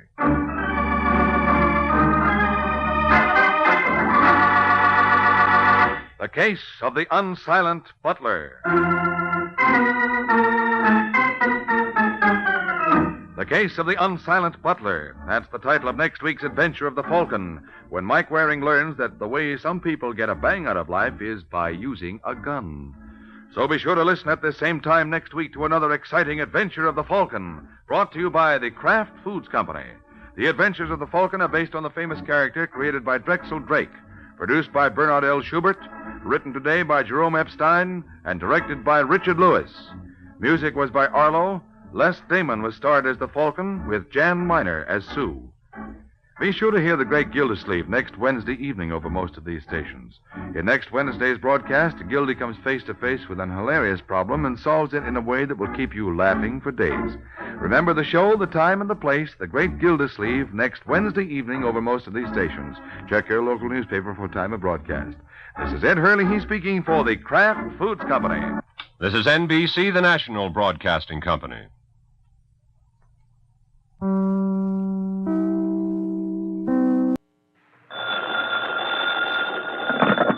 Hello? Yes, this is the Falcon speaking. Oh, Linda. Thanks for calling, Angel, but I can't make it tonight. The fellow was caught playing with matches, and it made him so mad I have to get to him before he gets all burned up.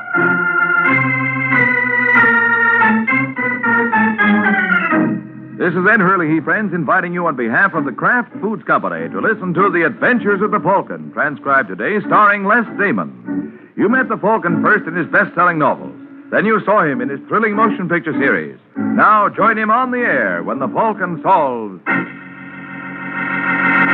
The Case of the Flaming Club.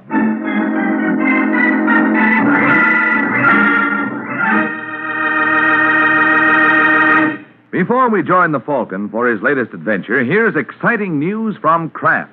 It's more news about a new salad oil, Kraft Salad Oil, the first salad oil ever offered for your home use by the makers of all those wonderful Kraft prepared dressings.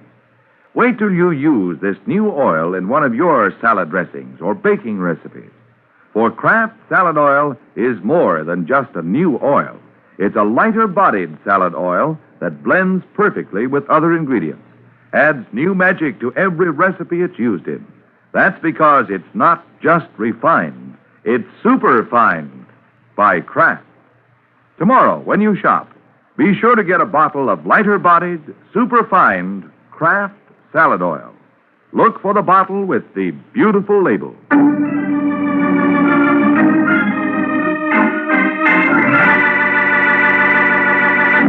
And now, the Case of the Flaming Club. It's late Sunday night in New York when Eric Dean walks slowly to the door of his apartment. He looks through the keys on his key ring for the one which fits the lock. He tries one. After a couple of tries, gets it in the lock, but finds it won't turn. He's fumbling for another key when he hears someone on the other side of the door. Eric? Huh? Is that you? Yeah, it's me, Georgia. Who are you expecting? Just a minute. Come on in. Yes, ma'am. No. You've been drinking. Is that a fact? Well, who wouldn't be? Went over the books with Larrabee tonight. We keep getting further in the red. In fact, we're broke. Now, isn't there any way to cut expenses? Cut expenses? Cut expenses? What are we going to do? We fired the band. Got to keep a bartender and a piano player. Oh, there must be something. We can stop eating. Cut expenses at home. Cancel my life insurance. Sure, we can cut expenses. No, there's no use talking about it now. I can see that. But tomorrow... I don't want to talk about it tomorrow. Just want to sing and dance. Come on, Georgia. No. Let's dance. Stop. Hey, what's the matter? Don't you want to dance? Nobody wants to dance. Nobody wants to have fun. I want to have fun. Lots of fun. Laughs. I want to blow my brains out.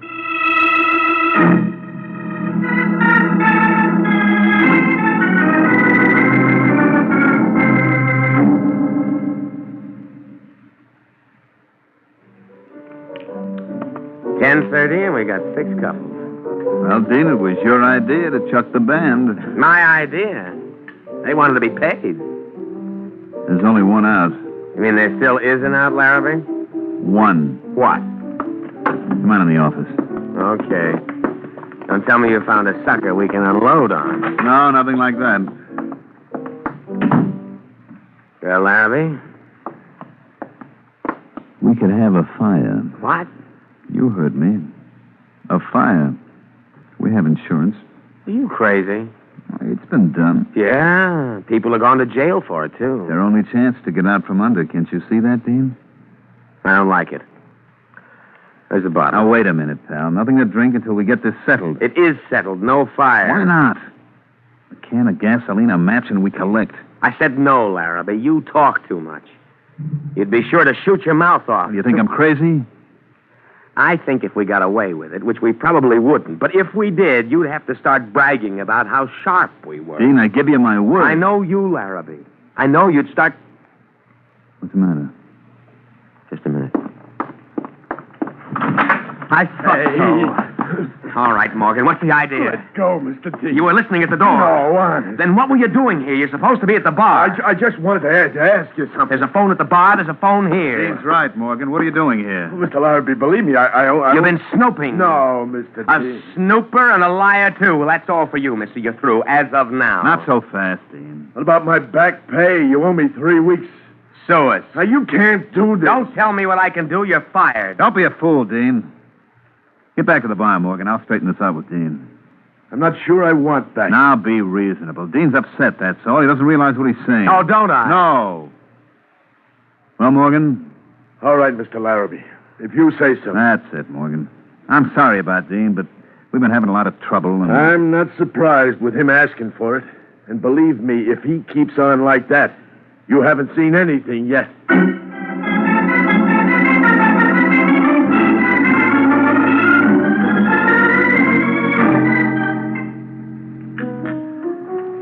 What'll it be, mister? I'd like to see Mr. Dean. No, you wouldn't. Oh, why do you say that? Nobody likes to see him. Okay, then let's say he'd like to see me. He phoned me. Oh. Well, try that door back there. I think he's in the office. Thanks.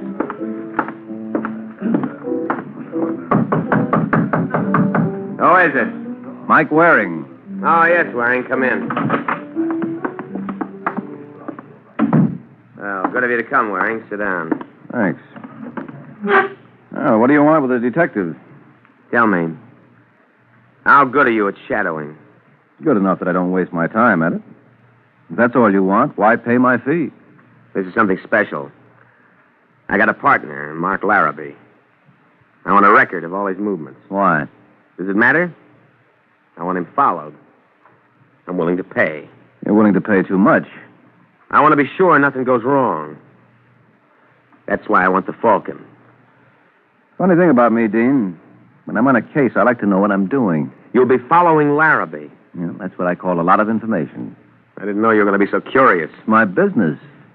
Well, I'm going away for a few days. Perhaps I want to be sure Larrabee stays away from my wife. Yes, perhaps you do. Well, there are a lot of other detectives in town who'll keep tab for you. I'm not interested in that kind of business. Why not?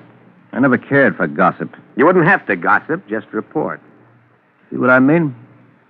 Well, as a matter of fact, I'm not afraid of Larrabee calling on Georgia. Well, then we're right back where we started. All right, Waring, if you must know, here it is. Larrabee's been drawing a lot of money out of the business. I can't find out what he does with it. I think he's been gambling. I have to know so I can straighten him out if he is. Mm-hmm. Now, will you take the case? Well, you know something, Dean? I still think you're lying. But if you're so anxious to dump cash in my lap, I don't see why I should deprive you of the pleasure. Yeah, all right. It's a deal.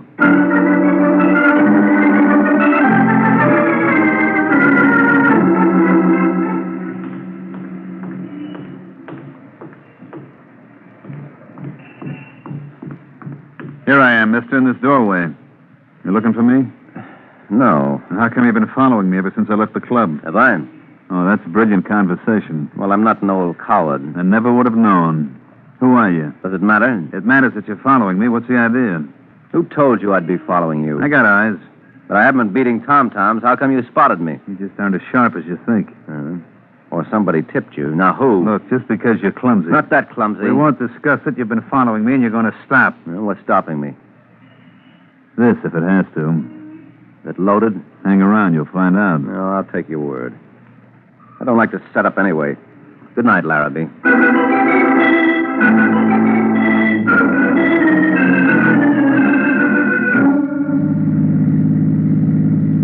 Hey, mister, I just noticed the time. You're out of luck. No, not necessarily, driver. Yeah, but it's after 2. The club will be closed. Well, I'm not going for entertainment. Just want to talk to the bartender. He may still be around. Okay, just thought you might want to know. Oh, thanks. Some guys raise holy Ned if you don't... Uh-oh. What's the matter?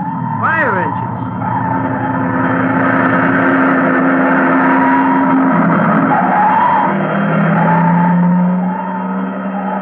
Hey, look, they're stopping in the next block. Mm-hmm. Oh, yeah, I see the smoke coming out of that building. Hey! Well, what? Look up there. Isn't that the club where you wanted me to take you? Is it? Yeah, you're right, it is. It's on fire. Yeah, so I see.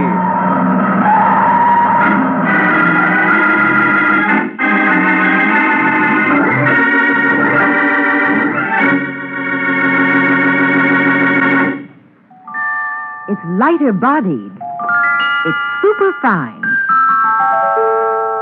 It's Kraft Salad Oil, the first salad oil ever offered for home use by the makers of all those wonderful Kraft prepared salad dressings. Yes, you women who pride yourselves on your own special homemade salad dressings, now you have something new and wonderful to work with. Now, you know in advance that any salad oil offered to you by Kraft is bound to be good. But Kraft Salad Oil is more than just a good oil. It's a new kind of oil, a lighter-bodied oil made to blend perfectly with other ingredients. That's because Kraft Salad Oil is not just refined, it's superfined by a special process created by Kraft. You'll find Kraft Salad Oil not only wonderful for your homemade salad dressings, but also for those grand chiffon cakes you bake. In fact, for every recipe you have that requires liquid shortening. So don't wait to try this new Kraft Salad Oil. Remember, It's lighter bodied. It's super fine. get Kraft Salad Oil tomorrow at your grocer's.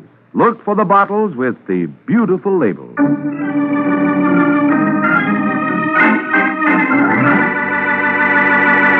Now, back to the adventures of the Falcon. It's a few minutes since Mike Waring discovered that his client's club could briefly boast of the hottest show in town. Now the Falcon is pushed through the crowd and into the burning building. He makes his way through the smoke and flames to the basement steps, hurries down until he's stopped by a fireman at the bottom. Hey, where do you think you're going? I wanted to see what started this. Well, get out of here. You want to get killed? Fake like I'm a fireman, too, huh? I got no time for games. Look, it's just that I've got a hunch there's something phony about this fire. I want... Hey, there's a lot of smoke. What do you expect? Well, if I could just see a little... Hey, look over there. Where? You're in that pile of boxes. Aren't those a man's legs sticking out from behind there? I don't see any. Oh, yeah, you're right. Come on. Yeah, here he is. That's Dean. Who? One of the owners of this place. Well, help me get him out of here. We can get him to the respirator. I'm afraid artificial respiration won't do him any good. Well, you never can tell. In this case, you can't. Look at his chest. He's been stabbed to death.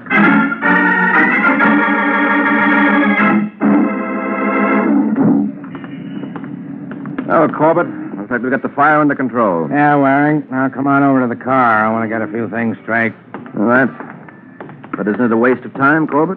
You know you'll never keep them straight. Yeah, that's right, Waring. Make with the gags. Us police don't know from nothing. Takes a bright private op like you to bungle a routine tale so bad your man pulls a gun on you. I didn't bungle. He must have been tipped. By who? Well, that's one thing I'm going to find out. Really hurts, don't it?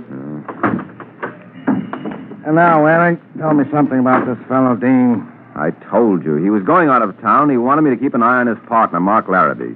I did, with the results that please you so much. What did Dean expect you to catch Larrabee doing?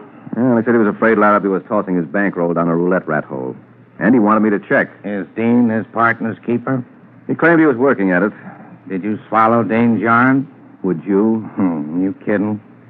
But I'm not smart like you, Waring. Well, Dean's stories smell, but I played along to see how things lined up. And the fire coming right at this time seemed too much of a coincidence. You think Larrabee started it after he shook you? Well, it's something to check. Along with, how come Dean winds up in the basement of his club when he claimed he'd be out of town? He planned to leave. He hadn't gotten around to it. Well, how do you know? You're not the only one who can make brilliant deductions, Waring. I found an airplane ticket in his pocket to Pittsburgh on the 4 a.m. plane out of LaGuardia, from which I deduced he was planning to fly to Pittsburgh this morning. Corbett, you're a genius. Now, if you're through with me, I'll be running along. There's some angles I still want to look into. Why bother, Waring? Your client's dead. Look, I'm going to prove somebody tipped Larrabee about me tailing him. You don't have to prove it, Waring. Somebody did tip him. Yeah? Sure, Waring. You did.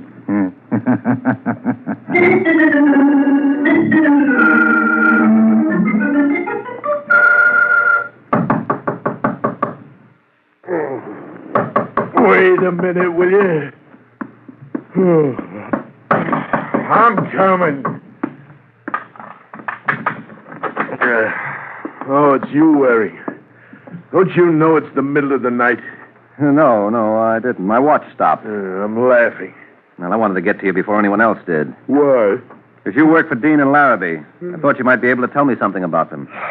Like what, for instance? Like why you tipped Larrabee that I was hired to tail him. What are you talking about? How would I know? You could have listened in on my conversation with Dean. Listened in? Me? You know my name. You called me by it just now. Well, you told me at the club. Yeah, think again, chum. I just went into the club and stopped at the bar to ask for Dean. I never mentioned my name to you. Well, what's the difference if I do know your name? Because maybe that's not all you know. Maybe you know Dean hired me. And if I do? Then maybe you tipped Larrabee. And if I did? Now, that'll break Corbett's heart. Who's Corbett? Sergeant Corbett, Homicide Squad. What's he got to do with this? He likes to rib me. And you wake me up in the middle of the night on any kind of a rib? No, not entirely. There's been a fire. Did you know anything about that? Fire? Yes, the club burned down. What? Kind of a coincidence, wouldn't you say? Why? Coming right when one of the owners is suspicious enough of the other to hire a detective to tail him? You think Larrabee or Dean, the fire? Yeah, Larrabee or Dean, the fire. It didn't start itself. But they couldn't have done it? Why not? Well, you were following Larrabee, you say, and Dean was on a train to Chicago. Train to Chicago? Where'd you get that idea? Well, he told me. Dean, when? When he left the club last night around 6. Dean said he was taking a train to Chicago? I told you. Yeah, I know, so you did. But that's not what the plane ticket says. What plane ticket? The one that's not for a train to Chicago. That don't make sense. Oh, pal, you're catching on. But why should it make sense? Nothing else in this case does.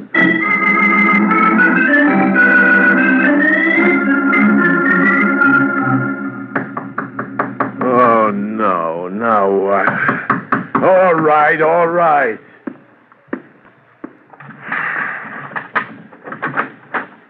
Oh, Mr. Larrabee. Hello, Morgan. I'm coming in. Sure. After all, why should you be an exception? Has someone been here already this morning? Hey, let go. Answer me. Waring was here. Waring? Did you talk? No. You didn't say anything about what you heard the other day, me and Dean talking about a fire. No, I didn't tell you. Are you sure? Yeah, I'm sure. Hey, what's the idea? I asked you a question. I answered. I want to be sure you're telling the truth. I am. You better be, because that was just a warning, Morgan. If I find out you've been shooting your mouth off, maybe that's not all that'll get shot. Think it over.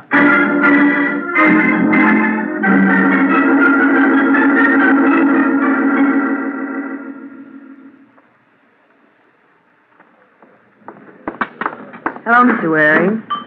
You mind if I join you? Why, what a question, Angel. Sit down. Thank you. You wonder how I know your name. Do I? Sergeant Corbett told me about you. He told me you eat in this restaurant quite often. Well, bless his little heart. I'm Mrs. Dean. Oh? The sergeant tells me you're suspicious about last night's fire. Mm-hmm. So I understand there's going to be trouble getting the insurance company to pay off. Yes, I wouldn't be surprised.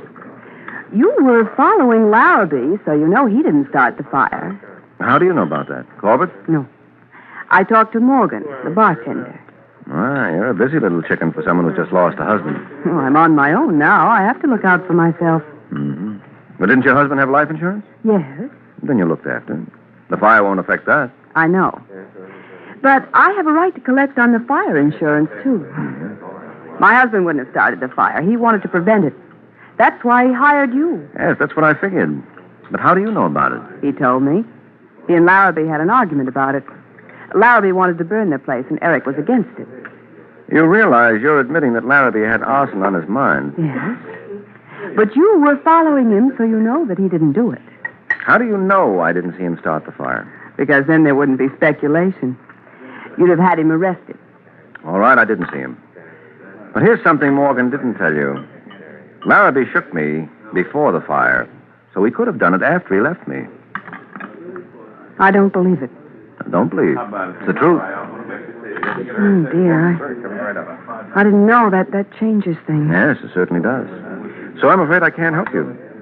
But maybe you can help me. How? Your husband told me he was going out of town. Do you know where he was going? Well, of course. And do you know how he was going? Train or plane? Well, train. He doesn't like planes. He gets sick. I see. So I guess he missed the train. Yes, so it would seem. He had plenty of time. He left the apartment at 8 and said the train didn't leave until 9. Then he did intend to take the 9 o'clock train to Chicago. Chicago? Well, yes. What's the matter? Well, he wasn't going to Chicago. He was going to Palm Beach.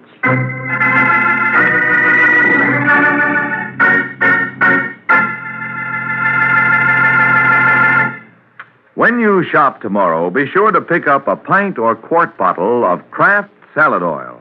It's the wonderful new oil for your homemade salad dressings, your cooking, your baking. The first salad oil ever offered for your home use by Kraft. Remember, it's lighter bodied because it's superfined. Lighter bodied to blend perfectly with other ingredients. Don't wait to try Kraft salad oil. It's lighter bodied. It's superfine. Look for the bottles with the beautiful labels.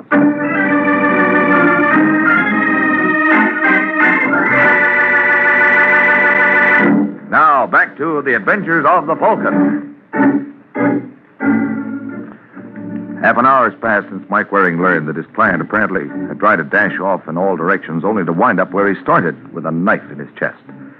Now the Falcon is at headquarters and has tossed the confusion to Sergeant Corbett. Wait a minute, Waring. Wait a minute. Sure, Corbett. I'm not going anywhere. Let's get this straight. Dean tells the bartender he's taking the train to Chicago. Then he tells the wife he's taking the train to Palm Beach. If they're telling the truth. And when we find him in New York, he has a plane ticket to Pittsburgh. Mm-hmm. Well, I think I finally figured it out, Corbett. Yeah, I know. He really intended to go to Kennebunkport, Maine. No, I'm not kidding, Corbett. You see, I checked with the Weather Bureau. Weather Bureau? Where do they fit? They told me there was a bad storm in Virginia. Very interesting. There was also an earthquake in Peru. So what? So I checked with the railroad. Dean got on the train to Chicago last night. Then I suppose he got on a train to Palm Beach. Well, I wouldn't know. Gets clearer all the time. Well, if we can get that bartender to talk, it will. Yeah? Yeah. He had a fight with Dean a few days ago, and Dean tried to fire him. Oh, so you think this makes the bartender so sore he murders Dean and burns down the club? No. He'd hardly go that far just over the loss of a job. Check. But he knows something. And he's one up on me. Well, in that case, let's go catch up with him, shall we?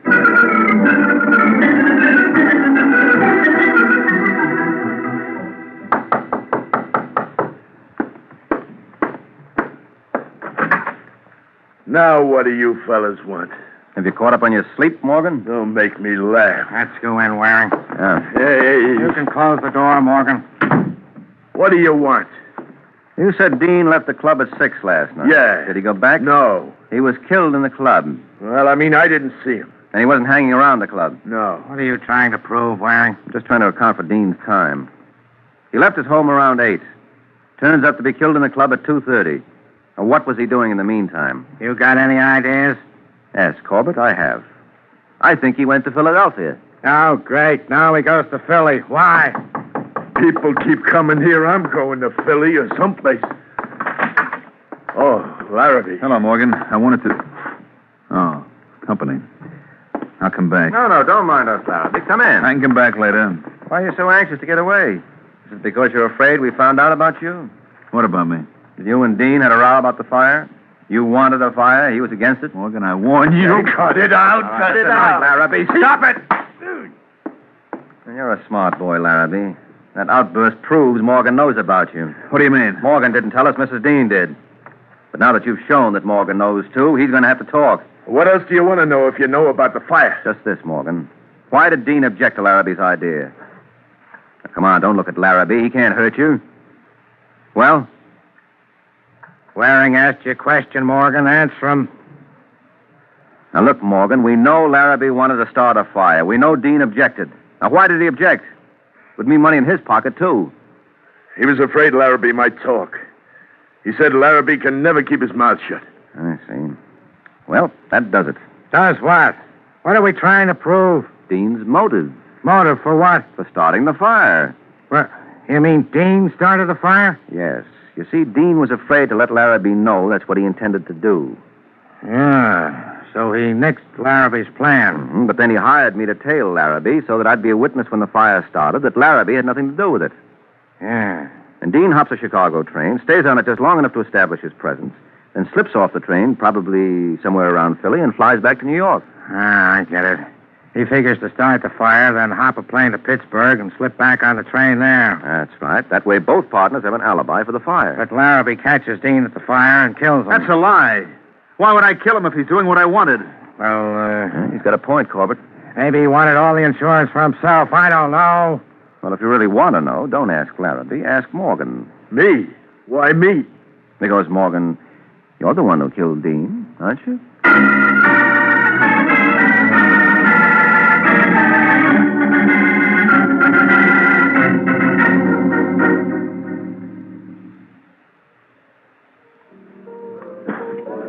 Yeah, you were right, Waring. Well, wipe your eyes, Corbett. Maybe I'll pull a boner next week. Morgan confessed. He caught Dean starting the fire, and Dean threatened to frame him. He was going to use that row they had when he tried to fire Morgan as a motive and claim Morgan started the fire for revenge. Mm-hmm. Larrabee and Dean would have alibis, and that would leave Morgan holding the match. Right. It panicked Morgan, and he killed Dean. Oh, there it is, Waring. I'll just run along. Oh, no, wait a minute, Corbett. What kind of a straight man are you? Huh? You haven't asked me how I knew Morgan was the murderer. All right, go ahead. Well, Dean told his wife he was going to Palm Beach. Say, that's right. I forgot about Palm Beach. Well, so did Dean when he heard about the storm in Virginia. His original plan, apparently, was to work his alibi on a Palm Beach train. But bad weather made it risky, counting on a plane to get him back to the train. So he switches to a Chicago train. That's right. And Morgan said Dean told him he was going to Chicago. But Dean left the club at 6, and Morgan claimed he hadn't seen him again. Still, when Dean left home at 8, he told his wife he was going to Palm Beach. So he hadn't switched plans by 8, which means Morgan was lying. He must have seen Dean again after 8. All right, Waring. Do you feel better now that you got that off your chest? Oh, yes, much better, Corbett. Thanks. Well, that's good, Waring. You need something to cheer you up. Do I? You will when I tell you. Morgan has confessed to the murder, but he still denies tipping off Larrabee about you tailing him. So it looks like it was just your own bungling. Good night, Waring.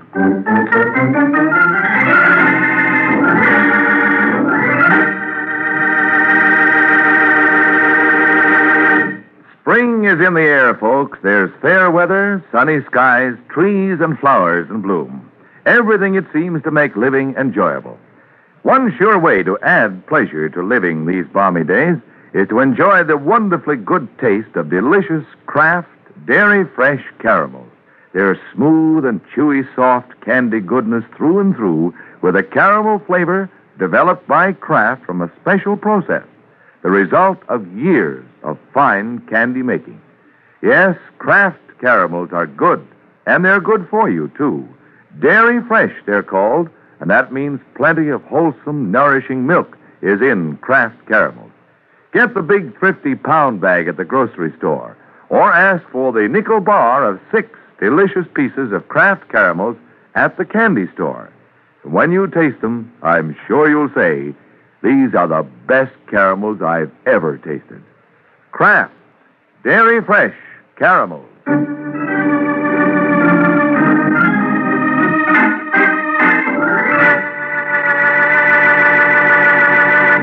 Case of the Dutch Doll.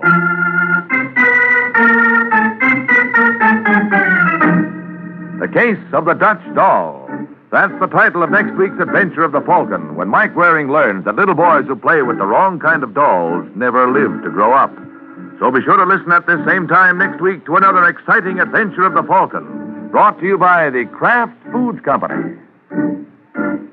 The Adventures of the Falcon, transcribed today, are based on the famous character created by Drexel Drake, produced by Bernard L. Schubert, written today by Jerome Epstein, and directed by Richard Lewis. Music was by Arlo. Les Damon was starred as the Falcon, with Ken Lynch as Sergeant Corbett. Be sure to hear The Great Gildersleeve next Wednesday evening over most of these stations. In next Wednesday's broadcast, Gildy comes face to face with an hilarious problem and solves it in a way that will keep you laughing for days. Remember the show, the time, and the place, The Great Gildersleeve, next Wednesday evening over most of these stations. Check your local newspaper for time of broadcast. Ed Herlihy speaking for the Kraft Foods Company.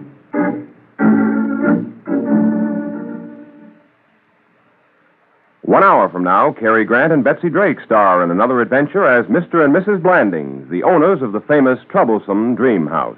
It's Top Sunday Listening, Mr. and Mrs. Blandings. Hear Groucho Marx and Ginger Rogers on The Big Show later on NBC.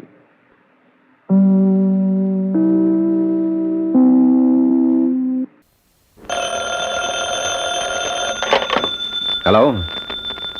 Yes, this is the Falcon speaking. Oh, Cora. Thanks for calling, Angel, but I'll have to take a rain check. Tonight I'm tied up with a guy who fell so hard for a girl, he never got up again.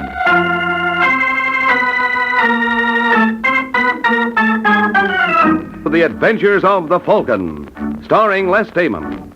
You met the Falcon first in his best-selling novels. Then you saw him in his thrilling motion picture series. Now join him on the air when the Falcon solves the case of the Invisible Thug.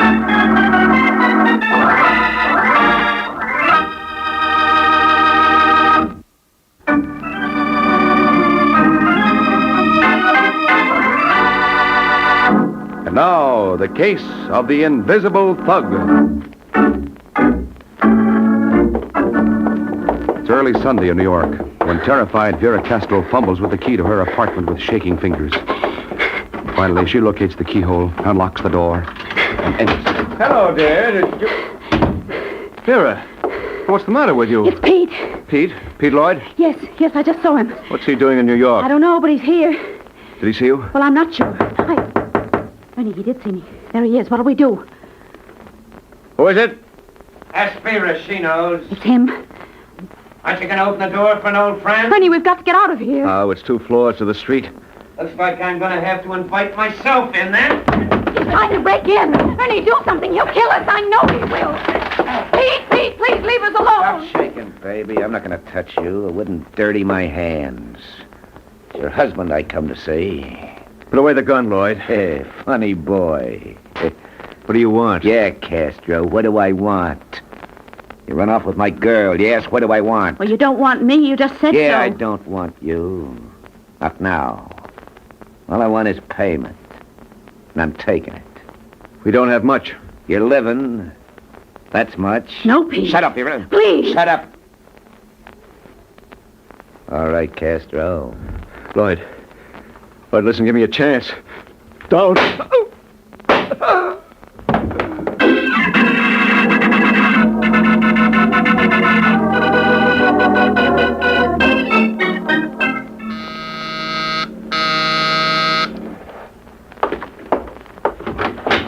Yeah? Hello, my name's Pete Lloyd. I'm looking for Mike Waring, the detective. Well, you found him. Oh, good. I want to hire you to do a job for me. In that case, come in. Right. I want to be sure I have the right boy, though. You are the one they call the Falcon, aren't you? Mm-hmm. I try to find your office. Don't you have one? Don't even have a trench coat. Hope I'm not making a mistake hiring you. You already made a mistake, or you wouldn't be needing a detective. I suppose you tell me about it. Well, Waring, I picked up the paper this morning, and what do you think I see? I don't know, fair and warmer. It says I'm wanted for murder. For murder! Well, nothing like starting the day off on a cheery note. I used to go with a girl in Pittsburgh. We break up, and she marries a guy named Castro. Mm-hmm. Well, last night somebody shoots Castro. Vera, that's the girl, tells the cops it was me. How do you like that? I like it fine. Huh? Well, it brought me a client. You have an alibi, no doubt. Well, I wasn't even in town. That's how come the law hasn't picked me up yet. Well, it's going to pick you up. What? I'm not shielding you. Oh, no, sure not, Waring. I'll give myself up. They can't hang this on me. Only, I wanted to hire you first. Mm-hmm. You got to prove I didn't do it. Suppose I prove you did. I'll take my chances. Oh, fair enough. I'll work on it. At $50 a day in expenses. Yeah, sure. But I can't figure. Why'd Vera do a thing like this to me? Why? Well, maybe she killed Castro. Thought you'd make a good patsy. Hey, let go. Take that back, Waring. Vera wouldn't kill nobody. Not Vera. You're not going to say... All right, chum, but let's call off the dance. I said let go. She didn't do it, Waring. I know Vera. All right. You didn't do it. Vera didn't do it. Nobody did it, but the guy's dead.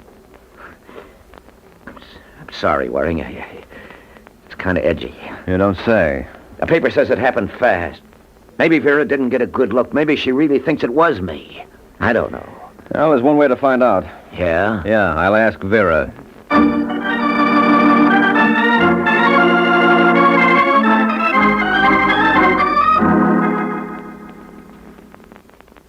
Of course I'm sure, Mr. Waring.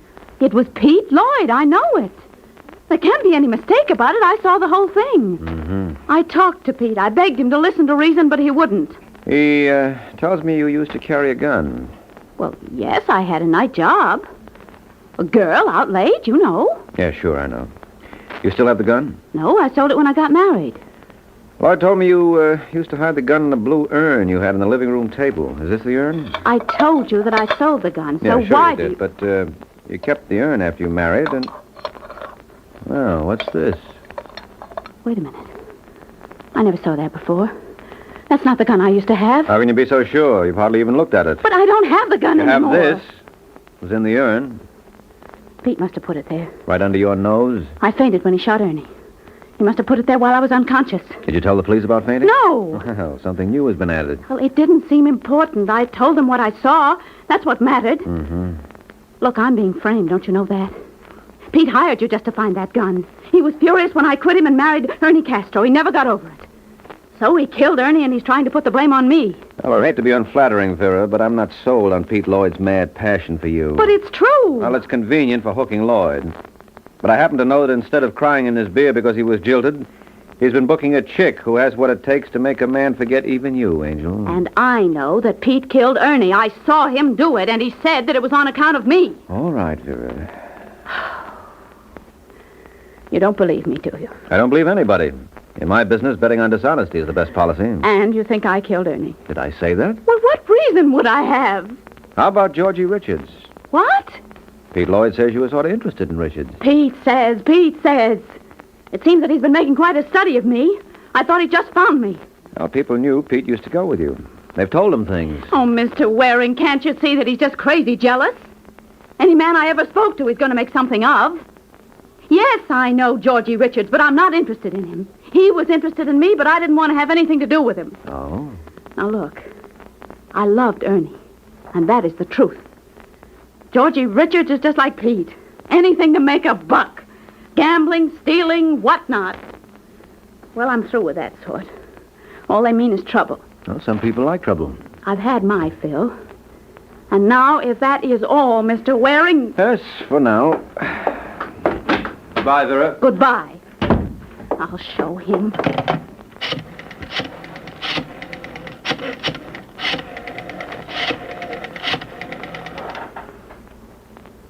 Hello. Georgie Richards, please.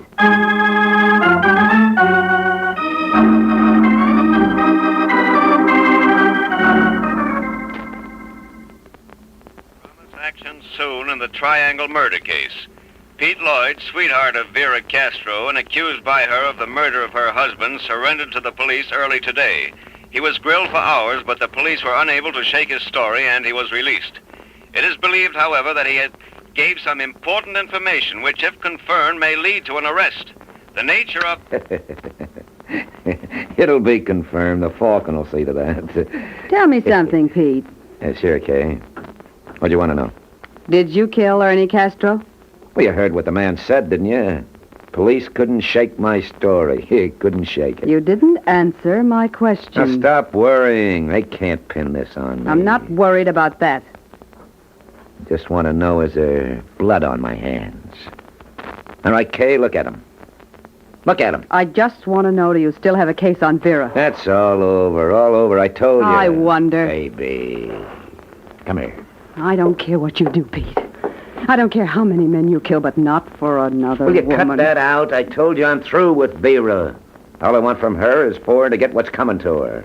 You hate her. I hate her. Well, that means you're still interested. Oh, I don't know. Hello. Hello, Pete. Vera. Yes, your address was in the newspaper. What does she want? Pete, I've got to see you. Can you come over here right away? Why? I'll explain when I see you. It's important. All right, Vera, I'll be over. You're not going to see her. The heat's on. She's squirming. I want to see her squirm. No, Pete. Forget her. Will you shut up? Pete, listen to I me. said shut up. My lip's bleeding. Here's a handkerchief. Now get out of my way, will you?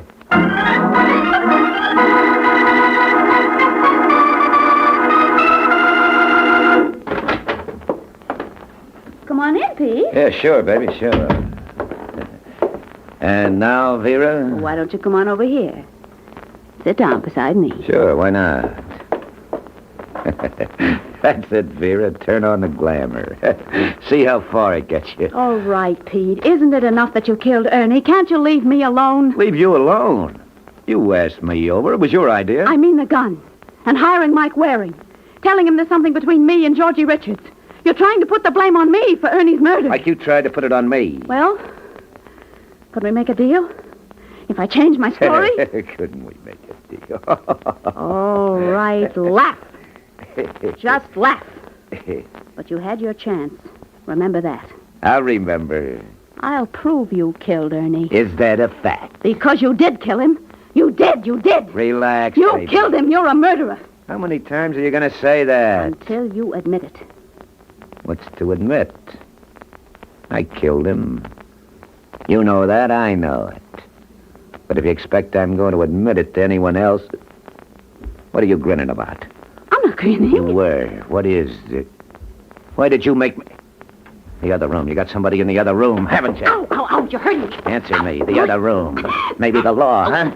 Will you answer me? Please, stop me. Well, I'll find out. Hey, you come back here. Well, what do you know? Georgie Richards, huh? Let go. So this is your witness, Vera. Some witness. What are you going to do? What am I going to do? I'm not going to do anything. Vera thinks your word's going to help her. Cheap punk like you. And for a minute she had me worried. Leave him alone, Pete. Sure, baby, sure. I wouldn't think of messing up, pretty boy. All I'm trying to figure... Just what were you trying to pull here, anyway? Nothing. Well, that's all it's going to amount to. You can bet on that. Just a great big zero.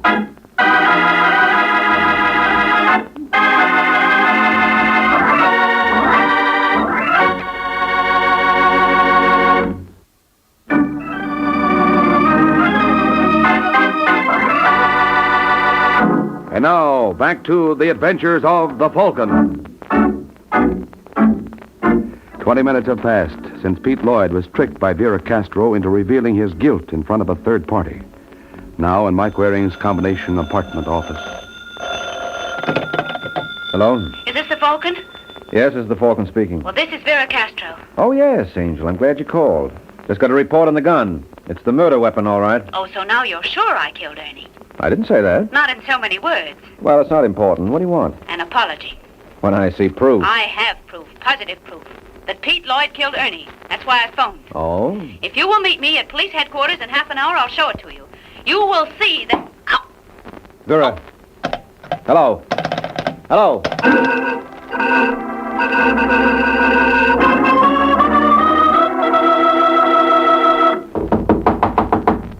Who is it? Me, Mike Waring.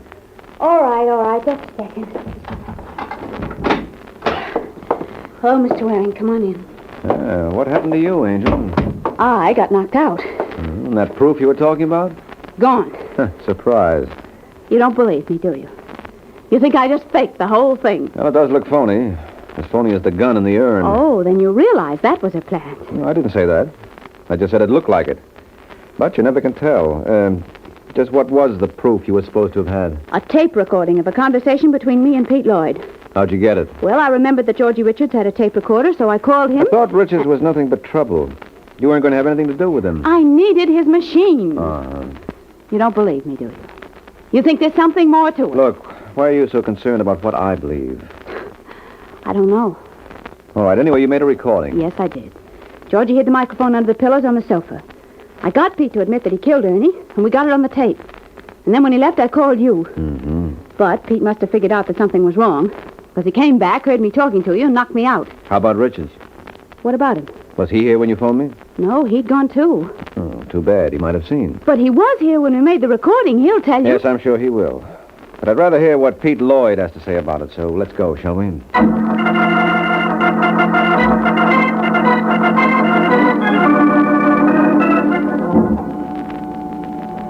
What are you going to say to Pete, Mr. Waring? Oh, just check his story against yours, Vera. And look, don't you think it's about time you started calling me Mike? Could be. Well, here's his floor. Except that you're still working for him. What's that? I think that came from Lloyd's apartment. The door locked? Yeah, I'm going to break it in. Wait a minute. I think someone's coming. Yeah. Well, hello, Angel. What happened? It's Pete. Where is he? Right there. On the floor. Oh, Mike! I see him, Angel. Oh, no wonder she screamed. Is he dead? Yes, Vera. Somebody knifed him. He's very dead.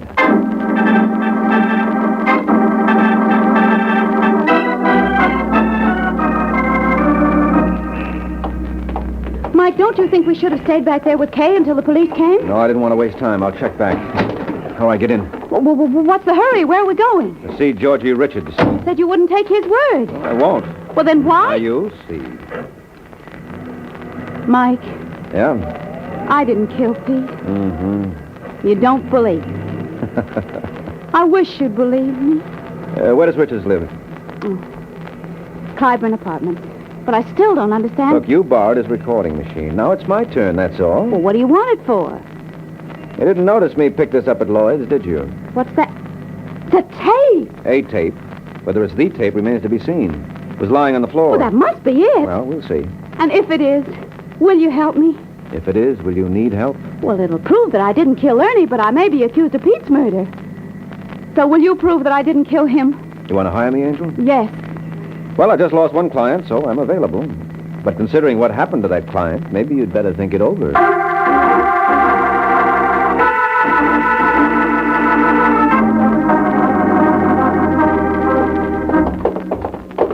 Here's Richard's apartment, 205. Hey, what's going on in there? Well, it sounded like something fell over. There goes some more. Must be a free-for-all.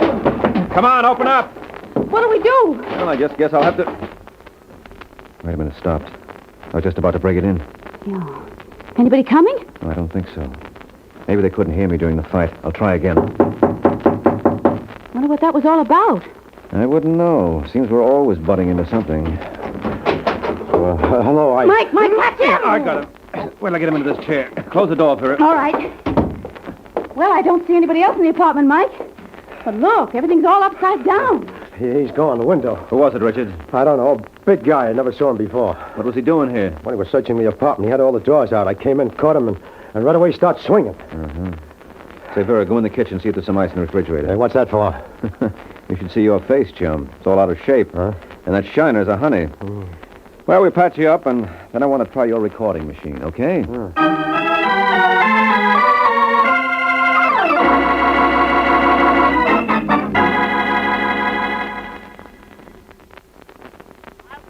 Killed Ernie. Is that a fact? Because you did kill him. You did. Relax, baby. You killed him. You're a murderer. How many times are you going to say that? Until you admit it. What's to admit? I killed him. You know that, I know it. But if you expect I'm going to admit it to anyone else, Well, Mike, what are you grinning about? Well, I guess that does it. now you see that I've been telling the truth. All right, Vera. Lloyd killed your husband. But who killed Lloyd? Well, that's what you're supposed to find out. Maybe it's the character who beat up on me. Yeah, maybe so, Richards. What did he look like? Well, he's a big guy. Yeah, so you said. Blonde, straight hair. He had a pushed-in nose. Go on. A rugged jaw. He looked sort of like an ex-bug. How was he dressed? He had a gray pinstripe suit, a blue shirt, a dirty yellow tie, a two-tone shoes. Oh, and yeah, his belt buckle. What about it? It was initialed J.H. J.H., huh? Well, now we're getting somewhere. Think you know who it is, Mike? Think I know where I can find out? Where? Phone book. The phone book? Yes, I'm not the only private detective in town. I'll try all the J.H.'s till I land our boy. You think he's a detective? Think it's worth a try. This case is tightly knit. You, Vera, Kay. I don't see an outsider fitting in, unless he was working for one of you. So a detective looks like a good bet. You could be right, Mike. Oh, sure, Angel. Why so surprised? Come on, I'll take you home, then I'll go to work on it.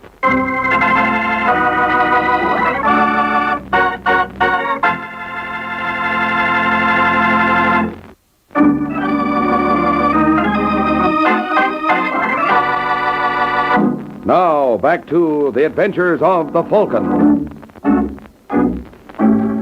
10 minutes have passed, and the Falcon is fulfilling his promise to drop Vera at her house on his way to solving the case. Oh, so long, Vera. I'll let you know how I make out. All right, Mike. Good night. I've been waiting for you, sister. Hey, stop it! Tear your eyes out. You'll have to tear out mine first, Kay. That's a good idea. Come on, break it up. Break it up. She killed Pete. She killed him, and now I'm gonna kill her. You're not gonna do anything. Ow, you're breaking my arm. Let go of her. Let go of her. Ow. All right. You all right, Vera? Yeah. Good. Now you, Kay. No use making like a maniac. That won't help anything. You don't understand. I loved him. Sure. Well, everyone to his taste. Why, you... Ow! I don't like to hurt you, Kay, but I can't let you go till you calm down. Now, come on, Kay. You better go with me. So long, Vera. Goodbye. Sorry if I hurt you, Kay. I don't like to rough a lady, but you haven't exactly been a lady, Angel. Now, come on.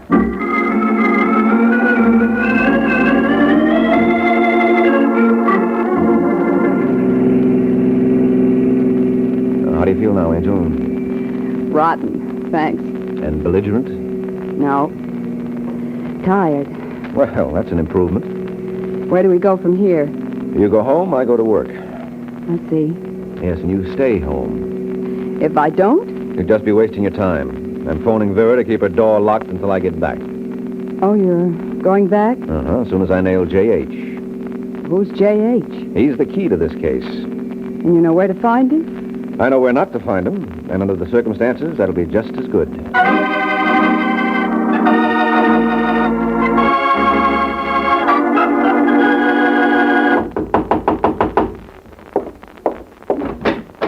Oh. Hello, Waring. Did you find J.H.? I have a lead on him, Richards. Oh, good. Come in and tell me, huh? Yeah. If you saw him again, Richards, could you identify him? Sure. Now, maybe I can arrange it. But I want to be sure I'm not making a mistake. Now, you said he's a big guy. Well, at least 6'2". Mm-hmm. Now, how'd you say he was dressed? Pinstripe suit, gray. Gray? Thought you said it was brown. Did I? I'm pretty sure you did. Vera remembered. Yeah, well, wait a minute. Yeah, that's right. It was brown. Brown pinstripe. I forgot. Mm-hmm. You should have kept notes, Richards. Well, so I made a mistake. Yeah, it's a big mistake. Because you did say gray before. Well, okay, then. I told you. Yeah, sure. And you switched when I bluffed. Because you weren't sure. Because you weren't describing J.H. from memory. You were describing him off the cuff. Because there isn't any J.H. Are you nuts? Well, that's been so rumored, but verification is lacking. You think I busted my face out of shape like this myself? No. Well, I think Pete Lloyd busted it for you. Lloyd? Yeah, when you tried to blackmail him. What are you talking about? After you and Vera made the tape, you returned to Vera's. You conked her, you swiped the tape, and tried to blackmail Lloyd with it.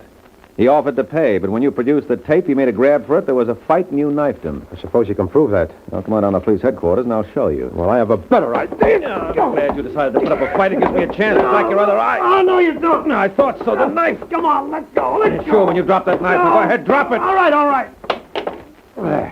Yeah. Thought if we got in the fight, you'd pull that knife again. I have an idea the police lab will find specks of dried blood on it, Lloyd's blood. That's the trouble with playing with knives, Richards. You're likely to get stuck.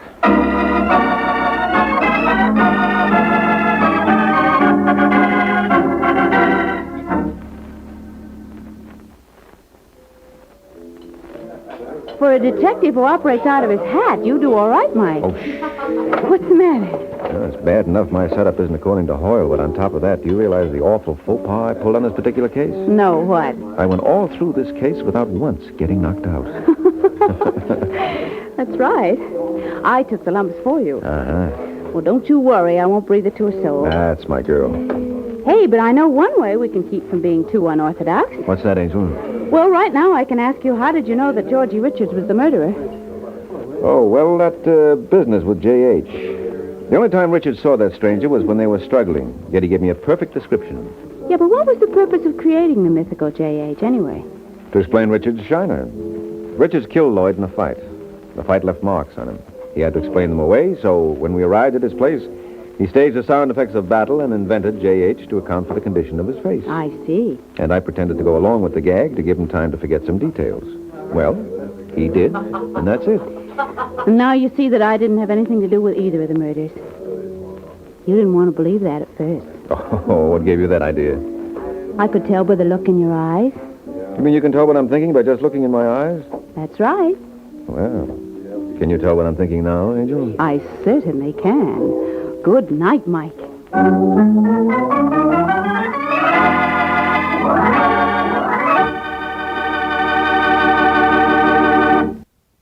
The Kraft Foods Company brings you The Adventures of the Falcon, starring Les Damon.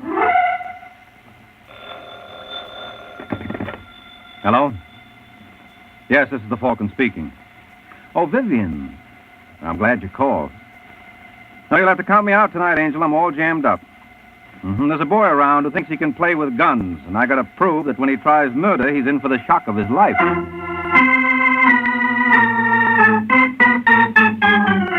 This is Ed Hurley, friends, inviting you on behalf of the Kraft Foods Company to listen to The Adventures of the Falcon. You met the Falcon first in his best-selling novels. Then you saw him in his thrilling motion picture series. Now join him on the air when the Falcon solves the case of the Sweet Swindle.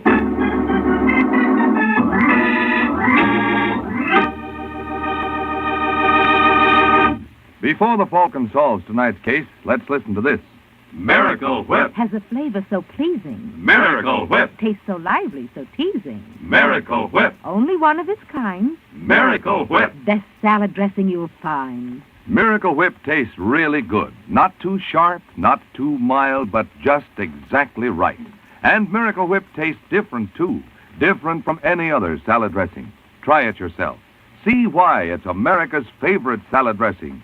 The one and only Miracle Whip.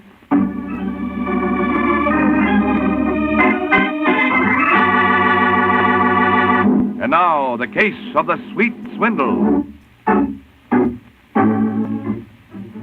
It's early Sunday afternoon in New York, and a stocky character named Joe Hardy runs up the steps of a small rooming house on New York's west side. And the reason for Mr. Hardy's haste is apparent. Joe has just struck gold, and he's on his way to notify a fellow prospector. Irene! Irene, open up. Is that you, Joe? Yeah, Okay, wait a second. it's good to see you, baby.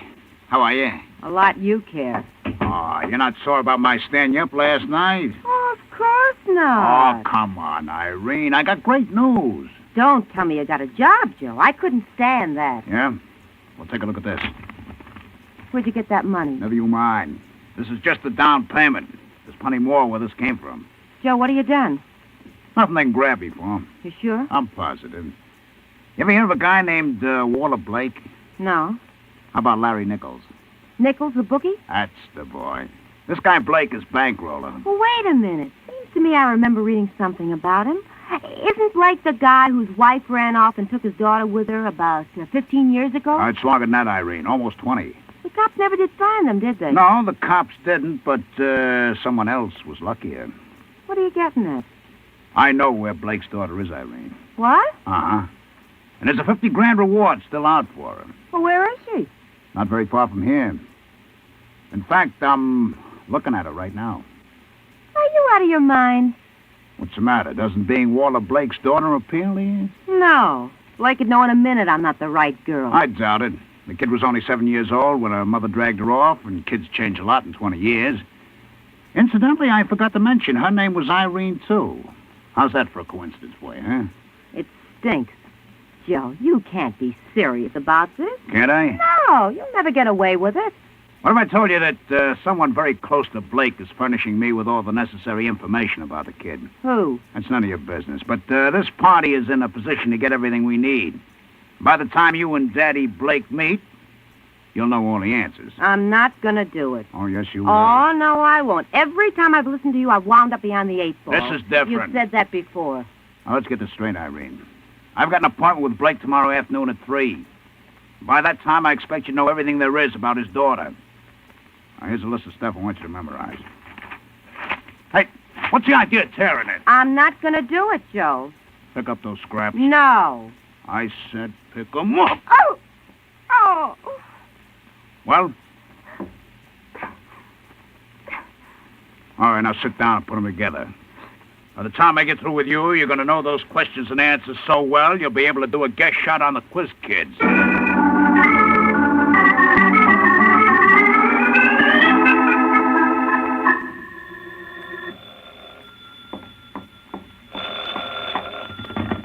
Hello? I'd like to talk to Walter Blake, please. This is Walter Blake speaking. Well, hi, Walter. This is Mike Waring. Oh, yes, Mike. How are you? Fine. Say, I heard you were approached by a character named Joe Hardy who claims he can put you in touch with your daughter. So? So my advice to you is to have nothing to do with him. This wouldn't be professional jealousy, would it, Mike? What are you talking about? Just because Joe Hardy's a competitor of yours? Now, look, Blake, I called you as a friend. This boy Hardy's a private detective, sure, but he's also a faker. He'll clean you out like a Hoover vacuum. You're a fine one to talk. Just because you could never locate Irene, you don't want anyone else to succeed. You thought she was dead. Now, listen to me, Walter. Sorry, I haven't the time, Mike. Larry Nichols and I are supposed to meet Hardy at 3. I'm not going to take a chance on your delaying us.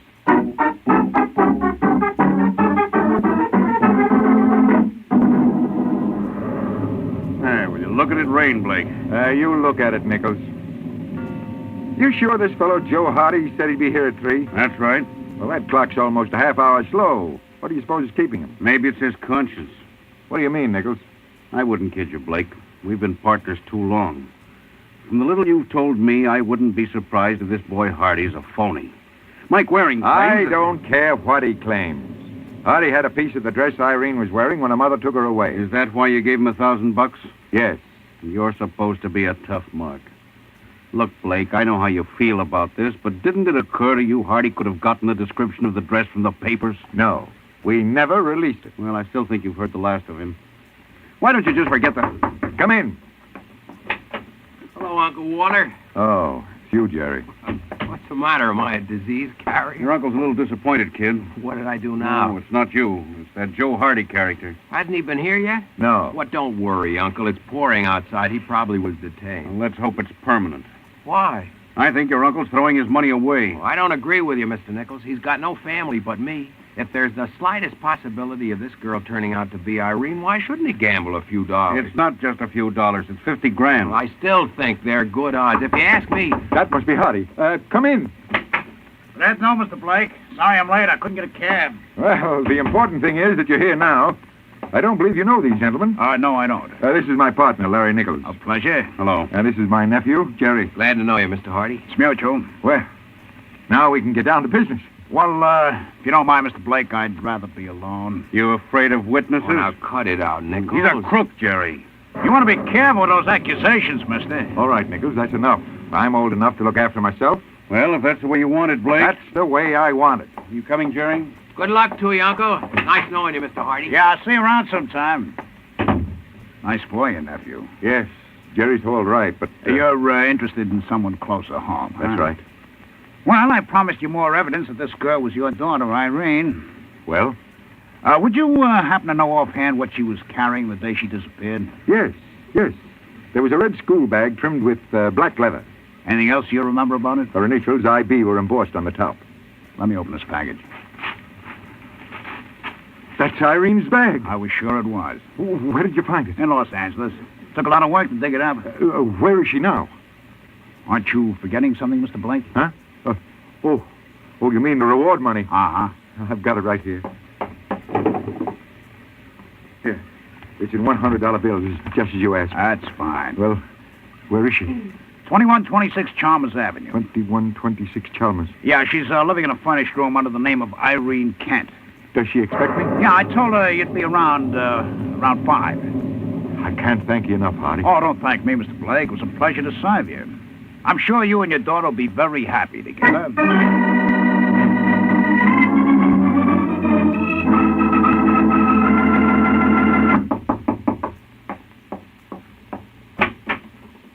Hello, Irene. You're not... Yes, I am. I don't know what to say. Why don't you start by inviting me in? You'll have to excuse me. I know. It's not every day you find a new father, but you'll get used to it. Did I turn out the way you expected? I don't know what I expected. You were only 7 when your mother took you away. Incidentally, where is she? She died 2 years ago. Well, why didn't you let me know? Mother never mentioned you. We didn't even use your name. Well, didn't you remember anything at all about me? Very little, I'm afraid. I've made a million plans, Irene. Now, the first thing we've got to do is to get you out of it. Where did you get that picture? It's Mother's. Tear it up. Oh, now, Dad. I'm sorry, Irene. I had no right to ask that. Your mother did a terrible thing to me, but she was crazy about you. Yes, she always worried about me. Remember how she wouldn't let me use the skates you bought? Yeah. We had quite a fight over that. And it was the same story when you brought home the bicycle and the pony. She accused you of wanting to kill me. You remember the pony? Like it was yesterday. He was a brown Shetland with a white star on his nose. You remember the saddle I bought? It wasn't a saddle, it was a cart. So it was. What's the matter, Father? I'm just trying to figure out something. What? How you learned about that pony and cart. Oh, I remembered it. You couldn't very well, Irene. Huh? You see, I ordered the pony for your 8th birthday, and it was delivered the day after my wife ran away. I don't understand. Yes, you do. You're not my daughter. You're making a mistake. No, the mistake I made was earlier today when I believed Joe Hardy. You're not Irene. Stay away from me. You're not my little girl. Where is she? No. Where is she?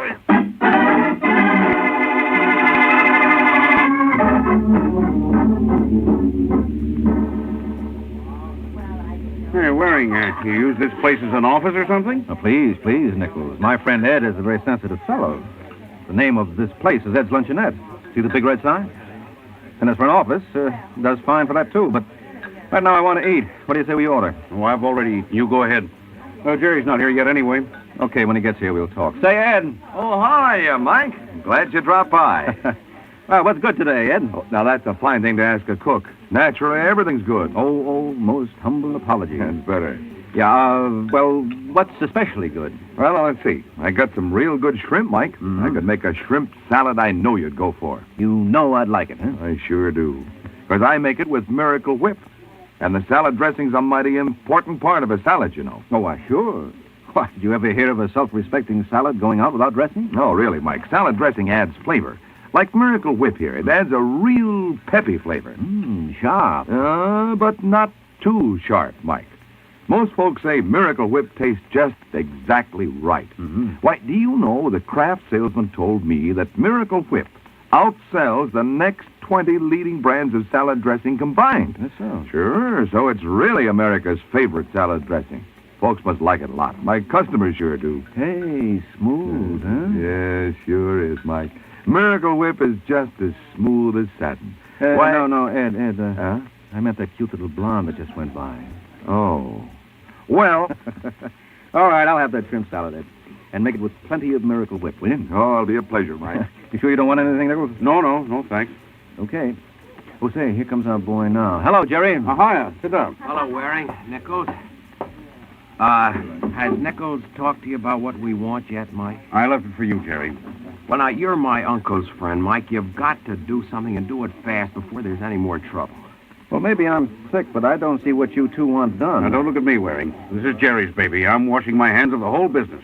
You didn't approve of Blake giving Joe Hardy that money, Nichols, No, I smelled a rat right from the beginning. I warned Blake this would happen. Where's your uncle now, Jerry? Well, that's just the trouble, Mike. We don't know. He called Nichols about a half hour ago. What did he have to say? Nothing much, only he got a lead to Joe Hardy, and he made an appointment to meet him at his hotel later tonight. Well, I don't think there's much chance of Hardy showing up after this. Oh, that's where you're wrong. Hardy doesn't know what my uncle wants him for. Well, he must have some idea, Jerry. Nope. According to Nichols, my uncle told Hardy he was so pleased at the way things turned out, he wanted to give him a bonus. You don't think Hardy will fall for that?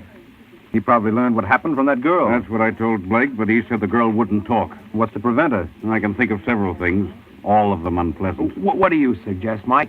If my uncle finds Hardy there, he'll kill him. Now, you're the only one who can reason with him. I didn't have much luck when I tried it earlier today.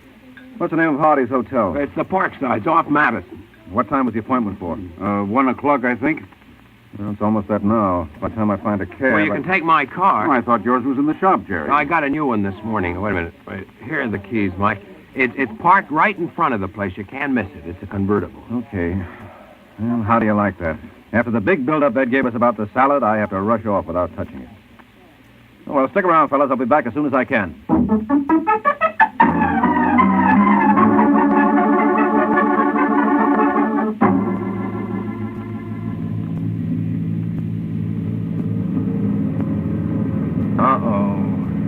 All right, mister, pull over to the curb.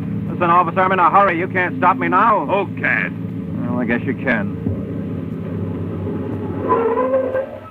Now, get out. What for? Don't ask so many questions. All right. Where's your license? I got it right here in my... That's funny. You left it in your other suit. I must have. All right, give me the ticket. Let's get it over with. Just take it easy. But where's your ownership card? I don't have any. What happened to that? This car doesn't belong to me. Didn't your mother tell you it wasn't nice to steal? Oh, don't talk like a jerk. This isn't hot. Isn't it? No, I borrowed it from a man named Jerry Blake. You should have told him in advance. What are you talking about? You'll find out. Look, officer, all this can be straightened out, but I haven't got time to do it now. I suppose you're bound on a mission of life and death. You're not kidding. No, only it's going to be your life, mister, if you don't start following orders. Now get in your car and follow me.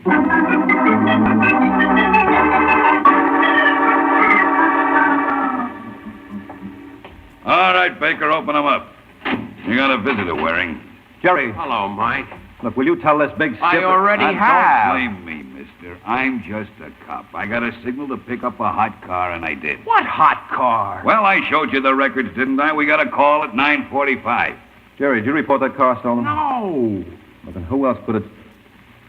Hey, where's Larry Nichols? Nichols? Yes, he was with you when I left Ed's luncheonette. Well, he left right after you did. Is that so? Yeah, he said he had to get back to work. Well, maybe I can imagine what that work is. What do you mean? Come on, we're an hour late now. I'll draw you a diagram on the way over.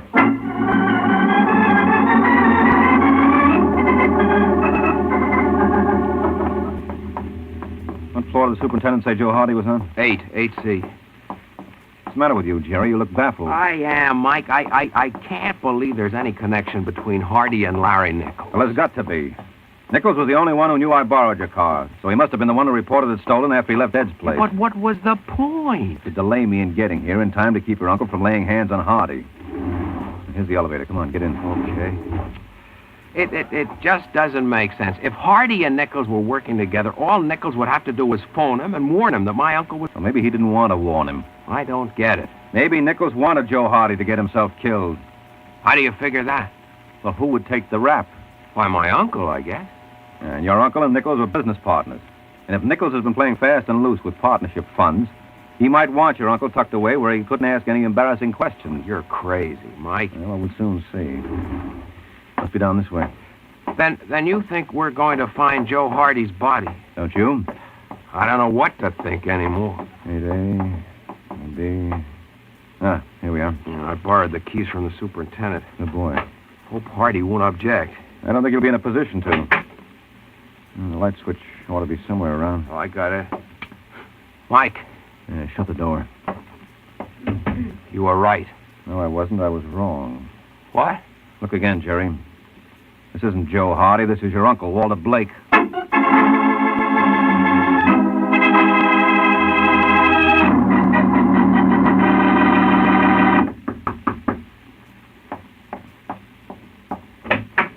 What do you want? Well, that all depends. You Irene Kent? Who wants to know? Oh, I beg your pardon. My name is Mike Waring. That still means nothing in my young life. Well, we'll have to remedy that in the future. If you have a future. What kind of a crack is that? Judging from those bruises on your neck, Irene, someone must be awfully peeved at you. What do you want, mister? Okay, where's Joe Hardy? Why? Walter Blake was murdered tonight. Blake. Did Joe kill him? I can make out a very convincing case, so you better start talking, Irene. You know, an accessory to a murder. Well, I give you my word, Mr. Waring. I didn't have anything to do with that. You posed as Blake's daughter. I didn't want to. Joe made me. Where's Hardy now? I have no idea. I haven't heard from him since early this morning. Did he know that Blake discovered you were a phony? Well, if he did, he didn't get it from me. Why not? Well, I didn't know where to reach him. Yet you told Blake where Hardy could be found. I didn't expect Joe to be there. Who put your boyfriend up to this swindle? I don't know. Now, come on, Irene. Who supplied all the background material? I swear I don't know. Well, I've got an idea. And for your sake, I hope it turns out a little better than my last.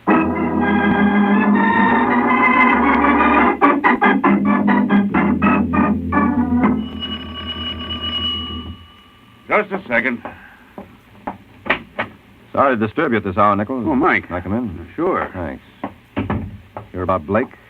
Yeah. Tough, huh? Well, I warned him not to have anything to do with Hardy. So did I. But I still can't help feeling this is partly my fault. Why? Maybe I would have gotten there in time to stop it if I hadn't been grabbed by the police. Grabbed by the police? Yeah. Oh, didn't you know? They picked me up while driving Jerry's car. They had a report it was stolen. Well, who did that? But I'm glad you asked me, Nichols. Because I had an idea it might be you. Have you blown your top, Mike? Thought you were going to stay at Ed's place until I returned. Well, I had some business to attend to. Yeah, and you gave it all to me. Well, you're out of your mind. Did it ever occur to you that Jerry might have notified the cops? Oh, sure. But I like your qualifications better. First of all, you were working with Joe Hardy. You gave him all the information he needed to pass Irene off as Blake's daughter. And you're forgetting I was the one who told Blake not to pay. Sure, that was smart of you, Nichols. That way, you gave yourself an out. I couldn't have been too smart if you got the goods on me. Well, I had help. Irene told me your name. You're lying. She didn't... Yeah, go on, Nichols. Finish it.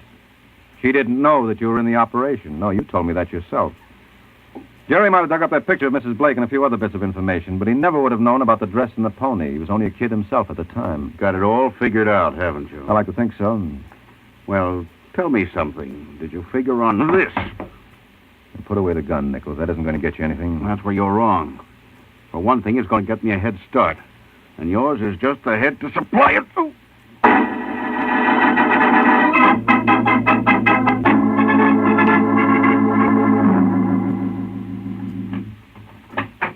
Who's there? Who's there? Nothing to get frightened about, Irene. It's only me. Joe. What's the matter, baby? You act like you're seeing a ghost. Well, I thought that... What, I'd skip out on you? Now, you know, Irene, that's not my type. What are you doing here? I got a date to meet a friend of mine, a fellow named Larry Nichols. Nichols? Yeah. I don't think he'll be here, Joe. Why not? Well, a man named Mike Waring was here about an hour ago, And? That's all there is to it. No, there must be a little more. What'd you tell Waring? Nothing, Joe. Except? Well, when he said Walter Blake was murdered, You gave him every little bit of help you could. I didn't tell him much, Joe. Well, that's not your fault, honey. After all, how much did you know? What bothers me is what you might say if Waring got back to you again. No, We can't take a chance on that, baby. Listen, Joe. Now, Irene, you can see that for yourself. The first opportunity, you'll crack wide open. Now, what are we going to do about that?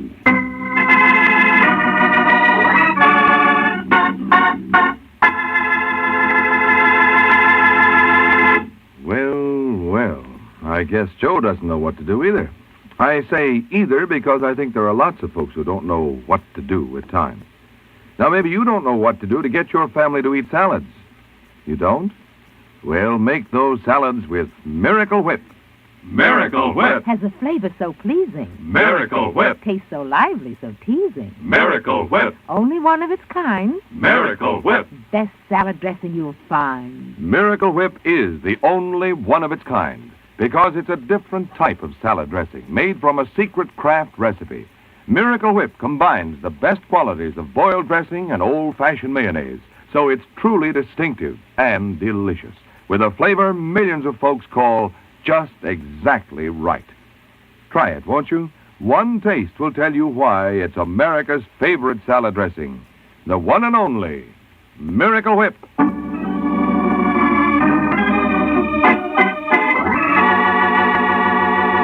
Now, back to the adventures of the Falcon.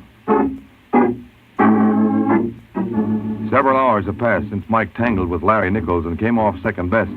And now our hero staggers to his feet and heads for the phone. Then, with none too certain fingers, he dials the police.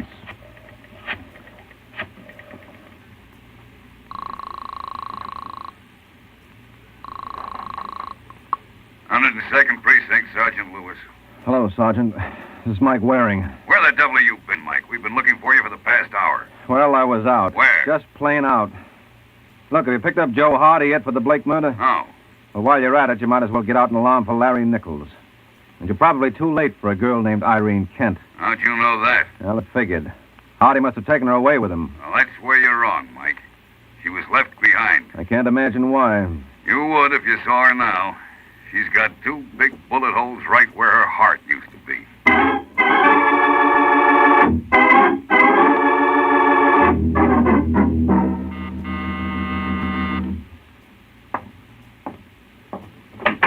Yes? Hello, Jerry. Mike, hey, what happened to your head? Oh, just trying to prove what goes on when an irresistible force meets an immovable object. Come on in, sit down. Thanks.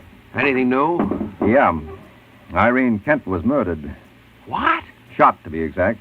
Apparently an hour or two after I first spoke with her. Was she able to tell you anything? Enough to convince me I was right about Nichols. He was working with Joe Hardy. I can't believe it. Well, you can take it from me. It's true. Where do you think I picked up this knot on my head? Nichols? Who else? Did he get away? Yes, but I don't think he'll get very far. I still say you're wrong. Why, he told my uncle in front of me that it was a mistake to deal with Hardy. Yeah, well, I explained the reason for that before. You're even using it to clear him. But the fellow I'd like to lay my hands on is Joe Hardy. You think he's the one who did the actual killing? We'll know as soon as we get a look at the gun. I suppose if the slug they took out of my uncle matches those they took out of Irene, that'll be it. Just about. Yeah, but suppose Hardy gets rid of the cannon. I don't see how he could. If anyone was to do that, it would have to be you. What are you babbling about? Well, I'm sorry to give away your little secret, Jerry. But you killed your uncle and Irene Kent.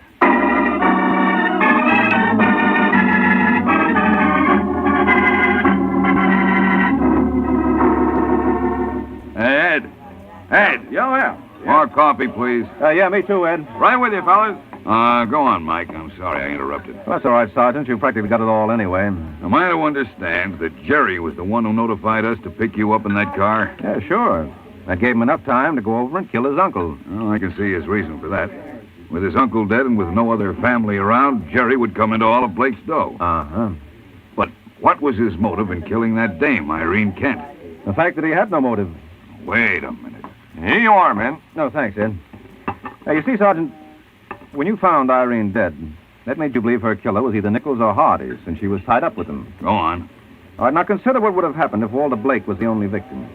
Sooner or later, you would have realized that Jerry was a suspect with the best motive of all. And by killing Irene, he made it appear that her death was tied up with the plot to clip his uncle.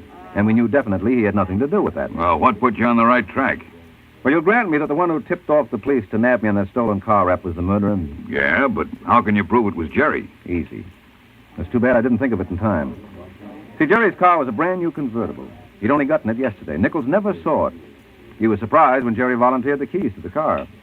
So, how could Nichols report it stolen? He didn't know the make, the color, or the license number. Hey, that's right. Yeah, I only wish I'd thought of it before I knocked myself out. You don't know what a problem this raises. Why? Well, Blake was my client, and he's dead. And Jerry won't even talk to me now. So you tell me, to whom do I send my bills?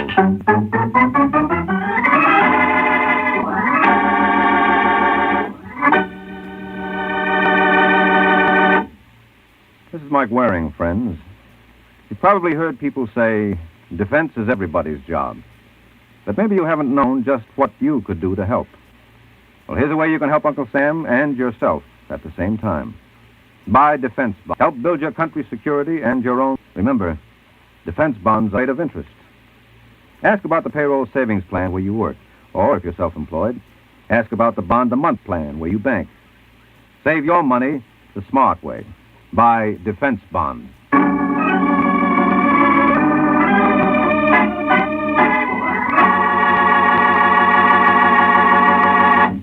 The Case of the Broken Fingerprint.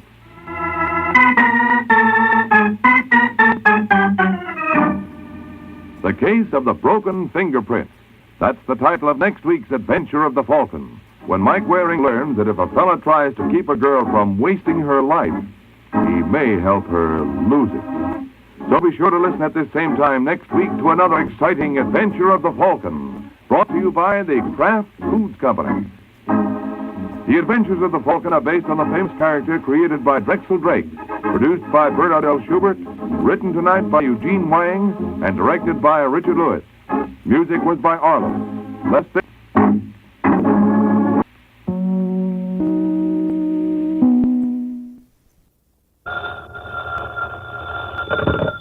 Hello? Yes, this is the Falcon speaking. Oh, Norma.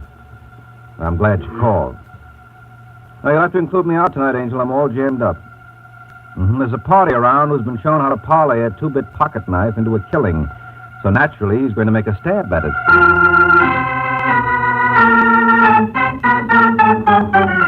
This is Ed Hurley, friends, inviting you on behalf of the Kraft Foods Company to listen to The Adventures of the Falcon, starring Les Damon. You met the Falcon first in his best-selling novels. Then you saw him in his thrilling motion picture series. Now join him on the air when the Falcon solves The Case of the Curious Cop.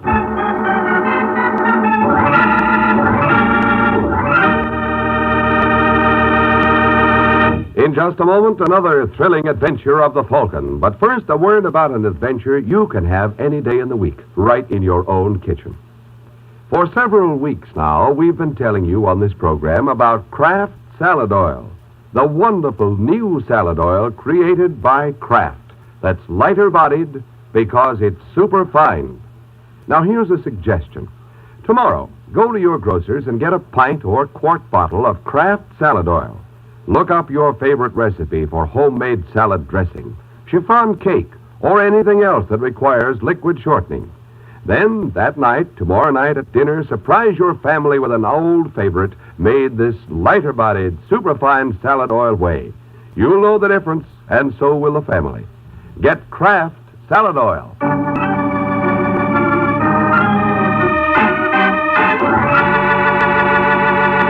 And now, the case of the curious cop. It's late Sunday evening in New York, and Hunter's famed gambling club on East 84th is closed for the night. But that doesn't seem to deter plainclothesman Jack Craven or his partner Frank Walsh from their decision to look in on Mr. Hunter. You ask me, Craven, we're wasting our time. You think so, Frank? Sure. Hunter's probably gone. What about that light we saw from the outside? Must have forgotten to turn it off. No, not Mr. Hunter. He watches his pennies. 5 will get you 10. He's still here counting the take. Where was the light coming from? This room here, I think. Yeah. Then this must be the office. Want me to go in with you? No. You wait out here. If you hear any commotion, get back to the car. Understand? Right. Come on in, Brock. Did you get the... Just a second, you're not Brock. No, my name is Craven, Mr. Hunter. What are you doing here? Ever see one of these before? It's a badge, isn't it? Also known as a buzzer or a potsy. So? So I don't like people running gambling houses on my beat. I see. Especially without consulting me. And suppose I did consult you? Well, that might be different. Now, if you were to consult me, say, once a week with $500... You'd have no objections at all? No. Live and let live is my motto. Well, $500 is a lot of money, Mr. Craven. Well, I can be a lot of trouble, Mr. Hunter. Suppose I had you reported to the commissioner. You'd be wasting your time. They've been trying to get rid of me for years, but they never could get anybody to testify against me. Maybe I'd be willing to. Are you kidding? You don't like publicity any more in your racket than I do in mine. You better give in, Hunter. I can make an awful nuisance of myself. I can see that. All right, Craven, don't move. Now, what do you think you're going to do with that gun? something the police commissioner couldn't do. I'm going to get rid of you, Craven. Now, listen, Hunter. If you don't put away that rod, I'll break you in two. Hey, where you are, Craven. I mean that. You soup.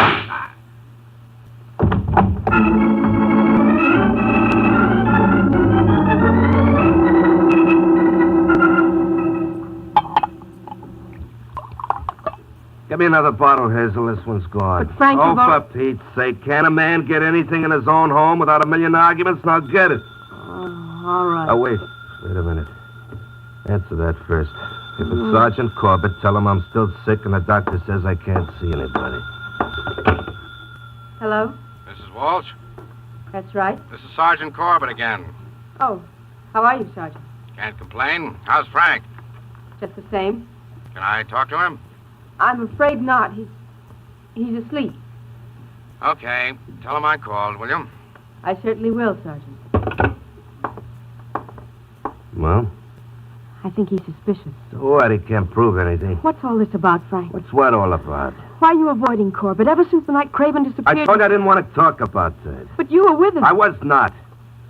Craven got out of a car to see somebody. He left me on Lexington and 84th. I never saw him after that. Then why did they suspend you from the force? Because they're a bunch of thick-headed jerks. Frank, you're not telling the truth. What are you calling me a liar? All right, Hazel, so you want to know what happened to Craven, do you? Well, I'll tell you. He was murdered. No. Yes, now do you feel better? Who did it? I have no idea. Then how do you know he was murdered? I'm psychic. Frank, you've got to tell Sergeant Corbett. You're nuts. If you don't, they'll drop you from the force. Who cares? I do. What'll we live on? Don't you worry about that, Hazel. From now on, it's easy street. Then you do know who killed Craven. Yeah, that's right. I bet this party will appreciate me keeping my mouth shut. You're not thinking of blackmail. No? What am I thinking of, baby? Where's my coat? No, I won't let you go. Get your hands off me, Hazel. No, Frank. I said get your hands off. Stop it, Frank. You're choking me. Frank.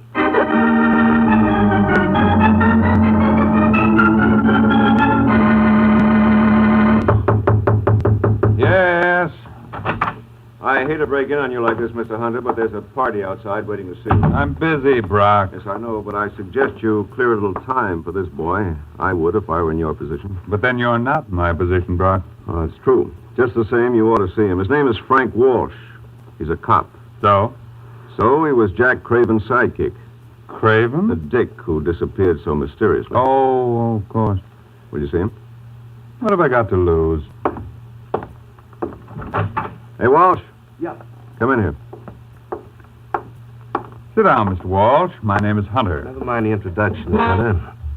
I know all about you. Not all, I trust. All. When can I talk to you? What do you call what you're doing now? I mean, alone. Would you be a good fellow, Brown? Why not? Nice knowing you, Walsh. Yeah, likewise. Now, what was it you had on your mind, Mr. Walsh? Last Saturday after you closed, you had a visitor up here. Did I? Yeah, a dick named Jack Craven. And you think I know something about his disappearance? I think you know everything about it. You see, I was outside when Craven went in to shake you down. A few minutes afterward, I heard a shot, so I beat it to the car. But 20 minutes later, I saw you coming out of here alone. So you put two and two together. And got 4. You killed him, Hunter. I don't know what you did with his body. Then you might as well stop there, Mr. Walsh. Didn't you ever learn that to substantiate a charge of murder, there must be what the pulp writers call a corpus delicti? Now, look, Hunter, you're not brushing me off like this. We can settle this easily enough. I'm no pig like some guys. Give me 20 grand, and you'll never hear from me again. I think it would be only fair to warn you, Mr. Walsh, that I have a distinct aversion to being blackmailed. Well, you better kick through, because if it's the last thing I do, I'll find Craven's body. I wish you luck. And if you experience too much difficulty, perhaps I can arrange to have you join him. Good day. What's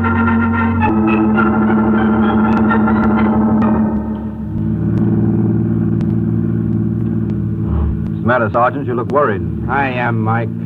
Still thinking about that Craven mess? Yeah, a cheap, rotten grafter. Well, if you ask me, you've heard the last of that cookie. I wouldn't be surprised if you were right. You think he's dead? I don't know. Maybe he skipped. Who knows? It's funny about Frank Walsh having a nervous breakdown so soon afterwards. Very funny. Turn right at the next corner. Where do you want to go? Over to see Frank Walsh. He lives a couple of blocks down. Didn't his wife tell you he's sick? Well, doctor's orders or not, I'm going to have a talk with that guy. Hey, hold it, Mike. Stop the car. What's the matter? Thought I saw something in the gutter. Back up.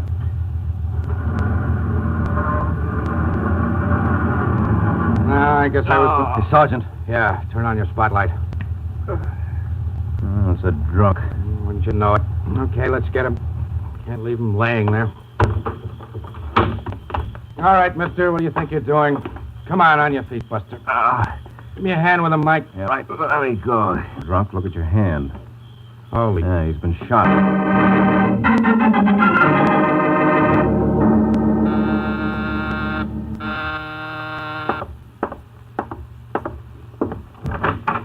Yes? I'm looking for Michael Waring, the Falcon. Well, you made it. What? But I bet it was pretty difficult. What do you mean? And you couldn't do much looking through that veil. Oh. Come on in. Thanks. Just make yourself... What's the trouble? Well, I was going to ask you to make yourself comfortable, but somehow I've got a feeling you don't quite trust me. I don't trust you? Why else would you carry a gun in your purse? What are you talking about? Well, don't tell me it's a compact, Angel, because nothing Elizabeth Arden ever turned out was shaped like that. Is that the gun that killed Frank Walsh? Killed Walsh? Yeah, your husband. You're crazy. Aren't you Hazel Walsh? No. Well, lift your veil. Well? Who told you who I was? Well, it doesn't take an Einstein to figure that out. The police are looking for Hazel Walsh in connection with her husband's murder. So when a heavily veiled woman carrying a heater walks in on a private detective 12 hours later, the chances are she didn't come to consult him for pleasure. I didn't kill Frank, Mr. Waring. I was with Sergeant Corbett when we found him. He named you as his killer. I didn't do it. You had a motive. If you mean his insurance policy, No, I I'm not wouldn't... talking about money. According to Corbett, Frank's favorite indoor sport was bouncing you around. That's not true. Well, it'll be easy enough to prove. Look, Mr. Waring, I swear I didn't kill Frank. Well, you've got nothing to hide. Who are you calling? Sergeant Corbett. We're going over and have a talk with him. Put down that phone. Now, look, Mrs. Walsh. Put it down. If you want me to work for you... No, thanks. I've just changed my mind. Now, look, you're acting like a 6-year-old. I'm going to call the police. And I say you're going to do nothing of the kind. Oh. See what I mean? Pleasant dreams, Mr. Waring.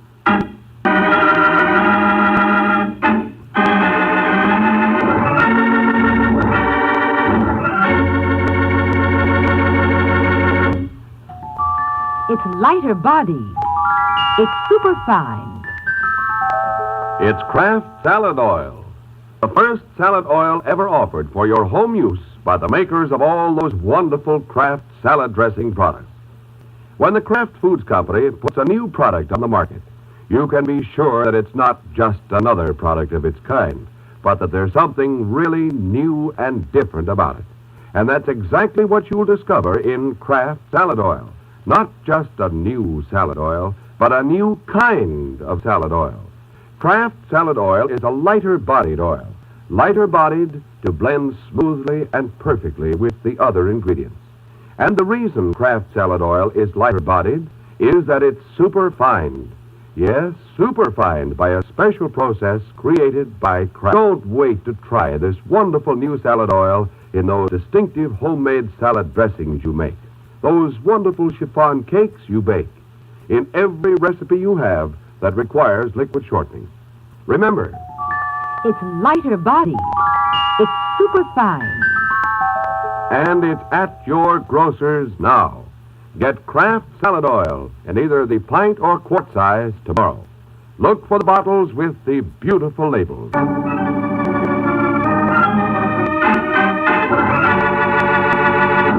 Now, back to the adventures of the Falcon. 3 hours have passed since Mike was lulled to sleep by Hazel Walsh. And now, as we find Mike, he's recuperating in Ed's luncheonette under the tender administrations of Sergeant Corbett. Hey, how about some service here? What'll it be, Sergeant? A cup of Java for me and a couple of aspirin for my friend here. What's the matter, Mike? Got a headache? Yes. Temper. I get my hands on that Hazel Walsh. And you're not going to work for her? Of course I am.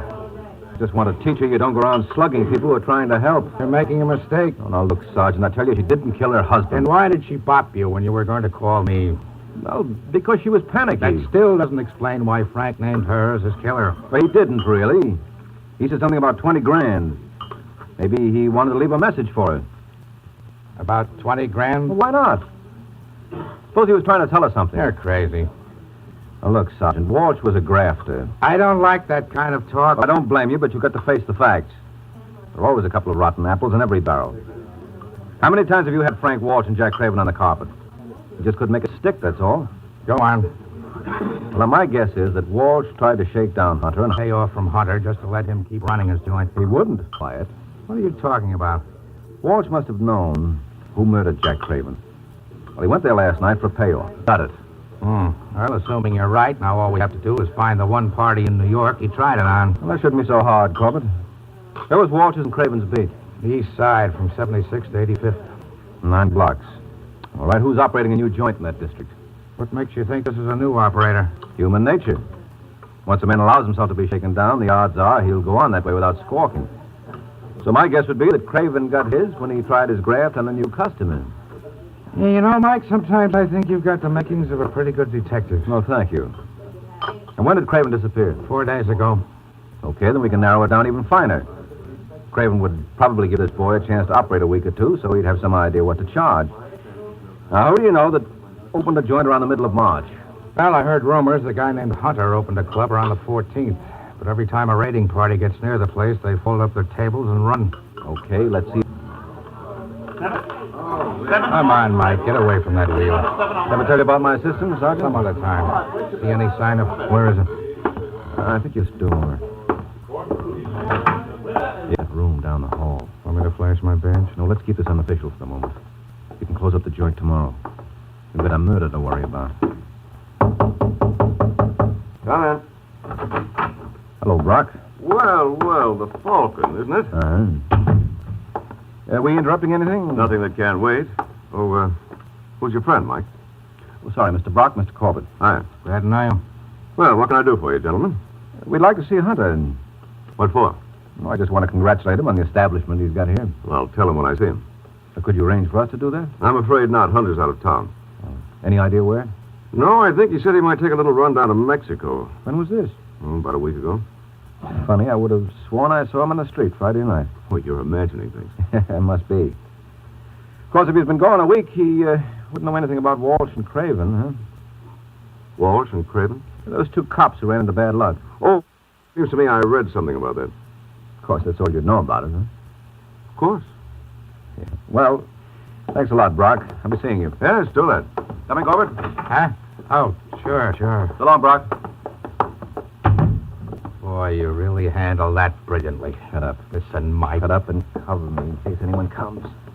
You know, it's not polite to peek at keyholes. I know, but it can be awfully informative. What's he doing? Making a phone call. Who's he calling? Well, if you keep quiet, I'll find out. Hello, is that you, Mr. Hunter? This is Brock. No, business is all right, but some of the customers could be better. You know who was just asking for you? Waring. Yes, that's right. Mike Waring, the Falcon, and there was a cop with him. Well, of course I'm not making a mistake. You asked me. Right. Wait a minute. Someone just walked in. Oh, it's all right, Brock. It's only us. Told you we'd be back. Oh, now you went and hung up on Mr. Hunter. That's not nice, Brock. He's going to be awfully hurt. What do you want, Waring? Well, I think you owe Mr. Hunter an apology. And what would be nicer than if we all went over together while you paid it?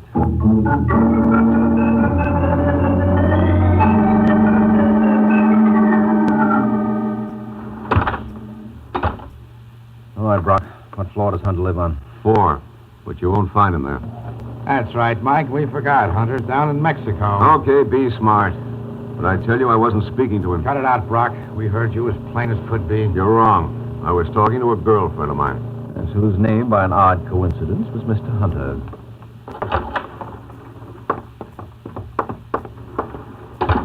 Okay, where do we go now? It's apartment 4C. Oh, that should be it. Sure enough. Walter Hunter. All right, Sergeant, where are your keys? Suppose he's inside? No, not a chance. Must have skipped after Brock here warned him. But I don't think he could get too far in those 10 minutes. He got far enough, Mike. Hey, what's the matter with him? Well, if you don't know Brock, take a good look at his face. That bullet hole ought to be a dead giveaway.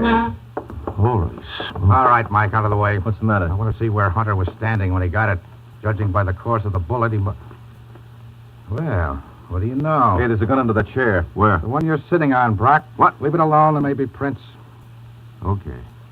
Isn't that a police special? Yeah, and I'll take even money that it's Frank Walsh's service revolver. His wife was awfully careless, Mike. Oh, now, don't tell me you think... Well, what do you think? I don't know, but at least I'm not going around making wild guesses.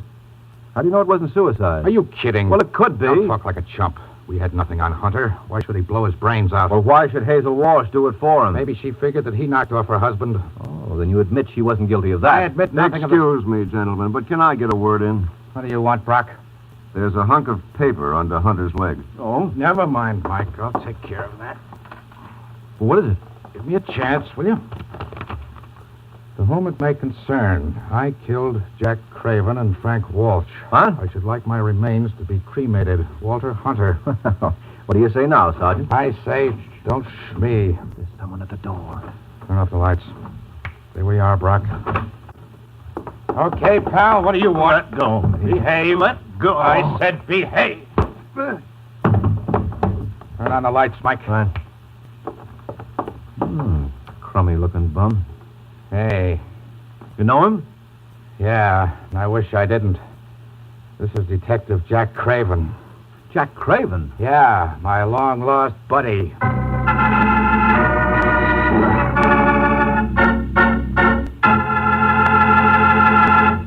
Tomorrow when you shop, don't forget about that wonderful new Kraft salad oil that's waiting for you at your grocer's right now. It's Kraft Salad Oil. The salad oil that's lighter-bodied to blend perfectly with other ingredients. Lighter-bodied because it's super-fine. Try this wonderful new aid to kitchen artistry in your homemade salad dressings, your cooking, your baking. Remember, it's lighter-bodied because it's super-fine. Get Kraft Salad Oil. Look for the bottle with the beautiful label.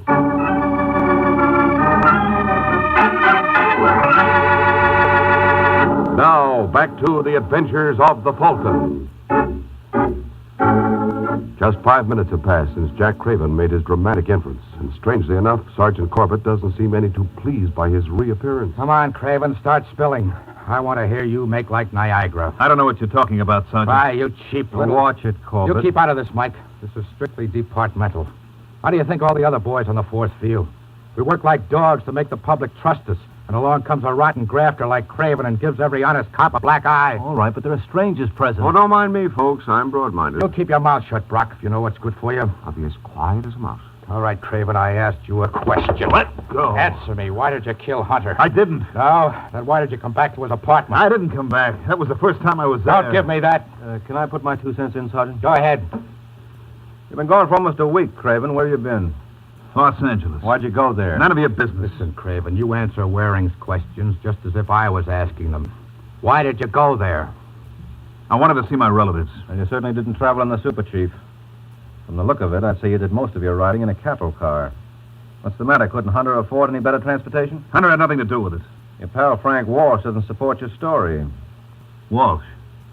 Did he stool on me? What do you think? You had a fight with Hunter, didn't you? Yeah, he plugged me. Over what? That doesn't matter. He dumped me in a cattle car. When I came to, I was in L.A. Why didn't you wire us? I had no dough. You could have done it collect. I didn't want to involve the department. Well, that's understandable. Especially if you wanted to come back to kill Hunter. I tell you, I didn't kill him. I just got into town tonight. That doesn't prove a thing. Where were you at 10:15? Why? Because according to the coroner's report I just got, that's when Hunter was killed. Now, listen, Sergeant. Don't start that suicide routine again, Mike. If Hunter wrote that note, he would have known darn well he hadn't killed Craven here. Where were you at 10:15, Craven? Being chased all over the freight yards by some railroad dicks. What? If you don't believe me, you can call the yards and check. And don't think I won't. Just a minute, Sergeant. Does this mean you're writing off Hazel Walsh as a suspect? No. Well, then I'd like you to double the force looking for her. Let me understand you, Mike. You think Craven here is telling the truth? I do. Then Mrs. Walsh is our party. Oh, I didn't say that. I ask you, Brock, ain't it enough to drive a guy bats? Oh, don't ask him, Sergeant. If this thing is driving you crazy, who do you think is responsible? Just what is that supposed to mean, Waring? Just what it sounded like, Brock. You killed Walsh and Hunter.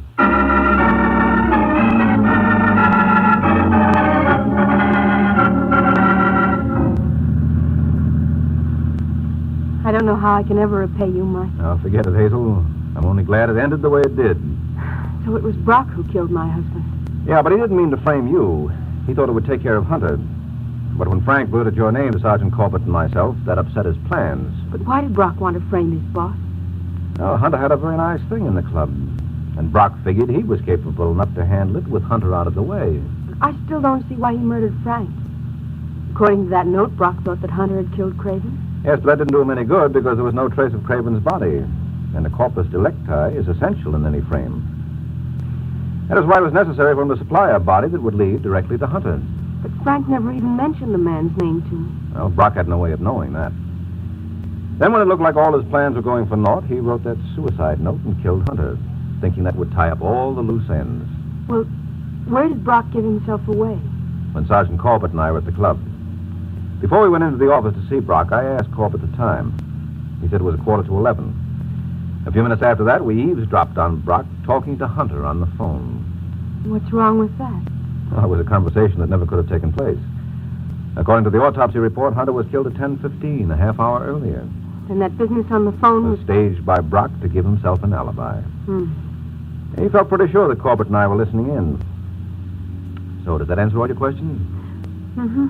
I'll suppose you answer one of mine. Where did you bury yourself so that the entire New York police force couldn't find you? I stayed with my sister, Lenore. Your sister Lenore, huh? Yes. She looked like you. She's much prettier. Well, if there's one thing I've learned from this case, never to believe any testimony based on hearsay evidence. Well, I don't know what I can do to convince you. Oh, that's very easy, Angel. Just give me her address and let me see for myself.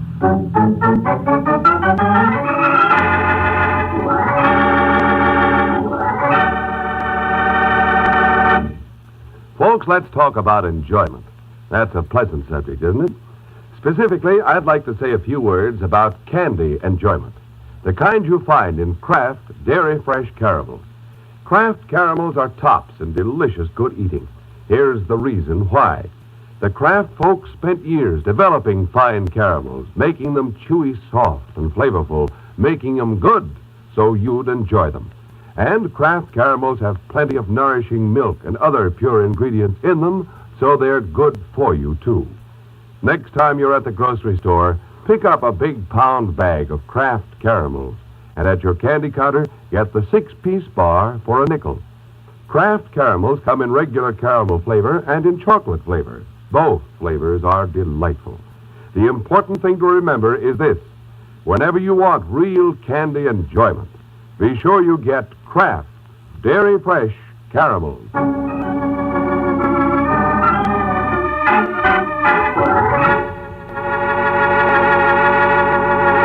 The Case of the Unwelcome Wife.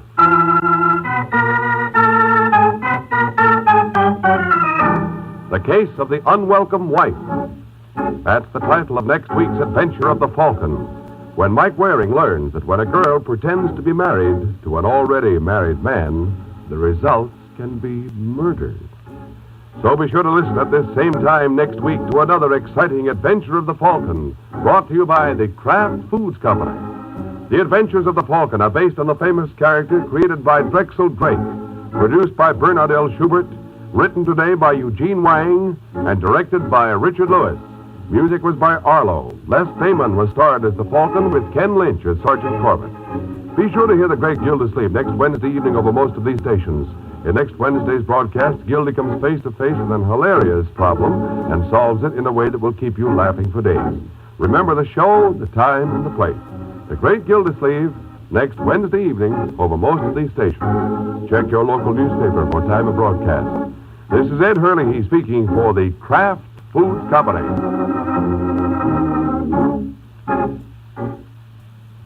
Raymond Massey and Shirley Booth star on Theater Guild tonight on NBC.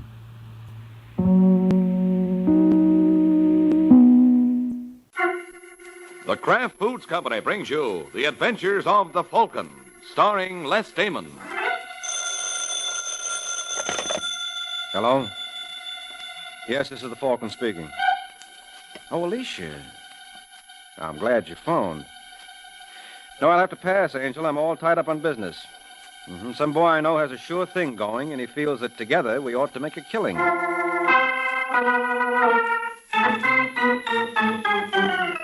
This is Ed Hurley, friends, inviting you on behalf of the Kraft Foods Company to listen to The Adventures of the Falcon. You met the Falcon first in his best-selling novels. Then you saw him in his thrilling motion picture series. Now join him on the air when the Falcon solves the case of the nervous shakedown.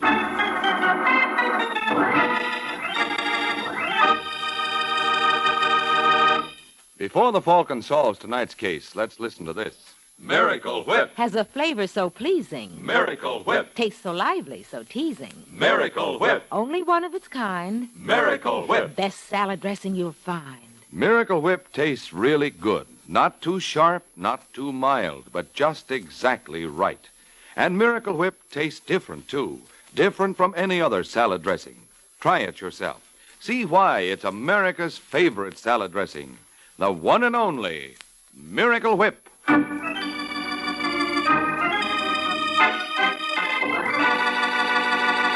And now, the case of the nervous shakedown. It's Wednesday evening in New York, and a seedy-looking character named Ozzie Miller walks into Blake's, a small bar and grill off 3rd Avenue.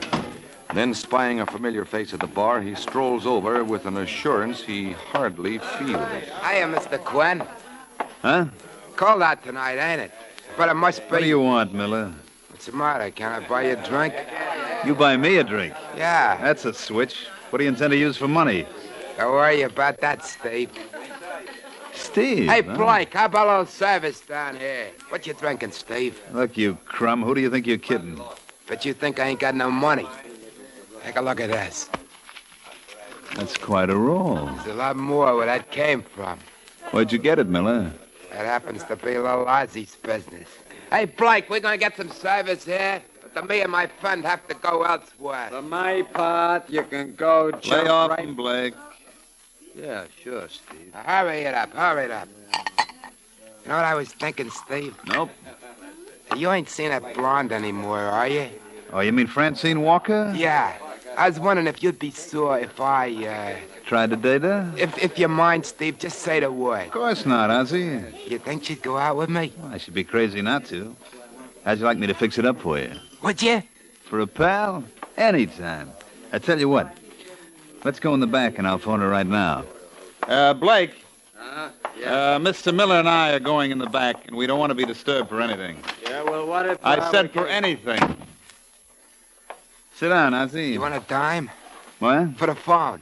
Oh, yeah. You want me to call Francine? And what are you going to tell her? Well, that all depends, Ozzie, on how much you tell me first. How much was in that roll you just flashed? What do you want to know for? Just curious. I bet you had $500 there. Look, Quinn, if you don't want to call Francine for me, just say so. Where'd and you get that money? That's for me to know and for you... Hey, keep your hands to yourself. Where'd you get that dough? I found it. Don't lie to me, you punk. Hey, let me go. I'm gonna get the truth if I have to break every bone in your body. Personally, that's the way I'd rather do it.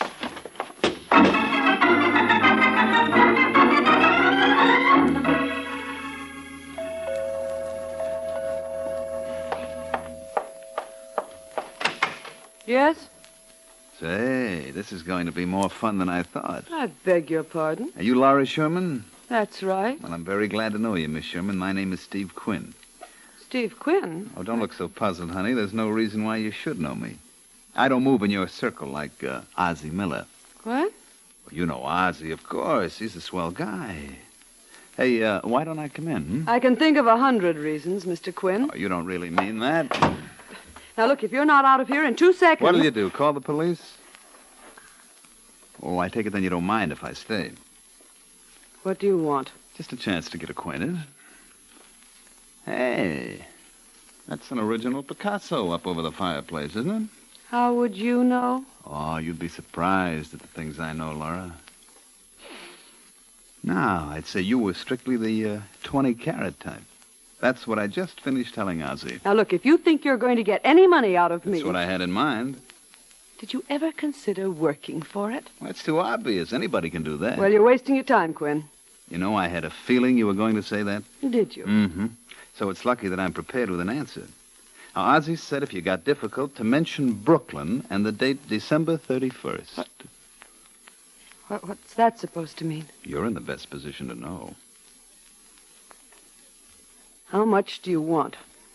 A check for $1,000. I can't afford it. Not if I have Take care of Miller? Oh, don't you worry your pretty little head about him. He won't bother you anymore.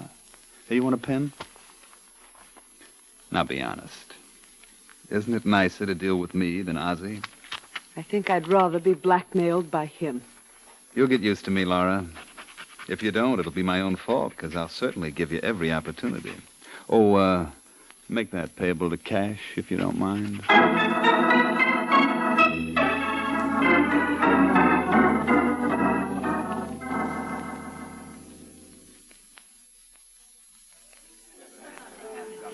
Oh, waiter. Yes, Mr. Gaynor? Have you seen Miss Sherman around? No, sir. Well, if she should come in, would you tell... Bill! Oh, there you are, Laura. I was beginning to get worried. Well, I was tied up on a little business matter. You sure it was business? Just what do you mean by that, Crack? Suppose we sit down. I want to know what you meant. You were due here at 2:30. So? So when you didn't show at 3, I went over to your place.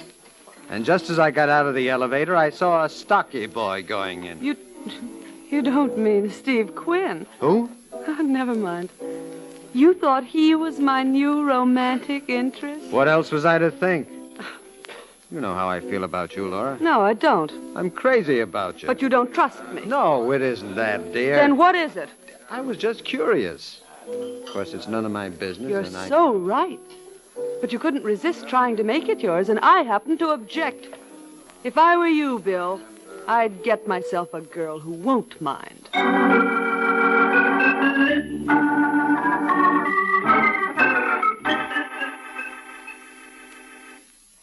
S L 3 1 1 5 2.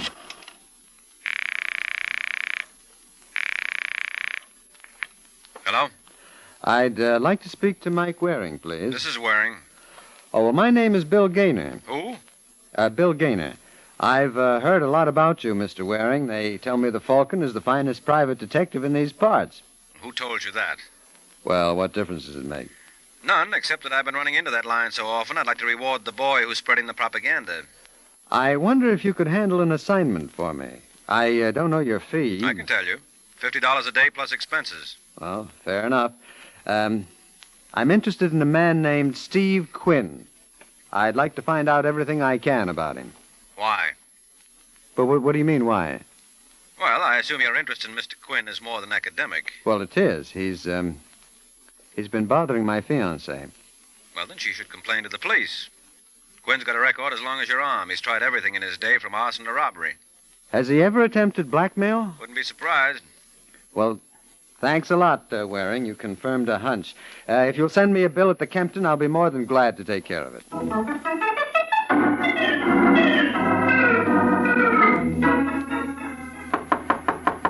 That you, Randy? All right, you don't have to break down the door. Next time you might let... Who the devil are you? I'm looking for a Mr. Quinn. Well, I don't know if I can accommodate you. There are a couple of us. Which one do you want? Steve Quinn. Then I'm your party. What's on your mind, mister? You'd be surprised. My name is Bill Gaynor. That's interesting. A couple of hours ago, you were up to see Laura Sherman. Was I? Yep. Correct me if I'm wrong, Gaynor, but you're no cop, are you? Nope. That's what I figured. Somehow you didn't look official to me. I'm engaged to Miss Sherman. Well, bully for you. It's a wonderful girl you got there. And I intend to keep her. Oh, you think that I... Hey, that's very funny. No, I don't think anything of the sort, Quinn. I know why you went to see Laura. You're blackmailing her. Look, if you don't mind, friend, try to keep your voice down, will you? This is a public hallway. These neighbors of mine are awfully nosy. You are going to tear up that check that she gave you. Am I? Yep, and you're never going to bother her again. Well, under the circumstances, I guess there's only one thing for me to do. I'm sorry we don't have an elevator in this house. Huh? You'd be surprised how easy it is going down these stairs. Happy landings, kid.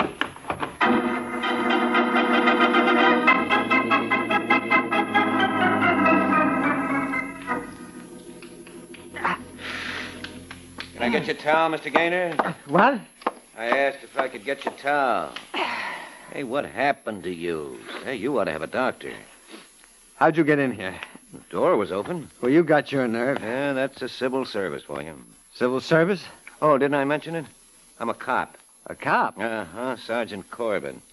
Heard you had a little trouble at 5 o'clock tonight with a boy named Steve Quinn. Did he do all that to you? No. You sure? Look, it doesn't matter, Sergeant. I don't wish to prosecute. Well, now, that's very tolerant of you, but unfortunately, the state of New York isn't that broad-minded. What are you talking about? Steve Quinn was murdered 20 minutes ago. He what? Uh-huh. I hope you got either a good alibi or a good private eye handy. 'Cause confidentially, Mr. Gaynor, I think you can use both.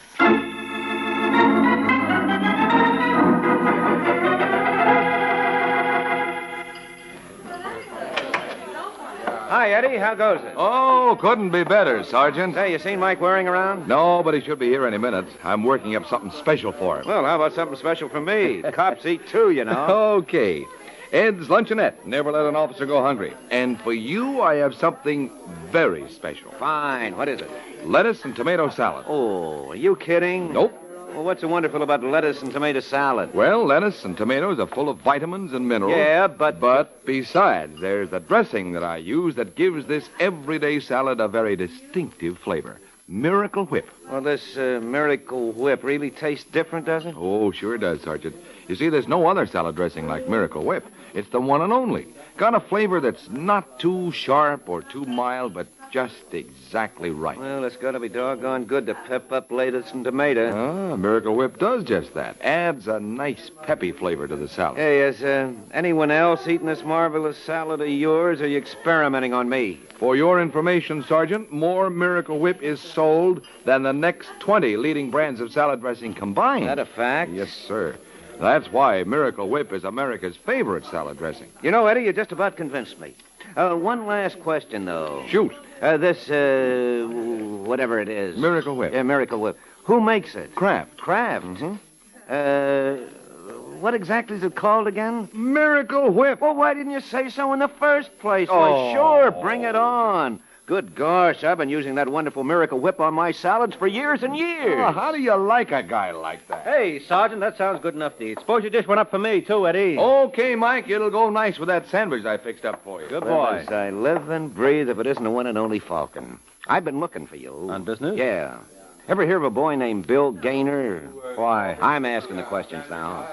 Well, he was up to see me yesterday. He wanted some information about Steve Quinn. What'd you tell him? Only what I knew. Obviously, it was more than enough. Well, what are you talking about? Quinn was bumped 2 hours ago. I don't believe it. Well, if you'd like to step down to the morgue, I'll be glad to show you the body. You think Gaynor did it? I know he did. You're out of your mind. He couldn't have killed Quinn. Why couldn't he?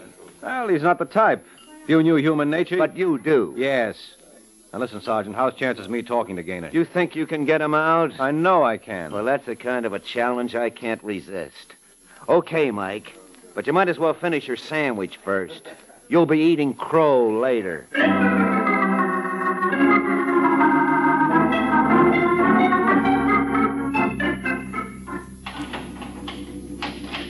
Gaynor. What do you want? Mike Waring's here. Mike Waring? Hello, Gaynor. Gee, it's good to see you again, Mike. Well, I don't think there's any reason to detain you any longer, Sergeant. Does that mean you'd rather I go? You mind? Why should I? Anything you want, just yell. Thank you. All right, Gaynor, sit down. I didn't kill Steve Quinn. Then who did? I have no idea, Mike. According to the police, you had a fight with him this afternoon. Yeah, but I didn't kill him. What was the hassle about? Absolutely nothing. You mean he pitched you down a flight of stairs just out of sheer caprice? Look, Gaynor, if I'm going to help you, I'll have to know the whole story. Well, Quinn and I had trouble over some girl. What's her name? What, does it matter? Yes, very much so. Who is she? Ethel. Ethel Barry. Where does she live? Well, as a matter of fact, she's no longer in town. Oh, no? No, I think she had a Continental Trailways ticket for I believe it was El Paso. When was this? Oh, quite a while back.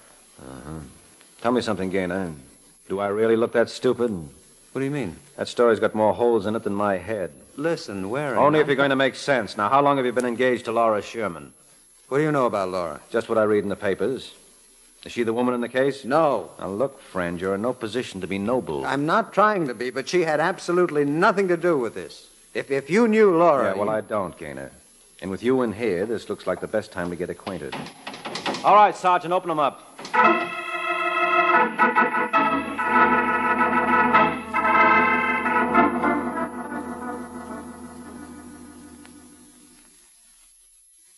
Very sweet of Bill Gaynor to give you my name, Mr. Waring. I can't tell you how I appreciate it. Well, in all fairness to him, he tried to keep you out of this, Laura. Laura? Well, I feel as though I know you so well. After all, I've read so much about you in the papers. You can't believe everything you read. You mean it's not true about those 3 divorces and 2 annulments? It was only one annulment. Well, you know how these tabloids exaggerate. I do. That's why I intend to keep my name out of them now. I don't see how you're going to manage that. I bet you could do it for me. Well, sure. But where's my incentive? Would money tempt you? You might try. $5,000. No, I guess it wouldn't. But they say money isn't everything. Oh. Would you like a drink? Yes, now that I'd love. I don't want you to get the wrong idea, Mr. Waring. Oh, good gracious, no. Actually, there's no reason for me to be involved in this mess.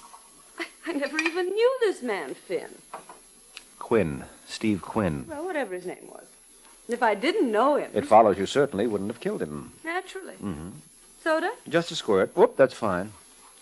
Now, honestly, Mike, do you see any reason why I should be involved? Don't misunderstand. If I thought I could possibly help Bill, I'd be tickled to... excuse me. Yes, go right ahead. Hello? Is that you, Miss Sherman?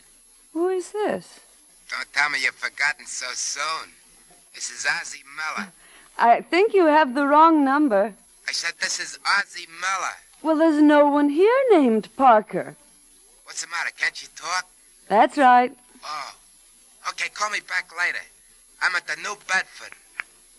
I don't know what's the matter with the phone company these days. Yeah, Congress ought to look into it. Well, much as I hate to do this, Laura, I'm afraid I'll have to tear myself away. Oh, but you didn't even finish your drink. Well, suppose you keep it warm for me, Angel. I may be back sooner than you expect.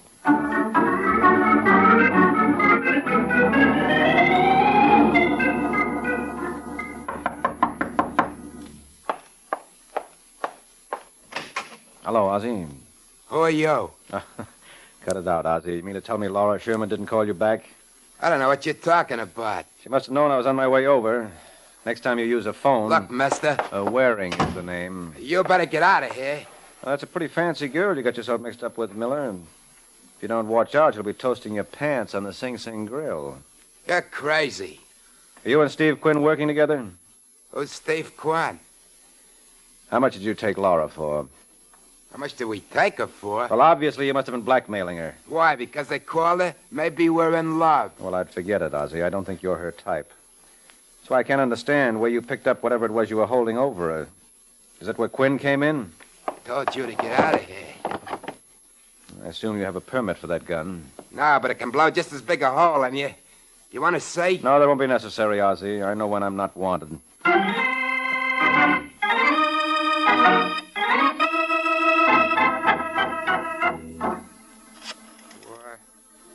Four, 1, 3.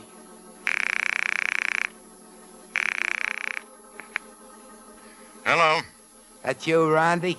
Who wants to know? Ozzie Miller. Oh, listen, you I just pest. called you to do you a little favor. You know who's working for Bill Gaynor? I don't care It's who. Mike Waring. Who? Waring. I bet Bill Gaynor don't go to the chair for knocking off Steve. You think so? Well, you know the rep that Waring's got. He's not wrong very often. I thought you might want to do something about boosting his average.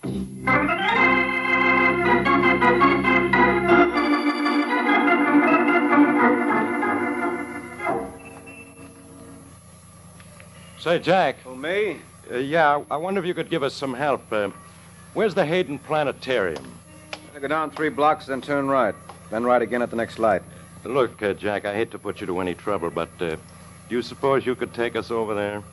What? Come on, Waring. Get in. Well, if you insist. I do indeed. All right, Harold. You know, nobody's going to believe this. Won't they? This kind of stuff went out with Little Caesar. Well, maybe this is the right time for a revival. It all depends on how you feel about that client of yours. You mean Bill Gaynor? Yeah. He's got a fry for that Steve Quinn killing. I don't know, friends. Beginning to look better for him all the time. I hate to hear that, Waring. Maybe you better just drop the case. Well, I don't want to seem stubborn, but I'll have to have some pretty good reasons. Well, wait till Harold finds a nice, quiet spot, and I'll give you some. I bet they'll all hit you in the right place.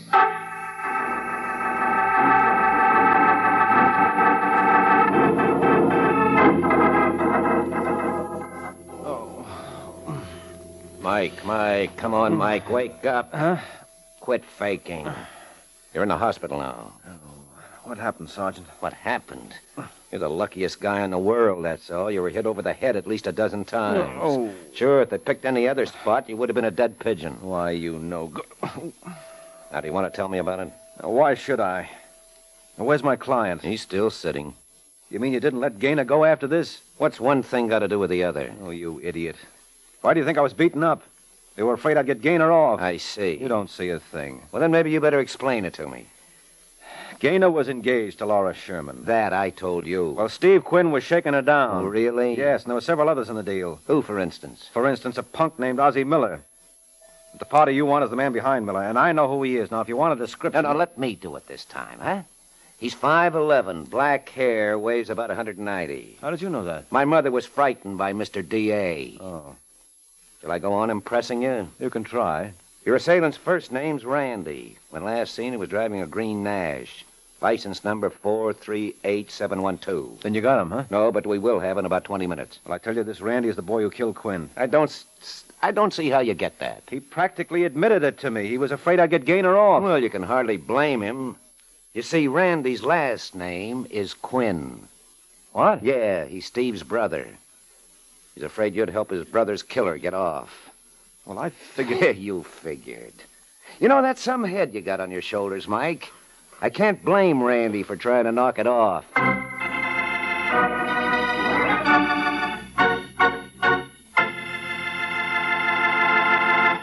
Of course, there are many ways to use your head. I mean, besides the way Mike's head was being used right now. For example, whenever I want a salad that's really delicious, I use my head by making sure the salad is made with Miracle Whip. Miracle Whip. Has a flavor so pleasing. Miracle Whip. Tastes so lively, so teasing. Miracle Whip. Only one of its kind. Miracle Whip. Best salad dressing you'll find. Miracle Whip is the only one of its kind because it's a different type of salad dressing made from a secret craft recipe. Miracle Whip combines the best qualities of old-fashioned boiled dressing and mayonnaise, so it's truly distinctive and delicious, with a flavor millions of folks call just exactly right. Try it, won't you? One taste will tell you why it's America's favorite salad dressing. The one and only Miracle Whip.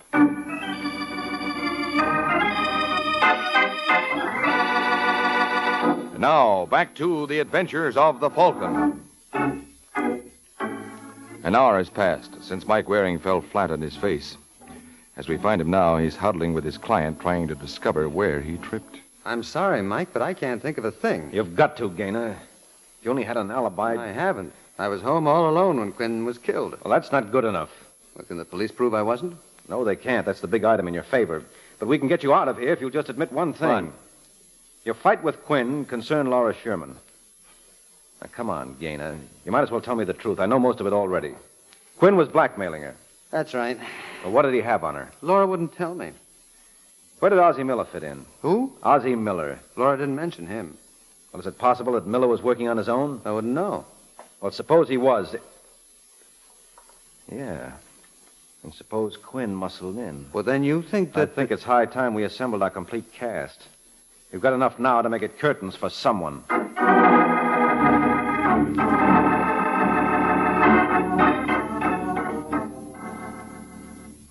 Friends, we are gathered here on this solemn occasion. No. That's the wrong speech, Sergeant. Well, what difference does it make, Mike? Mr. Miller wasn't paying attention anyway. What's the matter, Ozzy? You bored? You guys think you're smart. Well... I don't want to heckle, but when you two Rover boys are through playing games, I'd like to go. Oh, what's your hurry, Laura? Don't you want to help us solve our little problem? Yeah, who do you think killed Quinn? I thought Mr. Gaynor was responsible. I decline the nomination, Laura. I still think you should be drafted, darling. Well, that's not very charitable of you, Angel. Bill went to see Quinn because of you. I didn't ask him to. It wasn't my fault if he wanted to play Sir Galahad. Wasn't it? No.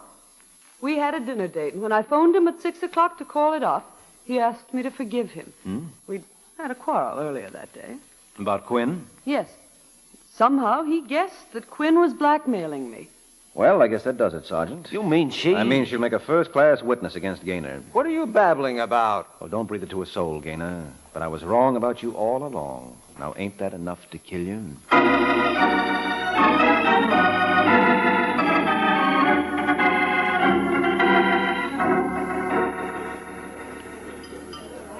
You know, Mike, there's only one thing that bothers me. Is there? Yeah. When I think of the way you fouled up this case. Well, now that's gratitude for you. I give the man a killer. You what? Well, just because you had Gaynor in the brig doesn't mean a thing. You never would have gotten a conviction. You didn't have a shred of proof.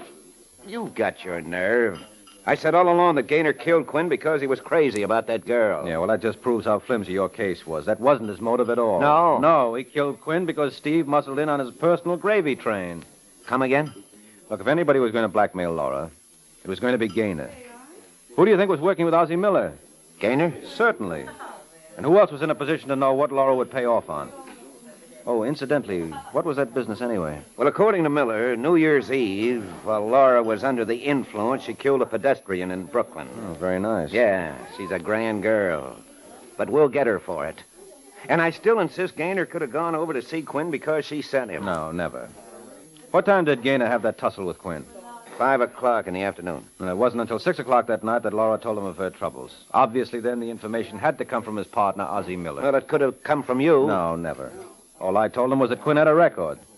So now, will you behave? Oh, you have the nerve to sit there so smugly after lousing up this whole case. Well, you're a great one to talk, and after all I've done for you... All you've done for me? Well, sure. I've always been ready to share everything 50-50 with you. And when I make a mistake, yes, I'm perfectly willing for you to take the rap. Now, what could be fairer than that?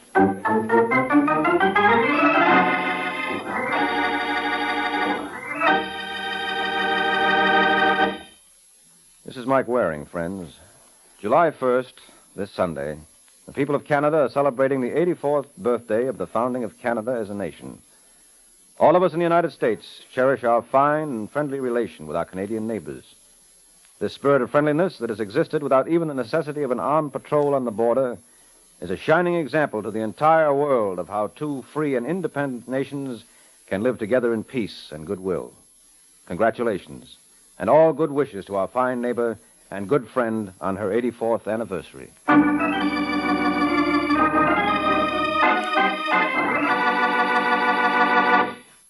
The Case of Everybody's Gun.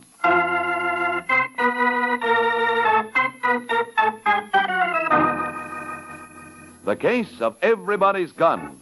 That's the title of next week's adventure of the Falcon, when Mike Waring learns that a man who has no charity in his heart may end up with a bullet in it. So be sure to listen at the same time next week to another exciting adventure of the Falcon, brought to you by the Kraft Foods Company. The Adventures of the Falcon are based on the famous character created by Drexel Drake, produced by Bernard L. Schubert, written tonight by Eugene Wang, and directed by Richard Lewis. Music was by Arlo. Les Damon was starred as the Falcon, with Chuck Webster as Sergeant Corbett. This is Ed Hurley speaking for the Kraft Foods Company.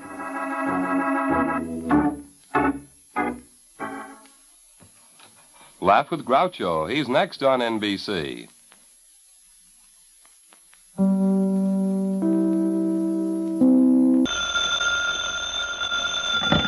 Hello? Yes, this is the Falcon speaking. Oh, Barbara. Well, thanks for calling, but tonight is out, Angel. I have to teach some gangsters that you can't get away with murder. Especially since the murder they want to get away with is mine.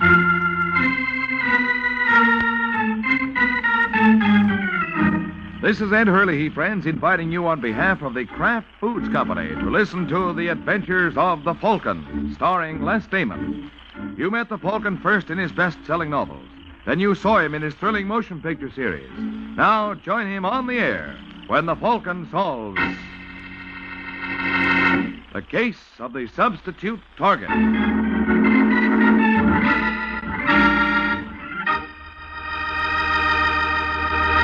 Before we join the Falcon for his latest adventure, I'd like to tell you about 9 of the handiest little menu helpers you ever had in your kitchen. They're the 9 famous Kraft cheese spreads, and they really are handy for making snacks and sandwiches, salad toppings, and appetizers. All of the Kraft cheese spreads, the mild-tasting ones and the sharp-tasting ones, too, are delicious. And they're all the very finest quality because they're made by Kraft. The name Kraft on cheese or cheese foods means the very finest you can buy. So tomorrow, get several of the 9 famous cheese spreads made by Kraft. And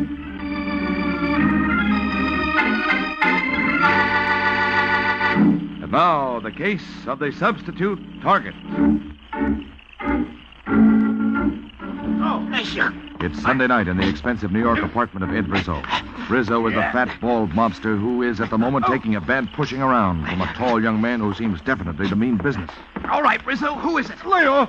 When you talk, no, you don't. Oh, my finger. You shouldn't have reached for that drawer. What are you looking for, a gun? Well, here's one, only I'll hold it. There's no use looking around for protection, Rizzo. I'm your protection, you know that. Only right now, I'm not protecting. Travers, if you'd only listen to me. I want the boss, the top boss. Now, who is he? Where can I find him? I told you, I'm the boss. You work for me. You don't seem to understand, Rizzo. I don't work for you, not anymore. I want the boss, not a cheap stooge. So you, Travers? Who are you? I didn't know anybody was... You weren't supposed to know anybody was here. Now stop waving that gun. You better do as I say, unless you want to find out if I'd really put a bullet in your stomach. Hurry up, drop it. All right, don't. I'll drop it. That's better. Pick it up, Rizzo. Yeah. All right. Now, just what's been going on here? You're the boss, aren't you? What gives you that idea? Looking at Rizzo. All right, I'm the boss. So what? So from now on, I'm working for you. I'm tired of taking orders from Rizzo. Ah? And what happens when you get tired of taking orders from me? Well, I won't. I know I couldn't run the mob myself. At least not yet. Listen to the punk. All right, kid. Now here's where you get yours for getting smart. Cut it out. Hold it, Rizzo. Let go of him. We gotta teach these punks to stay in line. Then start by staying in line yourself. Take your hands off him. But Mr. Do as I tell you. Okay. Boy has initiative. I like that. Tell me, Travers, how did you find out Rizzo wasn't head man? He could never make up his mind. He always had to think it over. Only he wasn't thinking, he was asking. He's got a head on his shoulders, Rizzo. I think I can use him. But Mr. Dunlap... By the way, Travers, I hope you haven't mentioned your deductions to anyone. I wouldn't care to have word get around. What, are you kidding? I look out for Artie Travers. Anybody else wants to get to the top, let him do his own figuring. Good boy. That's the spirit I like. You've got yourself a job. I have a suite at the Hotel Grayson. Be there tomorrow at 10. Yes, sir. Well, that's all. See you tomorrow. Yeah, okay. I'll be seeing. Right. Tomorrow at 10. Mr. Dunlap, how are we going to keep guys in line if you let punks get away with that He's kind not of... getting away with anything, Rizzo. But you told him... And now I'm telling you. He's not getting away with anything. Not even his life.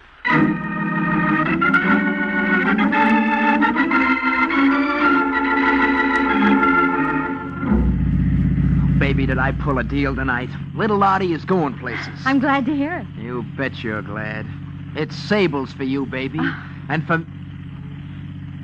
Uh-oh. What's the matter? Maybe I made a mistake. What do you mean, what sort of mistake? Just a minute, I want to turn this corner. See if they do, too. They? Who? Yeah. There they are. We're being followed. Followed? Why? What does it mean? If that's who I think it is, it could mean plenty. I gotta shake them. What do you think they want? Me.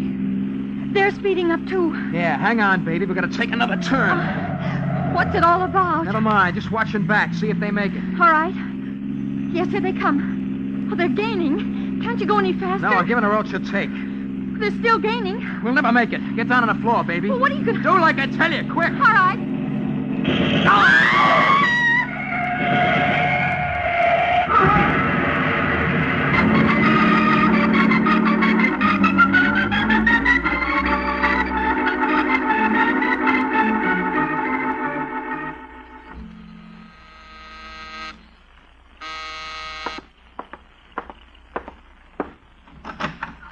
Hello. Hello. I'm looking for Michael Waring, the Falcon. I was told I could find him here. You were told right. Come in. Thank you. I thought you'd have an office. Isn't it rather unusual for a detective to work out of his apartment?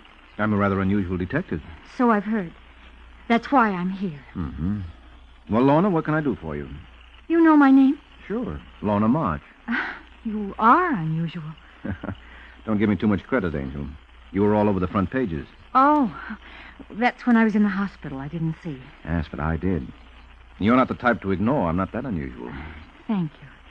Then you know the police grill me about Art's connections. They think I know something that I'm holding back. Mm-hmm. But it's not so. I only knew Art a short while. I didn't know he was a gangster. If I had, I wouldn't have had anything to do with him, believe me. You don't have to sell me. But it's true. He told me that he was in some sort of manufacturing business. All right, Lorna. You don't know anything about Art Travers. You don't know who killed him or why he was killed. That's right. Only the police won't believe me. They think I'm holding back. And now what worries me? Suppose the people who killed Art get the same idea. You think they might go gunning for you to shut you up? Yes. Mm-hmm.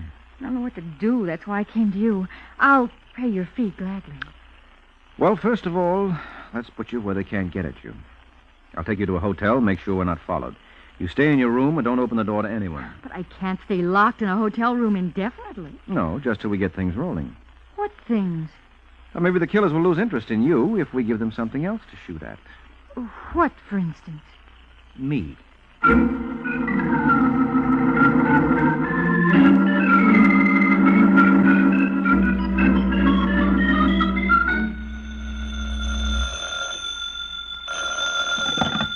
Homicide, Sergeant Corbett speaking. It's your lucky day, Corbett. This is Mike Waring.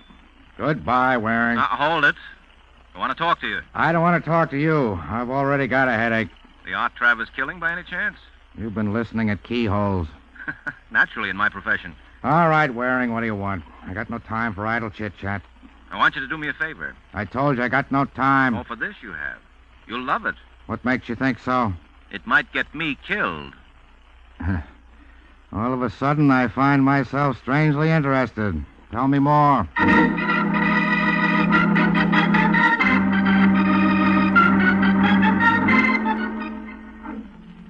the Art Travers shooting. Police reveal that letters to Travers' apartment indicate that shortly before his murders, Travers employed private detective Mike Waring, known as the Falcon. Waring is wanted for questioning as to the nature of his work for Travers. It is believed that this may have a direct bearing on the killing, especially since Waring has disappeared since the killing. It is not known whether Waring is in hiding.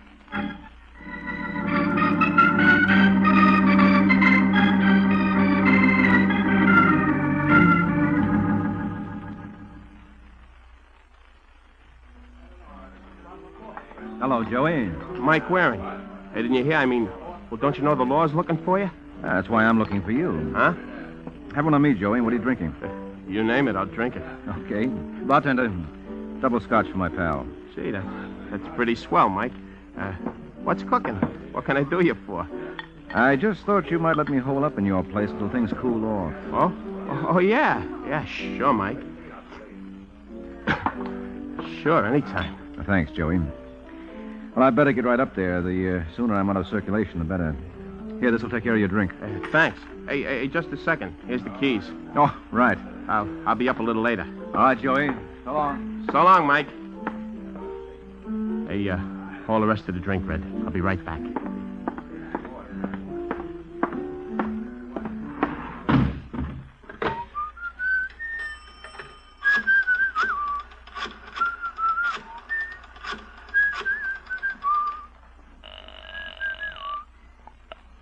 Hello. Hello. Mr. Rizzo? Yes? Joey Jonas. I was just calling. I might happen to know where you could find Mike Waring.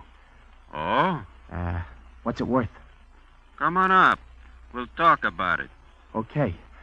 I'll be right over.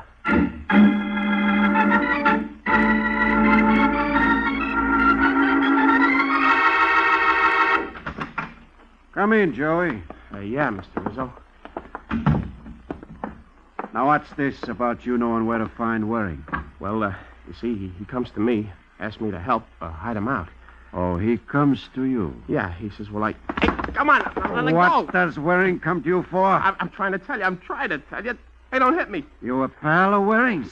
I know him, sort of. You know him, sort of, but he goes to you when he's in a jam. Well, I guess he figured that, well, nobody'd think about him going to me. If he went to one of his real pals, a friend would, well, you know. Maybe. Hey, look, I'm telling you where to find him, ain't I? You better. Well, doesn't that prove I'm leveling with you? All right, Joey. But you said, well, you know, I'm going to get paid, ain't I? We'll talk about that after I find Waring. Where is he? Well, the dough first. Come on. My arm. Where's Waring? But Ow! At my place. My place. Okay. We'll see. Yeah, but don't forget you promised if I told you you'd give me the dough. All right, Joey, turn it off. If Waring's there, you'll be taken care of. After we take care of Waring.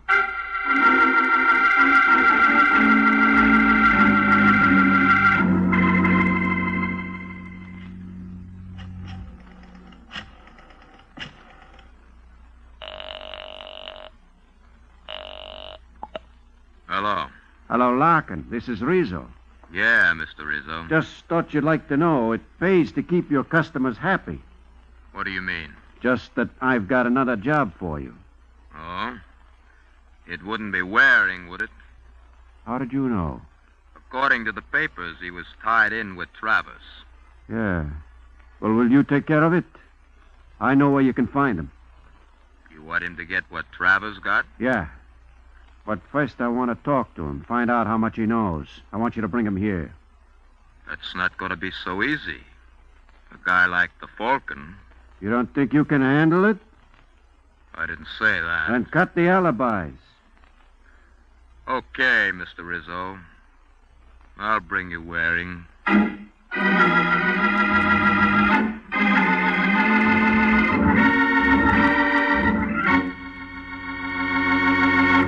This is Ed Hurley again, friends. Well, I guess Larkin plans to bring Mike to Mr. Rizzo, all right. Meanwhile, I'd like to bring you an idea.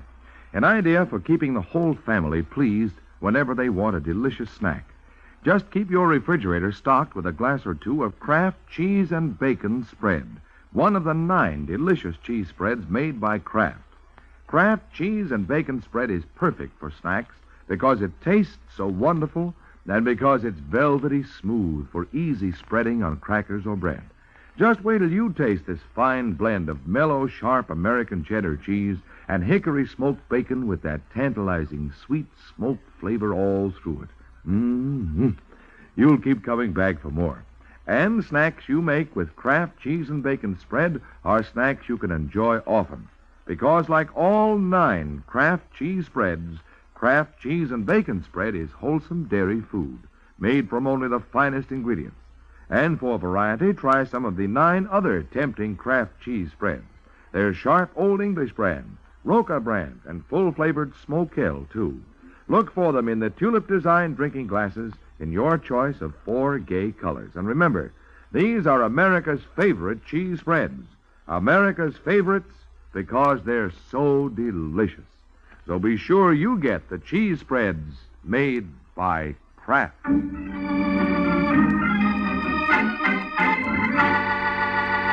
Now, back to the adventures of the Falcon. 20 minutes have passed since Rizzo ordered Larkin to deliver Mike Waring. Now, at the door of Joey Jonas's room, Larkin is ready to carry out his mission. Who is it? Joey sent me up. He thought you might be hungry. Got a couple of sandwiches for you. That's what I call a service. Just a second. All right. Hey! I expected the gun, pal. That's why I was ready to jump you. Double-cross. No, Joey, he didn't double-cross you. He double-crossed me, but I counted on it. Yeah, well, You won't do anything, pal. Not for a while.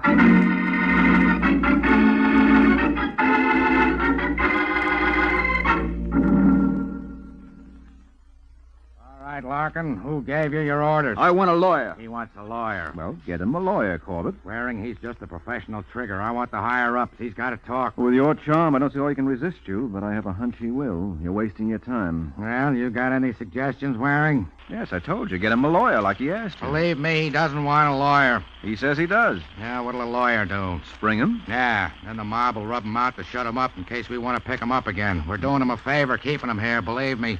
Well, Corbett, every man to his taste. You're such a help. Now, that's gratitude for you. I bring you the trigger. I want the higher-ups. No satisfying some people. Like the chief, for instance. He's going to be screaming. What, in your pretty shell-like ear? The thought shudders. Oh, so long, Corbett. Where are you going, Waring? Your every wish is my command. I'm going looking for higher-ups.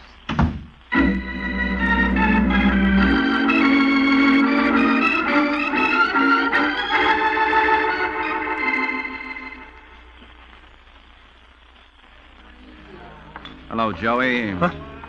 Falcon. Hey, stay away from me, Mike. Stay away. Come here, Joey. I'm warning you. Now stay away or I'll let you have it with this beer bottle. Well, Joey, if you're so anxious to give me that bottle, I'll just take it. Now cut it out, Mike. Yeah, sure, as soon as I get this away from you. That's it. All right, Joey, now we talk. Please, Mike. Don't be sore. You sicked a gunman on me. And what are you so startled to see me walking around? I can explain. All right, explain. Well, we wanted it, and it's... I guess I can't. As a matter of fact, you don't have to. I expected just what happened. Huh? Well, why? Because I know what a cheap rat you are. I suppose you wouldn't believe it. You're right, I wouldn't. But there's no use crying over spilled gunman, Joey.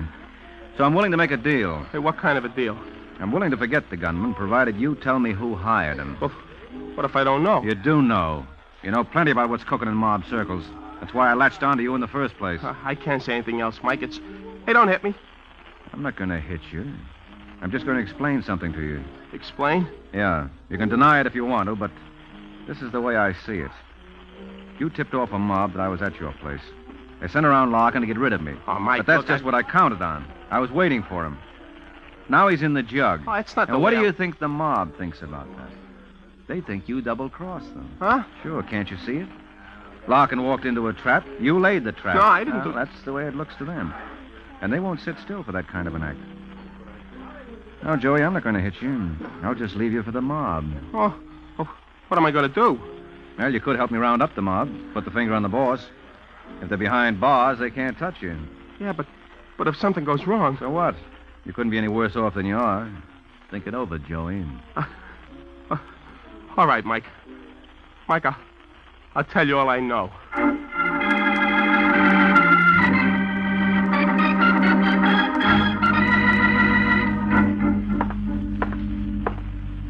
Stop pacing the floor, Rizzo. You make me dizzy. Should have heard from Larkin long ago. Something must have gone wrong. Something probably did. I understand Mike Waring is pretty sharp. Joey double-crossed me. That's what happened, Mr. Dunlap. Maybe. He sold me out to Waring. Now Waring has Larkin to clinch it. He'll get him to talk. What can Larkin say? He can tie me to the Travers job. We've got to get to Waring before he gets to the law. How? I don't know. But if we don't, Mr. Dunlap, we're sunk. Let's not underestimate the advantages of our method of operation, Rizzo. Huh? You're afraid Larkin will talk. But how much does he actually know? He knows me. Oh, true, but he doesn't know me. That's a big help. Perhaps not to you. It is to me. Oh. And I don't count, I suppose. Oh, certainly you do, as long as you're an asset. Now perhaps you see why I insisted upon the breakdown in the organization. Larkin knows no one except you. You can name me, but you don't know any of my other lieutenants. Who cares about the other lieutenants? I'm thinking about me. Of course. But you see how the setup works. A chain, as it were. All that's necessary is to eliminate one link in the chain, and investigation comes to a dead end. So how are we going to eliminate Larkin? Waring's got him. True, Rizzo. Therefore, we're forced to move on to the next link. Huh? Hey, now, wait a minute. Sorry, Rizzo. Please, Mr. Dunlap, As don't long talk. as we take care of the weakest link. I wouldn't talk. You don't have to worry about me. Too bad I have to do this myself, but there's no time, and I don't want to risk anything going wrong. Boss, look, I won't talk.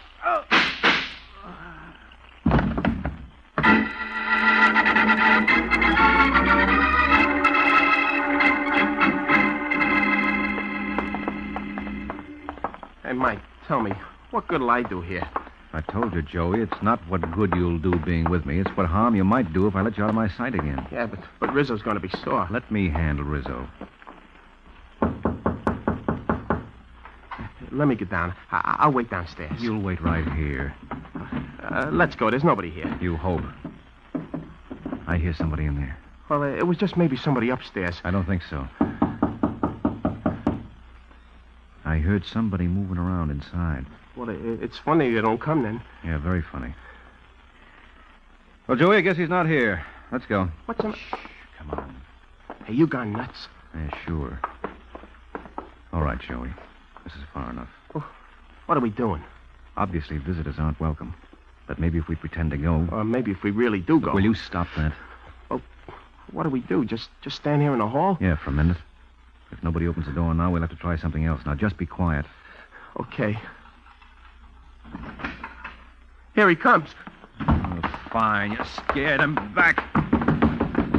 What's the matter, Waring? Nobody home? Huh? Corbett, where'd you come from? Larkin finally cracked. Said Rizzo hired him, so here I am. Oh, good. There's something going on inside, but Hey, where's Joey? Joey? That must be the guy who just ducked down the stairs. I should have known he'd fade the second I turned my back. Well, maybe he doesn't matter for now. Look, we've got to get into Rizzo's. But that's not the kind of door you can break into. What's going on? That's what I'm trying to find out. I knocked at Rizzo's door, nobody answered. But I could hear someone inside. So I hid and waited. Then somebody opened the door, but before I could see who it was, Joey chirped and the door slammed. Well, a door slammed in your face should be no new experience to you, Waring. All right, I'll waltz with you later, Corbett. Right now, this calls for a search warrant and an acetylene torch. Now, get on it, huh?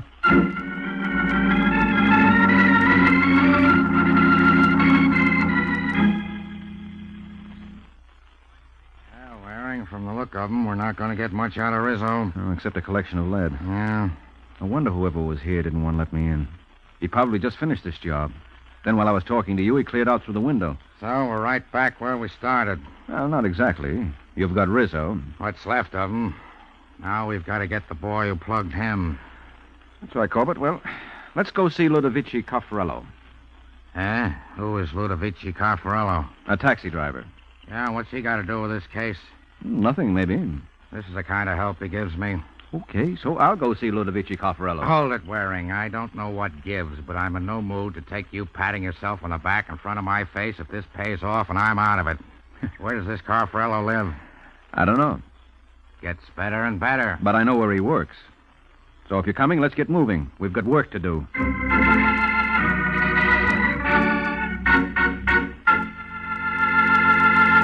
This is Ed Hurley again, friends, and while Mike and Sergeant Corbett go about finding Mr. Caffarello, I'd like to help you find out about the 9 most delicious cheese spreads I ever tasted. They're the 9 famous cheese spreads made by Kraft. There are delightfully mild-tasting ones, such as Kraft Pineapple Cheese Spread, Kraft Olive Pimento Cheese Spread, and Kraft Relish Cheese Spread. And there are sharp-tasting ones, too, like Roca Cheese Spread, Smoke Hell, and Kraft Limburger Cheese Spread. All of them are mighty good to eat, and they're all good for you to eat, too, because they're wholesome dairy foods made from only the finest ingredients. For quick, easy snacks and sandwiches, keep your refrigerator stocked with several of the 9 delicious Kraft cheese spreads.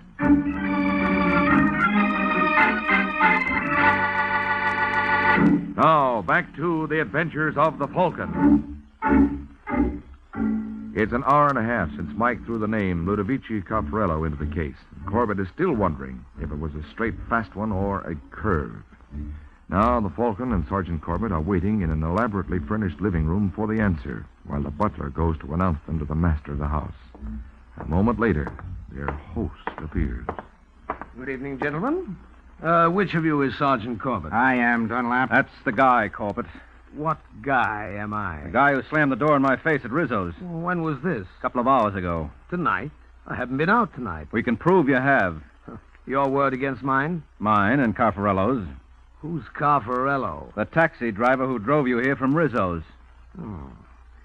When I heard the police wanted to see me, I wondered what they wanted. You know. You better come along to headquarters. What charge? Suspicion of murder. I hate to disappoint you, gentlemen, but I have other plans. No, you don't. No gunplay. Hold him, Waring. I don't think he will. Stop, Dunlap. Stop. Oh, he's great for going through windows. Didn't even stop to open it. See him, Waring? Yeah, he's on the fire escape. All right, Dunlap, that's as far as you go. There's his answer. Now, that's a two-way answer. Get him? No, he's too close to the building. But I've got him cornered. He can't get out to the stairs. Keep him pinned there. I'll go down for him. Yeah, right. He's 2 floors down. Corbett, wait a minute. What's wrong? He's taking a gamble. He's going over the rail. He's going to drop to the ground. It's 3 floors to solid concrete. If he makes Here, it. just a second. I can cover him from out here in the fire escape, even if he... There he goes. Watch him, Waring. It's all right, Corbett. I don't think he's going anywhere. He's not getting up. But you better get down there. I'll keep him covered just in case.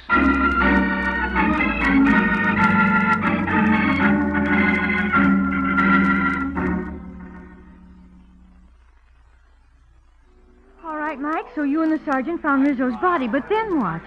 Well, I knew the murderer left the building right after Joey and I got there. Huh? He went out the window while I was in the hall. Uh-huh. And I knew he'd be in a hurry to get out of the neighborhood. He might have taken a taxi, and since the taxi we arrived in was probably still out front... Oh, I see. Well, you know, they have the driver's identification in the cab. I remember the name because it intrigued me. Ludovici Caffarello. So you called the taxi company and asked where you could find Carfarello. That's right. And he told us he picked up a fare near Rizzo's and gave us the description. We went to where he took the fare, gave the desk clerk the description, and he said it sounded like Dunlap. And that, with a little bluffing, was the end of the line. Do you think Dunlap's the head man of the mob? Seems to be. He's got a busted leg, but he'll be able to talk. Yep, looks like the mob's washed up. And Joey? He's probably on his bicycle heading for Texas. Oh, poor Joey. Oh, I wouldn't worry about him. Well, the main thing is I don't have to worry about myself anymore. Oh, it's no fun having to hide out from gangsters. Well, still, just to play safe, you better keep a bodyguard with you for a while. You think there's still danger? I thought you said the mob was finished. Oh, probably is, but why take chances? Well, do you know a bodyguard? Mm-hmm. Me. Oh. I'd stick real close, Lorna. I'm sure you would. You'd be well protected. I don't doubt it. There's only one thing that concerns me. What's that, Angel? Who'd protect me from my protector? Hmm?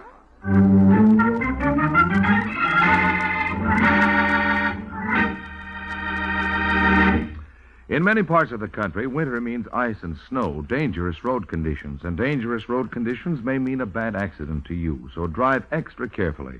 For safer driving, do these things. Adjust your car speed to the road and weather, keep your windshield clear of snow and ice, fog and frost, use tire chains on snow and ice, brake slowly to avoid dangerous skidding, keep well back of the car ahead.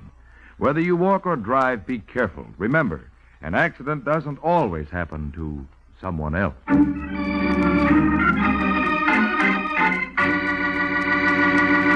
The case of the bellicose boxer.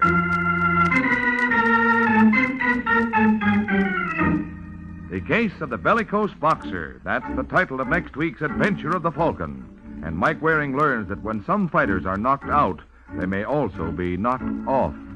So be sure to listen at the same time next week to another exciting adventure of the Falcon, brought to you by the Kraft Foods Company.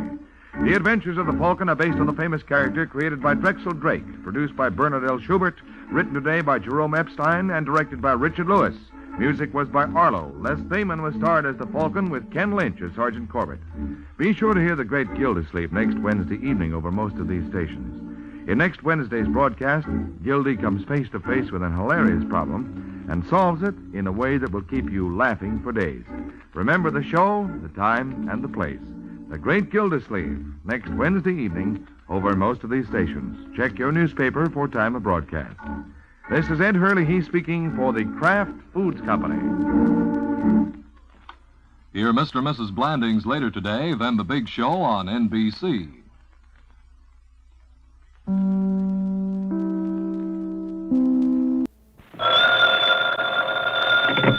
Hello? Yes, this is the Falcon speaking. Oh, Dene. Now, thanks for calling, but it can't be tonight, Angel. I'm on the case of a guy who jilted a girl. You'd think it would break her heart, but instead of being sad about it, it looks like she's trigger happy.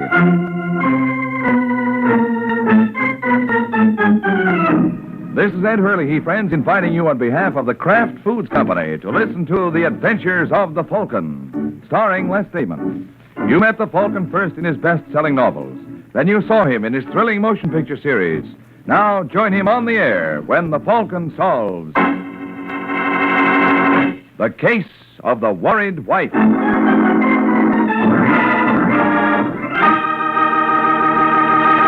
Before the Falcon solves today's case, I have a question for you.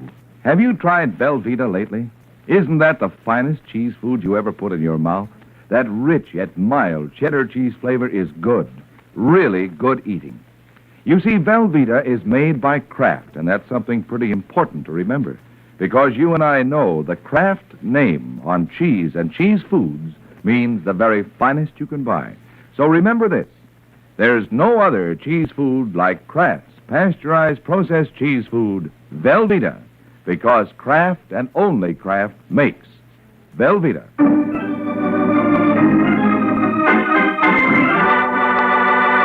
And now, the case of the worried wife. It's Sunday night in New York when pretty dark-haired Penny Layton pushes the button of an apartment overlooking East River.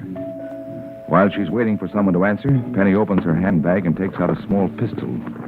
She closes the bag and thrusts her right hand in with the pistol into the pocket of her fur coat and gnaws nervously on her lip as she hears someone approach the door. Yes. Are you Mrs. Sheffield?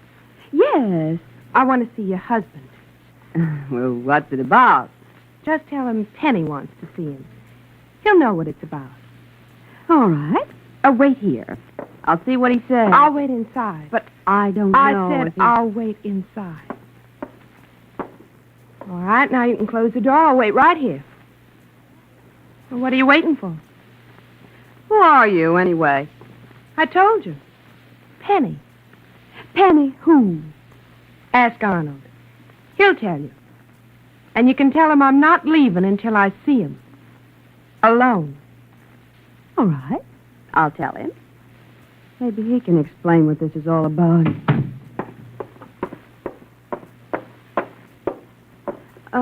Arnold. Oh, yes, Liza. Who was it? Penny. Penny. Well, that's what she said. Who is she? Oh, a girl I knew in Florida. I don't want to see her. Well, she says she won't go until you do see her. She's in the living room. Yeah, all right. Might as well get it over with. You wait here. I'll get rid of her. Penny, what are you doing here? Why, Arnold, is that any way to greet me?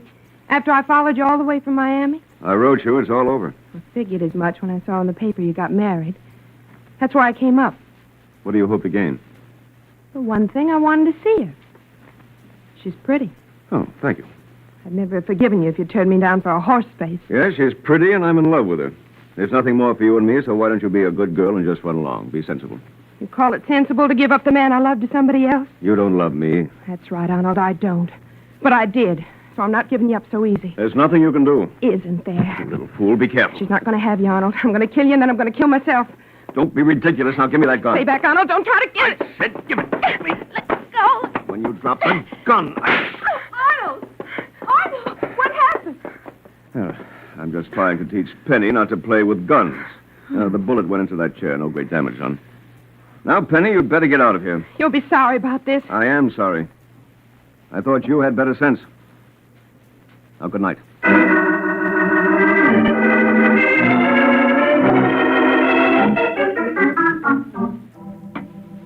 More coffee, darling? No, thanks. Arnold.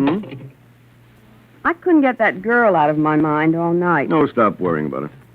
But suppose she comes back. She won't come back. Well, you can't be sure. Maybe we better call the police. Why, I don't want to make trouble for her. Oh? You don't still... I mean, it's all over. You're sure there's nothing... Oh, for heaven's sake, darling, don't be ridiculous. She must have cared an awful lot to follow you all the way here. Yes, I suppose she did. You must have done something to make her care. Will you stop worrying about it? It's all over. I hope you're right.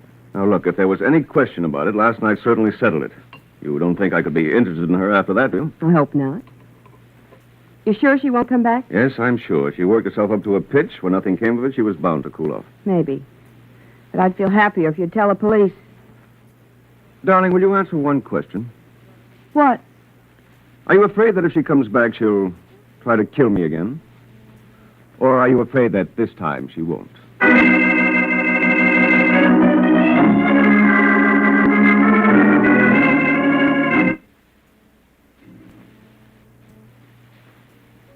Hello, Mara. Drinking alone? Oh, hello, Sheffield. I'll join you. Okay. Hey, you're looking good. Guess marriage agrees with you. Yes, great institution. I'm all for it. But it has got its little problems. That's why I'm looking for you. Oh, looking for me? I thought this was a coincidence. No, I need my money. You need money? Millionaire playboy needs money? Well, you see, most of my cash is tied up, and I really went overboard on the wedding and the honeymoon. Huh? I always heard two could live as cheap as one. Try it sometime. I have enough trouble. Well, I hate to add to it, Mara, but I'm going to have to insist on my money. Well, I don't know what I can do.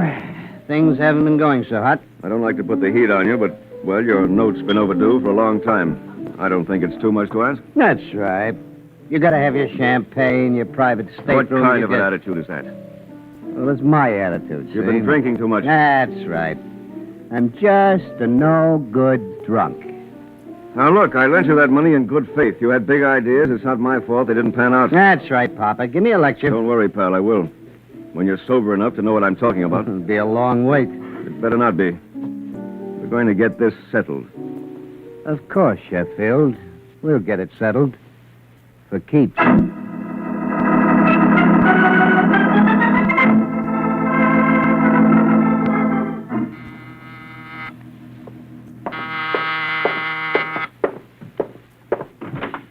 Hello? Are you Michael Waring, the detective called the Falcon? That's right. Well, thank heavens. I had the awfulest time finding you. Don't you have an office? No. Why not? Well, if I had an office, I'd have to have a beautiful blonde secretary. If I had a beautiful blonde secretary, I'd have trouble keeping my mind on my work. And if I didn't keep my mind on my work, I'd lose business. Then I wouldn't be able to pay the rent, so I'd lose the office.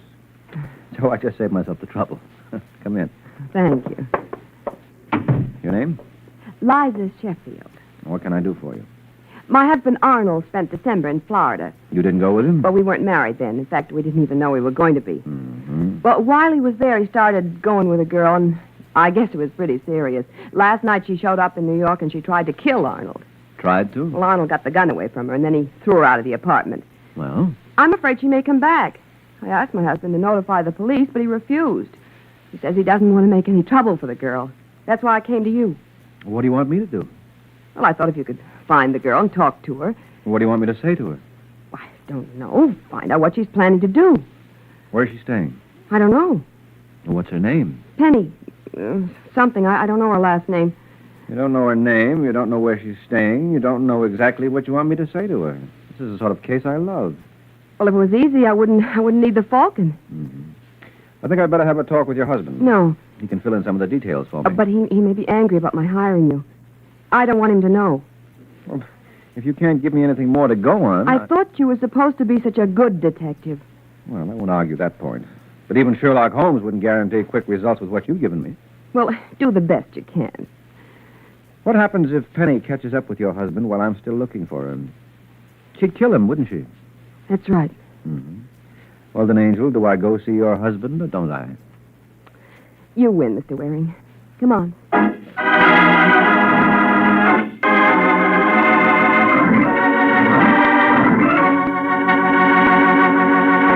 This is Ed Hurley, friends. Well, now, Mike won his way, all right. And you know, I'll bet you mothers would certainly like to win your way, too, when it comes to getting your family to eat those green vegetables that are so good for them. And you can. Just glamorize those vegetables a little by melting delicious Velveeta, Kraft's famous pasteurized processed cheese food, for a smooth golden cheese sauce to pour over them. And it's such an easy sauce to make. All you do is melt a half pound of Velveeta in the top of your double boiler. There's no need to cut it in little pieces because Velveeta melts easily and smoothly without any lumps at all. Then simply stir in a quarter cup of milk, season, and there you have a perfectly wonderful cheese sauce that'll add Velveeta's fine, rich, yet mild cheddar cheese flavor to cauliflower or spinach or broccoli. Velveeta makes them taste better than ever, and you'll be giving your family extra nourishment this way, too, because Velveeta is so rich in important food values from milk. Even the smallest youngsters can enjoy their vegetables a la Velveeta. because Velveeta is digestible as milk itself. So, Mother, make it your handy helper. Get Velveeta in the economical 2-pound loaf so you'll have plenty for cold snacks and sandwiches, too. Just be sure you get genuine Velveeta. It's the pasteurized processed cheese food of top quality made only by Kraft.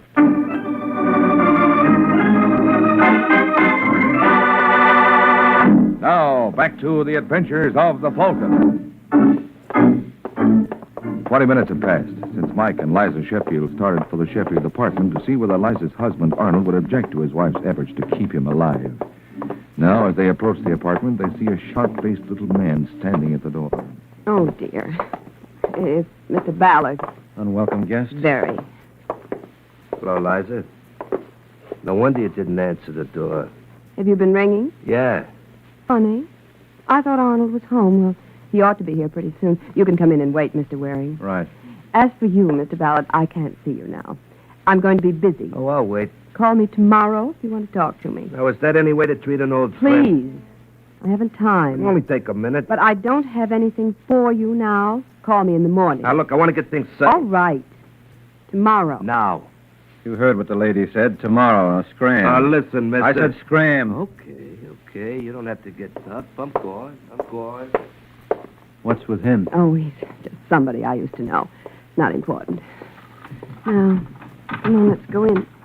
He's not exactly the sort of character that I would... Oh! What's the matter? Uh-oh. Is this your husband? Well, Mr. Sheffield, I'm afraid we're too late. He's dead.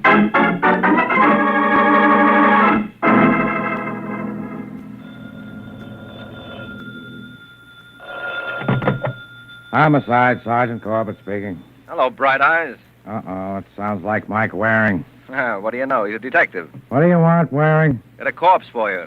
I'm busy. Why did you have to dig one up today? I didn't dig him up. He hasn't been buried yet. The boy's sharp. Anything to brighten your day, Corbett. How soon can you get here? As soon as I finish my report. You're not the only one who finds bodies. Oh, you got another? Yeah, and I bet she's cuter than yours. Could be. Of course, she may not be as dead, but she made a good try. A suicide attempt? Yeah, I jumped out of the 4th-story window. All because some guy gave her the brush. Love, it's wonderful. Did she leave a note? No, I talked to her. She bounced off an awning. Doc says she'll live. What's her name? Penny Layton. Why? Penny. Yeah. Hey, could be a package deal. Let's get together. Maybe we can wrap it up.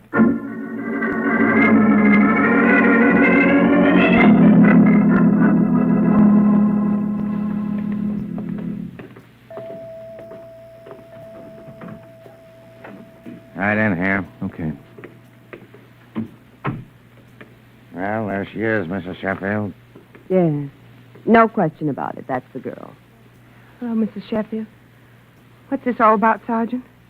You threatened to kill her husband last night. You don't have to worry. I won't try again. Just want to die. We know you won't try again. What we want to know is, did you? What? Did you go back to Sheffield's today? Of course not. Why do you ask that? Never mind. Come on, Mrs. Sheffield. Waring.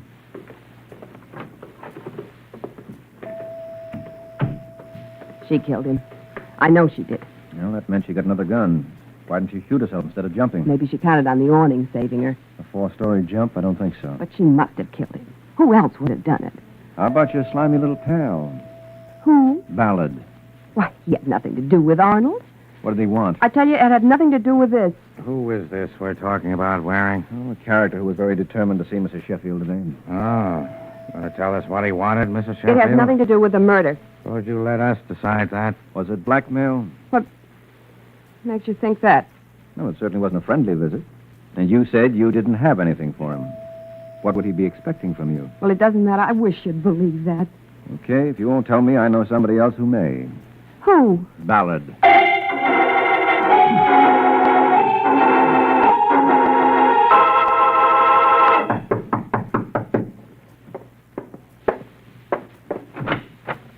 Oh, it's Liza's friend. Yeah, hello, Ballard. What do you want with me? What you wanted with Liza. Didn't she tell you? Think I came here because your company is so charming? I don't know why you came here. Who are you, anyway? Mike Waring. Oh, the Falcon? That's right. Did Liza hire you? Mm-hmm. Why? To find out a few things. Not about me. She knows about me. She doesn't know if you were coming or going when we met you at the door today. What difference does it make? Well, if you really don't know, it doesn't make any. Now, look, Werner, you're going to tell me what you want or you're going to get out of here. All right, Ballard. What did you want to see Sheffield about? I didn't want to see Sheffield. I didn't see him. Well, somebody did with a gun. Oh, so that's it. That's it. Well, it wasn't me. You got to believe that. Maybe I do. But you strike me as the sort of character who sticks his nose into things. So if you really want to clear yourself, here's the chance to put the knot on somebody else for the honor. Yeah. Have you tried Mara? Who's Mara? Joe Mara. He borrowed a mittful from Sheffield to open a pool hall. It folded.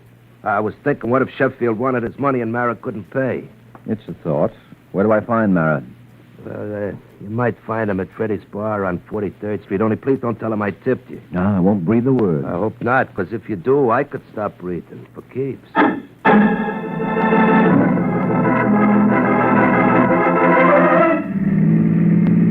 There it is in the next block. Yeah, I see it. We made pretty good time, huh? Hadn't made any better time, you'd be doing time. No, I'm fast, but I'm careful. Uh-huh. Well, don't put down your flag. If my man isn't in there, I'll be right out. Okay. But what if he is in there? Wait anyway. It may not take too long. Right. Hey, mister, look out! Mister, you all right? Yeah. When you shot it, I dropped. Yeah, those shots came from that alley. Yeah, I know. You get back. There may be more. I'll go see. You see anyone? No, the alley's empty. Did you get a look at who fired those shots? No, whoever it was standing close to the building in the alley. All I saw was the hand with the gun, and it come around the edge of the building, and I hollered. Or could you tell if it was a man or a woman? I wouldn't know. Like I say, all I saw I was... know, a hand with a gun. I hope whoever it was thinks he got me. I'm not anxious to have him try again.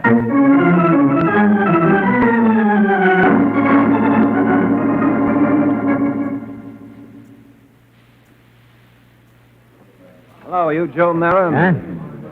Oh, Waring. Yeah, you seem surprised to see me. What's the matter? Do you think I was lying in a gutter with a couple of slugs in me?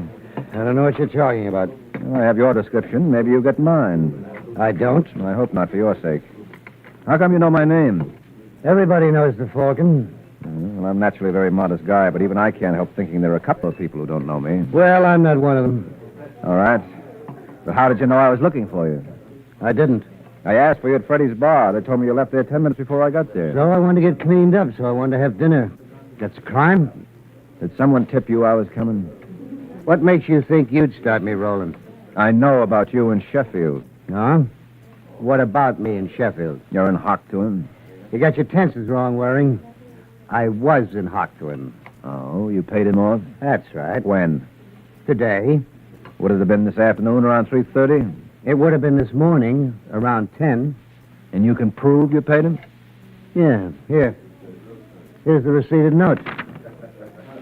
Now, just what are you trying to prove? I don't know what I'm trying to prove, but it looks like I have proved that a certain character named Ballard is going to have to improve his singing. Looks like he's way off key.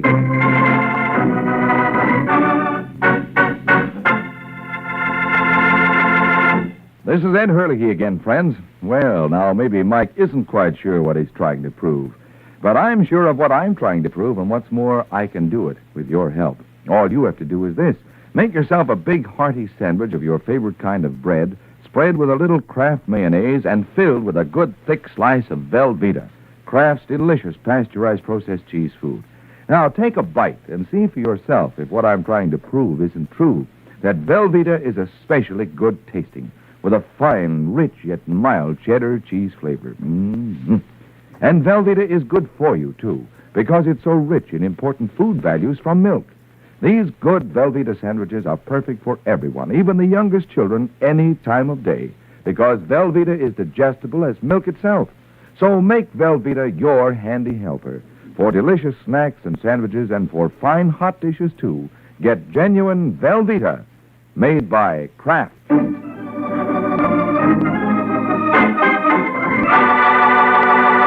Now, back to the adventures of the Falcon. It's 20 minutes since Ballard's lead led Mike no place. Now the Falcon has dropped in on Sergeant Corbett to swap information, and Corbett seems to be enjoying Mike's report of his interview with Mara. So you went off half-cocked wearing, huh? All right. Before you break a rib laughing, I still think it's Mara. Where's his motive if he paid off Sheffield? I don't know. But it must have been the murderer who shot at me, and that couldn't have been either of the girls. Why not? Well, you were questioning Mrs. Sheffield. What time were you shot at, Waring? About 5:45. I left the Sheffield woman a little after 5. Well, at least it couldn't have been Magnolia Blossom. She's in the hospital. I have news for you, Waring. Well, don't tell me Penny's been released. At 5. Isn't that just peachy? And then there's Ballard himself. Yeah, tell me something about Ballard. Did you learn any more about him from Mrs. Sheffield? Yeah, when you said you were going to see him, she cracked. Admitted he's been blackmailing her. I thought so. Glad I was right about something.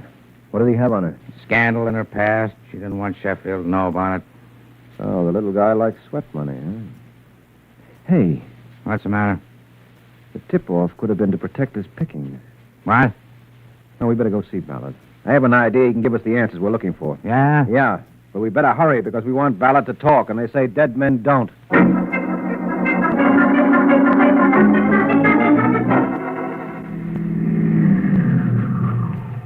Well, here we are. Yeah.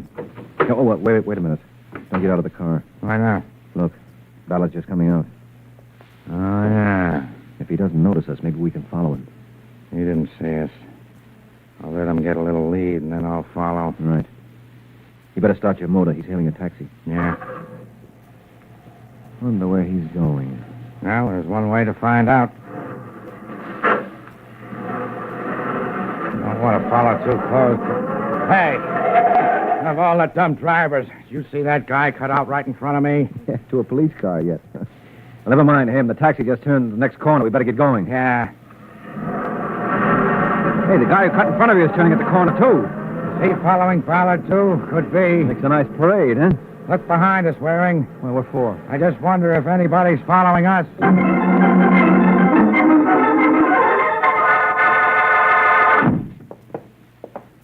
They're already in the elevator. Hope we haven't lost them. Well, they came into this building. Where would they be going? Except up to see Mrs. Sheffield. But that was Mara following Ballard. I recognized him when he got out of the car. So what? So look at the elevator indicator. Basement. Yeah. That's not Sheffield's unless she's moved since this afternoon. Push the button. Right.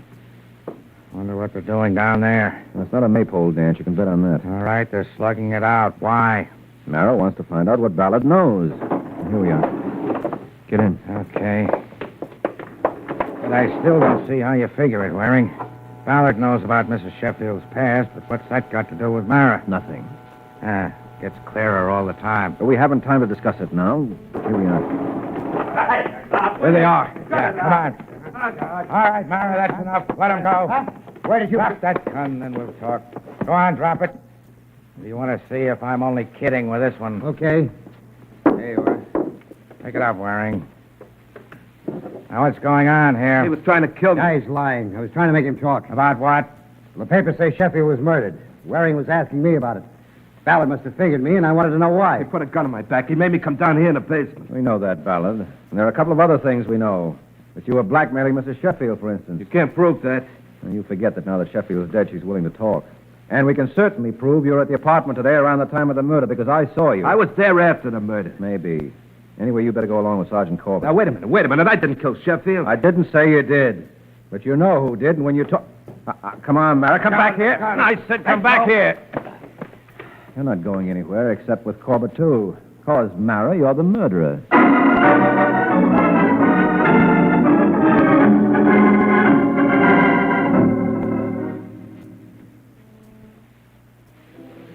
Oh, sorry to spoil your little joke, Corbett. It was Mara after all. Doesn't your arm ever get tired, Waring? For what? Patting yourself on the back.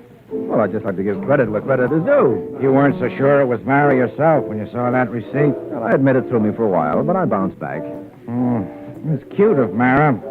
Sheffield wants his money, so Mara scrapes it up and gives it to him. Gets a receipt for it, then plugs Sheffield, and takes back the money. Uh-huh. He figured it was safe enough because he'd read in the paper about the Leighton girl threatening Sheffield.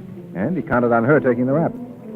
He might have gotten away with it, too, if Ballard hadn't queered the deal. Yeah, in fact, I still don't think you solved this one, Waring. You were simply lucky that by following Ballard, we happened to stumble on Mara. Well, that's what I was counting on. Yeah? Yeah, sweetheart. See, I knew that Ballard had tipped off the person who shot at me.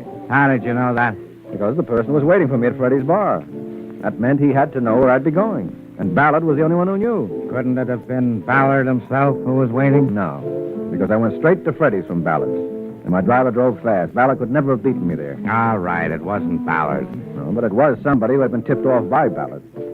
At first, I thought it was somebody working with him, but when you confirmed my suspicions about him being a blackmailer, I changed my idea. You figured Ballard was following a pattern and blackmailing again. Yeah, that's right. He was on the scene at the time of the murder. It was perfectly possible for him to have seen the murderer leave the apartment. So I figured it was blackmail, and he tipped the murderer that I knew too much so the murderer could get rid of me. He didn't want me nabbing the killer and spoiling his chance for blackmail. But Ballard's the one who put you on to Mara in the first place. I know. He got rattled when I was accusing him and tried to get out from under. But after I left, he couldn't see that nice opportunity for blackmail going out the window. I see. Well, that's all there is to it. Once I realized Ballard was up to the old game of blackmail, I knew all we had to do was follow him. And sooner or later, we'd cross paths with the murderer. Yeah, Waring, it all adds up, except couldn't Mara have been telling the truth when he said all he was trying to do was find out why Ballard sicked you on him? How did he know Ballard was the one who steered me to him? No, Corbett. A Mara named Ballard, he put his head in the noose. You've got the wrong metaphor, Waring. In this state, it's not the noose, it's the electric chair. Well, in that case, hang around for. Good night, Corbett.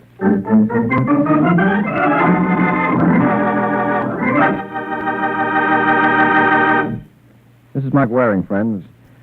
Our Falcon programs bring you stories of the detection and prevention of crime. And right now, I'd like to say another word or two about preventing crime. You can help, you know. You needn't give money. Just give your sincere support to the Boys Clubs of America. These clubs build good citizens with strong, healthy bodies and minds. Boys who are completely honest, who respect property and individual rights, and who realize that America is a land of opportunity if you're willing to learn and work and try hard. These non-sectarian, non-profit boys' clubs are operated by groups of public-spirited adults so that boys from 8 to 20 can enjoy the right kind of recreation and companionship in their own clubhouses. If you and your neighbors would like to establish a boys' club in your community, get in touch with the Boys Clubs of America for help. Think about it, won't you? Thanks a lot.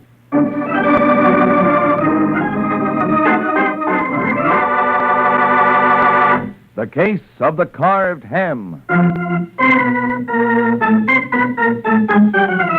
The Case of the Carved Ham. That's the title of next week's adventure of the Falcon, when Mike Waring learns sometimes a gun can change a great comedian into a bad actor. So be sure to listen at the same time next week to another exciting adventure of the Falcon, brought to you by the Kraft Foods Company. The Adventures of the Falcon are based on the famous character created by Drexel Drake, produced by Bernard L. Schubert, written today by Jerome Epstein, and directed by Richard Lewis. Music was by Arlo. Les Damon was starred as the Falcon, with Ken Lynch as Sergeant Corbett. Be sure to hear the great Gildersleeve next Wednesday evening over most of these stations. In next Wednesday's broadcast, Gildy comes face to face with an hilarious problem and solves it in a way that will keep you laughing for days. Remember the show, the time, and the place. The Great Gildersleeve, next Wednesday evening, over most of these stations. Check your local newspaper for time of broadcast. This is Ed Hurley, he speaking for the Kraft Foods Company.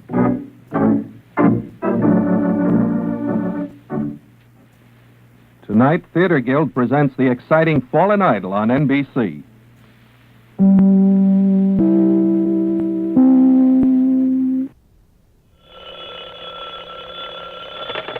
Hello? Yes, this is the Falcon speaking. Oh, Kathy. I'm glad you called. No, I'll have to have a rain check, Angel. I'm leaving tonight for Italy. Yeah, I just heard when it comes to murder, there's no place like Rome.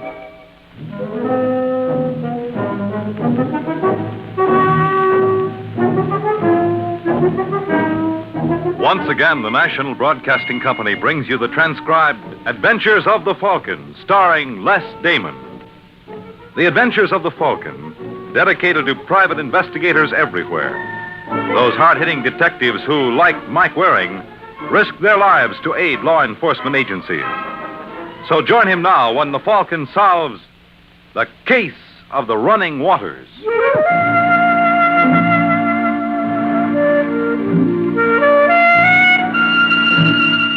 If you ever wondered why Rome wasn't built in a day, maybe I can explain. They didn't use American labor.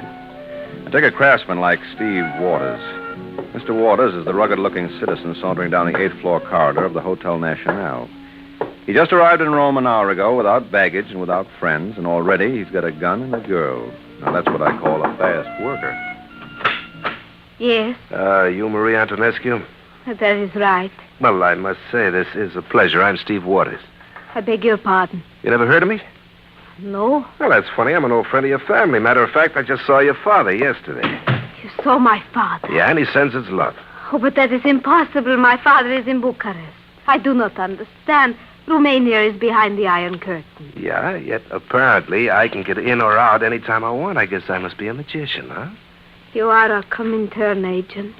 Well, it's a possibility. What have you done to my father? Nothing. Absolutely nothing. He looks real fine. You'd think prison agreed with him. He is in prison. Oh, didn't you know? I'm sorry. But you don't have to worry. He won't be there long. Either way. Cigarette? No. You sure? I want nothing from you. Not even your father's life? What do you want, Mr. Waters? All right, I'll make it short and sweet. Now, you're kind of friendly with a boy named Kirby Patterson. How did you learn that? Well, I probably know more about Kirby than you do. For instance, did you know he's with American intelligence? No. Yeah, he's a spy, just like I am, only he's working the other side of the street. Now, his current assignment is to meet a man in Rome named Mike Waring. Only, he's not going to make it. He isn't. No, you're going to see to that. Get out.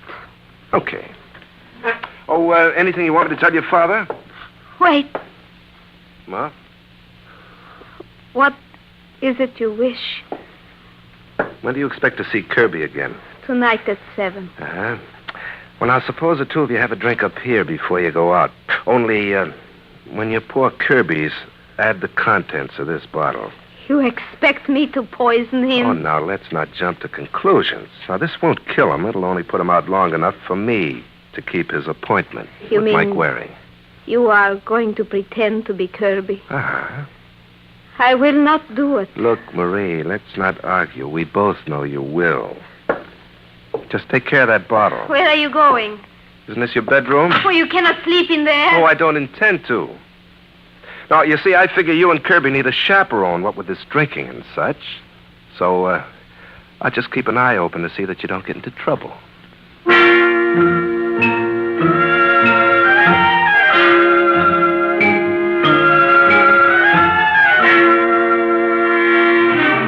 Marie, I don't like the way you look. You sure you feel all right? I feel fine, Kirby. What makes you say such a thing? Well, your hands are like ice. I'm going to get your coat. Where is it, in the bedroom? Don't go in there. What's the matter? I hate to be treated like an infant, that's all. Someone would think I was helpless. Yes, but you've got a chill. I tell you I'm all right. I just need a drink. All right. Where do you keep the... Never mind. I'll fix it myself. You're not going to let me do anything tonight. What will you have? Scotch on the rocks. Kirby, you know I love you. Well, I certainly hope you do. I would die if anything happened to you. Now, what brought that on? I just hope you understand. Sometimes we cannot help ourselves. Okay, Marie, let's have it. What are you trying to tell me? Nothing, darling. Here's your drink. Thanks. Well, salute. Salute. Hey, where'd you get this stuff? Is something wrong? It's got a peculiar taste. Oh, it's your imagination. How do you know? You haven't even tasted yours. Oh, no, it is fine. I still say it's got an off taste. Here, you try Oh, mine. you're trying to be ridiculous. They were both pours of the same bottle. What are you getting so steamed up about? All I said was... Marie, What is it? I don't know. I can't catch my breath. Maybe if you sit down. Get me some water. Yes, darling. Hurry, honey. I feel like I'm gonna... Kirby! You'll wake the baby. What have you done to him, Waters? What did I do? I'm just an innocent bystander. He's did. No. He's going to be fine. Now, why don't you just sit down and relax till Mike Waring's train pulls into Rome, huh? Oh, I sure hope it's on time. We'll have to give Kirby another treatment if it's late.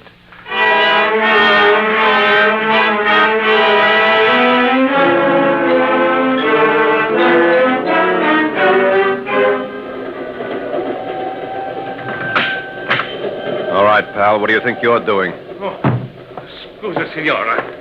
I look for my friend. They tell me he's in this compartment. Well, did you think he was hiding in my luggage? No capisco. In case you hadn't noticed, that's my bag you're handling. Oh, I want to see if this is his suitcase. What does that tag say?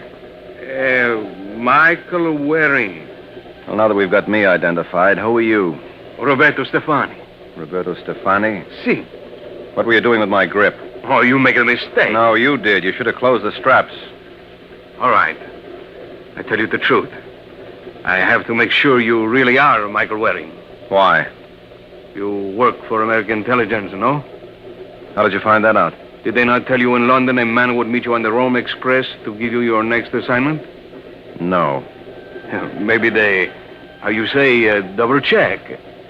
You are to go to the Hotel Nacional and meet Kirby Patterson there. Am I right? Keep talking. You are supposed to deliver some information to him which can be used by our friends in Romania. How come you know so much? I work for American intelligence, too. That's pretty good. You do not believe me? Oh, what a question. Senor Waring, please. Now, stand still. Oh, so you pack a gun, huh? Naturally. In our work. Yeah, tell me more about your work, Roberto. I see your dues are paid up through August. Huh? Well, isn't this a membership card in the Italian Communist Party? Oh. Well, I can explain this, senor. Yes, I'll bet you can. Tell the comrades I enjoyed my entrance to Rome, only next time let me choose my own welcoming committee.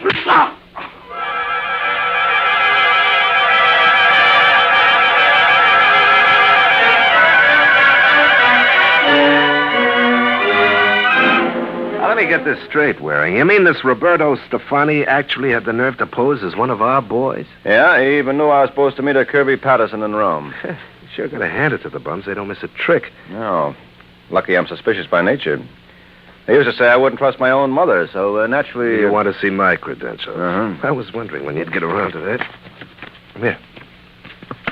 Kirby Patterson, 5'9", 172 pounds. Brown hair, brown eyes, birthmark on left temple. Well, you certainly fit the description. I ought to. I wrote it myself. When are you leaving for the States? Just as soon as I finish this assignment. Well, there's no time like the present. Where's the dope? Right here in this notebook. Well, it's in code. Well, what did you expect? How soon do you think you can get it to your contact in Romania? Well, we'll have it by Thursday, maybe Wednesday. Expecting someone? No, put the notebook away. Right. All right, come in. Signor Waring. That's right. My card. Giulio Farinacci, Hotel Nacional. I'm going to run along, Mike. Yeah, okay, Kirby. Lots of luck. Yeah, same to you. Oh, lift one for me when you get back to Times Square. Huh? I'll do that. Oh, what can I do for you, Giulio? I am what you call the house detective here. Oh, well, I'm glad to meet you. The honor is all mine, senor. It is a great pleasure to greet my opposite number from the great democracy across the Atlantic. How's that again? Well, are you not the private detective they call the Falcon? Oh, only when they can't think of anything worse. You are here on business? No, I've retired, Giulio. Oh, what a pity. I had hoped to be allowed to cooperate. No one knows the criminal mind like Giulio Farinacci. I trust you will forgive me for mentioning it, but as one in the profession, you will understand. What? The senor who was just here. You call him Kirby. What about it? It is an unusual American name. No, not too. Why? In the lobby yesterday, I heard a foreign lady call a gentleman Kirby. He did not look like your friend. You sure? Yes. He was a tall, blonde man. Well, was Kirby his first or last name? I would have no way of knowing. Look, Giulio, this is very important. Now, if you run across this other Kirby again, let me know. I'd certainly like to meet him.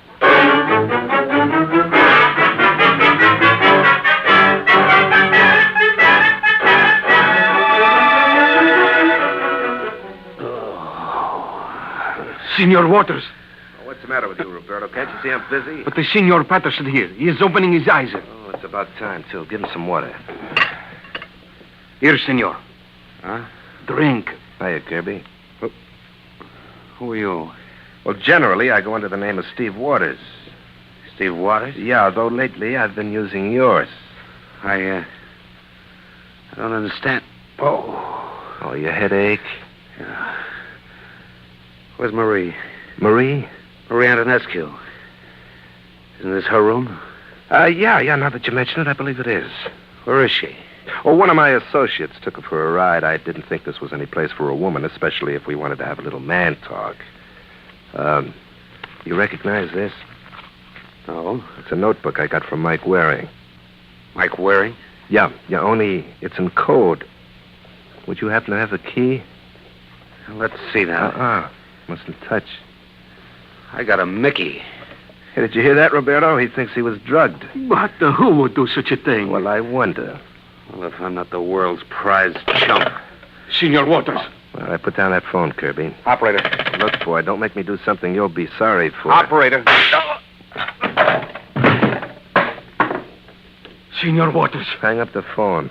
But he is dead. Well, and he certainly won't want to use it. Hang up, Roberto. We got work to do.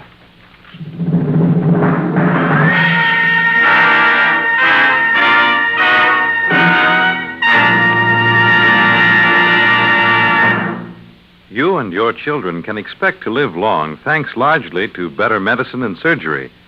But you could expect to live even longer were it not for the danger of automobile accidents. If driver education could be taught in all of our high schools instead of only a third of them, it might someday help to save the life of your own son or daughter. If your schools don't have these courses, demand driver education for your children. And if your own automobile is not in the good repair it should be sure to have it fixed. Remember to drive as though your life depends on it. It does.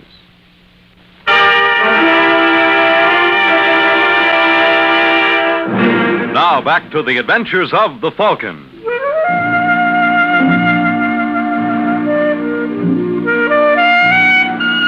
Well, that's life for you. One minute you got it, and the next you haven't. Miss Kirby Patterson learned the hard way. But I had no idea what was going on. The first I knew of it was some 8 hours later. I just finished tangling with the Messer Bragioli at Angelo's on the Via Cavour when I looked up and saw a gentleman dressed in blue standing over me. If his uniform wasn't a giveaway, his feet were. They were flat. He was a cop, all right. His name was Emilio Balbo, and he was a captain in the Carabinieri. It seemed the Capitano had heard of me and wanted to show me the local sights. It was a deluxe 50-cent tour. He started with the morgue, and that was my finish. You will be good enough to observe, Senor Waring. I'm observing. I would be most interested in your deductions. Well, offhand, I'd say he was either English or American. Uh-huh. Probably American, judging by his clothes. Si.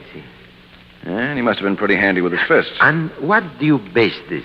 The broken knuckles on the right hand. Capisco. How come his clothes are so wet? Perhaps you can guess. You fished him out of the Tiber? Exactly.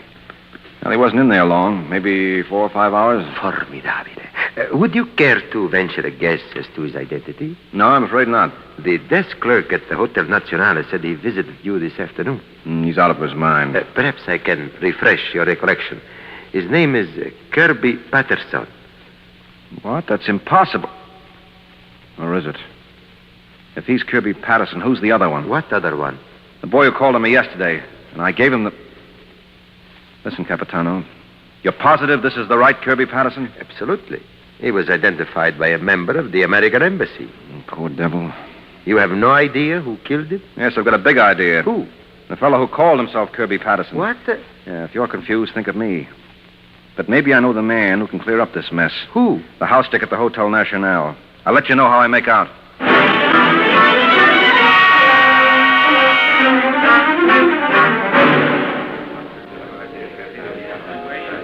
Some more Chianti, Signor Waring? No, thanks, Giulio. Right now I have more pressing problems. My ears are at your command. Well, you told me you saw a woman with a man named Kirby in the lobby of the Nacional. See, I did. Are you sure about that? The memory of Giulio Farinacci is not to be doubted, Signor. It has been said. Yeah, okay. Who was the gal? Let me think. Oh, she might have been a guest of the hotel. How do you arrive at that conclusion? Well, you said she wasn't Italian. So it's a good bet if she met Kirby at the National, she must have been living there, because he wasn't. Beautifully reasoned. Well, you know who she is? It escapes me at the moment. Okay, we'll start with the hotel register. That ought to give us a lead. Wait. I believe I know the very woman. Yes. Suite 813, Marie Antonescu. Marie Antonescu? She's from Romania, I believe. Thanks a lot, Julio. Perhaps I can assist. No, you've done your share. From here on, it's up to me. Let's hope I do as well.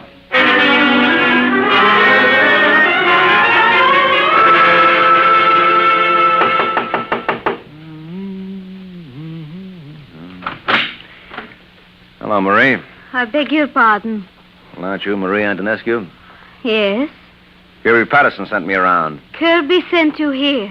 in a manner of speaking. Oh, please come in. Thank you. Sit down. Thanks. I imagine Kirby's feeling very angry with me. No, as a matter of fact, he isn't feeling a thing. Oh, I am surprised. And he's dead. No. Yes. I do not believe you. You are lying. Where's my percentage? But they promised me that... Now we're getting to it. What did they promise you? Nothing. Look, Angel, you're in a jam. Start talking. I know nothing, Mr. Waring. You know my name is Waring. You said so? No, I didn't. Kirby must have told you about his appointment with me. Well, the Kirby Patterson showed, all right, but he wasn't the right boy. How do you know? Because I saw the genuine article down at the morgue. They just dragged him out of the Tiber. He wasn't pretty, Marie. The fish... Stop it! What's the matter? Getting sensitive all of a sudden? What did you do, take a walk while they killed him? He wasn't killed here. No. What's that rust-colored spot on the rug near the phone? Blood. It ain't borscht.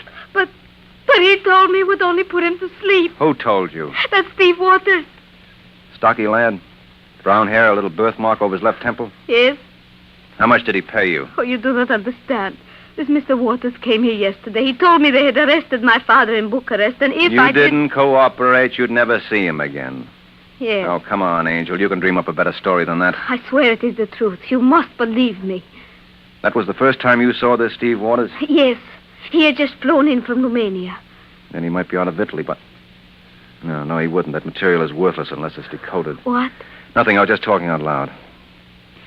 He's got to stay in Rome till he solves it. We're all behind the 8-ball if Mr. Waters is gone.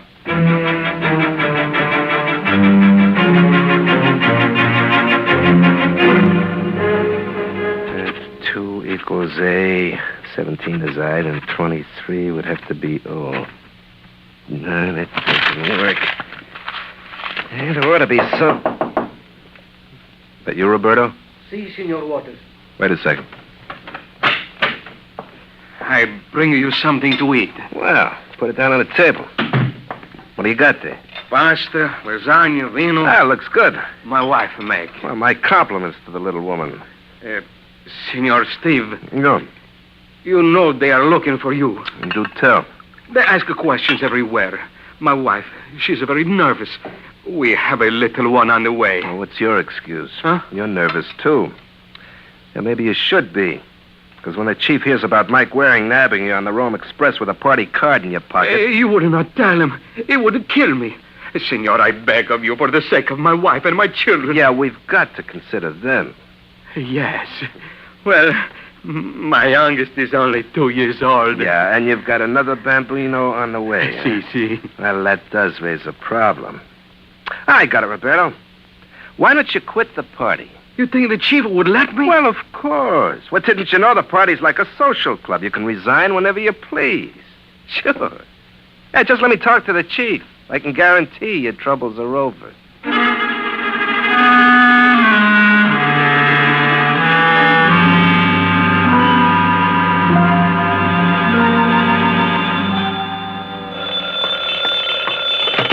Yeah?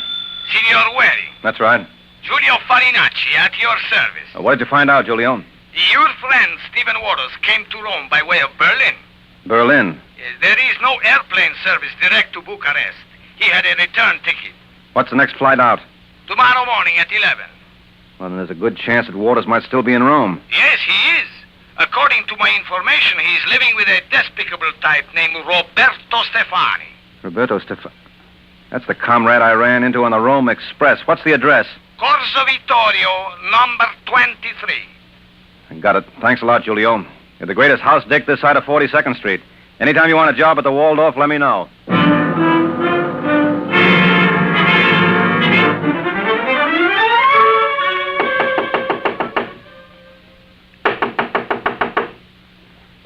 Apparently, there is no one here.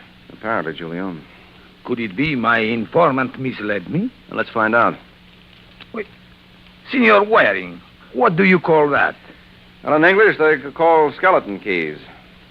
Anyone coming up the landing? I do not like this. It is against the law. So is murder. You think they take an oath not to use soap and water when they join the Communist Party? Those things they consider unimportant. What's behind that curtain? Oh, that is where they sleep. Signor. Yeah? That is Stephen Waters? That was Stephen Waters. He's dead. Yeah, well, I didn't think that extra hole in his head was for ventilation. We should not be here. All right, take it easy, Julio. I want to look around. He had some papers that belonged to me. Help me turn them over. If the signor will excuse me. Oh, what do you know? Here's a little item that did the trick. It is a German Luger. Yeah, that's what it is. Got a handkerchief?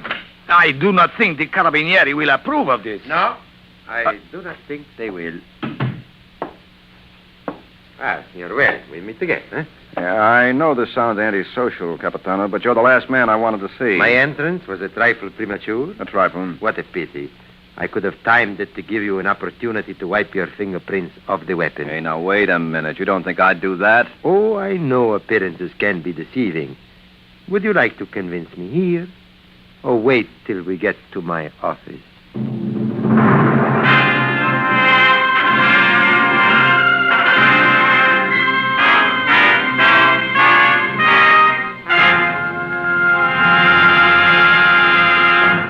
Every day last year on the highways, an average of 103 Americans like yourself or those in your family were killed in automobile accidents.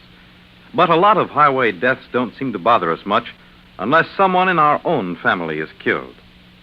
You can do your part in helping to fight disaster on the highways by being a safer driver and by working in your community and state for strict law enforcement that means safer traveling for all of us. At all times, you must remember to drive as though your life depends on it. It does.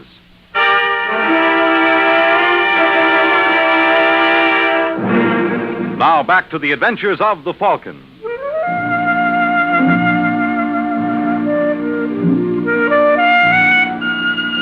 If you know anything worse than being discovered standing over a cold corpse with a hot gun in your hand, I'd like to hear it. Just drop me a line in care of the Italian police in Rome. They'll know where to reach me. They don't have far to travel. Let me congratulate you, Signor Waring. You relate a very interesting story. So help me, it's the truth. Ask Giulio here. Si, Capitano. I take an oath he does not lie. I was with him every minute of the time, from the moment Excuse me, please. Barbo qua. Si? Si. Capisco. Hai fatto benissimo. Sono molto gradito, grazie. Signor Waring, my apologies. Huh? You too, Giulio. I do not understand. Well, that makes two of us. You will be pleased to learn we have solved the case. You have? You are interested? Vitally. Beh, the murder of your colleague, Kirby Patterson, is no mystery. He was killed by the communist agent, Steve Waters. Agreed? Agreed. But who killed Waters? You care to venture a guess? Yeah, Roberto Stefani. Wrong. It was his apartment. But Roberto had no reason. The death of Waters was motivated by revenge. I don't see it. You are forgetting the woman in the case, Maria Antonescu. Maria Antonescu? She was in love with Kirby. And you think she killed Steve Waters? Yes. Never. Then how do you account for the fact that the murder gun belongs to her? What? And her fingerprints were found on the bed near the body? Well, there must be some mistake. I hope not, for your sake, senor. If there is, we shall have to return to you. But let us see what the lady has to say for herself.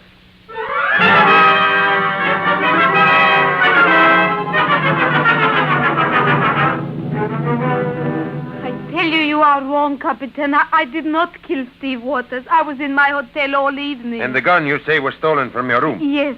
Ask Giulio. I reported it to him this morning. She tells the truth, Capitano. Did her door show signs of forced entry? No. Then she was merely preparing an alibi. No, it is not true. How do you explain your fingerprints being found near Steve Waters' body? I cannot. Maybe I can. It would be most interesting, Sr. Waring. Well, it's simple.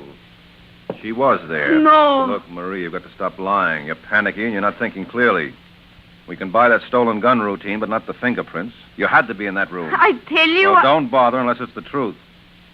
Now, you went to Roberto's flat, didn't you? Yes. But when I got there, Waters was dead, but I did not kill him, I swear it. How did you learn where he was? Through a telephone call. Whose? He would not give his name. This is most amusing. All right, give her a chance, Capitano. Surely you don't believe her. Well, why not? What's so hard to believe about an anonymous phone call? You got one. Me? Well, you just didn't blunder into Roberto's place. Someone must have tipped you off. True.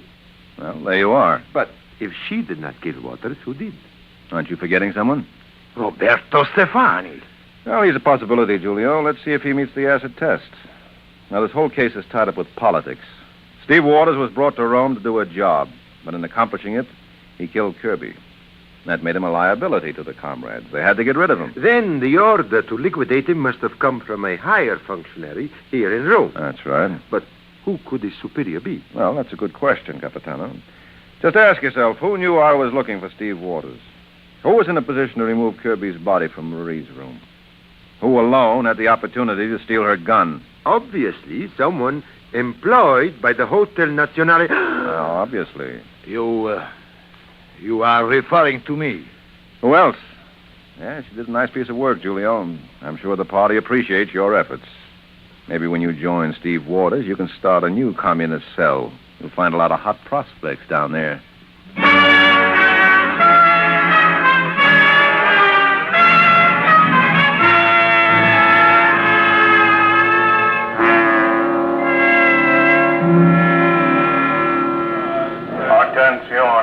Attenzione, volo numero 91 da Roma a Berlino, cancello numero 5. Your attention, please. Flight 91, Rome. Well, I guess that means me. Before you go, Sr. Waring, on behalf of my colleagues, let me thank you again for your valuable assistance. Oh, my pleasure, Capitano. I know it is undiplomatic of me to inquire, but that notebook of yours... Yeah? Did you ever find it in Giulio's belongings? You know I couldn't answer that. But don't bother looking for it. I understand. But I'm just sorry you could not visit with us longer. Oh, I'll be back, if only for one reason. They say when in Rome, do as the Romans, but I never got a chance to find out just what it is the Romans do. This I got to learn. Arrivederci, Capitano.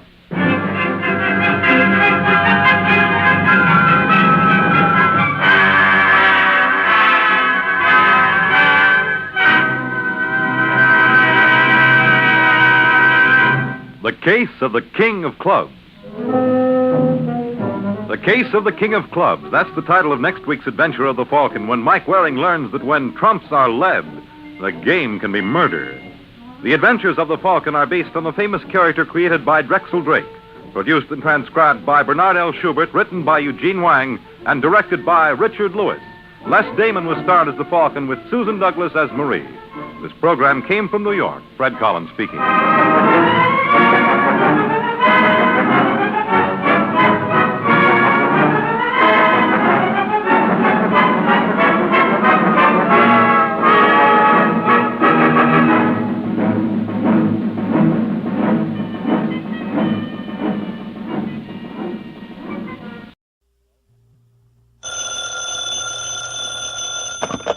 Hello?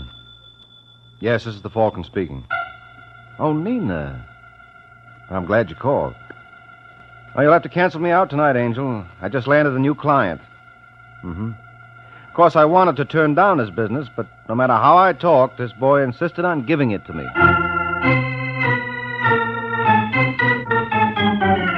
This is Ed Hurley, friends, inviting you on behalf of the Kraft Foods Company to listen to The Adventures of the Falcon, starring Les Damon. You met the Falcon first in his best-selling novels. Then you saw him in his thrilling motion picture series. Now join him on the air when the Falcon solves the case of the Big Talker.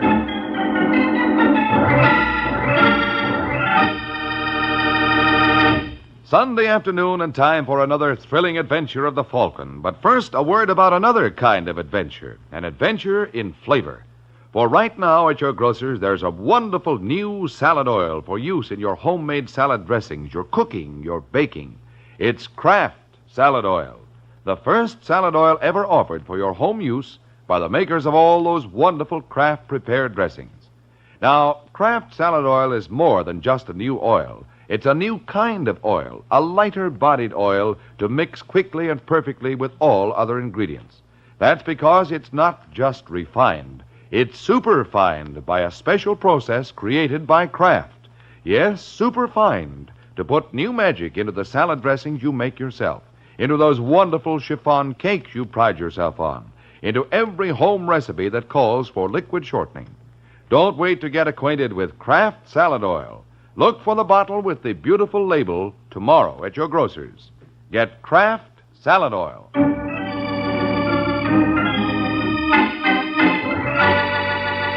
And now, the case of the Big Talker.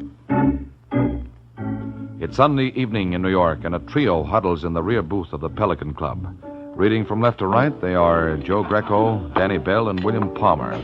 And from the deference accorded Mr. Palmer, it's obvious who leads this band, which is no more than Mr. Palmer deserves.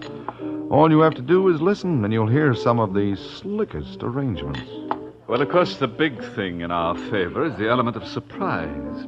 Weber's had everything his own way so long, he won't be expecting any opposition. Yeah, that's smart operating, Palmer. We pulled the same deal in St. Louis. Oh, did you, Danny? Oh, sure. I just walked into this guy's place and gave him 24 hours to leave town. Uh-huh, and what happened? Well, he was gone in 4. They play awfully rough in St. Louis, don't they? Yeah, you're not kidding. Maybe this league won't be fast enough for him, boss, huh? There's always that possibility, Greco. Why, I remember one time... much as I'd love to hear you reminisce, Danny, I'm afraid it's getting late. Oh, well, that's okay. Just remind me to tell you sometime about Lefty Wilson.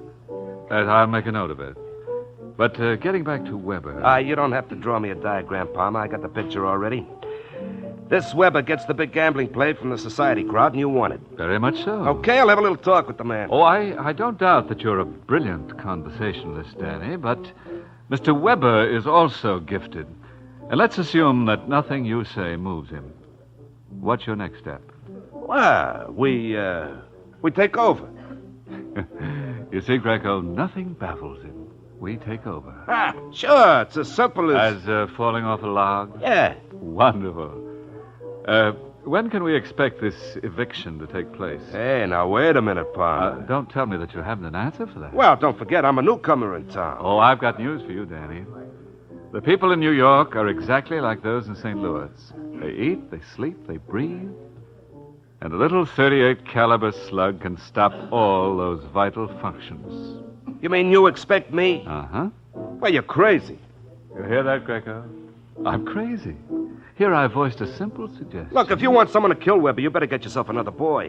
Well, what's wrong with the one I just hired? Well, first of all... Look, Palmer, never mind his phony. I'll do it. Greco, this is not the Army. If I wanted to volunteer... I only thought that I... don't. Oh. Danny's going to come through for us, aren't you, Danny? Well... You see, Greco, you misjudged him.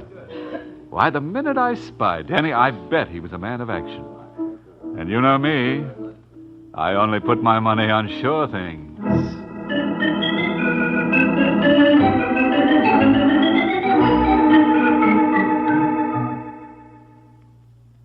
You and your big mouth. No matter how many times I warn you, Danny. Oh, cut it out, Martha. I'll cut it out when you learn to keep your trap shut. We had to leave St. Louis because someone called your bluff. But Mr. Loudmouth doesn't remember that. Now, look, honey, that's water under the bridge. What are we going to do now? What are we going to do? Well, you're my wife. You don't have to remind me. The only thing that keeps me going is the hope that someday I may be your widow. Now, look, Martha, suppose I talk to Palmer.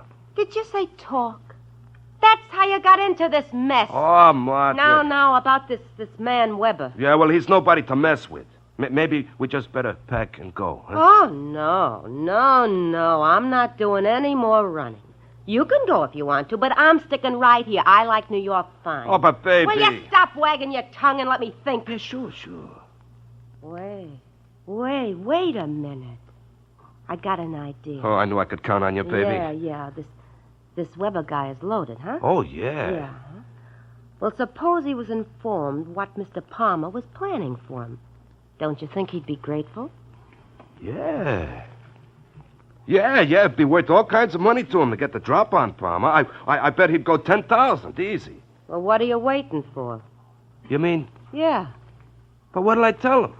What'll you tell him? You ask me that? Oh, now listen, What Martha. for? Weber is the man who should listen. And if you can't talk him out of 10 grand, don't bother coming back.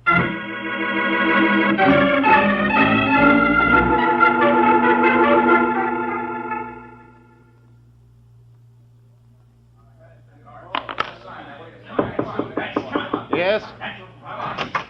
Mr. Weber? That's right, sir. My name is Stanley Bell. That's a nice gambling layout you got out there.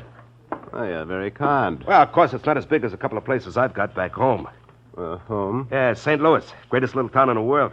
I'm sure. Yeah, I hated to leave, but I got a proposition I couldn't turn down. If you'll excuse me, Mr... Bell. Danny Bell. Well, I'm very busy. Take it easy, Weber. You see, this proposition concerns you. I can't imagine how.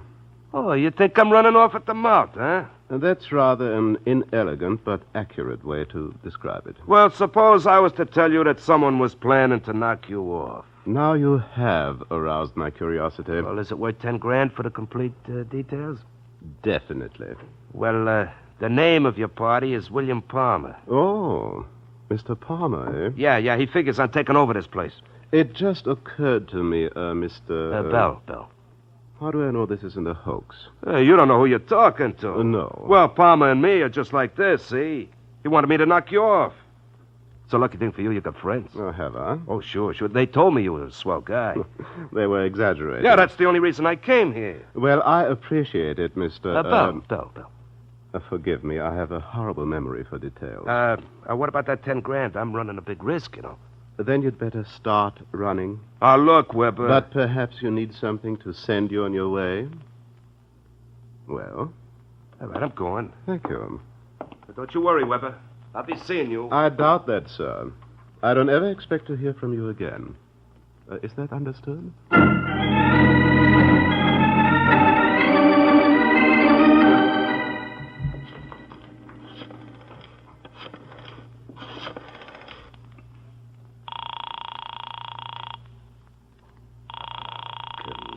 Come on. Hello? That you, Martha? No, Mrs. Bell ain't in. Well, who's this? Blanche West. Oh, well, this is Danny Blanche. Where's my wife? I don't know, Danny. She went out about an hour ago. She asked me to mind the house. Anybody call? Only a Joe Greco. Joe Greco? Yeah, he said you should ring Mr. Palmer when you got in. You want the number? No, I'll call when I get home. When Martha comes in, you just... What was that, Danny? There it goes again. It sounded like... Danny!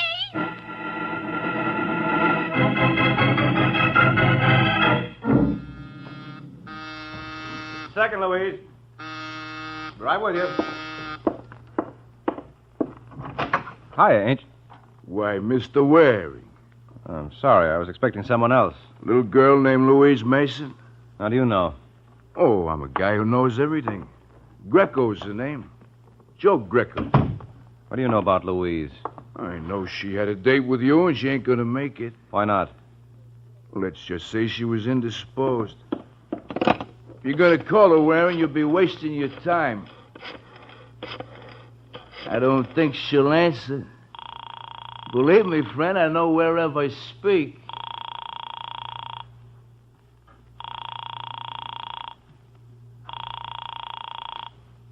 All right, Greco, where is she? What are you getting so excited about? What happened to her? This is New York in broad daylight. What could happen? Look, Greco. Hey, holding on to my coat ain't gonna bring her back. If you really want her, all you gotta do is say the word. What's the word? Yes. Yes, what? Yes, you work for Bill Palmer. What are you talking about? Did you read about this jerk Danny Bell getting himself knocked off last night? Well? Well, the cops think the boss did it. Why? Did you ever try to reason with a cop? Yes. You've been pretty successful. That's why Palmer wants you to work for him. Was it his idea to grab Louise? Who says anybody grabbed her? You jump to conclusions. All right. When will she be released?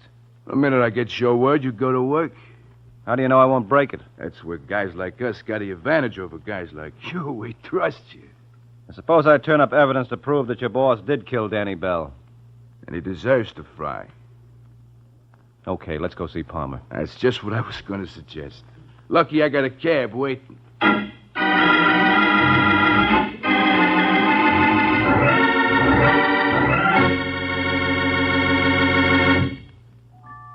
It's lighter-bodied. It's superfine. It's Kraft Salad Oil, the first salad oil ever offered for home use by the makers of all those wonderful Kraft prepared salad dressings. Yes, there is something new under the sun at your grocer's right now. A new salad oil, Kraft Salad Oil. The first salad oil ever offered for home use by the makers of all those wonderful Kraft prepared dressings. Wait till you try it in those wonderful salad dressings you make yourself. Those light-as-air chiffon cakes you're so proud of, and all your special recipes that call for liquid shortening. For Kraft Salad Oil is more than just a new oil. It's a new kind of oil, superfined for better blending by a special new Kraft process. Because it's lighter-bodied, it mixes perfectly with all ingredients, puts new magic into dressings, cooking, and baking. Don't wait. Put this new salad oil on your shopping list right now. Remember, It's lighter-bodied. It's superfine. get Kraft Salad Oil tomorrow at your grocer's. Look for the bottles with the beautiful labels.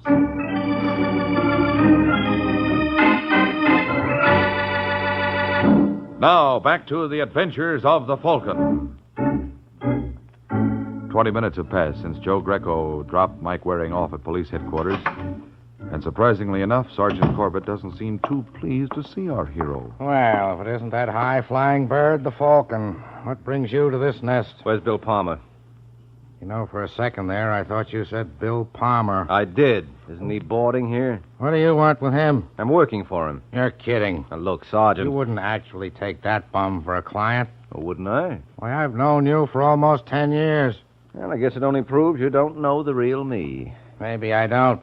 They say everybody's got his price. Now, who's the they that's always doing all the saying? Elliot, tell Palmer Mike Waring's here. Look, Sarge, suppose I Why told... bother, Mike? You don't owe me any explanation. Oh, all right, as long as you're going to be pig-headed. Hello, Waring. Oh, come in, Palmer. Well, I see Joe Greco got to you. He certainly did. Now, listen to me, I wouldn't want to waste your valuable time. Well, what's he sore about? Oh, he feels I let him down. I hope I never know that feeling. Listen to me, Palmer. If anything happens to that girl, Now, don't go hammy on me, Waring. Nothing's going to happen to her. She's probably back home now. Well, if I find out you killed Danny Bell... I know. You're going to let me fry. I'll pull the switch personally. Well, I hope you got a union card. How long will it be before they let me go? Well, that depends on how much help I get from you. You'll get everything you need. All right. If you didn't kill Bell, who did? Mike, I'm going to surprise you. You have no idea. No, I've got a wonderful one. What do you think of Weber? Who? Hans Weber. I understand Danny had some trouble with him. Over what? I couldn't say, but I know Danny threatened to kill him. Well, maybe I ought to have a few words with Weber. I don't care how many words you have. Just make sure they're the right ones.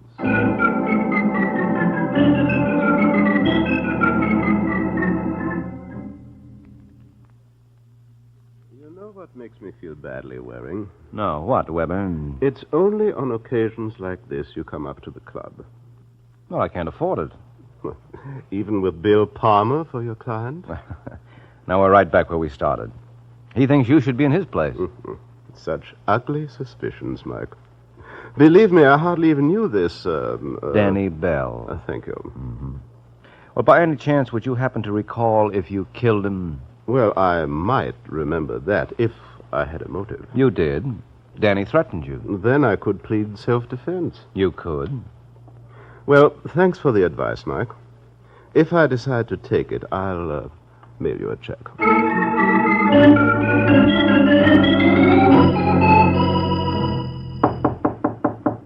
Come. Hello, Sergeant. What are you doing here? I brought a lady around to see you. I'm not interested in any of your friends. No, you will be in this one. Now, look, Waring. Mrs. Bell. You want me? Yeah. This is Sergeant Corbett. We've met. What's going on here? Well, if you'll listen for a minute, you'll find out. Mrs. Bell, tell him the story you told me earlier today. Where do you want me to begin? Right at the top of the page. Remember the time of your husband's murder? Yeah. It was 9:45. And where were you at that time? She doesn't need an alibi. Well, why don't you give that mouth a rest? Do you happen to recall where you were, Mrs. Bell? Yeah. I was at the Pelican Club. Did anyone see you there? Bill Palmer. What? That's right. I was with him from 9 to 10:30. And if Palmer was with you, he couldn't possibly have killed your husband. No. Why didn't you tell me that before? You didn't ask, honey. You satisfied now, Sergeant? No. Well, maybe I can find someone who won't be so difficult. Come along, Mrs. Bell. We'll go see the DA.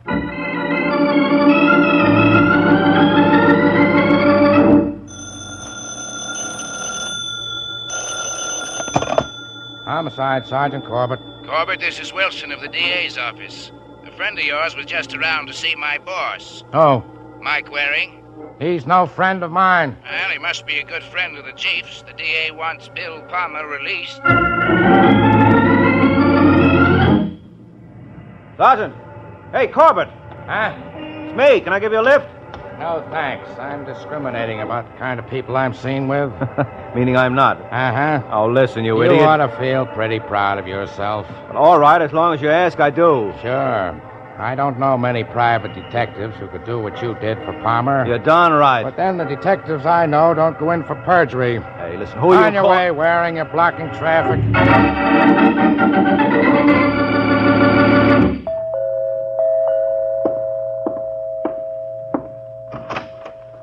Hello, Mr. Palmer. Well, as I live and breathe. And you can thank me for both. All right, Martha, thanks. Satisfied now? Not quite. I like people to show their gratitude in a more tangible way. I don't think I understand you, Martha. I was supposed to get $5,000 for lying to the cops.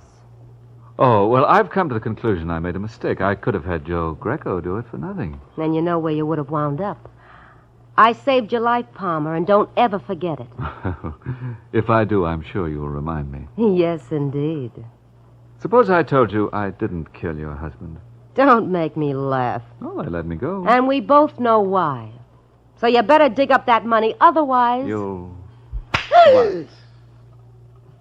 Don't ever try that again. Oh, you shouldn't have said that, Martha. I'm a gambler, and that's the kind of challenge that I can't resist. Get it out. There's no pleasing you. First you complain because I don't give you anything, then when I do, you yell twice as loud. I don't know what I'm going to do with you.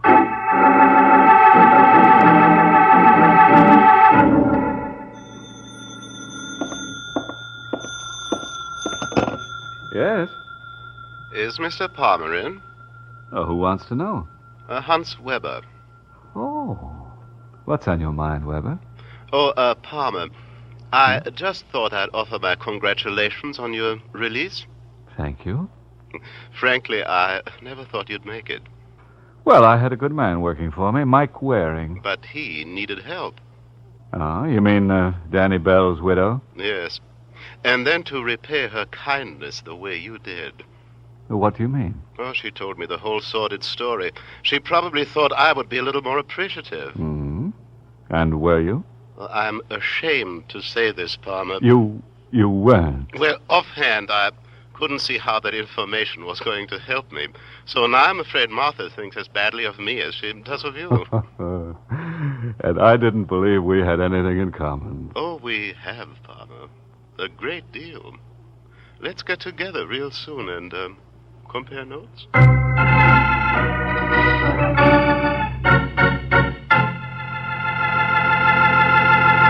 Remember, tomorrow at your grocer's, you can get a wonderful new salad oil for your homemade salad dressings, your cooking, your baking.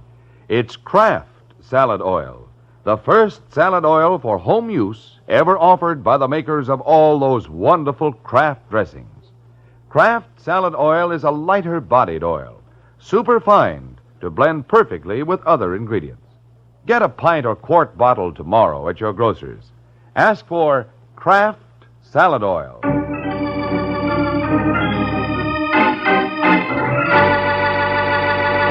Now, back to the adventures of the Falcon. Several hours have passed since the extremely friendly conversation between Palmer and Weber. And now at the Falcon's apartment.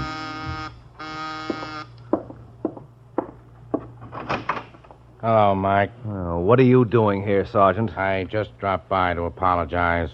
You what? Yeah, Louise Mason called me at home and told me why you agreed to work for Palmer. Oh. Why didn't you say something? I would have understood. I tried to. I know you did. Am I forgiven? Yeah, sure, Corbett. Come on in. Thanks. Care to join me in a drink? Yeah, I'm off duty. Start pouring, boy. You know, I never thought you were going to get Palmer out. Well, strictly between us, Sergeant, I was a little surprised myself. Of course, Danny's wife's perjury didn't hurt any. What are you talking about? Oh, didn't you know, Mike? She was reached. You're crazy. She admits it herself. When was this? About a half hour ago. She's out of her mind. I don't know why she came to you with that story. She saw her. She claims you wouldn't pay her off. I wouldn't pay her off? Uh-huh. She says you made the deal for Palmer. But she's lying. If she was bribed, Palmer did it himself. Without your knowledge or consent, like they say. Yes. Still, it's kind of embarrassing for you. Is it? You get Palmer released, and according to the law, we can't pick him up again. I know that. Just wait till I get my hands on him. A couple of the boys downtown think you already did. Now what are you babbling about? Somebody put a slug through his brain. You'll die when you hear who that somebody is. Want to get a coat, Mike? Will you go like that? Now, look. I don't know anything about Palmer's murder, and I know less about Martha's perjury. You don't have to yell. I believe you. Huh? Of course, the opinions expressed here are my own and in no way reflect the opinions of my sponsor, the New York Police Department. Now, listen, Corbett. You got to give me a break. What do you want? A chance at Martha Bell.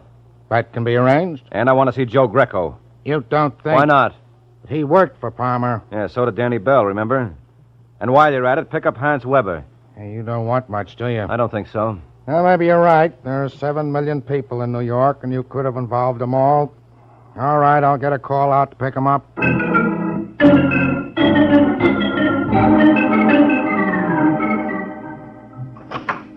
I beg your pardon. Is Sergeant Corbett... Right here, Mr. Weber. I was told you wanted to see me. You were told right. This is Martha Bell. Or have you two already met? No. Well, have you, Weber? I never contradict a lady. Well, this is Joe Greco. Yeah. Likewise, I'm sure. Listen, Sergeant, what's the big idea? Yeah, what are we waiting for anyway? The star of our show. Thank you, Sergeant Corbett. You just made it, Mike. They were ready to walk out. I don't know what they would have missed. Yeah, you're funnier than Groucho Marx. And I don't even wear glasses. You tired, Weber? No, just bored. Oh. Well, we'll see if we can make it interesting for you. Gentlemen, and Mrs. Bell, we are gathered here together to determine the murderer of one William Palmer. Here, here. Now, would anyone care to hazard a guess? Oh, is this an audience participation program?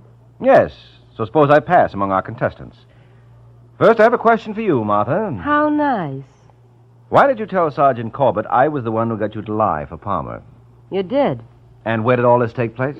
At your apartment the day before we went up to see him. Now, that's a nice try, Angel. But it isn't the right answer, because I spent that entire day in Jersey on another case. Listen, Waring. Sorry, we're a little pressed for time, but don't feel badly. You win at least a 5 to 10 year stretch for perjury. Now, Greco, you're next. Am I? Yes, what were you doing at the time of Palmer's murder? I was down at the Pelican Club. And how long were you there? From 6 to 11:30. And Mr. Palmer died? At 8:15. Who told you that? I did. Okay, Sergeant. Now, let's get on to Mr. Weber. Must you? Well, I'll start you off with something easy. Do you remember Danny Bell? This lady's husband? Yes. May I ask if you have an alibi for the time of his murder? So far back. Can you give me a little hint? Yes, it happened at 9:45 on... Oh, yes. Well, if memory serves me right, at that time I was at my club, greeting my guests. And their names? Perhaps Senator Burns might remember that evening. Why should he? Well, there was a little unpleasantness at 9:40 about one of his checks. It was made of rubber. Well, that completes the first round. And we have a winner. Have we? Yes, Mrs. Martha Bell. Will the lady please stand? Listen, you comic, what are you babbling about? By killing your husband and Bill Palmer, you have hit the jackpot. No. Yes, you win that famous trip up the Hudson to Sing Sing with all expenses on the house. Oh, yes, I forgot to mention, Angel. That trip is only one way.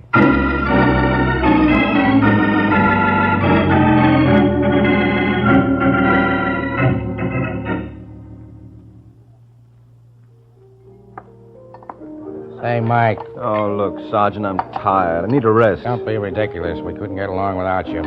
Why did Martha kill Danny? Well, simple. She was fed up with him. He never did anything right in his life.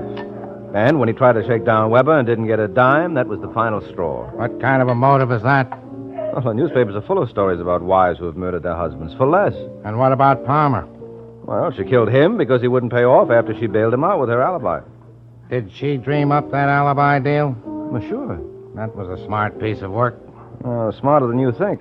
Because Palmer didn't need the alibi. He was with Joe Greco at the time. Why didn't he say so? Who would have believed it? No, she was shrewd. You see, she sold Palmer the idea that she could help him. And at the same time, she helped herself. I don't see how. Well, if Palmer was with her, naturally it follows that she must have been with him. And if he didn't kill her husband, neither did she. Well, the thing that gets me is why you took this case in the first place. Well, I told you, Sergeant. One of Palmer's boys abducted my girlfriend. I know, but that's no reason. What? If you ask me, she's a lucky girl. Oh, are you out of your mind? Well, the way I look at it, being kidnapped is bad enough. But she'd have been in a lot more trouble if she'd kept that date with you. Good night, Mike.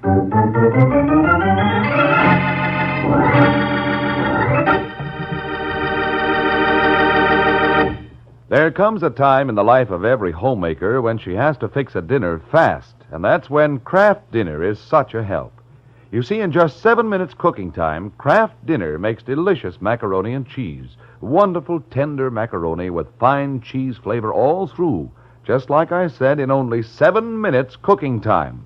That's because every package of Kraft Dinner gives you a special quick-cooking macaroni and just the right amount of Kraft grated for that grand cheese flavor.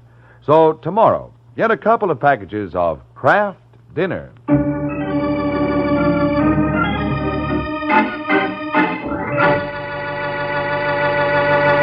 The Case of the Flaming Club.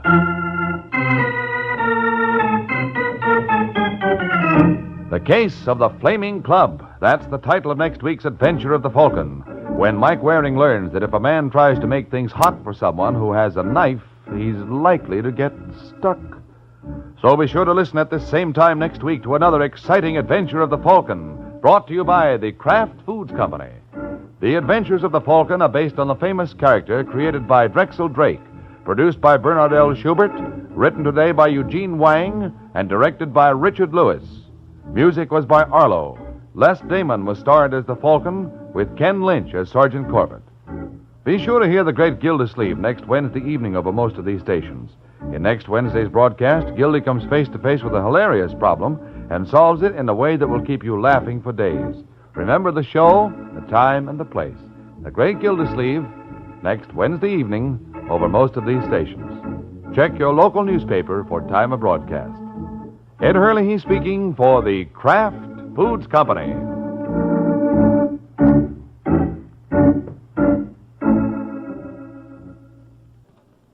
Jimmy Durante and Ethel Merman visit the Big Show later on NBC.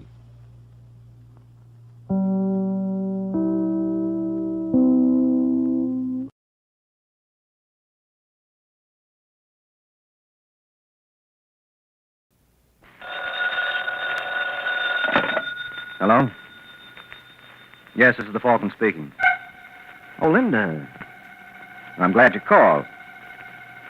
Oh, you'll have to cancel me out tonight, Angel. I've got to take a toy away from a baby. Mm-hmm.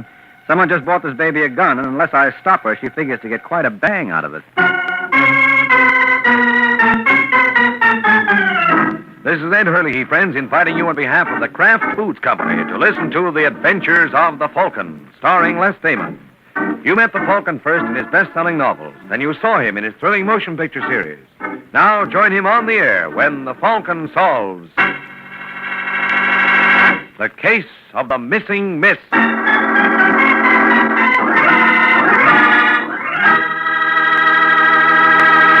In just a moment, you'll hear the latest adventure of the Falcon. But first, here's important news for you from the makers of Kraft Quality Foods.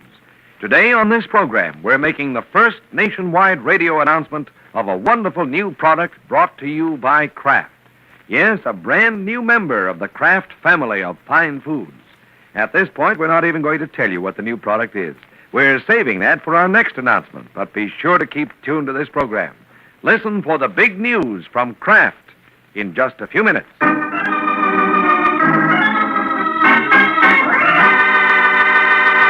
And now, the case of the missing miss. It is late Saturday afternoon, and a short, heavy-set boy in a dirty trench coat makes his way to the 12th floor suite of Senator Arthur Blake. And when he comes to the door, he feels at his left shoulder where the outline of a holster can be seen. Then, obviously reassured he hasn't forgotten the tools of his trade, he knocks on the senator's door. Just a second. Yes? Is Senator Blake in? Well, I'm afraid he's busy at the moment. Can I help you? I'm Marion Crane's secretary. How nice. Where is he, in there? Just a moment, Mr. Darling. I don't remember making an appointment for you. Don't let it worry you, Miss Crane. I make my own. Marion, would you be good enough to... Oh, I'm sorry, my dear. I didn't realize we had a visitor. Hello, Senator. How do you do, sir? I hate to break in on you like this, but it can't be helped. My name is Dowling. Dowling? Are you? No, I'm not one of your constituents. I'm with the FBI. The FBI? That's right, honey. Well, what can I do for you, Mr. Dowling? You can get your things and come along with me. I'm afraid I don't understand, sir. You don't, Senator? You ever hear of an outfit called Premium Oil? Premium Oil? No, I don't believe I have. How about a party named Jean Colbert? No. That's very strange, Senator, because our investigation shows you helped Colbert sell over $8 million worth of petroleum products to the Navy during the war. Well, my good man is selling oil to the Navy a violation of the law? It is when Colbert and his phony company never delivered even a jar of Vaseline for all that dough. Well, there must be some mistake. Could be. Suppose you take that up with my chief. I'll be glad to, Mr. Dowling. If you'll excuse me for a moment. Wait a minute, Senator. Where are you going? Just to get my briefcase. I left it in the bedroom. I assure you I have no intention of escaping. Okay. Mr. Dowling, Yeah? are you from the Washington Bureau or the local office? What difference is... You hear something then? Yes, came from the bedroom. Is there a fire escape in there? No. Senator! Get away from that window, Blake. Here you are, Mr. Dowling. If you take one more step... Now listen, Blake, quit bluffing and climb down off that window ledge. So you think I'm bluffing? No, Senator, don't!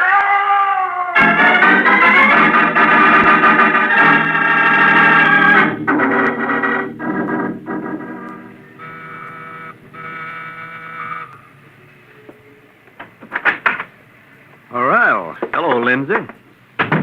You know you're not supposed to come to my apartment unless I have something for you. Well, I got something for you, Lindsay. Senator Blake just committed suicide. What are you talking about? Haven't you seen the afternoon papers? No. Well, take a look.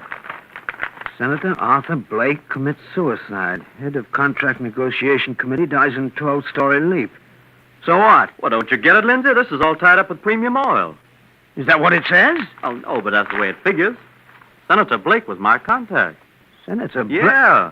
I relayed all the instructions I got from you to him. Well, you're out of your mind, Horrell. There's nothing wrong with premium oil. Oh, sure there is. I've been convinced of that for a year. Well, then why didn't you talk up before? I don't know. Maybe the money was too good. Or maybe I was afraid. Oh, you're wrong, Horrell. Now, don't be a chump. If premium oil was on the up and up, why would they go for all this hocus-pocus? What hocus-pocus? Well, nobody in this setup knows anyone else but the party he gets his instructions from. Well, I guess that just prevents leaks. You don't believe that any more than I do. Now, listen, Lindsay, we got to compare notes. Who's the guy you get your instructions from? I can't tell you. Now, don't be a sap, friend. We're playing with dynamite. Who's your contact? Jean Colbert. You got to get in touch with him. I can't. You got to. But you don't understand, Horrell. I've never seen this Colbert. Whenever he's got any message for me, he writes. Well, then he must be the head man in this racket. Now, don't call it that. Why, you got a better name? We got to face it, Lindsay. They've just been using us for tools. Well, there's nothing we can do about it. Yes, there is, too. I'm going to get a private detective. I think you're making a mistake, Horrell. No, I should have done it a long time ago. Are you with me? No, I'm going to sit quiet for a while. You better change your mind, Lindsay. There's plenty of time for that when you're dead.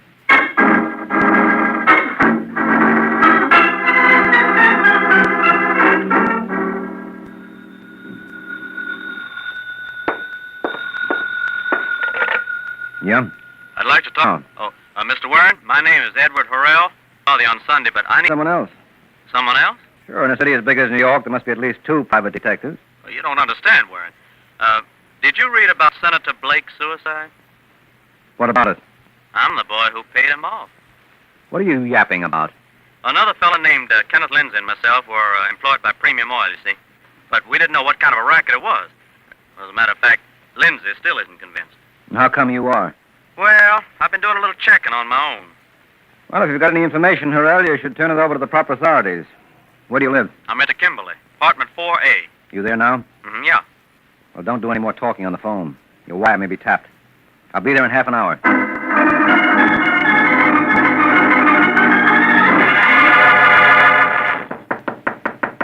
That you, Warren? Yeah. Okay. Come in. Thanks. I didn't expect you for another 20 minutes. Let me take you. What's the matter, Horrell? You're not wearing. Ain't I? No. I've seen... Goes better with my complexion? Listen, mister, what? You're darn right I am, especially since I've been listening to the radio. What do you mean? Well, according to what I just heard, before Senator Blake committed suicide, an FBI agent dropped around to see him. So? So after Blake jumped, this character told Blake's secretary to stay where she was and he'd go get the police. P.S. He never come back. The cops think he was a phony. And you think that was me, hmm? Well, he meets your description. Heavy set boy in a khaki trench coat. Well, I guess there's only one way I can prove it to you. You want to see my credentials? Well, that might be a good idea. Okay, Horrell. Now, what does this look like? Hey, what's the idea of the gun? You asked to see it. Then I was right. Yeah. But I don't think it'll do you much good. You killed Senator Blake. No, he was obliging enough to save me the trouble. You see, my department... Your department? Yeah. The Department of Dead Ends. I'm what you might call the cleanup man for Premium Oil. You're not fooling me. You're Jean Colbert. Who? Jean Colbert. I don't seem to recall that name. How about Kenneth Lindsay? Glad you reminded me. I got to see him next. So suppose we get this over with. Listen, darling. Can't we talk this over? I don't think so. Well, for Pete's sake, what can you lose? You wouldn't be trying to stall me, would you, Horrell? Why should I? Seems to me you mentioned something about a fellow named Waring being due here. Oh, well, I was wrong. You said it, Horrell. You were wrong. Dead wrong. Now, darling, look, I'll give you... Give me what? Too bad. Guess I'll never know.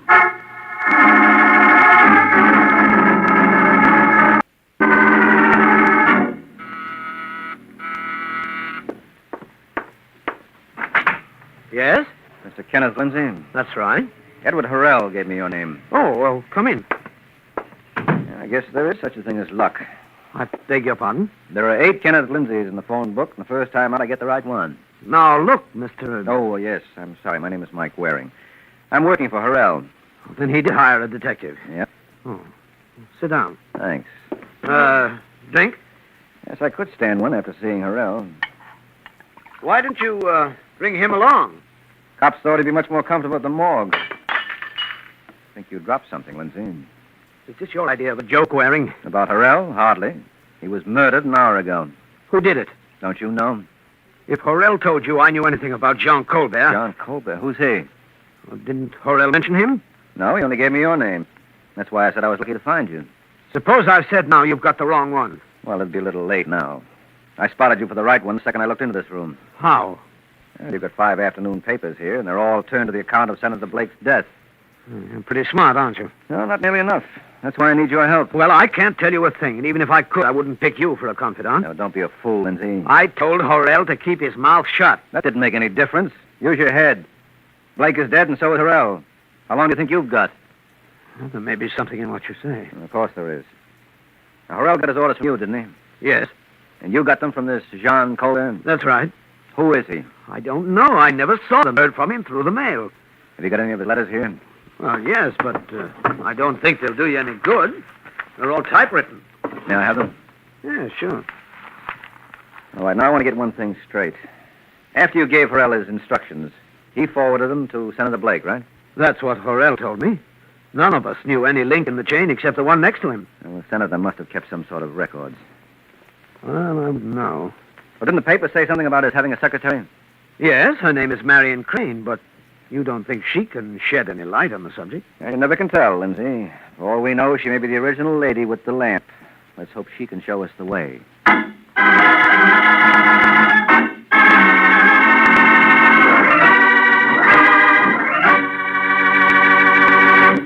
And now here's the news we promised you. Big news from Kraft. It's the nationwide radio premiere of a wonderful new salad oil, Kraft Salad Oil.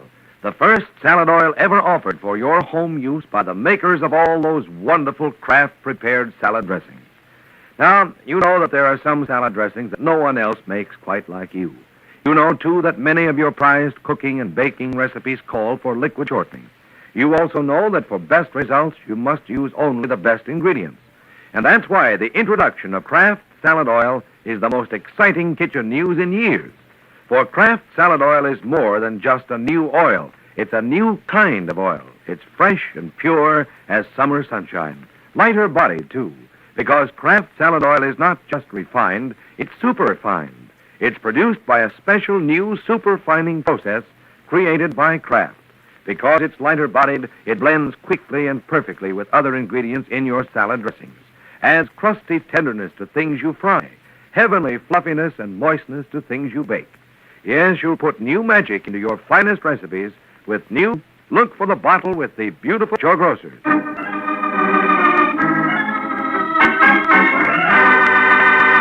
And now back to the adventures of the Falcon. An hour has passed since Lindsay gave Mike Waring the lead to Marion Crane, Senator Blake's secretary. And now as we find that little lady, she's obviously got her hands full. 23 left, 32 right. What do you know? Works. That's not nice, Angel. Who are you? Name is Waring, Miss Crane. Don't you believe in knocking? Well, I didn't want to disturb you. I thought you might be busy. Looks like I showed good judgment there, doesn't it? What do you mean? Well, I'll leave it to you, Angel. Now, what secretary would want to be heckled while she's opening her boss's safe? I was just getting some of my things. Well, it's awfully nice of the senator to let you keep all those bonds in there. Look, Mr. Waring, what business is this of yours? I'm a private detective, Miss Crane. I'm working for the late Edward Harrell. The late? You mean Harrell's dead? Then you did know him, huh? You know about Colbert. If I did, I wouldn't have to ask you who he was. Then why do you want to find him? Because I've got evidence he's responsible for Harrell's death. Look, Waring, but I wouldn't things that don't concern me. Well, that's very good. Safe. Get out. Okay, Miss Crane. Don't think it hasn't been nice. I know, because it hasn't. Oh, that's where you're wrong, Angel. In fact, I was so delighted, I'm going to tell all my friends about you, especially those in the police force. Yeah, you do that. 3, 8, 2, 4, 3, 1.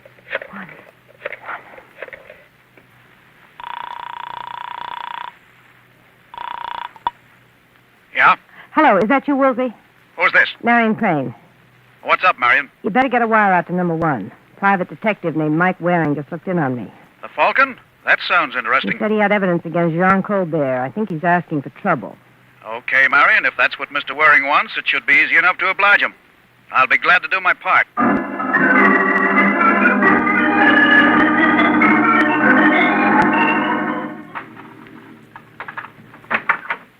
Hiya, Pappy. Huh? Well, I'm glad to see you made yourself at home. I didn't think you'd mind, Waring. Shut the door. Now, listen, mister. Shut it. And your mouth, too, while you're at it. Now, be a good boy and sit right down on that sofa where I can watch you. Right there. That's close enough. Is that the gun that killed Harrell? How would you like to find out firsthand? Now, don't bother. What's your name, friend? I've got several, Waring. You can call me anything you like. You know, you're leaving yourself wide open. Look who's talking. Listen, Waring, you... Who's that? You have no idea. Get rid of him. Okay. And remember, if you crack out a turn, I'm right behind you. Hello, Waring. Can I come in? Well, I'm awfully busy. I just wanted to hear how you made out with Blake's secretary. I'll call you in the morning, Lindsay. Wait a minute. Your name, Lindsay? What? Yes. Come on in. Yes, but Waring said... Mr. Waring just changed his mind. Hey, he's got a gun. That's what changed it. I've been meaning to look in on you, friend. I'm glad you spared me the trip. Say, what's going on here? Don't you get it, Lindsay? If he don't now, he never will. Why, you know... No, look out, Lindsay! Oh. Lindsay. Let him lay, Waring. I want to finish that little talk we started. What do you want? You've been asking an awful lot of questions about a party named John Colbert. So? So I don't like it. Well, that's tough. Give me 24 hours and I'll know who he is. Maybe you've got some sort of evidence? Maybe. Letters? Perhaps. I want him, Waring. Well, I can't blame you for that. Look, do you turn him over like a nice boy, or do you have to be coaxed? Oh! Look, you... What about those letters, Waring? I haven't got them. I hope you got plenty of endurance, because, brother, you're going to need it.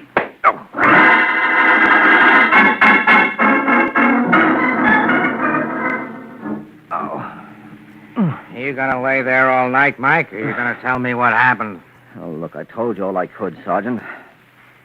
Next thing I knew, you and Harris were pouring scotch down my...